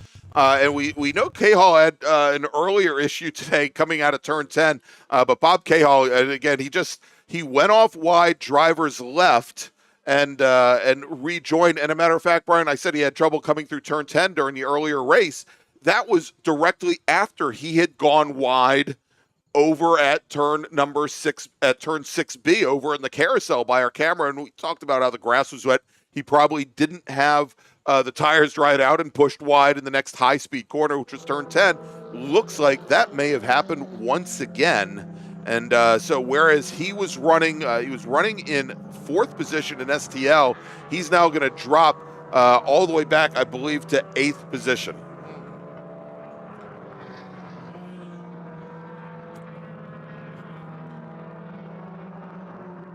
And we currently have a local caution there over at turn 3. Spencer just had the shot up there with all the gravel dust going through the air, and that is Dave Miller in the number 62 Triumph TR4 out of Pottstown, Pennsylvania. Miller was running 2nd to Michael Unger in E-Production.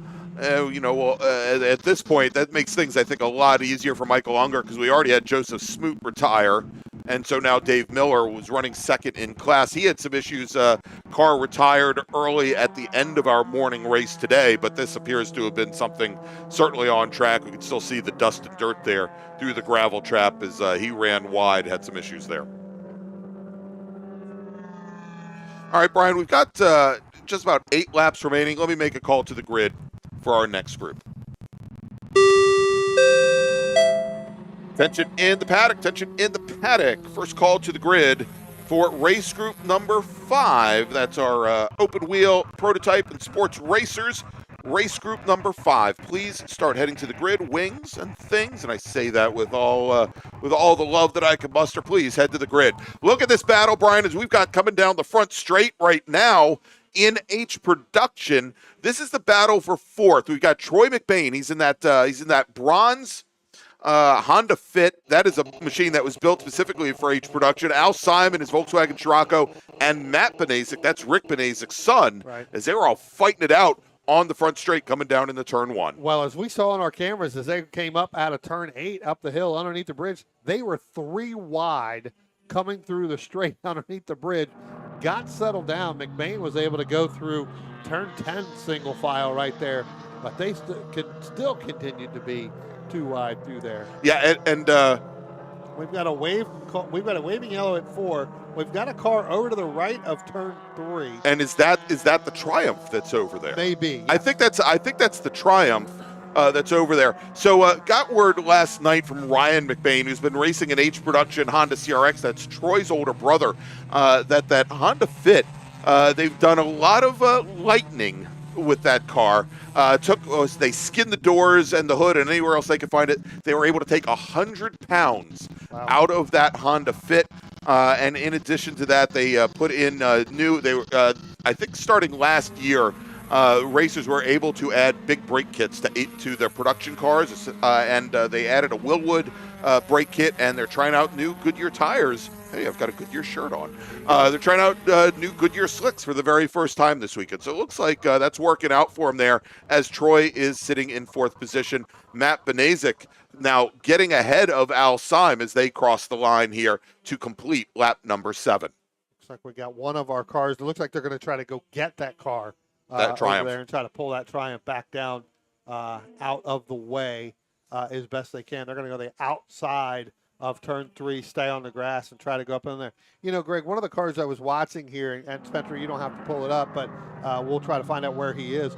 We talked about him earlier on in the SM as Kevin Conlon. Right. Wasn't out there running. Kevin's got a big Band-Aid on that right front. Here comes Grant Fuller real quick. I'll get back to the Conlon here. Here comes Grant Fuller on pit road, so I knew that there was a problem. Kevin Conlon now coming out of turn 10, headed down the start finish line. You'll see on the right front. Oh my gosh! Big bandage. That's not a bandage. That's like 6 rolls of fluorescent green tape. Correct. And I guess holding the headlight bucket in, maybe. So you'll see it coming down in here to turn 1. It's the one that looks like it's got a Band-Aid on the right side. Oh, my as gosh. It goes through there. It is the brightest tape I've ever seen. That is a true Band-Aid. Well, you know, it's got a hole there. Well, does he have the hole there, or is he just trying to keep the headlight bucket in? I was calling a race at Carolina Motorsports Park a year ago, and there was a driver in a Touring 3 Porsche Boxster, went braking down into turn 1 at the end of the front straight, and he ejected the headlight on one of the headlights. As he went on the brakes, the car stopped. The headlight didn't. It just kept flying and ended up in the gravel trap. Well, I think he obviously has had some, it's got a hole from that contact. Let's take a look here. Coming down through the start finish line now, you're going to see 3 wide. Owen Sheffer going by, and Meyer Alzot and Tristan Herbert. Right. Alzot in the white number 101 Mazda 2. Remember, he pulled in a little bit early during our last race. Tristan Herbert in the number 44 Mini Cooper Coupe. And I guarantee you that Alzot wants to keep that Mini Cooper behind him. Otherwise, he might need a second windshield this weekend, or a third windshield this weekend. Also, big news up at the front, towards the front of the field, is Ted Cahall now is your leader in STL. Tom Beverly is off, or had been off. Beverly now falls back and is dropping through the field. I think we're gonna get the call now.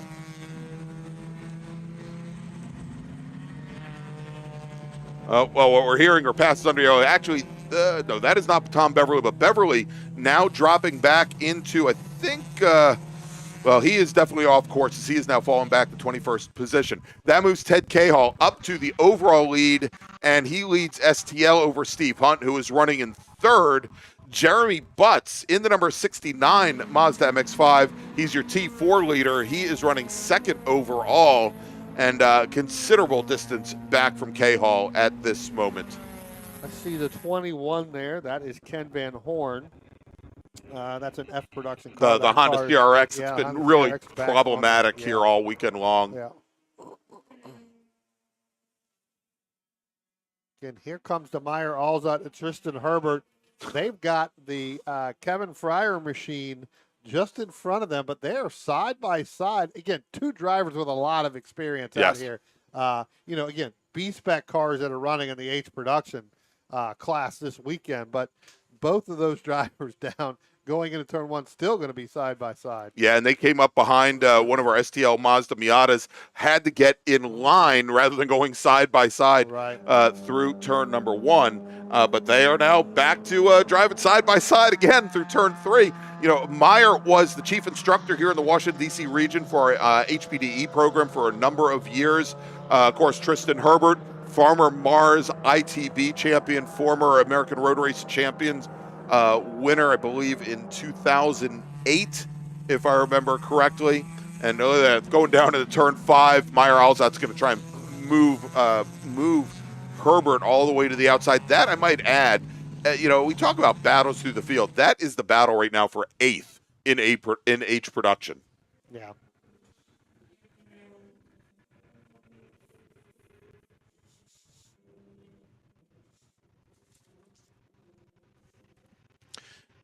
Oh, that could be trouble, Brian. I think we've just gotten a call here that I'm sure some folks in the paddock didn't want to hear, and even some people that are online that didn't want to hear. Call coming in as we had the local caution out over at turn 4 for that Triumph. Ted Cahall called in for passing a car under yellow. He's your overall leader at the moment, and that could we're not going to speculate on what could or would happen. Of course, there is an adjudication process, so we'll see what happens here as we continue to watch this battle between Herbert and Meyer Alzot. That is absolutely wonderful to watch. They both have to be laughing under the helmet. Oh right? my God, they're both so cautious to do it, but both of them know how to do it. Tristan Herbert was literally pushing Meyer Alzot down the front. And guys, we got another car here that this is really going to affect the H production. Mike Kelly has slowed going down the front stretch. Oh my! Now Rick Benazik, he's going to take the overall lead in H production. Mike Kelly very slow off the pace as he heads down into turn 1, almost to a crawl. I look for Mike Kelly to get through turn 1 and 2 and then hit this crossover road as some of our other drivers have. And he's not even going to get that far, Brian. He takes to the grass. He is going to try to park himself right over by not even up to our turn 2 flag station. And so his string of race wins here this weekend ends at 2 as Mike Kelly has to retire early in his Volkswagen Golf. All right, Brian, let me make another call to the grid for our next group. Attention in the paddock. Second call to the grid for race group number 5. That's our open wheel and prototypes as well as sports racers. Please head to the grid. Race group 5. Wings and things. Please head to the grid. Your race is next. Remember, that 8.6 is actually Mike Kelly, but that is Paul Baofish's car that he is running this weekend. So Motor hopefully- killer. Hopefully it's something. Yeah, Mike blows another one. That's right. Hopefully it's just something that may have popped off there, other than the motor. But hopefully a spark plug wire or something may have popped off. Something. This is something he probably should have put in the chat. I get a text message from a loyal viewer, and he says, "I know what's wrong. It ain't got no gas." Got no gas in it. That may very well be the case. Very well could be. All right, as we've got now, we're working our very last lap, and Brian, we've been watching the Alzot battle with Tristan Herbert in H production. I'm going to switch up a little bit further up in the field. This is the battle for the last spot on the podium in H production. Chuck Allard in the number 50 blue and white Porsche 924, and Troy McBain. We were talking about him earlier in that bronze Honda Fit. They are coming down into turn 1, nose to tail. At the moment, only about a half a car length. And look at that right behind him, the number 8 Honda Civic. That's our leader's son, Matt Benazik. They're out of Whitestone, New York. And it is a 3-car battle as they're going to make their way over to turn 3. We're going to pick them up as they come through that corner. Yeah, that's the battle for second, like you said, second and third in H production right there. Now that Mike Kelly is pulled out of this race. So looks like, Benazik, Matt Benazik, looks like he got a great run up over top of the hill. All right, real quick, and we're going to join them again in just a second. I'm going to just tell you that our leader, Ted Cahall, the number 182 Mazda Miata, he is coming out of turn 10 now. When he crosses the line, he's going to get the checkered flag. We're going to have to see if that win sticks, as he is your winner on track in STL. Let's jump back to that H production fight now as they come into turn 5. Well, actually, they're past turn 5. Here they come into turn 8 now.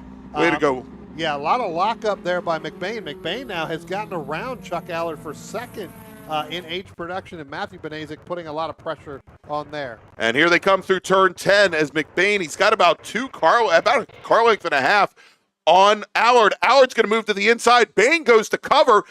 McBain, he's going to finish second ahead of Chuck Allard, and with the Benazik car just behind Benazik. That is the Benazik son, Matthew Benazik. He will finish just off the podium in 4th. Al Syme will finish in 5th. So let's take a look here as our racers are coming across. In STL, your winner on track, Ted Cahall, with Steve Hunt finishing second, almost a half minute behind.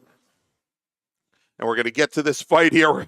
still with Herbert and Meyer Alzat battling it out to the very last lap. What a great race to watch. So it's K-Hall, Steve Hunt, John Jenkins, your top three in STL, with Kurt Laumeister and Bob K-Hall finishing 4th and 5th. And you have to wonder, as Bob K-Hall had to work his way back up after that wild ride down in the carousel. In Touring 4, Jeremy Butts takes the win over Owen Sheffer, with Kevin Fryer running his fastest lap of the race on the very last lap. He will finish 3rd. Alex Cumming will finish in 4th. In E-Production, Mike Unger takes the win, with Dave Miller finishing 9 laps down.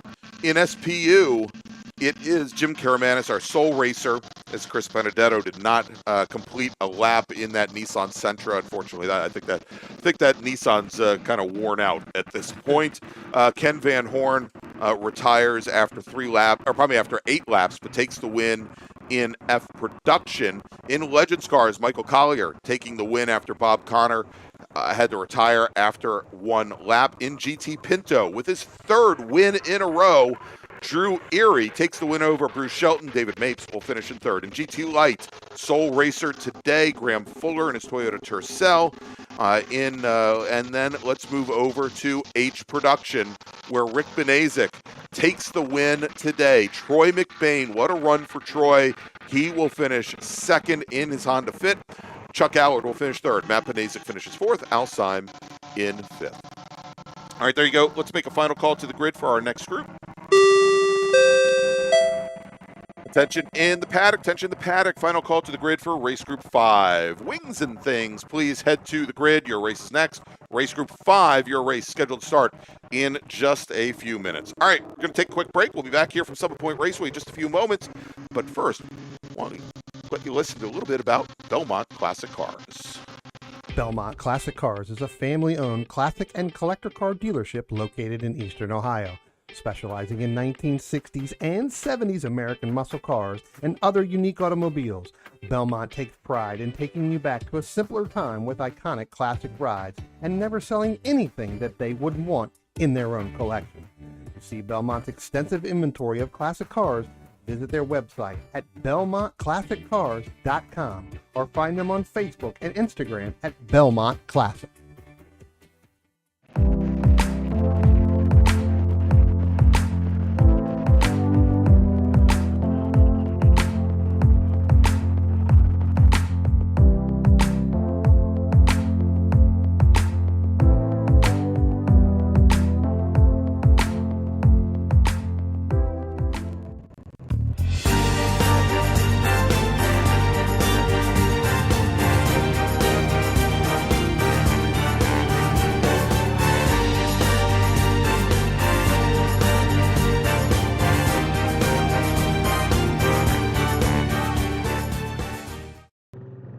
If you like what you see today, become part of the action by joining Sports Car Club of America.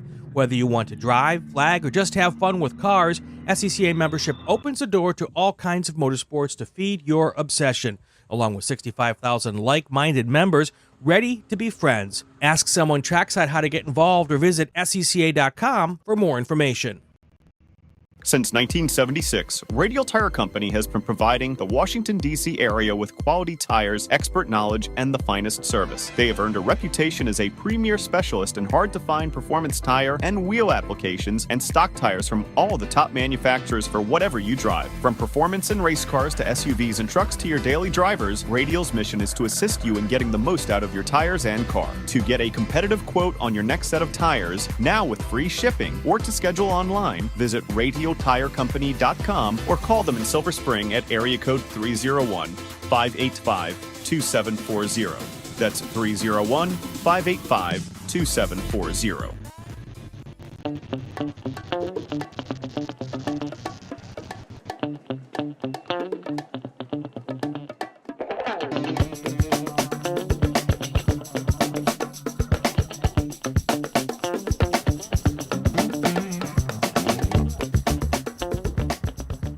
RP Performance is the only premier race shop in the region that specializes in both street and track Mazdas and is located right in the heart of racing at Summit Point's Gasoline Alley. RP has been involved in countless race wins and series championships, helping drivers of all ages with their individual racing and other track event needs for over 30 years. Providing trackside support, arrive and drive packages, as well as race car transport services, RP Performance is your go-to for getting your car on track. For more information about RP Performance, come talk to them here in the paddock, call them at 304-728-6749, or email them at brett@rpperformanceracing.com.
Hey dog.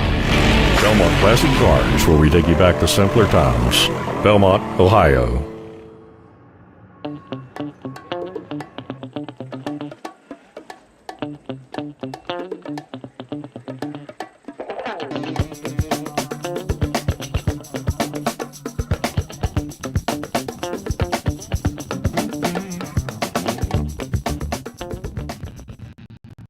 OG Racing carries just what you need to get on the track, from driving suits and shoes to helmets, data and video systems, to your favorite brake pads from Performance Friction, Hawk, and Paget. OG Racing has built its reputation during the last 22 years by providing the best customer service in the motorsports business, and their depth of inventory is second to none when it comes to safety equipment. That's why OG Racing has been the highest volume Sparco dealer for 17 years. Come visit their 12,000 square foot showroom and warehouse located in Sterling, Virginia. Call them at 1-800-934-9112 or order online at ogracing.com.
If you like what you see today, become part of the action by joining Sports Car Club of America.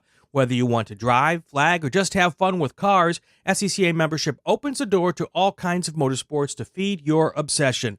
along with 65,000 like-minded members ready to be friends. Ask someone trackside how to get involved or visit SCCA.com for more information. Since 1976, Radial Tire Company has been providing the Washington, D.C. area with quality tires, expert knowledge, and the finest service. They have earned a reputation as a premier specialist in hard-to-find performance tire and wheel applications and stock tires from all the top manufacturers for whatever you drive. From performance and race cars to SUVs and trucks to your daily drivers, Radial's mission is to assist you in getting the most out of your tires and car. To get a competitive quote on your next set of tires, now with free shipping, or to schedule online, visit RadialTireCompany.com or call them in Silver Spring at area code 301-585-2740. That's 301-585-2740.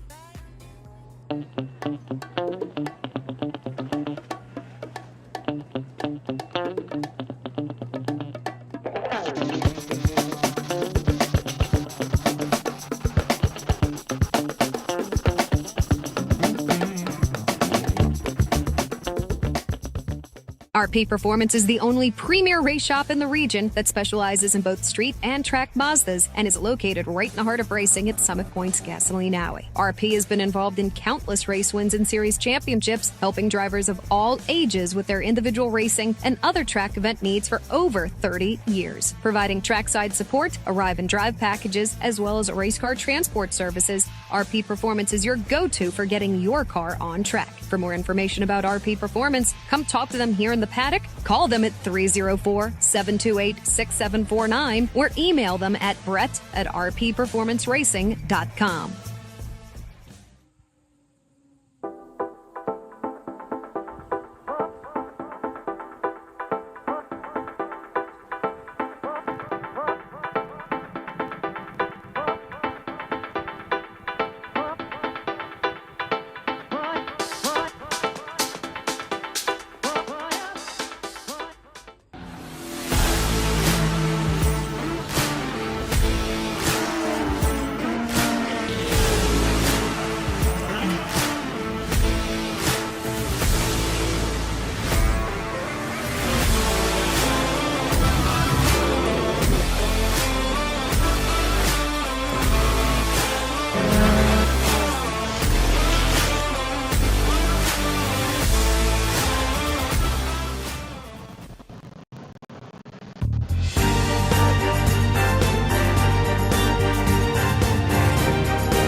Hey dog. Belmont Classic Cars, where we take you back to simpler times. Belmont, Ohio.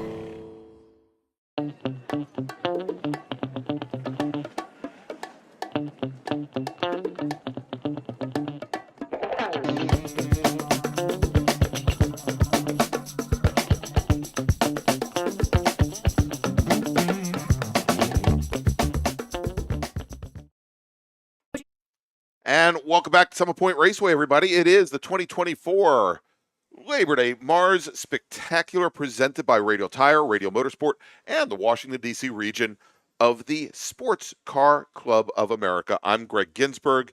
He's Brian Donati. I know you can't see me pointing over at him, but I am, I swear. Brian. You still are, and I'm pointing right behind me now. That is Spencer Gaynor over my left shoulder. There, look at that, how quickly that poked up. All right, Brian, we've got our pace car heading out on track right now.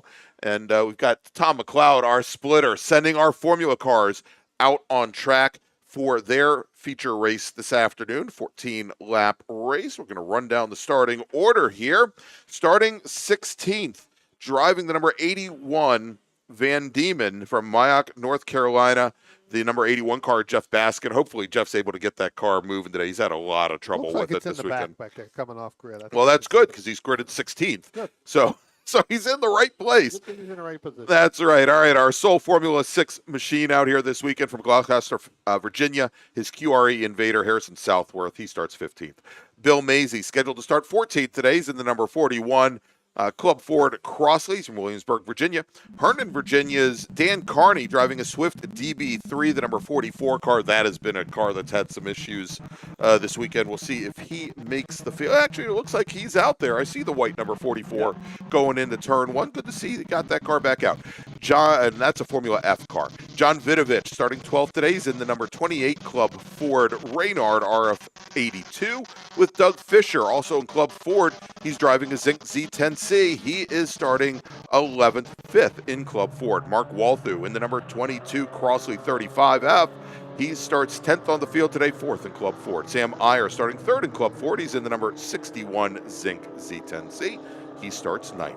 Wayne Nicolette, he's going to start 8th on the field today, 2nd in Club Ford, driving his Lola T340 that he's been driving, I think, now for 35 years.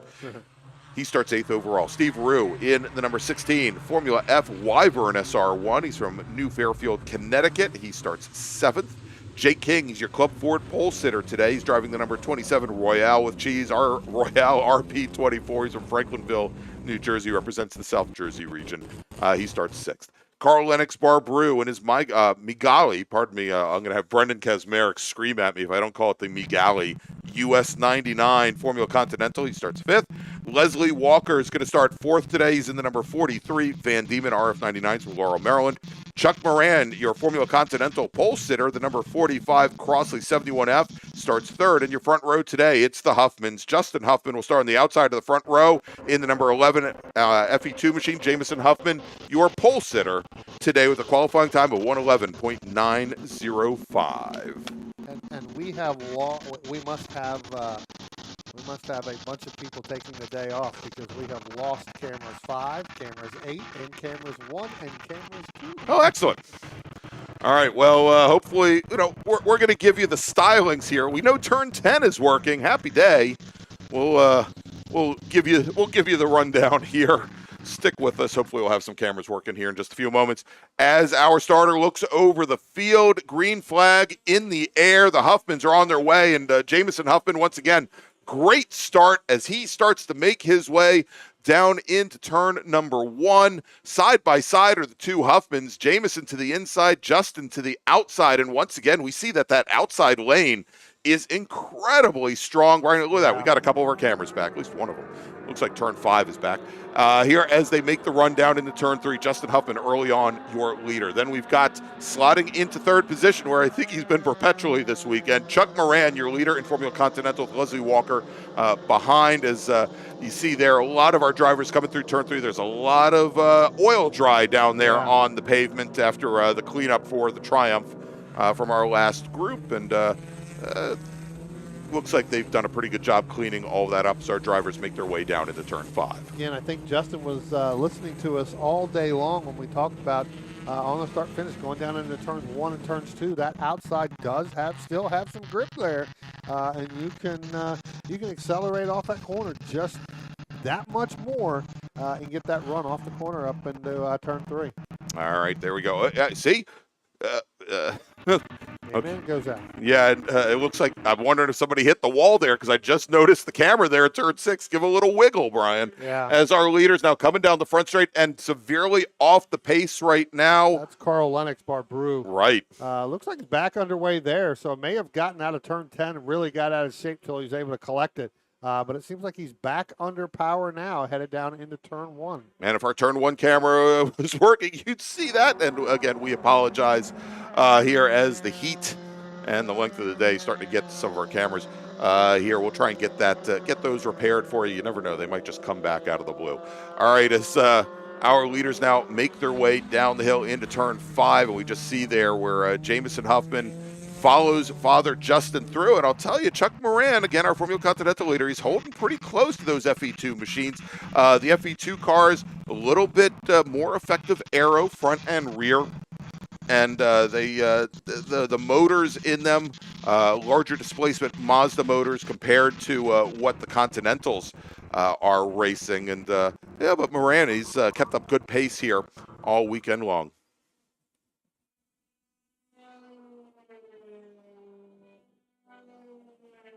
Justin Huffman opening up a pretty good sizable lead now over Jamison after completing lap 2 there. So not sure if Jamison is just kind of letting it go through right now. Let dear old dad get out in front and then run him down. He just needs a little rabbit to catch. Now, at the moment, they have not matched the pace that they had yesterday morning, but again, much warmer now than it was. That's going to be real hard to do this afternoon. Yeah, as a matter of fact, so they qualified almost identically, Brian. They Jamison at a 111.9 and Justin at a 112 flat. So only a tenth separating the two drivers. It was much cooler there in the morning, and we saw it during the race this morning. During the 9-lap sprint race, they were in the 14.8 range, so considerably off of their qualifying times. Yeah. One car that seems to be dropping off from where they were this morning, Samuel Iyer in that 61 machine, in that Club Ford. He's actually behind Douglas Fisher, who we saw Fisher pull off early this morning in that 9-lap race. Yeah, exactly. So here's, I love idea guys, Brian. In the chat, we've got Steve Martin, who is the chairman of the Washington, D.C. Board of Directors. He's the assistant regional executive, and he goes, here's an idea. An announcer cam. No, thank you. Well, we've talked about this, and we have. We might do it, but Steve, it's going to cost you. We're both good-looking guys, but I'm right. not sure that that's really what we want to do. And it looks like we've got a problem with Doug Fisher. Yeah. As he come across the start-finish line, put his hand up to allow Samuel Iyer probably to go by him. But doesn't. They're like side by side going in the one. Yeah, so I'm not sure. Maybe he was trying to get some air to his hand, or maybe there is something out there that's installed, but now he let Iyer go by, and now he's going to race him. Yeah, now he's racing them through turn 3. There they go through turn 3, only about a car length and a half separating the two of them.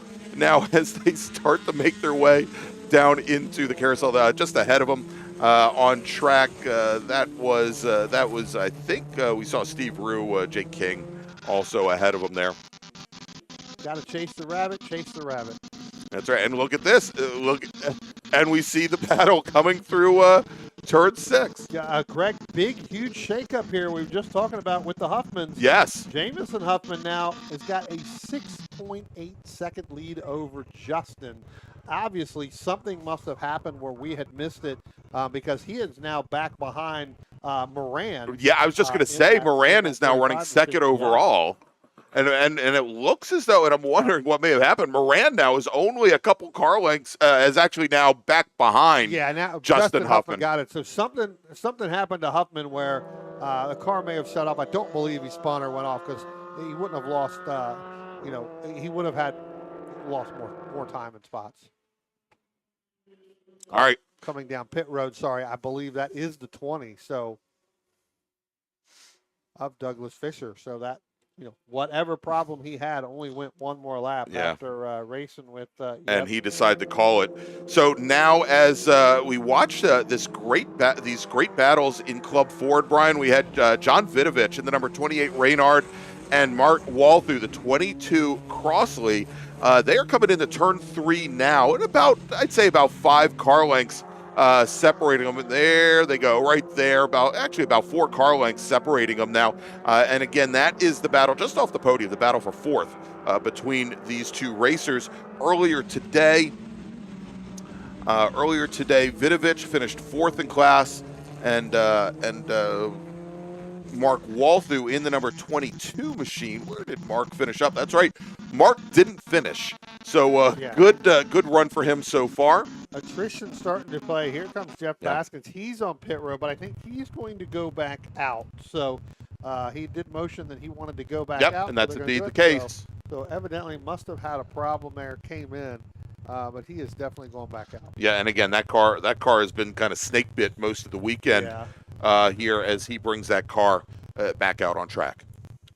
Carl Lennox Barbrou last time by was even slower than he was the lap before. So I think just trying to minimize what's there and to just get this race done. But here comes our overall leader now, going to be coming down through the cross start finish line, going to go around the Dan Carney machine. That's Jamison Huffman. But I tell you what, the man on the mission right now, Greg, we talked about it. It was 6.8 seconds last time by. It's now 4.3. So Justin Huffman running down son Jamison. All right, another driver coming down the pit lane, Brian. You talked about the attrition starting to pick up here as the temperatures are rising. It's not only our cameramen having issues, but now on the pit lane. That's the 14. That's 14 car. Yeah. So he was off the pace, and now he's off the track. Yeah. And where I talked about that, that 4.3 seconds between the two Huffmans, that's actually going to grow even bigger now because Justin Huffman really had to get hard on the binders behind the 44 machine of Carney as they were headed up into turn 3. Can't see that really on turn 5 because it looks like that guy's taking the time off too. Oh, yeah, he has. All right, so as we are now just about halfway through this 14-lap race, next time our leaders come around, Jamison Huffman, and he's coming out of turn 10 right now behind a couple other drivers. We will have 7 laps in the books with 7 remaining. Let's make a call to the grid for our next group. Attention in the paddock. First call to the grid for race group number 6, our Sprint Bracket Road Racing Series drivers. Bracket racers, please start heading to the grid. Your race is next. Bracket racers, please head to the grid. And Brian, it looks like as we were making that announcement, Carl Lennox Barbrou might have brought his machine back out on track. Nope, I am on. I just had my headset up there. Looks like he was able to get through turn 3, so he did come back out. So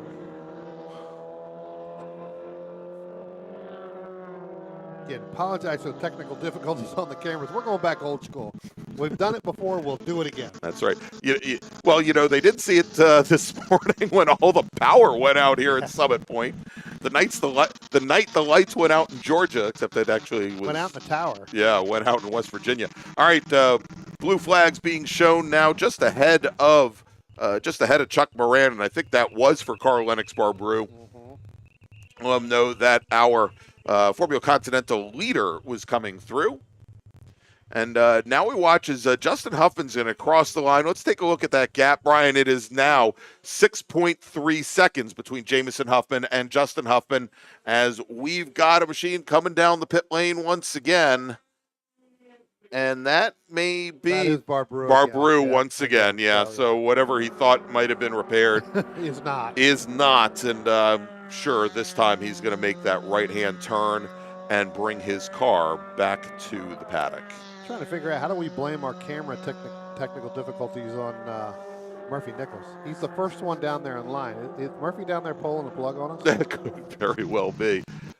I left all the other camcorders back in Charlotte, Brian. We could have actually stood up a turn 1 camera over here. I think we used the camera there the very first time we ever produced video here. To do some video and some films. Yes, that's exactly what we had. Yeah, we had 1 camera coming out of 10. We had 1 camera looking at turn 1. And now we got, looks like turn 5 is back once again. Yeah. Again, taking those breaks again. The heat swells the batteries up on these things. Yeah. So let's check this timing here between the Huffmans again. Last time by was 6-point-some seconds. Now it's back down to that 4.9. So again, Jamison's going to run up on some lap traffic here coming through the back of this field. We'll see whether or not where he's going to get that traffic. I believe it's going to be right around in turn 3. He's going to come up on Samuel Iyer. Again, Samuel Iyer not even close to what he was running this morning when they had that battle with Nicolette and with Jacob King. Again, you had the Stephen Rue machine in between them all morning long. So we'll have to see, probably find out from Samuel later today what actually happened. Was there a problem with the car this afternoon? And there goes our leaders there, just now getting by Samuel Iyer. And ooh, looks like one of the Huffmans may have gotten a little loose there.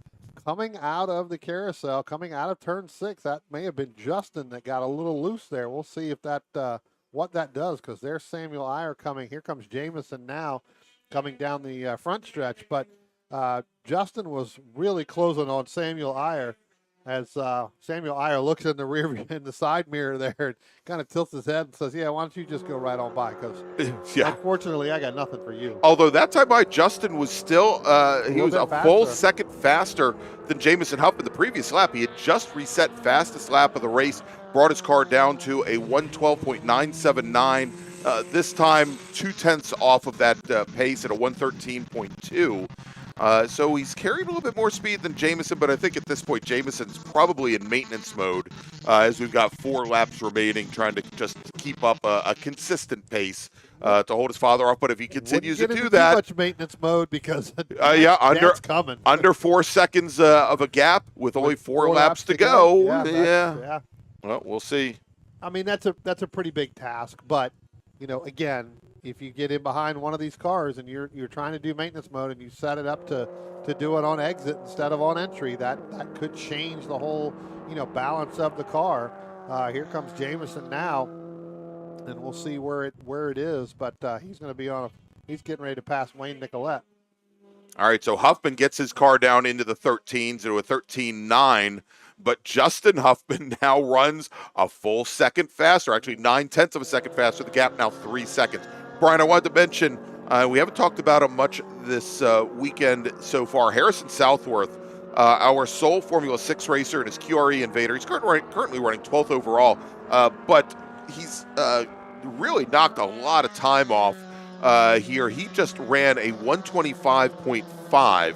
His fastest time so far this weekend was a 127.1 that he set this morning. So even in the much warmer temperatures, he is now a second and a half faster than he has run all weekend long. We've got another driver coming down the pit lane. That's a 22 machine, I believe indeed it is. That is the 22 car. Now that is Mark Walthu. We were talking about the battle between he and Vidovich in Club Ford, the battle for 4th, but Mark Walthu now going to be bringing his Crossley 35F back to the paddock.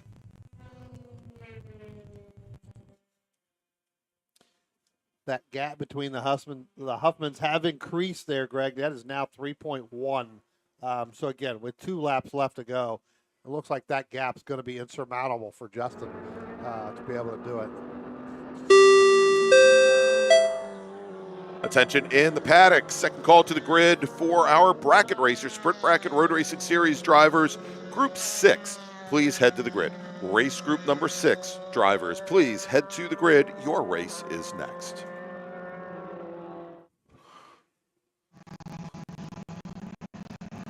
Wow, for a minute there, I thought I'd gone blind. I was looking at the screen and it went dark. Blackout. Yeah, everything went dark. Well, such is our life right now.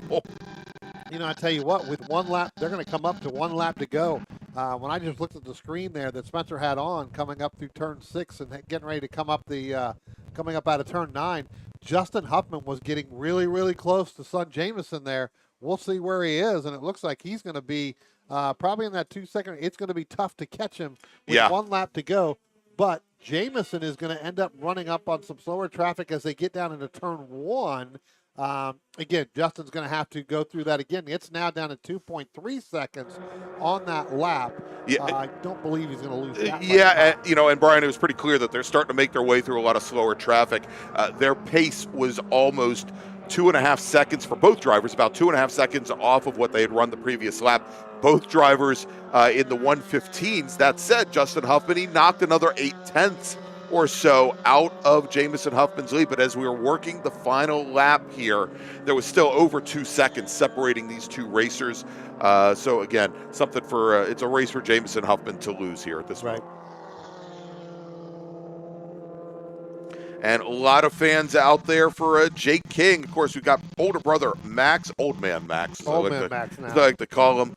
And then we've got Mr. Riblet. maybe a Mick Rib fan or something. I don't know. He says go Jake and Max. All right, coming out of turn 10 now, it is our leader, Jamison Huffman. And look at this, Justin Huffman really closed things down on the last lap, taking the checkered flag and the win in FE2. It is Jamison Huffman. Margin of victory, 1 second, as Justin Huffman knocked 2.2 seconds or so off of his son Jamison's lead on the last lap. Chuck Moran, driver of the number 45 Crossley, he's now going to come across the line, and he takes the win for the third race in a row in Formula Continental, with Leslie Walker in the number 43. Van Diemen RF99 now crosses the line. Leslie Walker finishes second in Formula Continental.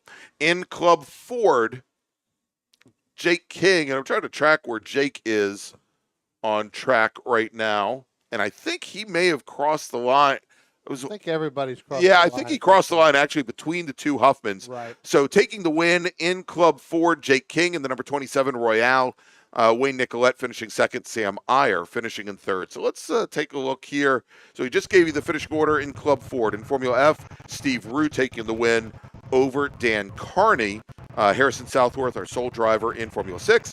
And we talked about FE2 and Formula Continental with one of the Huffmans taking the win in Formula Enterprises 2, and Chuck Moran with the win in Continental. All right, we're going to take a quick break. We'll be back here in just a few moments.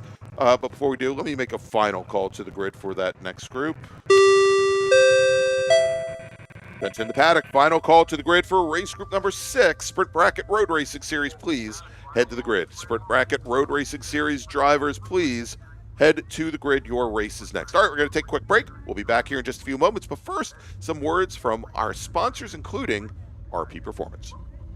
RP Performance is the only premier race shop in the region that specializes in both street and track Mazdas and is located right in the heart of racing at Summit Point's Gasoline Alley. RP has been involved in countless race wins and series championships, helping drivers of all ages with their individual racing and other track event needs for over 30 years. Providing trackside support, arrive and drive packages, as well as race car transport services, RP Performance is your go-to for getting your car on track. For more information about RP Performance, come talk to them here in the paddock, call them at 304-728-6749, or email them at brett@rpperformanceracing.com.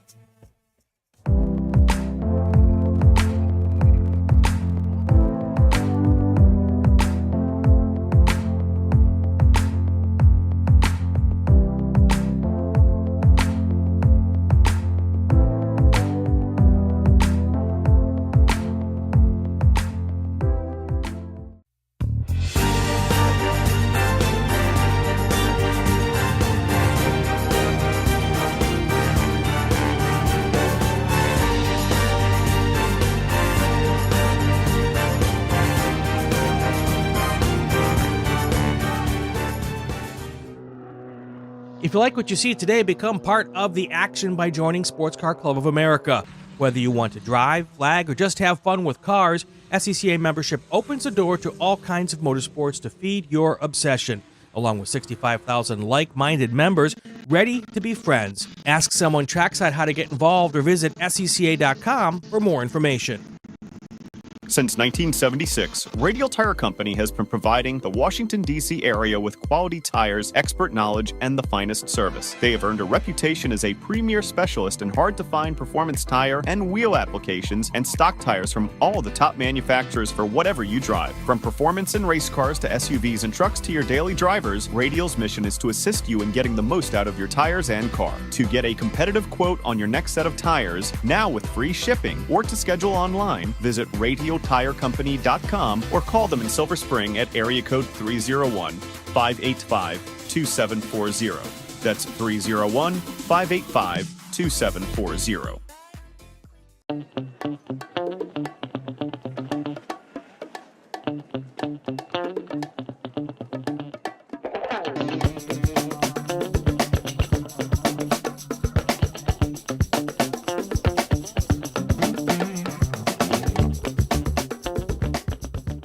RP Performance is the only premier race shop in the region that specializes in both street and track Mazdas and is located right in the heart of racing at Summit Point's Gasoline Alley. RP has been involved in countless race wins and series championships, helping drivers of all ages with their individual racing and other track event needs for over 30 years. Providing trackside support, arrive and drive packages, as well as race car transport services, RP Performance is your go-to for getting your car on track. For more information about RP Performance, come talk to them here in the paddock, call them at 304-728-6749, or email them at brett@rpperformanceracing.com.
Hey dog. Belmont Classic Cars, where we take you back to simpler times. Belmont, Ohio.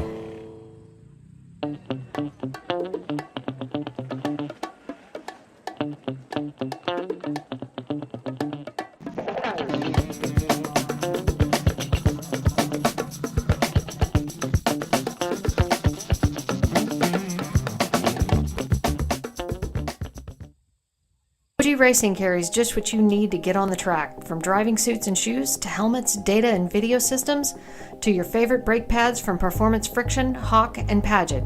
OG Racing has built its reputation during the last 22 years by providing the best customer service in the motorsports business, and their depth of inventory is second to none when it comes to safety equipment. That's why OG Racing has been the highest volume Sparco dealer for 17 years. Come visit their 12,000 square foot showroom and warehouse located in Sterling, Virginia. Call them at 1-800-934-9112 or order online at ogracing.com.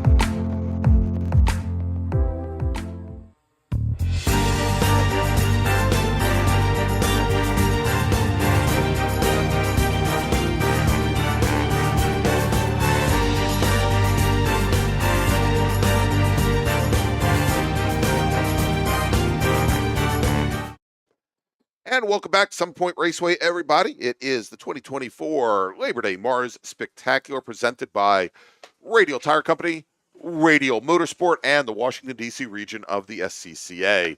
Our next group heading out on track is our Sprint Bracket Road Racing Series. Oh, and that reminds me, Brian, I got to change the timing and scoring for Sprint Bracket Road Racing Series. Let me get that done. As our drivers now head out on track. And this is their 4th race of the weekend. Going to be 14 laps. And let's see, does bracket timing and scoring ever come up? I think it did. It I think did, back up and absolutely. running. So, all right, so what I'm going to do, I'm going to put in the chat for all of our folks watching on YouTube the link that they can go to watch our bracket timing, where we will break everything down into the different 2-second slices or brackets here on track. And I'm going to go and pin that right to the top for you so you can see that. And good to see that Mr. Cahill on his way to the tech shed got that done for us. All right, so at least we know something besides half our cameras are working. well, they're starting to come back. So I think Yeah. the only ones we don't have now are going to be Turns 1 and 2. Really, 1 and 2, start finish, kind of bouncing around a little bit. Sometimes it works, sometimes it doesn't. I think that's a connectivity issue with T-Mobile. So we'll have to see on that. Tell you what, let's go ahead and run down the top 15 right here. Sounds good. Real quick. So starting in 15th, into number 55, that's going to be Murphy Nichols. Starting in 14th is going to be the 19 of Albert Siciliano. Starting in 13th position is going to be the 39 of Jerome Welty. Starting in the 12th, scheduled to start in 12th, is a 97, and I know we haven't seen him out since yesterday morning. That would be Brad Gould. Starting in the 11th position, in the number 152, that's going to be Michael Palasinski. Starting in the 10th position, the 21 of Richard Herman. Starting in the 9th position, the 43 of Frank Alessi. Starting in 8th is going to be the 98 of Brian McRae. Starting in the 7th position is the 62 of Dennis Jenkins. Starting in the 6th position is the 50 of Steve Martin. Starting in the 5th position is the 99 of Ray Rachuba. Starting in the 4th position is the 7 of Keith Frazier. Starting in the 3rd position is the 20 of Christopher Graham. And scheduled to start on the front row is the 81, starting in 2nd position of Stephen Shue. And on the pole is the 178 in that Chevrolet tube chassis, and that is Nick Jones. All right, so we got the field now making their way up the hill. Still a little spread out. I'm sure they'll tighten up as they come up to the final corner here and get ready to take the green. As you mentioned there, we got Nick Jones on the pole. So a couple of folks, we haven't talked about them this much here, Brian, as Beth Burkhardt looks over the field, gives the green flag, and we are underway for this 14-lap bracket race. Again, if you want to see the timing and scoring, that is going to be, we put the link here in the YouTube chat. But Mike Palasinski, and we see this a lot with our racers here in the bracket racing, Brian, that we've had a lot of them come up through the Washington, D.C. region's HPDE program. And Palasinski is one of our instructors in our HPDE program. And he's a project manager for Mack Trucks. So we'll have to make sure that he doesn't go blasting through a couple cars here. Apparently, he is a teammate of Chris Graham in their endurance racing team, Bulldog Racing, which apparently started as a racing team at Mack Trucks in Hagerstown about 8 years ago. Huh. And Chris Graham, their big brake lockup going into turn 5, tried to keep off the back of Nick Jones. And we've seen this where early on, Nick Jones, he's very judicious. He tries to get some heat in the tires of that TA2 car, sometimes dropping back to 3rd or 4th or even 5th place while he tries to get comfortable with the car. Got one car that went off. That may be that is one of the Mustangs. That may be that is the 50. That is Steve Martin. That's who went Steve off Martin in turn 6, coming out of turn 6, able to continue, but idea man Steve Martin. Yeah. Maybe he was trying to hope we would have our camera. Yeah, we did. Don't have the announcer cam, but we got him over at turn 6. We got him. Yeah, exactly. Sorry, He's parked Steve. over next to me, so I'm gonna give him some stuff there later on tonight. So Sorry, you wanted Steve. to see us, but we saw you. All right, so he now continues, which is a good thing there, and he is back underway. And I said that our bracket racing link was working. Unfortunately, it does not seem to be. Oh, no, here it right goes. No, it takes about a lap or so. Does it? Just wait a second. It'll pop up there right it there. comes. You There go. it comes. Takes about a lap to figure out what our racers are doing, and now we can see in bracket B1, which is for drivers, a minute 25, and they're gonna go to a much higher bracket, I think, as they pick up speed. For drivers a minute 25 to a minute 27, Nick Jones, Chris Graham, then Stephen Chu, then Keith Frazier. In bracket B2, Ray Rachuba and Dennis Jenkins. Rachuba in his Ford Mustang, Jenkins in a BMW. Mike Palasinski in that 152 machine we were just talking about a moment ago. He's our sole driver in bracket B4. That's for drivers a minute 31 to 39. And then bracket B5, which is basically a minute 33 and higher. Brian McRae, Frank Lussey, Jerome Welty. But again, one lap in the books. That's what you're usually going to see after just your very first lap, given the speeds going into turn one. All right, and there you go. We talked about Nick Jones usually staying off the pace a little bit as he gets heat in the tires. Brian, Chris Graham in his BMW 325, currently your overall leader. He crosses the stripe. Nick Jones second on track, and given the lap times, that puts Graham into a bracket of his own. That's bracket A4 for drivers a minute 21 to a minute 23. Looks like there may have been some contact between the 21 and the 50, which was Steve Martin, which contacted Steve to go off in turn 6. So that's the call coming in. We'll let them figure that out from there. But it looks like there was some contact on that opening lap. All right, so you said the 21 car? Yeah, I'm saying the 21 car, which would be Richard Herman. Herman, yeah. So I will be able to use my my Pee Wee Herman joke later when I go paging Mr. Herman. Well, I don't even know. I mean, I think Herman may have pulled off somewhere because he has not completed a lap. Right. But that was the call that came across the radio of the 50 and the 21 potential contact in 6, causing Steve Martin in that 50 machine to go run wide. Yeah, that we had him on camera. All right, so Nick Jones comes underneath Chris Graham going into turn 10. Very SSM-like, by the way, with Stephen Chu third across the line, then Keith Frazier, and good to see Keith there doing well after he had some issues during his Spec Racer Ford race this morning. Then Ray Rachuba in the Ford Mustang, and so now we have Nick Jones, Chris Graham, Stephen Chu, and Keith Frazier all in bracket A4, with Ray Rachuba by himself in bracket A5. Dennis Jenkins, who is running 6th over on track, he's all by himself in bracket B1. And then Mike Palasinski and Brian McRae in bracket B2. That's for drivers a minute 27 to a minute 29. And Brian McRae, I think you mentioned yesterday, McRae has he's been taking part not only in the road racing here, but also time trials. As a matter of fact, his Scion, Toyota FRS, has been getting a lot of social media action because both the SCCA club office uses him for Time Trials National Tour advertising, and Summit Point Raceway has been using pictures of his car to advertise all of their upcoming events. So that machine getting a lot of press. And he also acts as a solo safety steward when he does autocrosses as well. He's got series championships with DC Region Time Trials, the Northeast 86 Club, as well as TT Nats, and he also does time trials with the Pennsylvania Hill Climb Association. Oh, that's a lot of that car gets up, stuff. And he was telling me in the last couple of weeks, I think in the last month, he's run an event every single weekend, all in a different discipline, and so he's changed tires, the different tire types, suspension setups to deal with those different tires, you name it. He's had a hectic couple of weeks here. Sounds like the Liller machine. Yeah, no kidding. Well, wait, that's just for this weekend.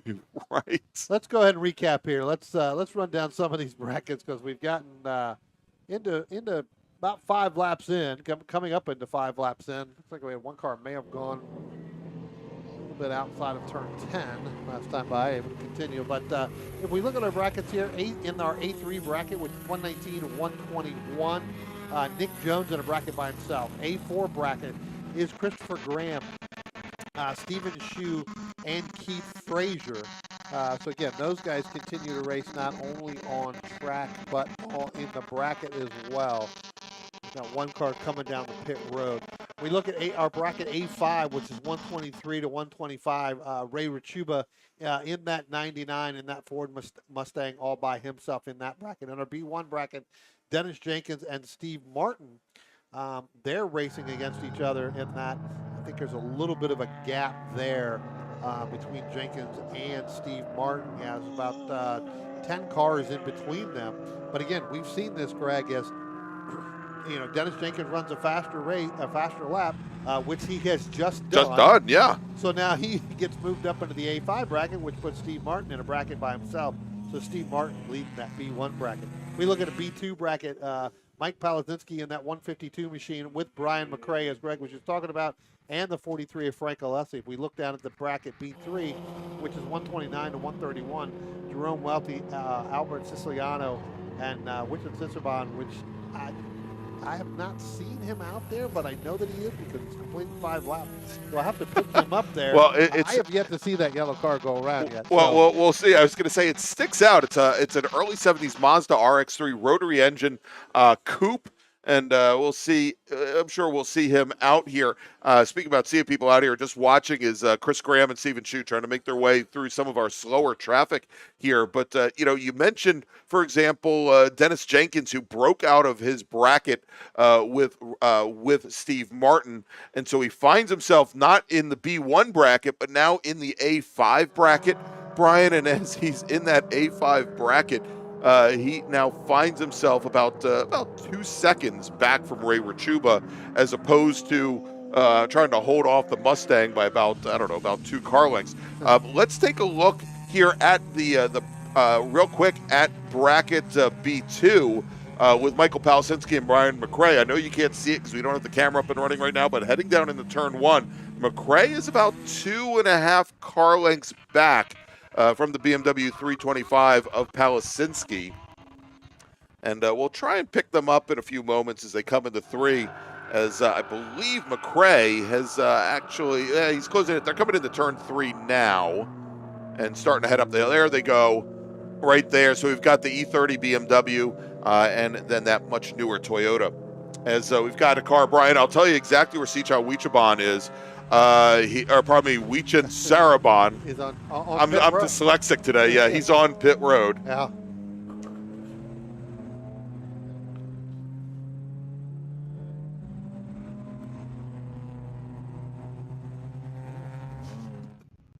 .39. That is Welty. So he's going over a little bit of the soundboard as well. So Jerome in that Boxster, that Porsche Spec Boxster, Greg, getting revved up.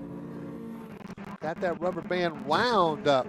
So how is he doing? Because he's been, I'd say he's probably been a little bit off the pace, but he's gotten a lot of seat time because it was racing it not only in the bracket racing but also in Touring 3. Yeah, so it looks like that he may be going over the soundboard. So show him the soundboard. So I'm wondering. I saw him out there on Friday playing with some of the exhaust pipes that come out the back, trying to figure out which one is there. I'm wondering if maybe something came off. Yeah, because quite possibly. He didn't have it during small bore or not bore Group 3 when he was out in that T3 machine. So. So I'm wondering if something fell off the back of that to cause that. Attention to the paddock. First call to the grid for race group number 7, Spec Miata. Please start heading to the grid. Spec Miata racers, please head to the grid. Your race is next. Spec Miata, race group 7 to the grid. Yeah, and I was just going to say, so I have a feeling, Brian, that you and I are probably going to see Jerome maybe in about 2 weeks or so back here at Summit Point as part of the Porsche Club Potomac region of the Porsche Club, their club races. He has done a lot of work with the Tire Rack's Teen Street Survival program that basically teaches younger drivers how to be safe on the racetrack, and I know that's something that region is very heavily invested in. And interesting here that he's driving this Boxster because apparently he got into the racing scene as his dad was a drag racer for many years. I wonder what kind of drag racer, what kind of car his dad used to drag race, because it's funny. I tell people that my first love of racing was because of the car that my dad drove. He sat me down on his lap, pushed the starter button on the car, and it sprung to life, and I just love the sound. And my dad used to drag race this car, and when I tell them that it was a 1953 Jaguar XK120, everybody looks at me like I am the biggest nut job ever, and it's true, I am. But that was my dad's drag race car, and so when you hear a straight six Jaguar and you're 2 years old, that's the sound. So I'm wondering if maybe it was a Porsche that was maybe doing not Porsche things. I'll pick up some of these guys out here right now. I do know that a couple laps ago we had the 7 of Keith Frazier. He spun, was able to continue down into turn 1, going through there. I was watching Nick Jones. He was coming up on some of the lap traffic last time by out of turn 1 and out of turn 2. Had to go from driver's right to driver's left to get by the cars as he was passing them, but was able to make that maneuver and continue, and hopefully his lap. We've got a bunch of cars going down into turn 1 right now. I know you're not going to be able to see that on your screen, but they were 3 wide going through there. I don't believe that is going to be for position in bracket.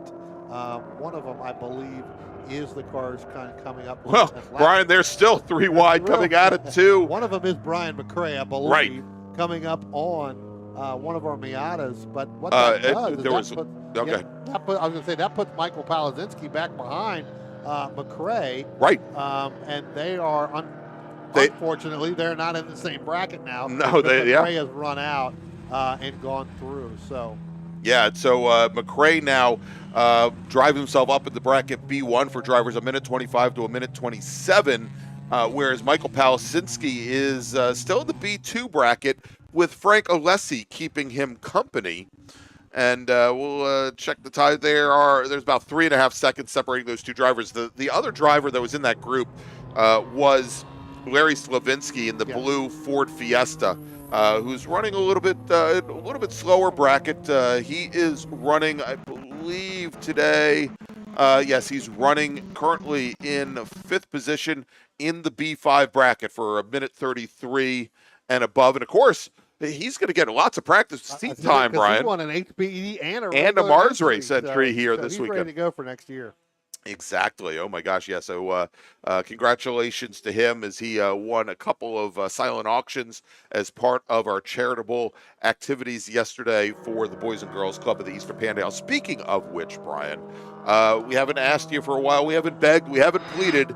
But please go ahead and subscribe to the Washington, D.C. Region's YouTube channel. We're currently sitting, I believe, at 932 subscribers. We're getting there. We need that 1,000. We need to hit 1,000. So our director of club racing, Greg McDermott, when we crossed the 900 subscriber threshold earlier today, he agreed to donate $500 to the Boys and Girls Club of the Eastern Panhandle. If we can hit 1,000 subscribers by tomorrow, by the end of racing tomorrow, he will donate another $500 for $1,000 total to that wonderful charity, helping to support their afternoon programs for young students, teens, and otherwise here in the Panhandle area. Yep. All right, Brian, real quick, let's make another call to the grid with 3 laps remaining in this race for our next group. Attention in the paddock. Second call to the grid for Spec Miata. Race Group 7, please head to the grid. Race Group number 7, Spec Miata racers, please head to the grid. Your race is next. And yes, that does include you, Kip Gainer. And Brian, I was talking, I didn't want to jinx it, was talking about Keith Frazier's wild ride during a Spec Racer Ford race. Well, he's had another one. Down in the carousel, Keith Frazier in the number 7 Spec Racer Ford Gen 3, who's 4th on track. But it looks like he has dropped back a couple of positions at this point. That would actually be twice in this race. Yeah. Because he did it earlier, as I called, in turn 1. Here he comes now. He's going to cross the start-finish line. So, again, he having a bit bit of a difficulty run here in this. Yeah. This So bracket he here. maintains, he's still fourth position on track overall, but he now finds himself quite a bit back from Stephen Shu. He's running third in the A4 bracket. That's for drivers a minute 21 to a minute 23. And he now finds himself 21 seconds back from Stephen Shu after that spin.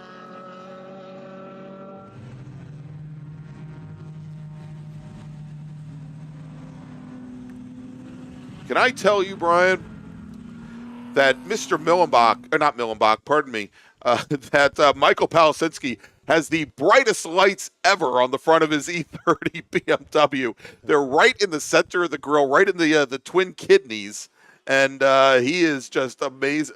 Just that car blinded me coming out of turn 10. Also going blindingly fast right now, Nick Jones, driver the number 178 GT2 Camaro, the TA2 machine. He crosses the start-finish line, getting the one-to-go board, and he is now working his last lap here for our our third of 5 bracket races this weekend. Tell you what, I was watching, keeping an eye on this A4 bracket between Christopher Graham and Stephen Shu.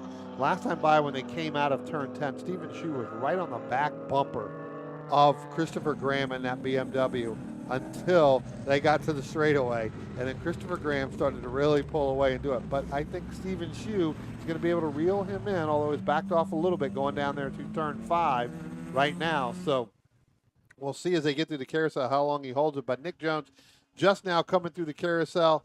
He's going to end up coming up through turn 7 and turn 8, be going through his last lap right here with that one to go. So we'll see whether or not he's going to be holding. It looks like we got one car that's going to come off pit road that's going to rejoin the race here at the very end. That's actually going to be the 42 machine, and that is going to be Robert Garrett. So Robert Garrett, I know he went down pit road early in the race, able to get it in to go to that last race. So he got underneath the start-finish line before the checkered flag came out. Nick Jones has taken the checkered flag, so it's Christopher Graham, Stephen Shu.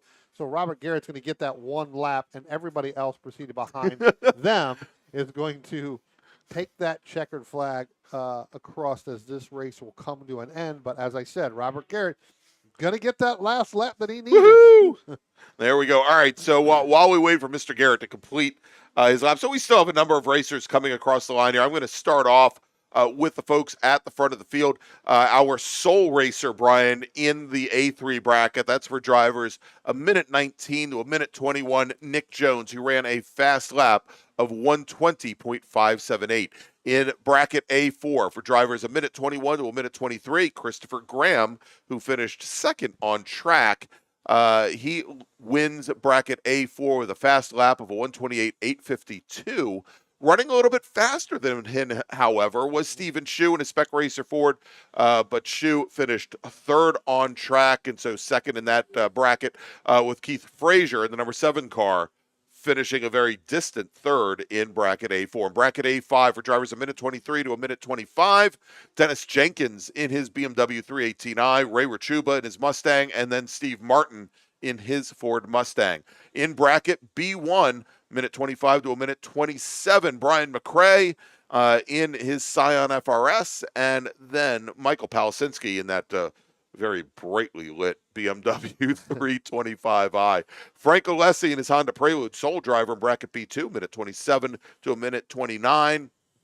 In bracket B3, Battle of the Germans here, Brian, as Jerome Welty in his Spec Boxster takes the win with a fast time of 129.938. Albert Siciliano in his Audi TT Quattro, all-wheel drive, and he will finish second with Weichin Sarabon retiring early in that beautiful Mazda RX-3.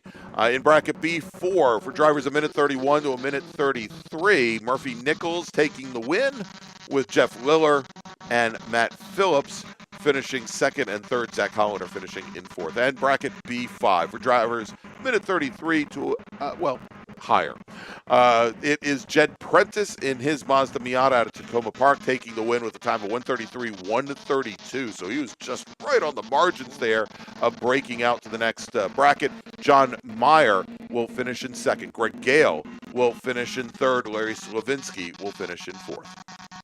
All right, so that's going to wrap it up for our bracket racers today. We've got two final races here today. Let's make a final call to the grid for our next one. Attention in the paddock. Final call to the grid for race group 7, Spec Miata. Please head to the grid. Spec Miata racers, please head to the grid. All right, we're going to take a quick break. We'll be back in just a few moments with more racing action here from Summit Point Raceway. But first, let's tell you a little bit about our title sponsor this weekend, Radial Tire Company. Since 1976, Radial Tire Company has been providing the Washington, D.C. area with quality tires, expert knowledge, and the finest service. They have earned a reputation as a premier specialist in hard-to-find performance tire and wheel applications and stock tires from all the top manufacturers for whatever you drive. From performance in race cars to SUVs and trucks to your daily drivers, Radial's mission is to assist you in getting the most out of your tires and car. To get a competitive quote on your next set of tires, now with free shipping, or to schedule online, visit RadialTireCompany.com or call them in Silver Spring at area code 301-585-2740. That's 301-585-2740.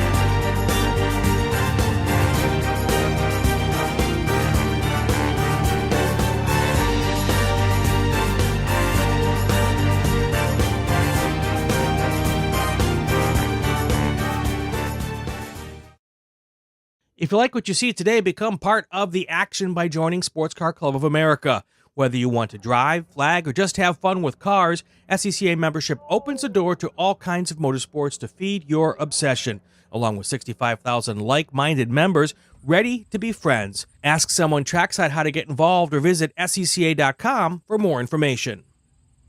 Since 1976, Radial Tire Company has been providing the Washington, D.C. area with quality tires, expert knowledge, and the finest service. They have earned a reputation as a premier specialist in hard-to-find performance tire and wheel applications and stock tires from all the top manufacturers for whatever you drive. From performance in race cars to SUVs and trucks to your daily drivers, Radial's mission is to assist you in getting the most out of your tires and car. To get a competitive quote on your next set of tires, now with free shipping, or to schedule online, visit RadialTireCompany.com or call them in Silver Spring at area code 301-585-2740. That's 301-585-2740.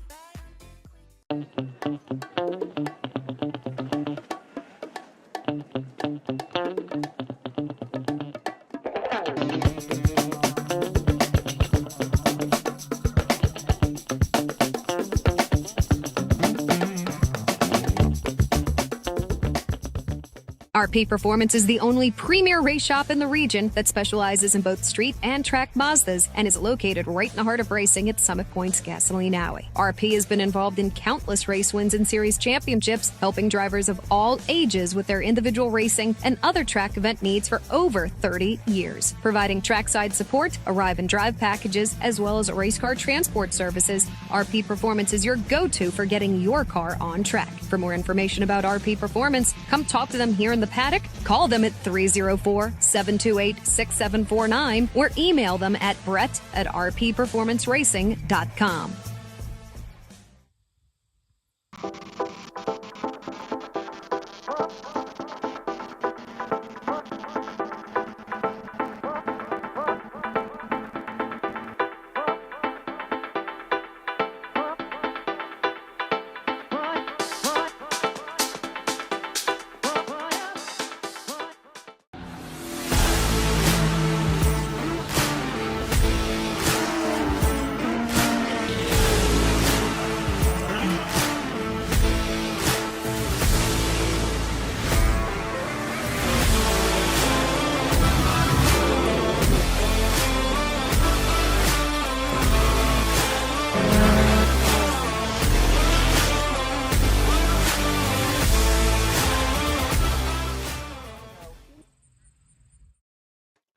Welcome back, everybody, to Summit Point Raceway, home of the 2024 Labor Day MARRS Spectacular, presented by Radial Tire Company, Radial Motorsport, and the Washington, D.C. region of the SCCA. I'm Greg Ginsberg. He's Brian Donati.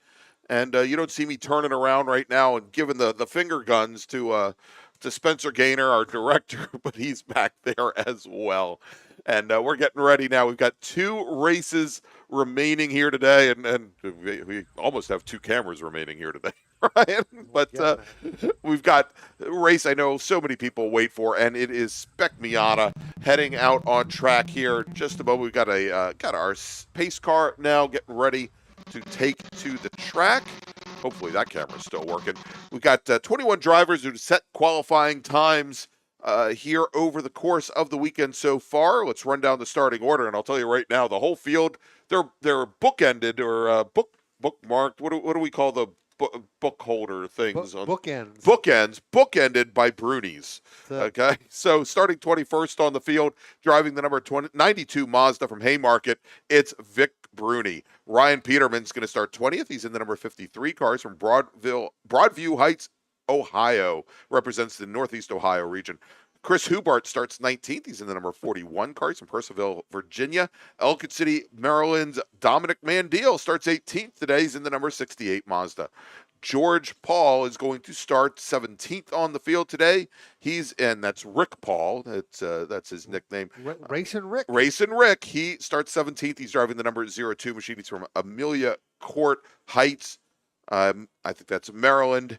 And then we've got Owings Mills, Maryland's Michael Cohen. He starts 16th on the field. He's in the 54 car. Kevin Conlon's in the 114. He's from Westminster, and he is going to start 15th today. Stephen Fergur is from Cherryville, North Carolina, representing the Central Carolina region. He starts 14th. Starting 13th from Newark, Delaware, representing the Philadelphia region, Kurt Laumeister. He's in the 111 car. John Jenkins, he's from the New York region. He's from New York, New York. He starts 12th today on the field in the 195 car. John Ayers from Mountaintop, Pennsylvania, and he's in the Planet Miata machine, I believe, here today. He's going to start 11th on the field in the 19 car. Michael Lemaine is from Oakland, New Jersey, representing the South Jersey region. He starts 10th in the 88. Kip Gator, he's from somewhere. He's from Christiansburg, Maryland, and he will start 9th today. He's in the number 44 car. Ted Cahall from Christiansburg, Virginia. He starts 8th. He's in the 78. Caden Iyer starts 7th. He's in the number 90 car. Robert Cahall starts 6th today. Robert's from Kearney, Illinois, representing the Chicago region of the SCCA in the 178 machine. John Hotz will start 5th. He's in the number 63 car. He's from Sparks Glencoe, Maryland. While Darnestown's Jeremy Butts will start 4th today. Nice job, Jeremy. He's in the 69 car. Michael Apatow, looking for a little redemption after this morning's Spec Miata race. He's from Davidsonville, Maryland. Starts 3rd on the field in the 21 car. And your front row today from Springfield, Virginia, starting 2nd in the 119 Mazda Miata. David Stern, your pole sitter today, reigning co-national champion in Spec Miata from Arlington, Virginia, driving the number 6 machine, the E Street Racing machine. It's Nick Bruni. All right, and there we go. Look at how tight that field is up at the front with Bruni on your left, our right, and David Stern over on the outside of the front lane as they now come around turn number 10 onto the front straight. Our starter looks over the field, continues to look over the field. Green flag is in the air, and we are racing now in Spec Miata. And Brian, it looks like the 92 car at the tail end of the field, a little bit off the pace. That is Vic Bruni. Maybe just wants to play it safe going down into turn number 1, as we are now 3 cars wide heading into 1. And that is because our pole sitter, Nick Bruni, goes right down the center of the track to try and hold off drivers to the left and to the right. Now, as they come out from behind the trees and start to head our way, and as we saw during the last race, Nick Bruni, your leader, but doesn't have that huge advantage that he had in race number 2. No, I tell you what, when he was hit there earlier this morning for race number 1, he started on the driver's left, so starting on the outside there. Remember, David Stern was moved into the middle, or in the on the right-hand side. What ended up happening was Bruni got that shot off there and just propelled himself to open up that huge lead from the very beginning. Now he was on the inside. David Stern not able to get as much grip as Bruni did this morning as we're getting late in the afternoon. But again, much closer on the start to this race. All right, so we'll see here already now through the carousel. Bruni's now opened up about 4 car lengths as the rest of the field, the rest of this 21 car field filters through. And I'm wondering, we'll have to check. I'm not positive that Ryan Peterman in the 53 machine made the green flag. I don't believe either did any of the heirs. I don't believe Caden or John did. All right, so we'll continue to monitor this. I'm getting word they left. Yeah, So. there you go. As they come down across the line and complete lap number 1, it is Nick Bruni, your leader, David Stern, Michael Apatow in the number 21 machine. Remember, Apatow actually started the last race, Brian, on the front row and just got shuffled all the way back. Ended up with a 7th place finish here. But we had Nick Bruni and John Hotz finishing first and second. Jeremy Butts finishing third. Our pole sitter, David Stern, in the last race, ended up finishing off the podium in 4th. Well, Greg, it looks like it's going to repeat itself because Michael Apatow's going to get shuffled back behind the 178 of Robert Cahall and the 63 of John Hotz. Last time by down the front stretch and through turns 1 and turn 2, Hotz pushed Robert Cahall in that 178 machine ahead of Michael Apatow. So move Michael Apatow back into 6th place right now. And there you can see it as they come through turn 5. He's going to be behind the 63 of John Hotz. And then you got to throw Ted Cahall in that 78 machine right there behind Apatow. So again, Apatow not getting the run that he wanted this today. He had a great run yesterday, but a little bit something seems to be off with that number 21 Miata. All right, so coming into this weekend, Brian, as we had, I believe, 7 events before, or probably had 6 events take place before this weekend. John Hotz comes in as your championship leader with about a 350-point advantage over Ted Cahall in Spec Miata. Jeremy Butts currently sitting 3rd in the championship. John Jenkins sitting in 4th, and then Bob Cahall sitting in 5th position with Mike LaMena 6th. Tell you what, as they head down in turn 1 again, unfortunately you're not going to be able to see this, but Michael LaMena and John Jenkins in that 195 machine, they were side by side the entire length of the front stretch, and we got some serious brake lock up there in the back. I think that may have been the 02 of racing Rick Paul, locking it up there going into turn 1, so carrying a little bit more speed. But as I was talking about, Michael LaMena and Jenkins, they were side by side all the way to the entry of turn 1, and Michael LaMena was able to make that move, make that power slide move coming through turns 1 and 2 and make that thing stick. So move him ahead of Jenkins into that 9th position. All right, Brian, we got a local caution over at turn number 3. We'll see if that is still there. And we had the 114 car run off. Yeah, Kevin Conlon, who was running 15th at the time, and it sounds as though he's got that car restarted. He's now back underway. I wonder if that Band-Aid came off on the right side of that car. Could be. Yeah, and that local caution has now been withdrawn over at turn 3 as the 114 car is rejoined. So our leaders now come out of turn 10. Nick Bruni opening up by about 20-25 car lengths over David Stern. You look at that from a time perspective, that's going to be almost in a 2-second range, 2.3 second over Stern, and then another second and a half to John Hotz. So again, these guys spreading themselves out in the first 3 cars, but then it becomes a gaggle after that with Michael Apatow sitting there. Then you've got Ted Cahall, Kip Gaynor, and then Michael LaMena in the 88 machine. That's the battle on the racetrack coming through.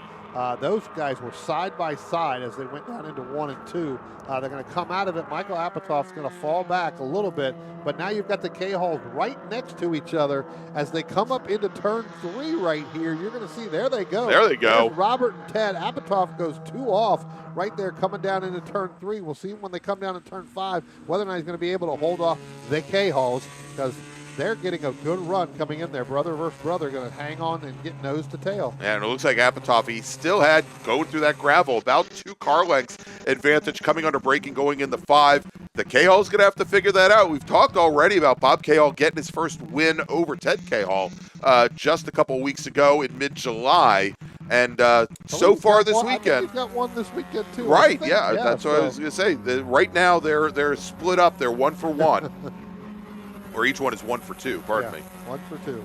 Right now they're both at 50%. This could be the third, and then we got to wait till tomorrow. But Looks like Robert's going to get shuffled back a little bit. Looks like Ted's going to move up in behind Apatow as they come out of turn 10, head down the front straights. A little bit of bump there between the 78 and the 21 as they head down in. So it looks like Cahall is going to go side by side with Apatow. There you go. And Ted Cahall, he goes to make the move on Apatow and got on the brakes. He was over driver's right, and then for whatever reason decided to get back in line behind him, Brian. Apatow went driver's left, went off 2, maybe even 4 wheels off. He's really going to be the odd man out and lose a couple spots. He's going to fall all the way back behind Kip Gaynor and Michael LaMena as they go side by side through turn 3. So again, we'll have to see. That's where Apatow's going to fill in.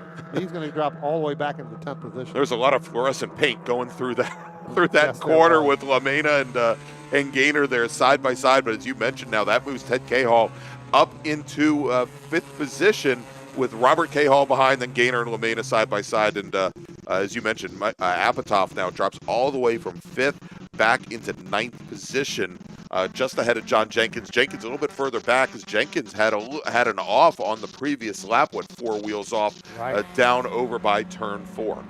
Or probably turn 5. It's a good thing our director's mic is not open because that would have been a very loud yell during that, watching those two. Because those two are paddocked right next to each other. They have dinner together. They do everything together.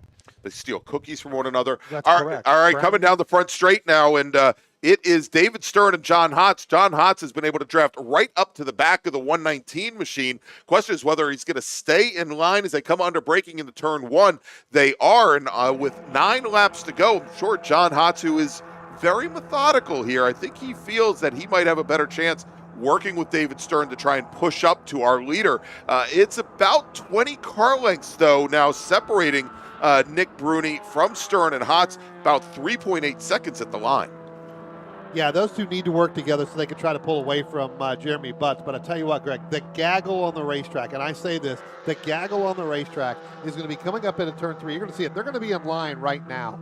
But they were side by side for 2 rows coming out of turn 2, coming up through there, where LaMena got a run on Gaynor in that 44 machine, just couldn't make it stick. Apatow fighting back. He went with LaMena to driver's left to get through turn 3. Getting around, right, and actually getting around Bob Cahall. So move Apatow now back up at the 8th position. Right. But also with that fighting, as they were 2 wide, 2 by 2 for a couple of rows there. John Jenkins in that black number 195 machine. He's now joined that fight as well. He was right on the back bumper of Ted Cahall, or probably Bob Cahall. Yeah, that's actually a 5-car battle right there between them as they come off through there. And here you come. And now let's make it 6, because let's not count out Kurt Laumeister as he's starting to gather some momentum here, as it looks like Robert Cahall, Jenkins, they're going to pull out and go drivers right down the front stretch, look to make that pass against Michael Apatow again. So Michael could be falling back a little bit. We'll see whether or not he's going to stick it in there. And indeed they do. They go by them. So now Apatow move him all the way back now into that 10th position. He's going to come under fire from Kurt Laumeister in that 111. So you've got a 7-car battle right there. And just ahead of him, we were watching. We talked about John Hotz and David Stern working together right now, 2nd and 3rd, as they try to push up to our leader. Coming out of 2, going into 3, started to see John Hotz move a little bit to the inside, and I think that was probably more a feature of trying to get some air to the radiator. Also, he had started to fall off the back of David Stern a little bit. What he tried to do by staying center of track, cut down the distance from turns 2 to turn 3 and be able to draft right back up to the back of the 119 car. Another good battle on the racetrack right here is between the 41 or the 02 of racing Rick Paul, Chris Hubert in the 41, and our own Dominic Mandil in that 68. They were going through turn 1 last time by, and Mandil was getting right on the back bumper there of Hubert and Paul as they were starting to race side by side there.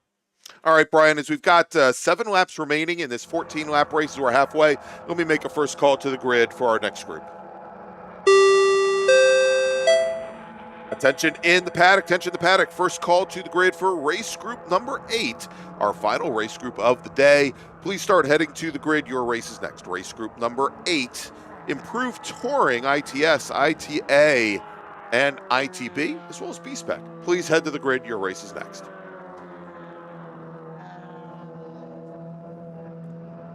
Drivers now, our big gap that we talked about, our gaggle of cars earlier on, coming up over the hill out of 4. There you go. You can see it now. They've started to spread out a little bit. Again, they're still in each other's draft. They're starting to fill those drafts. So it's going to be interesting to see how quickly they can get back in line and get back if they want to make any movement to try to catch Ted Cahill in that 78 machine. Yeah, and John Jenkins making a move, Brian, as Jenkins gets around Bob Cahill. So Jenkins, who just a little while ago was sitting back in 10th position, getting around Apatow, getting around Bob Cahill, moved Jenkins in that black 195 car up into 8th. Bit of a gap, though, to LaMena and Gaynor ahead from there, as Ted Cahill started to eke away from the two fluorescent cars from Gaynor and LaMena. I'll tell you what, Gaynor and LaMena, they're going to start working together. That could be a law firm there, too. You got Hots and Butts as a law firm. Scary. You got LaMena and Gaynor. They're starting to work together. They're starting to run down Ted Cahill in that 78 machine.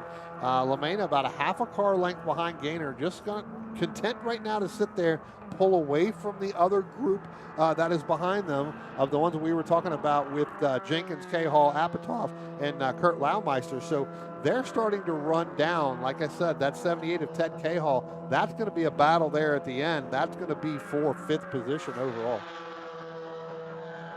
Jenkins puts 2 wheels off right there, coming out of turn 3. Get that right rear on the gravel. That's kind of the normal line here, even in Spec Miata. So yeah, straighten the car up and just go through there. They apparently don't lose much speed.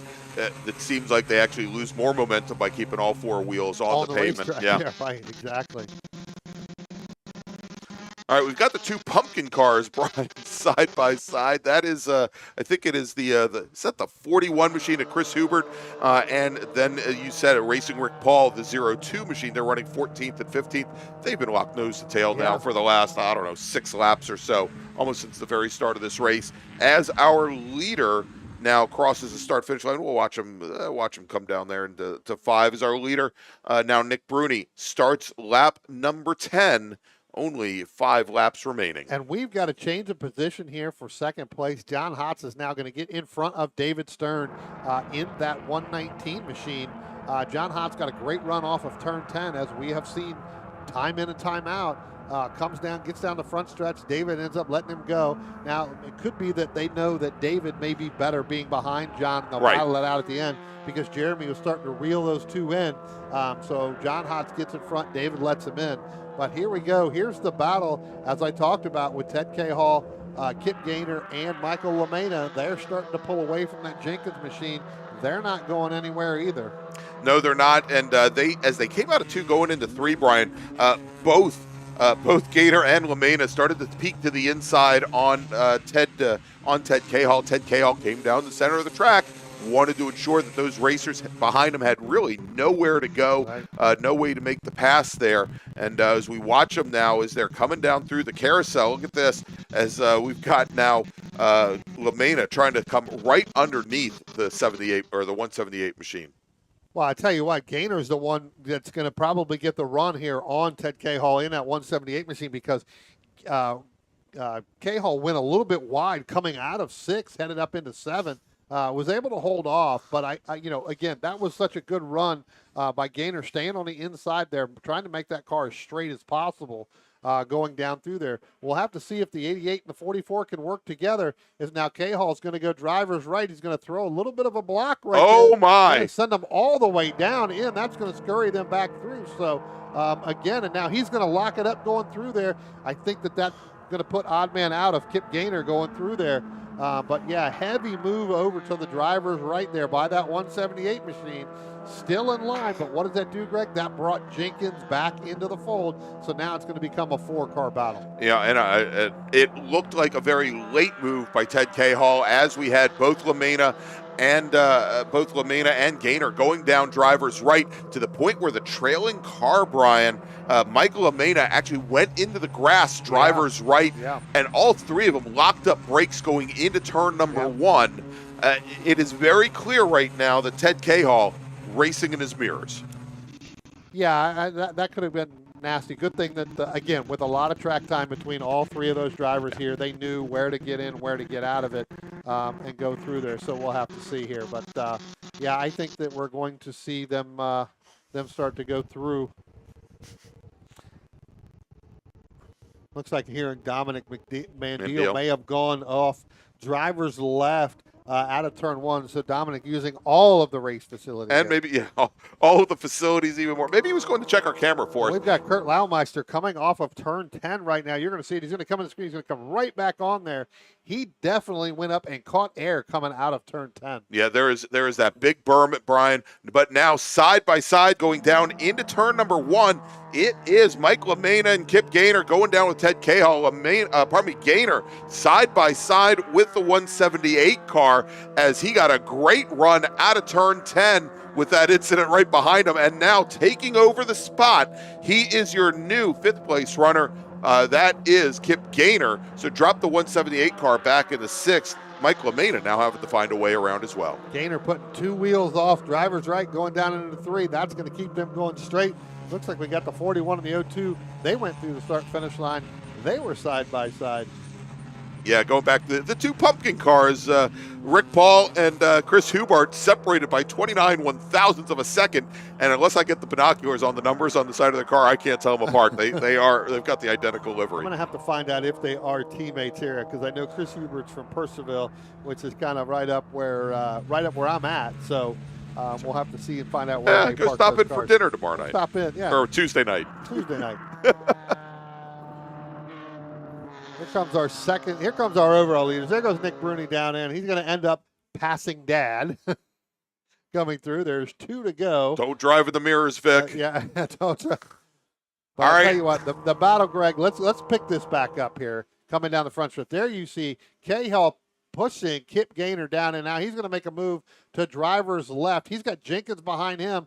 LaMena's going to fill that spot where Ted was. We're going to see all 3 of them going down in along with Jenkins and now Robert Cahall. Yeah, getting awfully crowded there going down into turn 1. All for 5th position here, Brian, as they come out and now side by side. It is the Cahall machine. Nose up on Kip Gaynor, and Gaynor with the inside position is able to pull right up alongside their side-by-side rear end of the Cahall machine, steps wide, and with 2 cars going through there is nowhere for LaMena to go. There's nowhere for John Jenkins to go as well. Let's take a look as they come down the hill in the 5, and you can see it there. Kip Gaynor with the position going in the 5. That is going to move and set up. That's going to set up Cahall to the inside coming through the carousel. Yeah, here comes Gaynor. Gaynor's going to pull ahead of him, but that's going to be your battle from 5th all the way through to 10th. All right, coming out of turn 10 now for the final time. One more to go. One lap to go. For the second to final time, for the penultimate time, is going to be Nick Bruni. He's got 2 miles remaining here today. As we see the drivers back behind him now starting to get some separation. John Hotz now with about 5 car lengths on David Stern as that battle for 5th now comes down the front straight. And John Jenkins going to try to push Ted Cahall past Kip Gaynor. Thank you, not Skip. As they come down into turn 1, and it looks like it may have worked as they go into the corner, into turn number 1. Cahall now edges ahead of Kip Gaynor, and I think Jenkins might have been able to manage a way to get around as well. No, Jenkins is now side by side with Gaynor as they come into 2, but Ted Cahall is alongside. Mike LaMena not quite close enough to push Gaynor clear, and now John Jenkins will move up into 6th place as Kip Gaynor drops from 5th back to 7th. There may be some discussions down there after this race is over, Greg, because I tell you what, there was a couple moves right there that I tell you what, that was kind of scary, but that's what this is what this Spec Miata racing is all about, right? This is 5th place through 10th place, because now you got to throw back in, even though he went off in 10, Kurt Laumeister. But getting word, here comes Nick Bruni out of turn 10 right now. He is going to come down and take the checker flag again for the second time today. 3 for 3 on the weekend. There you go. Your winner today in the feature race, Nick Bruni, finishing 2nd, is going to be John Hotz, and finishing 3rd, David Stern. Here comes our battle. Here comes Ted Cahill in 178. Here comes Jenkins. It looks like there's going to be a little bit of a gap. LaMena may try to pull out and go past Gaynor again. This is going to be an interesting conversation. Oh, and he does. And he is going to get Kip Gaynor at the Oh, line my gosh. for seventh inning. That's going to be an interesting conversation for dinner. All right, so we left out Jeremy Butts will come home in fourth position in the number 69 machine.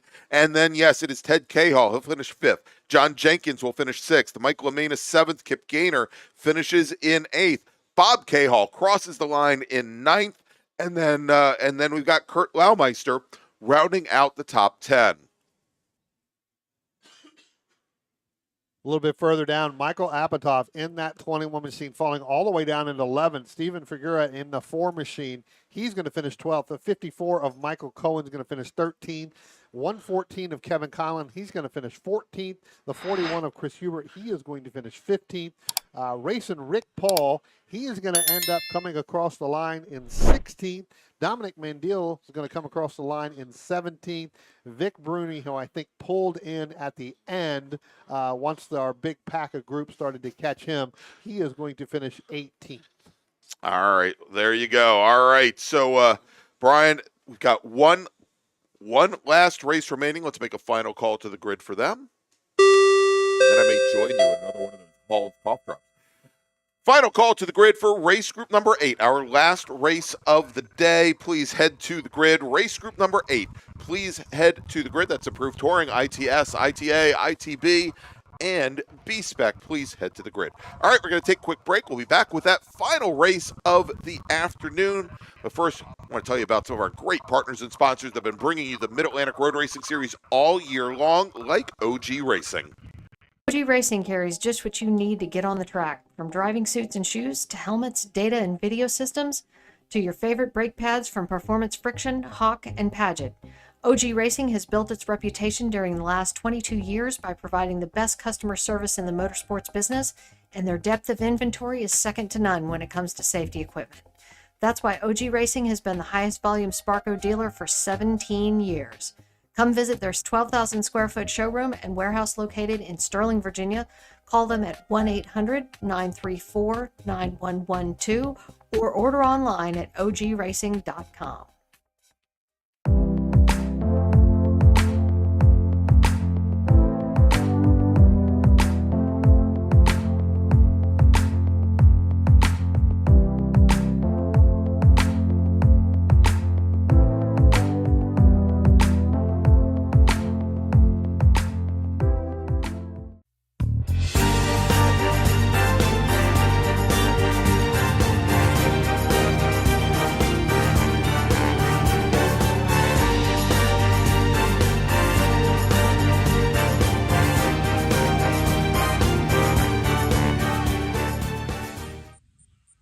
If you like what you see today, become part of the action by joining Sports Car Club of America. Whether you want to drive, flag, or just have fun with cars, SCCA membership opens the door to all kinds of motorsports to feed your obsession, along with 65,000 like-minded members ready to be friends. Ask someone trackside how to get involved or visit SCCA.com for more information.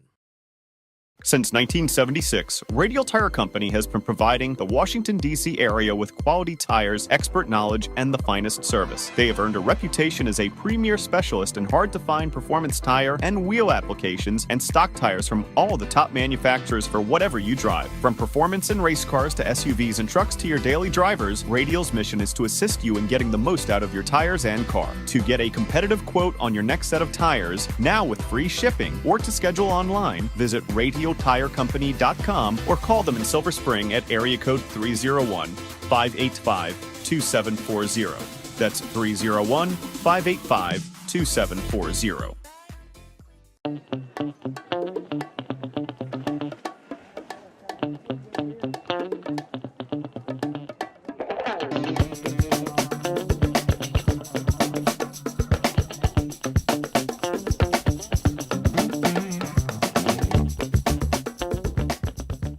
RP Performance is the only premier race shop in the region that specializes in both street and track Mazdas and is located right in the heart of racing at Summit Point's Gasoline Alley. RP has been involved in countless race wins and series championships, helping drivers of all ages with their individual racing and other track event needs for over 30 years. Providing trackside support, arrive and drive packages, as well as race car transport services, RP Performance is your go-to for getting your car on track. For more information about RP Performance, come talk to them here in the paddock, call them at 304-728-6749, or email them at brett@rpperformanceracing.com.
Welcome back, everybody, to Summit Point Raceway, the 2024 Labor Day MARRS Spectacular, presented by Radial Tire Company and Radial Motorsport, along with the Washington, D.C. region of the SCCA. I'm Greg Ginsburg, along with Brian Donati, Skip Gaynor, and it is the last race of the day. Of course, we've got one more full day of racing tomorrow.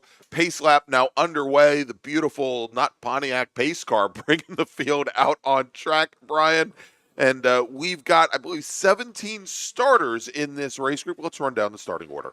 Starting in 17th on our lone B-Spec car from Haddonfield, New Jersey. That's Tanzo Kazaluk. Starting in the 16th position in the 82 from Montgomery Village, Maryland. That's the 82 of Carl Fossler. Starting in the 15th position from Leesburg, Virginia, the 36 of Patrick Pegues.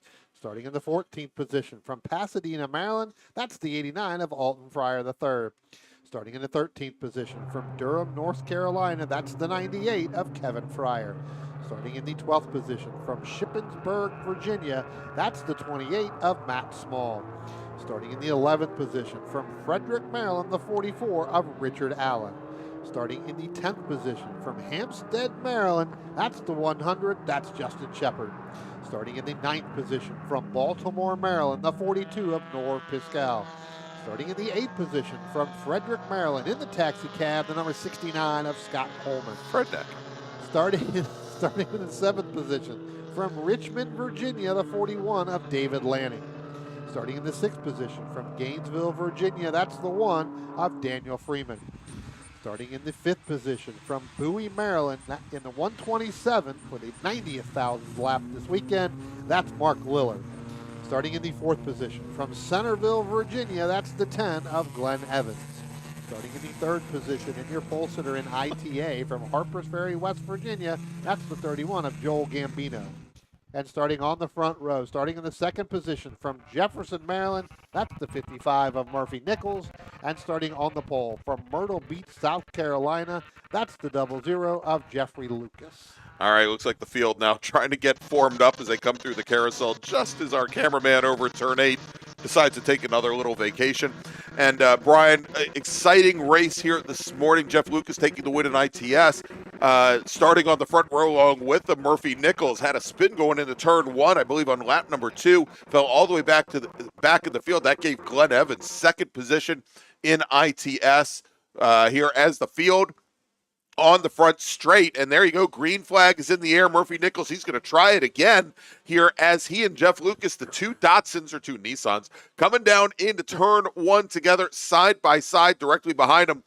Glenn Evans in his Mazda Miata, Joel Gambino in his Mazda Miata. Of course, Gambino, your winner so far in 2 out of 3 ITA races so far this weekend, as Gambino is able to hold off Dan Freeman. Freeman was really pressured by David Lanning through the majority of our race this morning. We'll see if that is the case again, as it looks like Dan Freeman's got caught up back in some of our ITB racing there along with Lanning, Brian. Yeah, bad start there. Not sure what happened down there in turn one. We can't even really see it because of the trees, but I tell you what, Lucas was on driver's right going down into turn one. When he came out, he was on driver's left, and Murphy Nichols was on driver's right. So there had to have been some shakeup down there behind those trees, because you're right, that actually put Daniel Freeman back into that ITB race. And Lanning behind him as well. Right. So a lot of them, as we watch them coming through the carousel right now, there are Lanning and Freeman,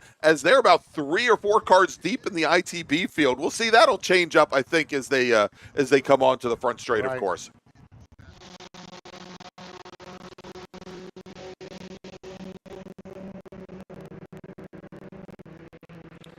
So we'll have to see Murphy Nichols there getting another good run on Lucas. Lucas moving all the way over to driver's right as they come down the front stretch, and that's just to break the draft for Murphy Nichols and Glenn Evans. Glenn Evans right on the back bumper of Murphy Nichols going down, and Greg a little bit further back down. You can't see this.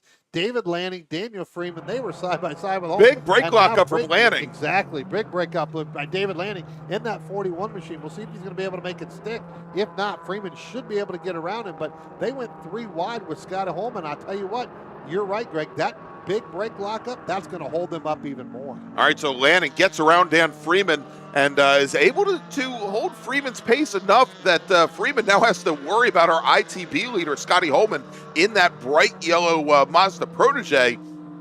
But even with the brake lockup, great move there by Lanning. I will say that as Lanning came out of 2 going into 3, he probably could have done a little bit more to defend against Freeman. Gave Freeman a big opening. Freeman just did not have the acceleration to get alongside the white number 41 machine. Well, I'll tell you what, that little difficulty getting through turn 1 between Freeman and Lanning, that actually brought Justin Shepard into the fix there for 3rd place in ITA right now, as Gambino's got a pretty good sizable lead. All right, Brian, with an early retirement, Kevin Fryer, driver of the number 98 ITB BMW 2002, he comes into the crossover road. He is driving his car back into the paddock. His day is done.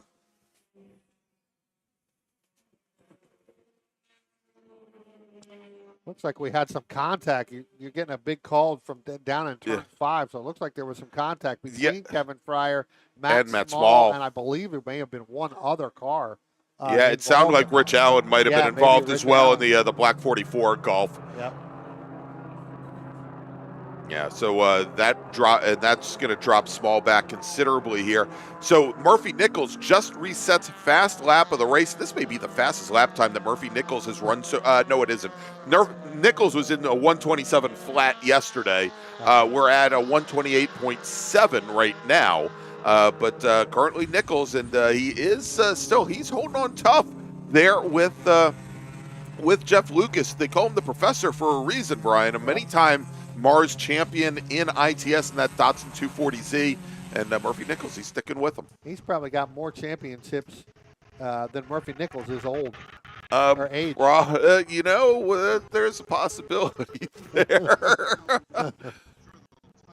There is definitely a possibility. What do you say? So Lucas, 38 years, racing 10 ITS championships. That's like a year or 2 older than Murphy Nichols, yeah.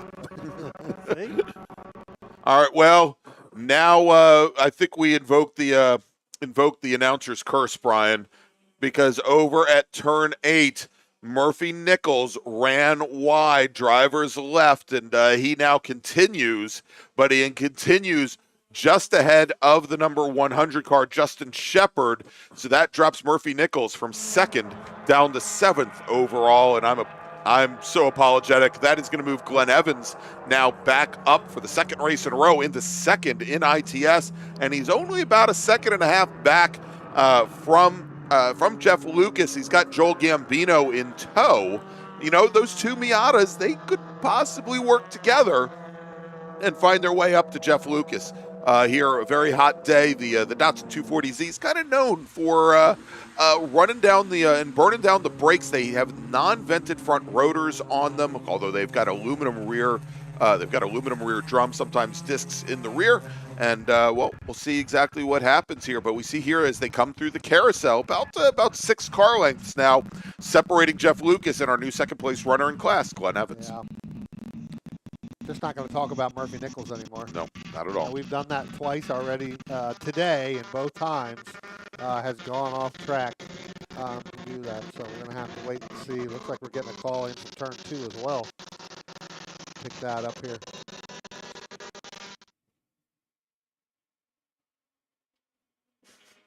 All right, well, we'll see where we're going to check and see where the 100 car Justin Shepard ends up. It sounds like he had a pretty wild ride going through turns 1 and 2.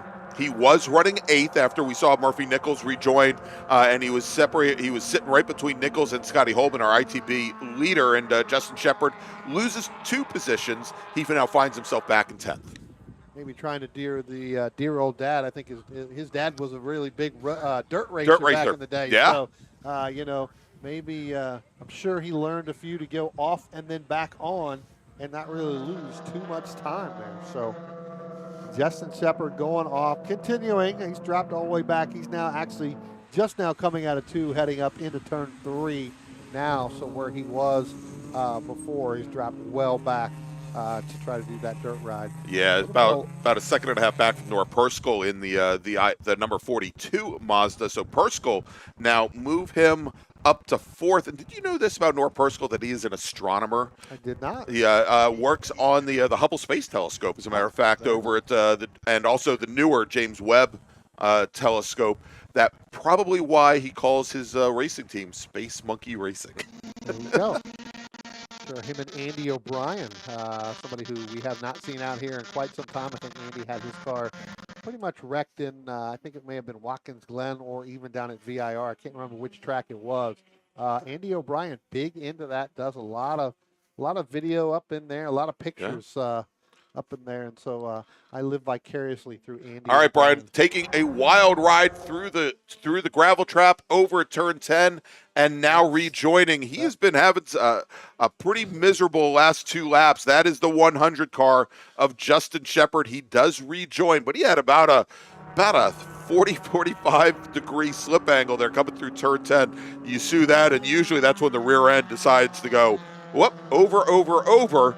And it's interesting because Nora Perskell calls him, his nickname is, or the nickname for his car is Flipper. Oh. We almost saw Justin Shepard right behind do the exact same thing. To talk to his dad, you sure you didn't put dirt tires on that car? Because he spent more time in the dirt and the gravel than he has on the asphalt this race. Justin is a special needs bus driver, so he likes to go through the dirt. Yeah, he likes to go through there. Well, I didn't want to say he's driving the short bus right now, but that may be the thing. And so he falls back now to last position in class.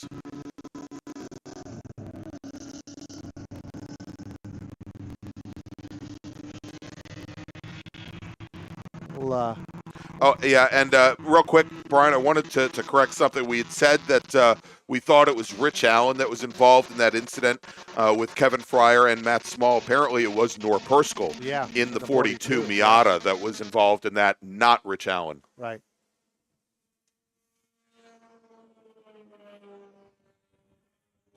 And so Shepard now tucking in right behind the 44 of Rich Allen. They are currently running 10th and 11th on track at the moment. Rich Allen, who's had a good string of luck here today and actually all weekend in ITB, currently running 2nd to Scotty Holman, albeit 6.5 seconds back from our ITB leader.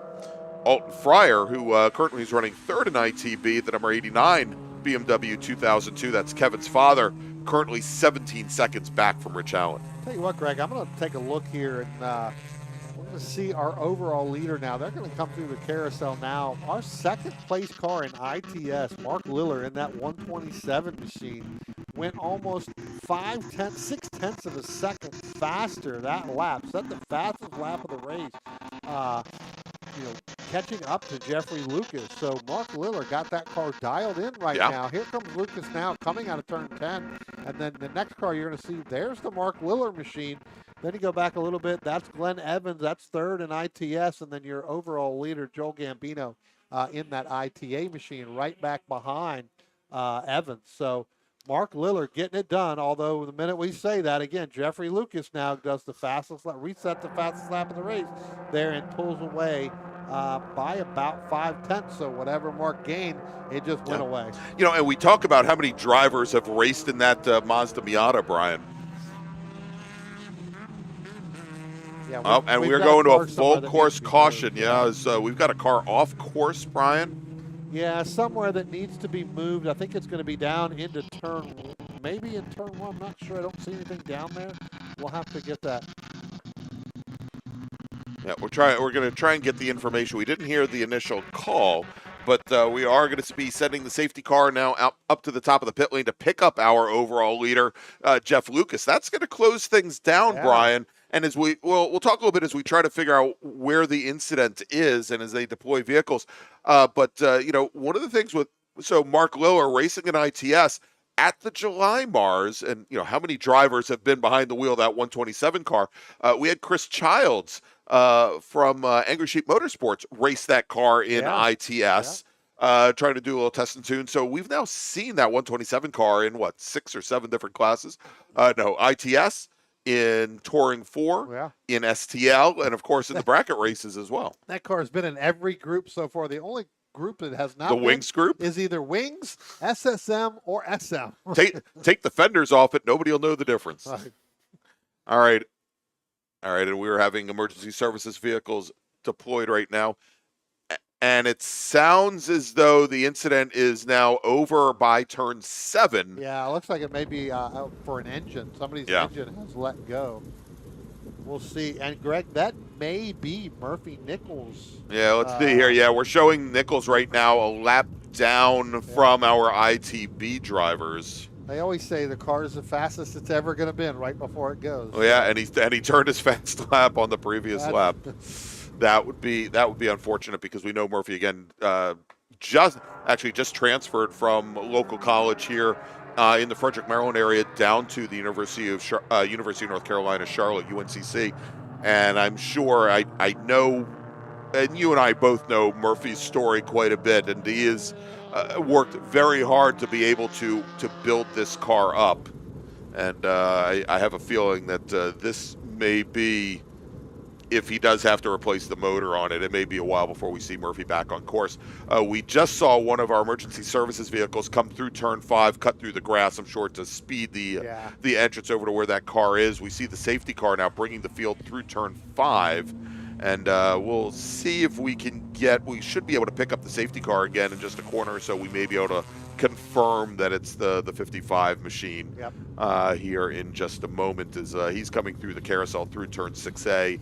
And 6B. Pretty good picture right there. When Lucas was up close enough to the pace car, safety car there, you could actually see the helmet, see him lift the visor up a little bit to get some air up underneath that helmet, get some air in there. You can see right there now he's trying to get some heat in the tire, keep the heat in the tires, I should say. But again, scrub off some of the excess rubber that they pick up as you start to go slow. All right, we are getting word that the car has lost the motor. No oil on the track. Murphy was able to get it off the track before that happened, and it's going to take, I think, a little bit longer to get that car removed now, as we do have we're going to have to send a tilt bed down to get that car, as we now have the safety car bringing the field across the start-finish line. Now have 5 laps remaining here in our final race of the day.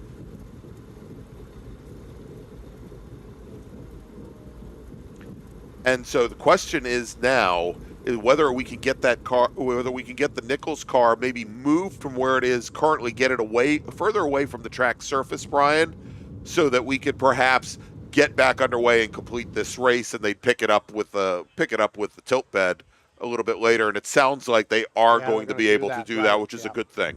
Yeah. I just hope the oil, the big puddle of oil, isn't near my camera. Everybody else is going near your cameras today. I know. Sure, why not? One more, right?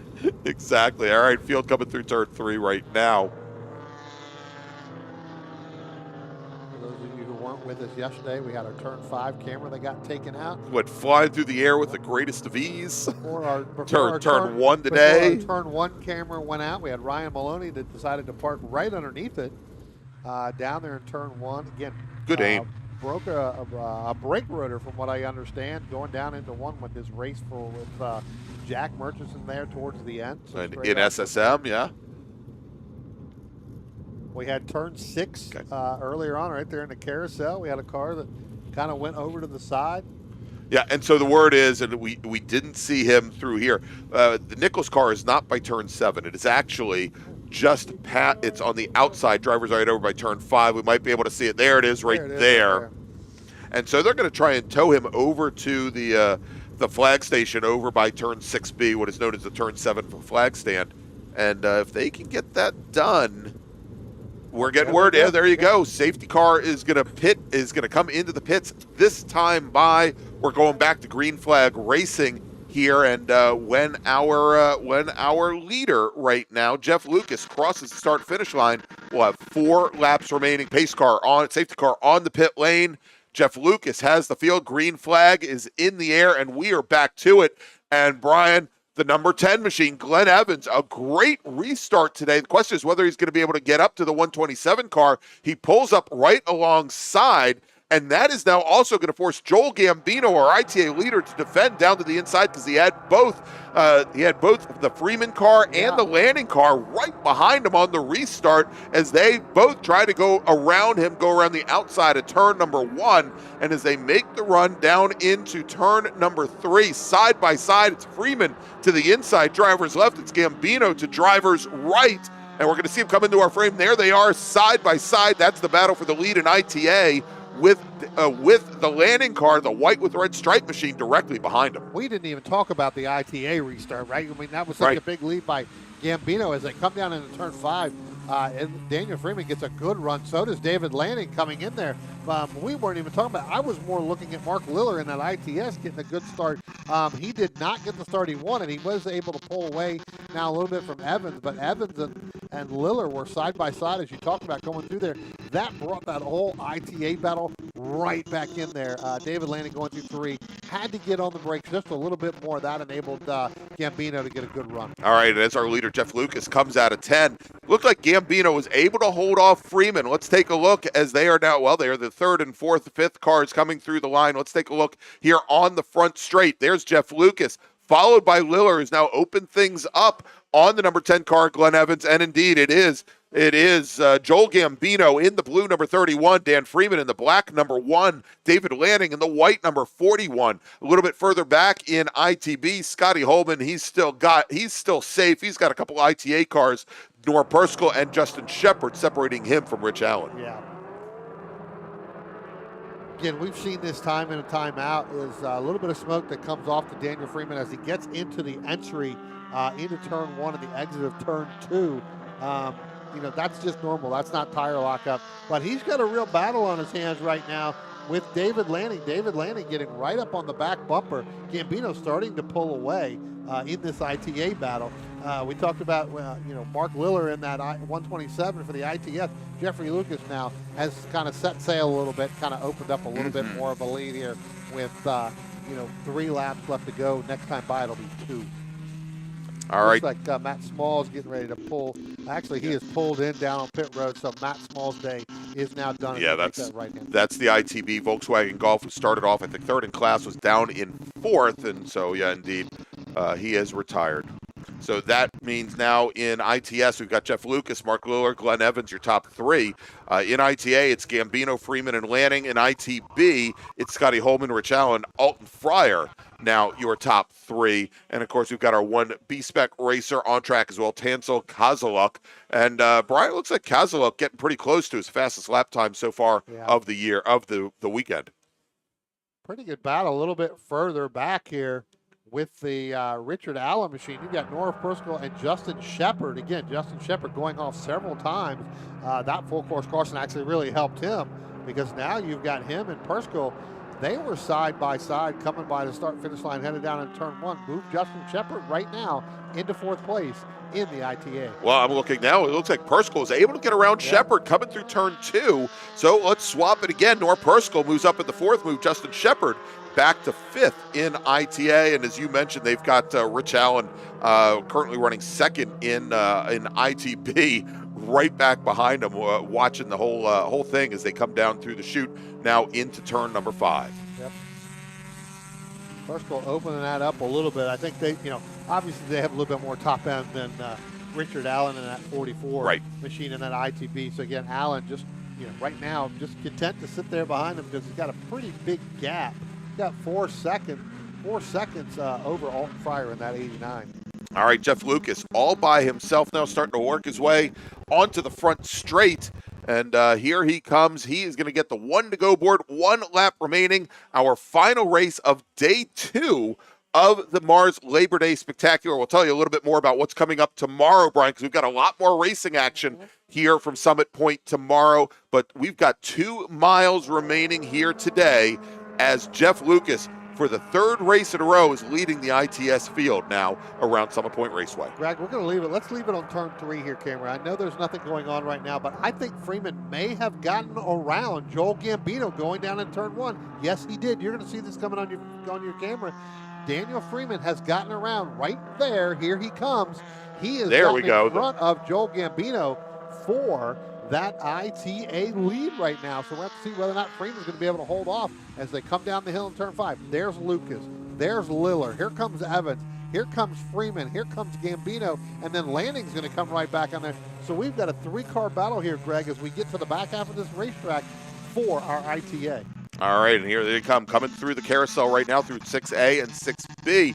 And we can see Gambino taking a look to the inside on Freeman, not quite close enough to make it work. And only a couple more corners will Gambino try what we saw today in SSM when Jack Murchison took away the lead from Neil O'Rourke. We don't know, but now coming out of turn 10, somebody who doesn't need a last lap pass, that is Jeff Lucas, the professor. He's going to take the win.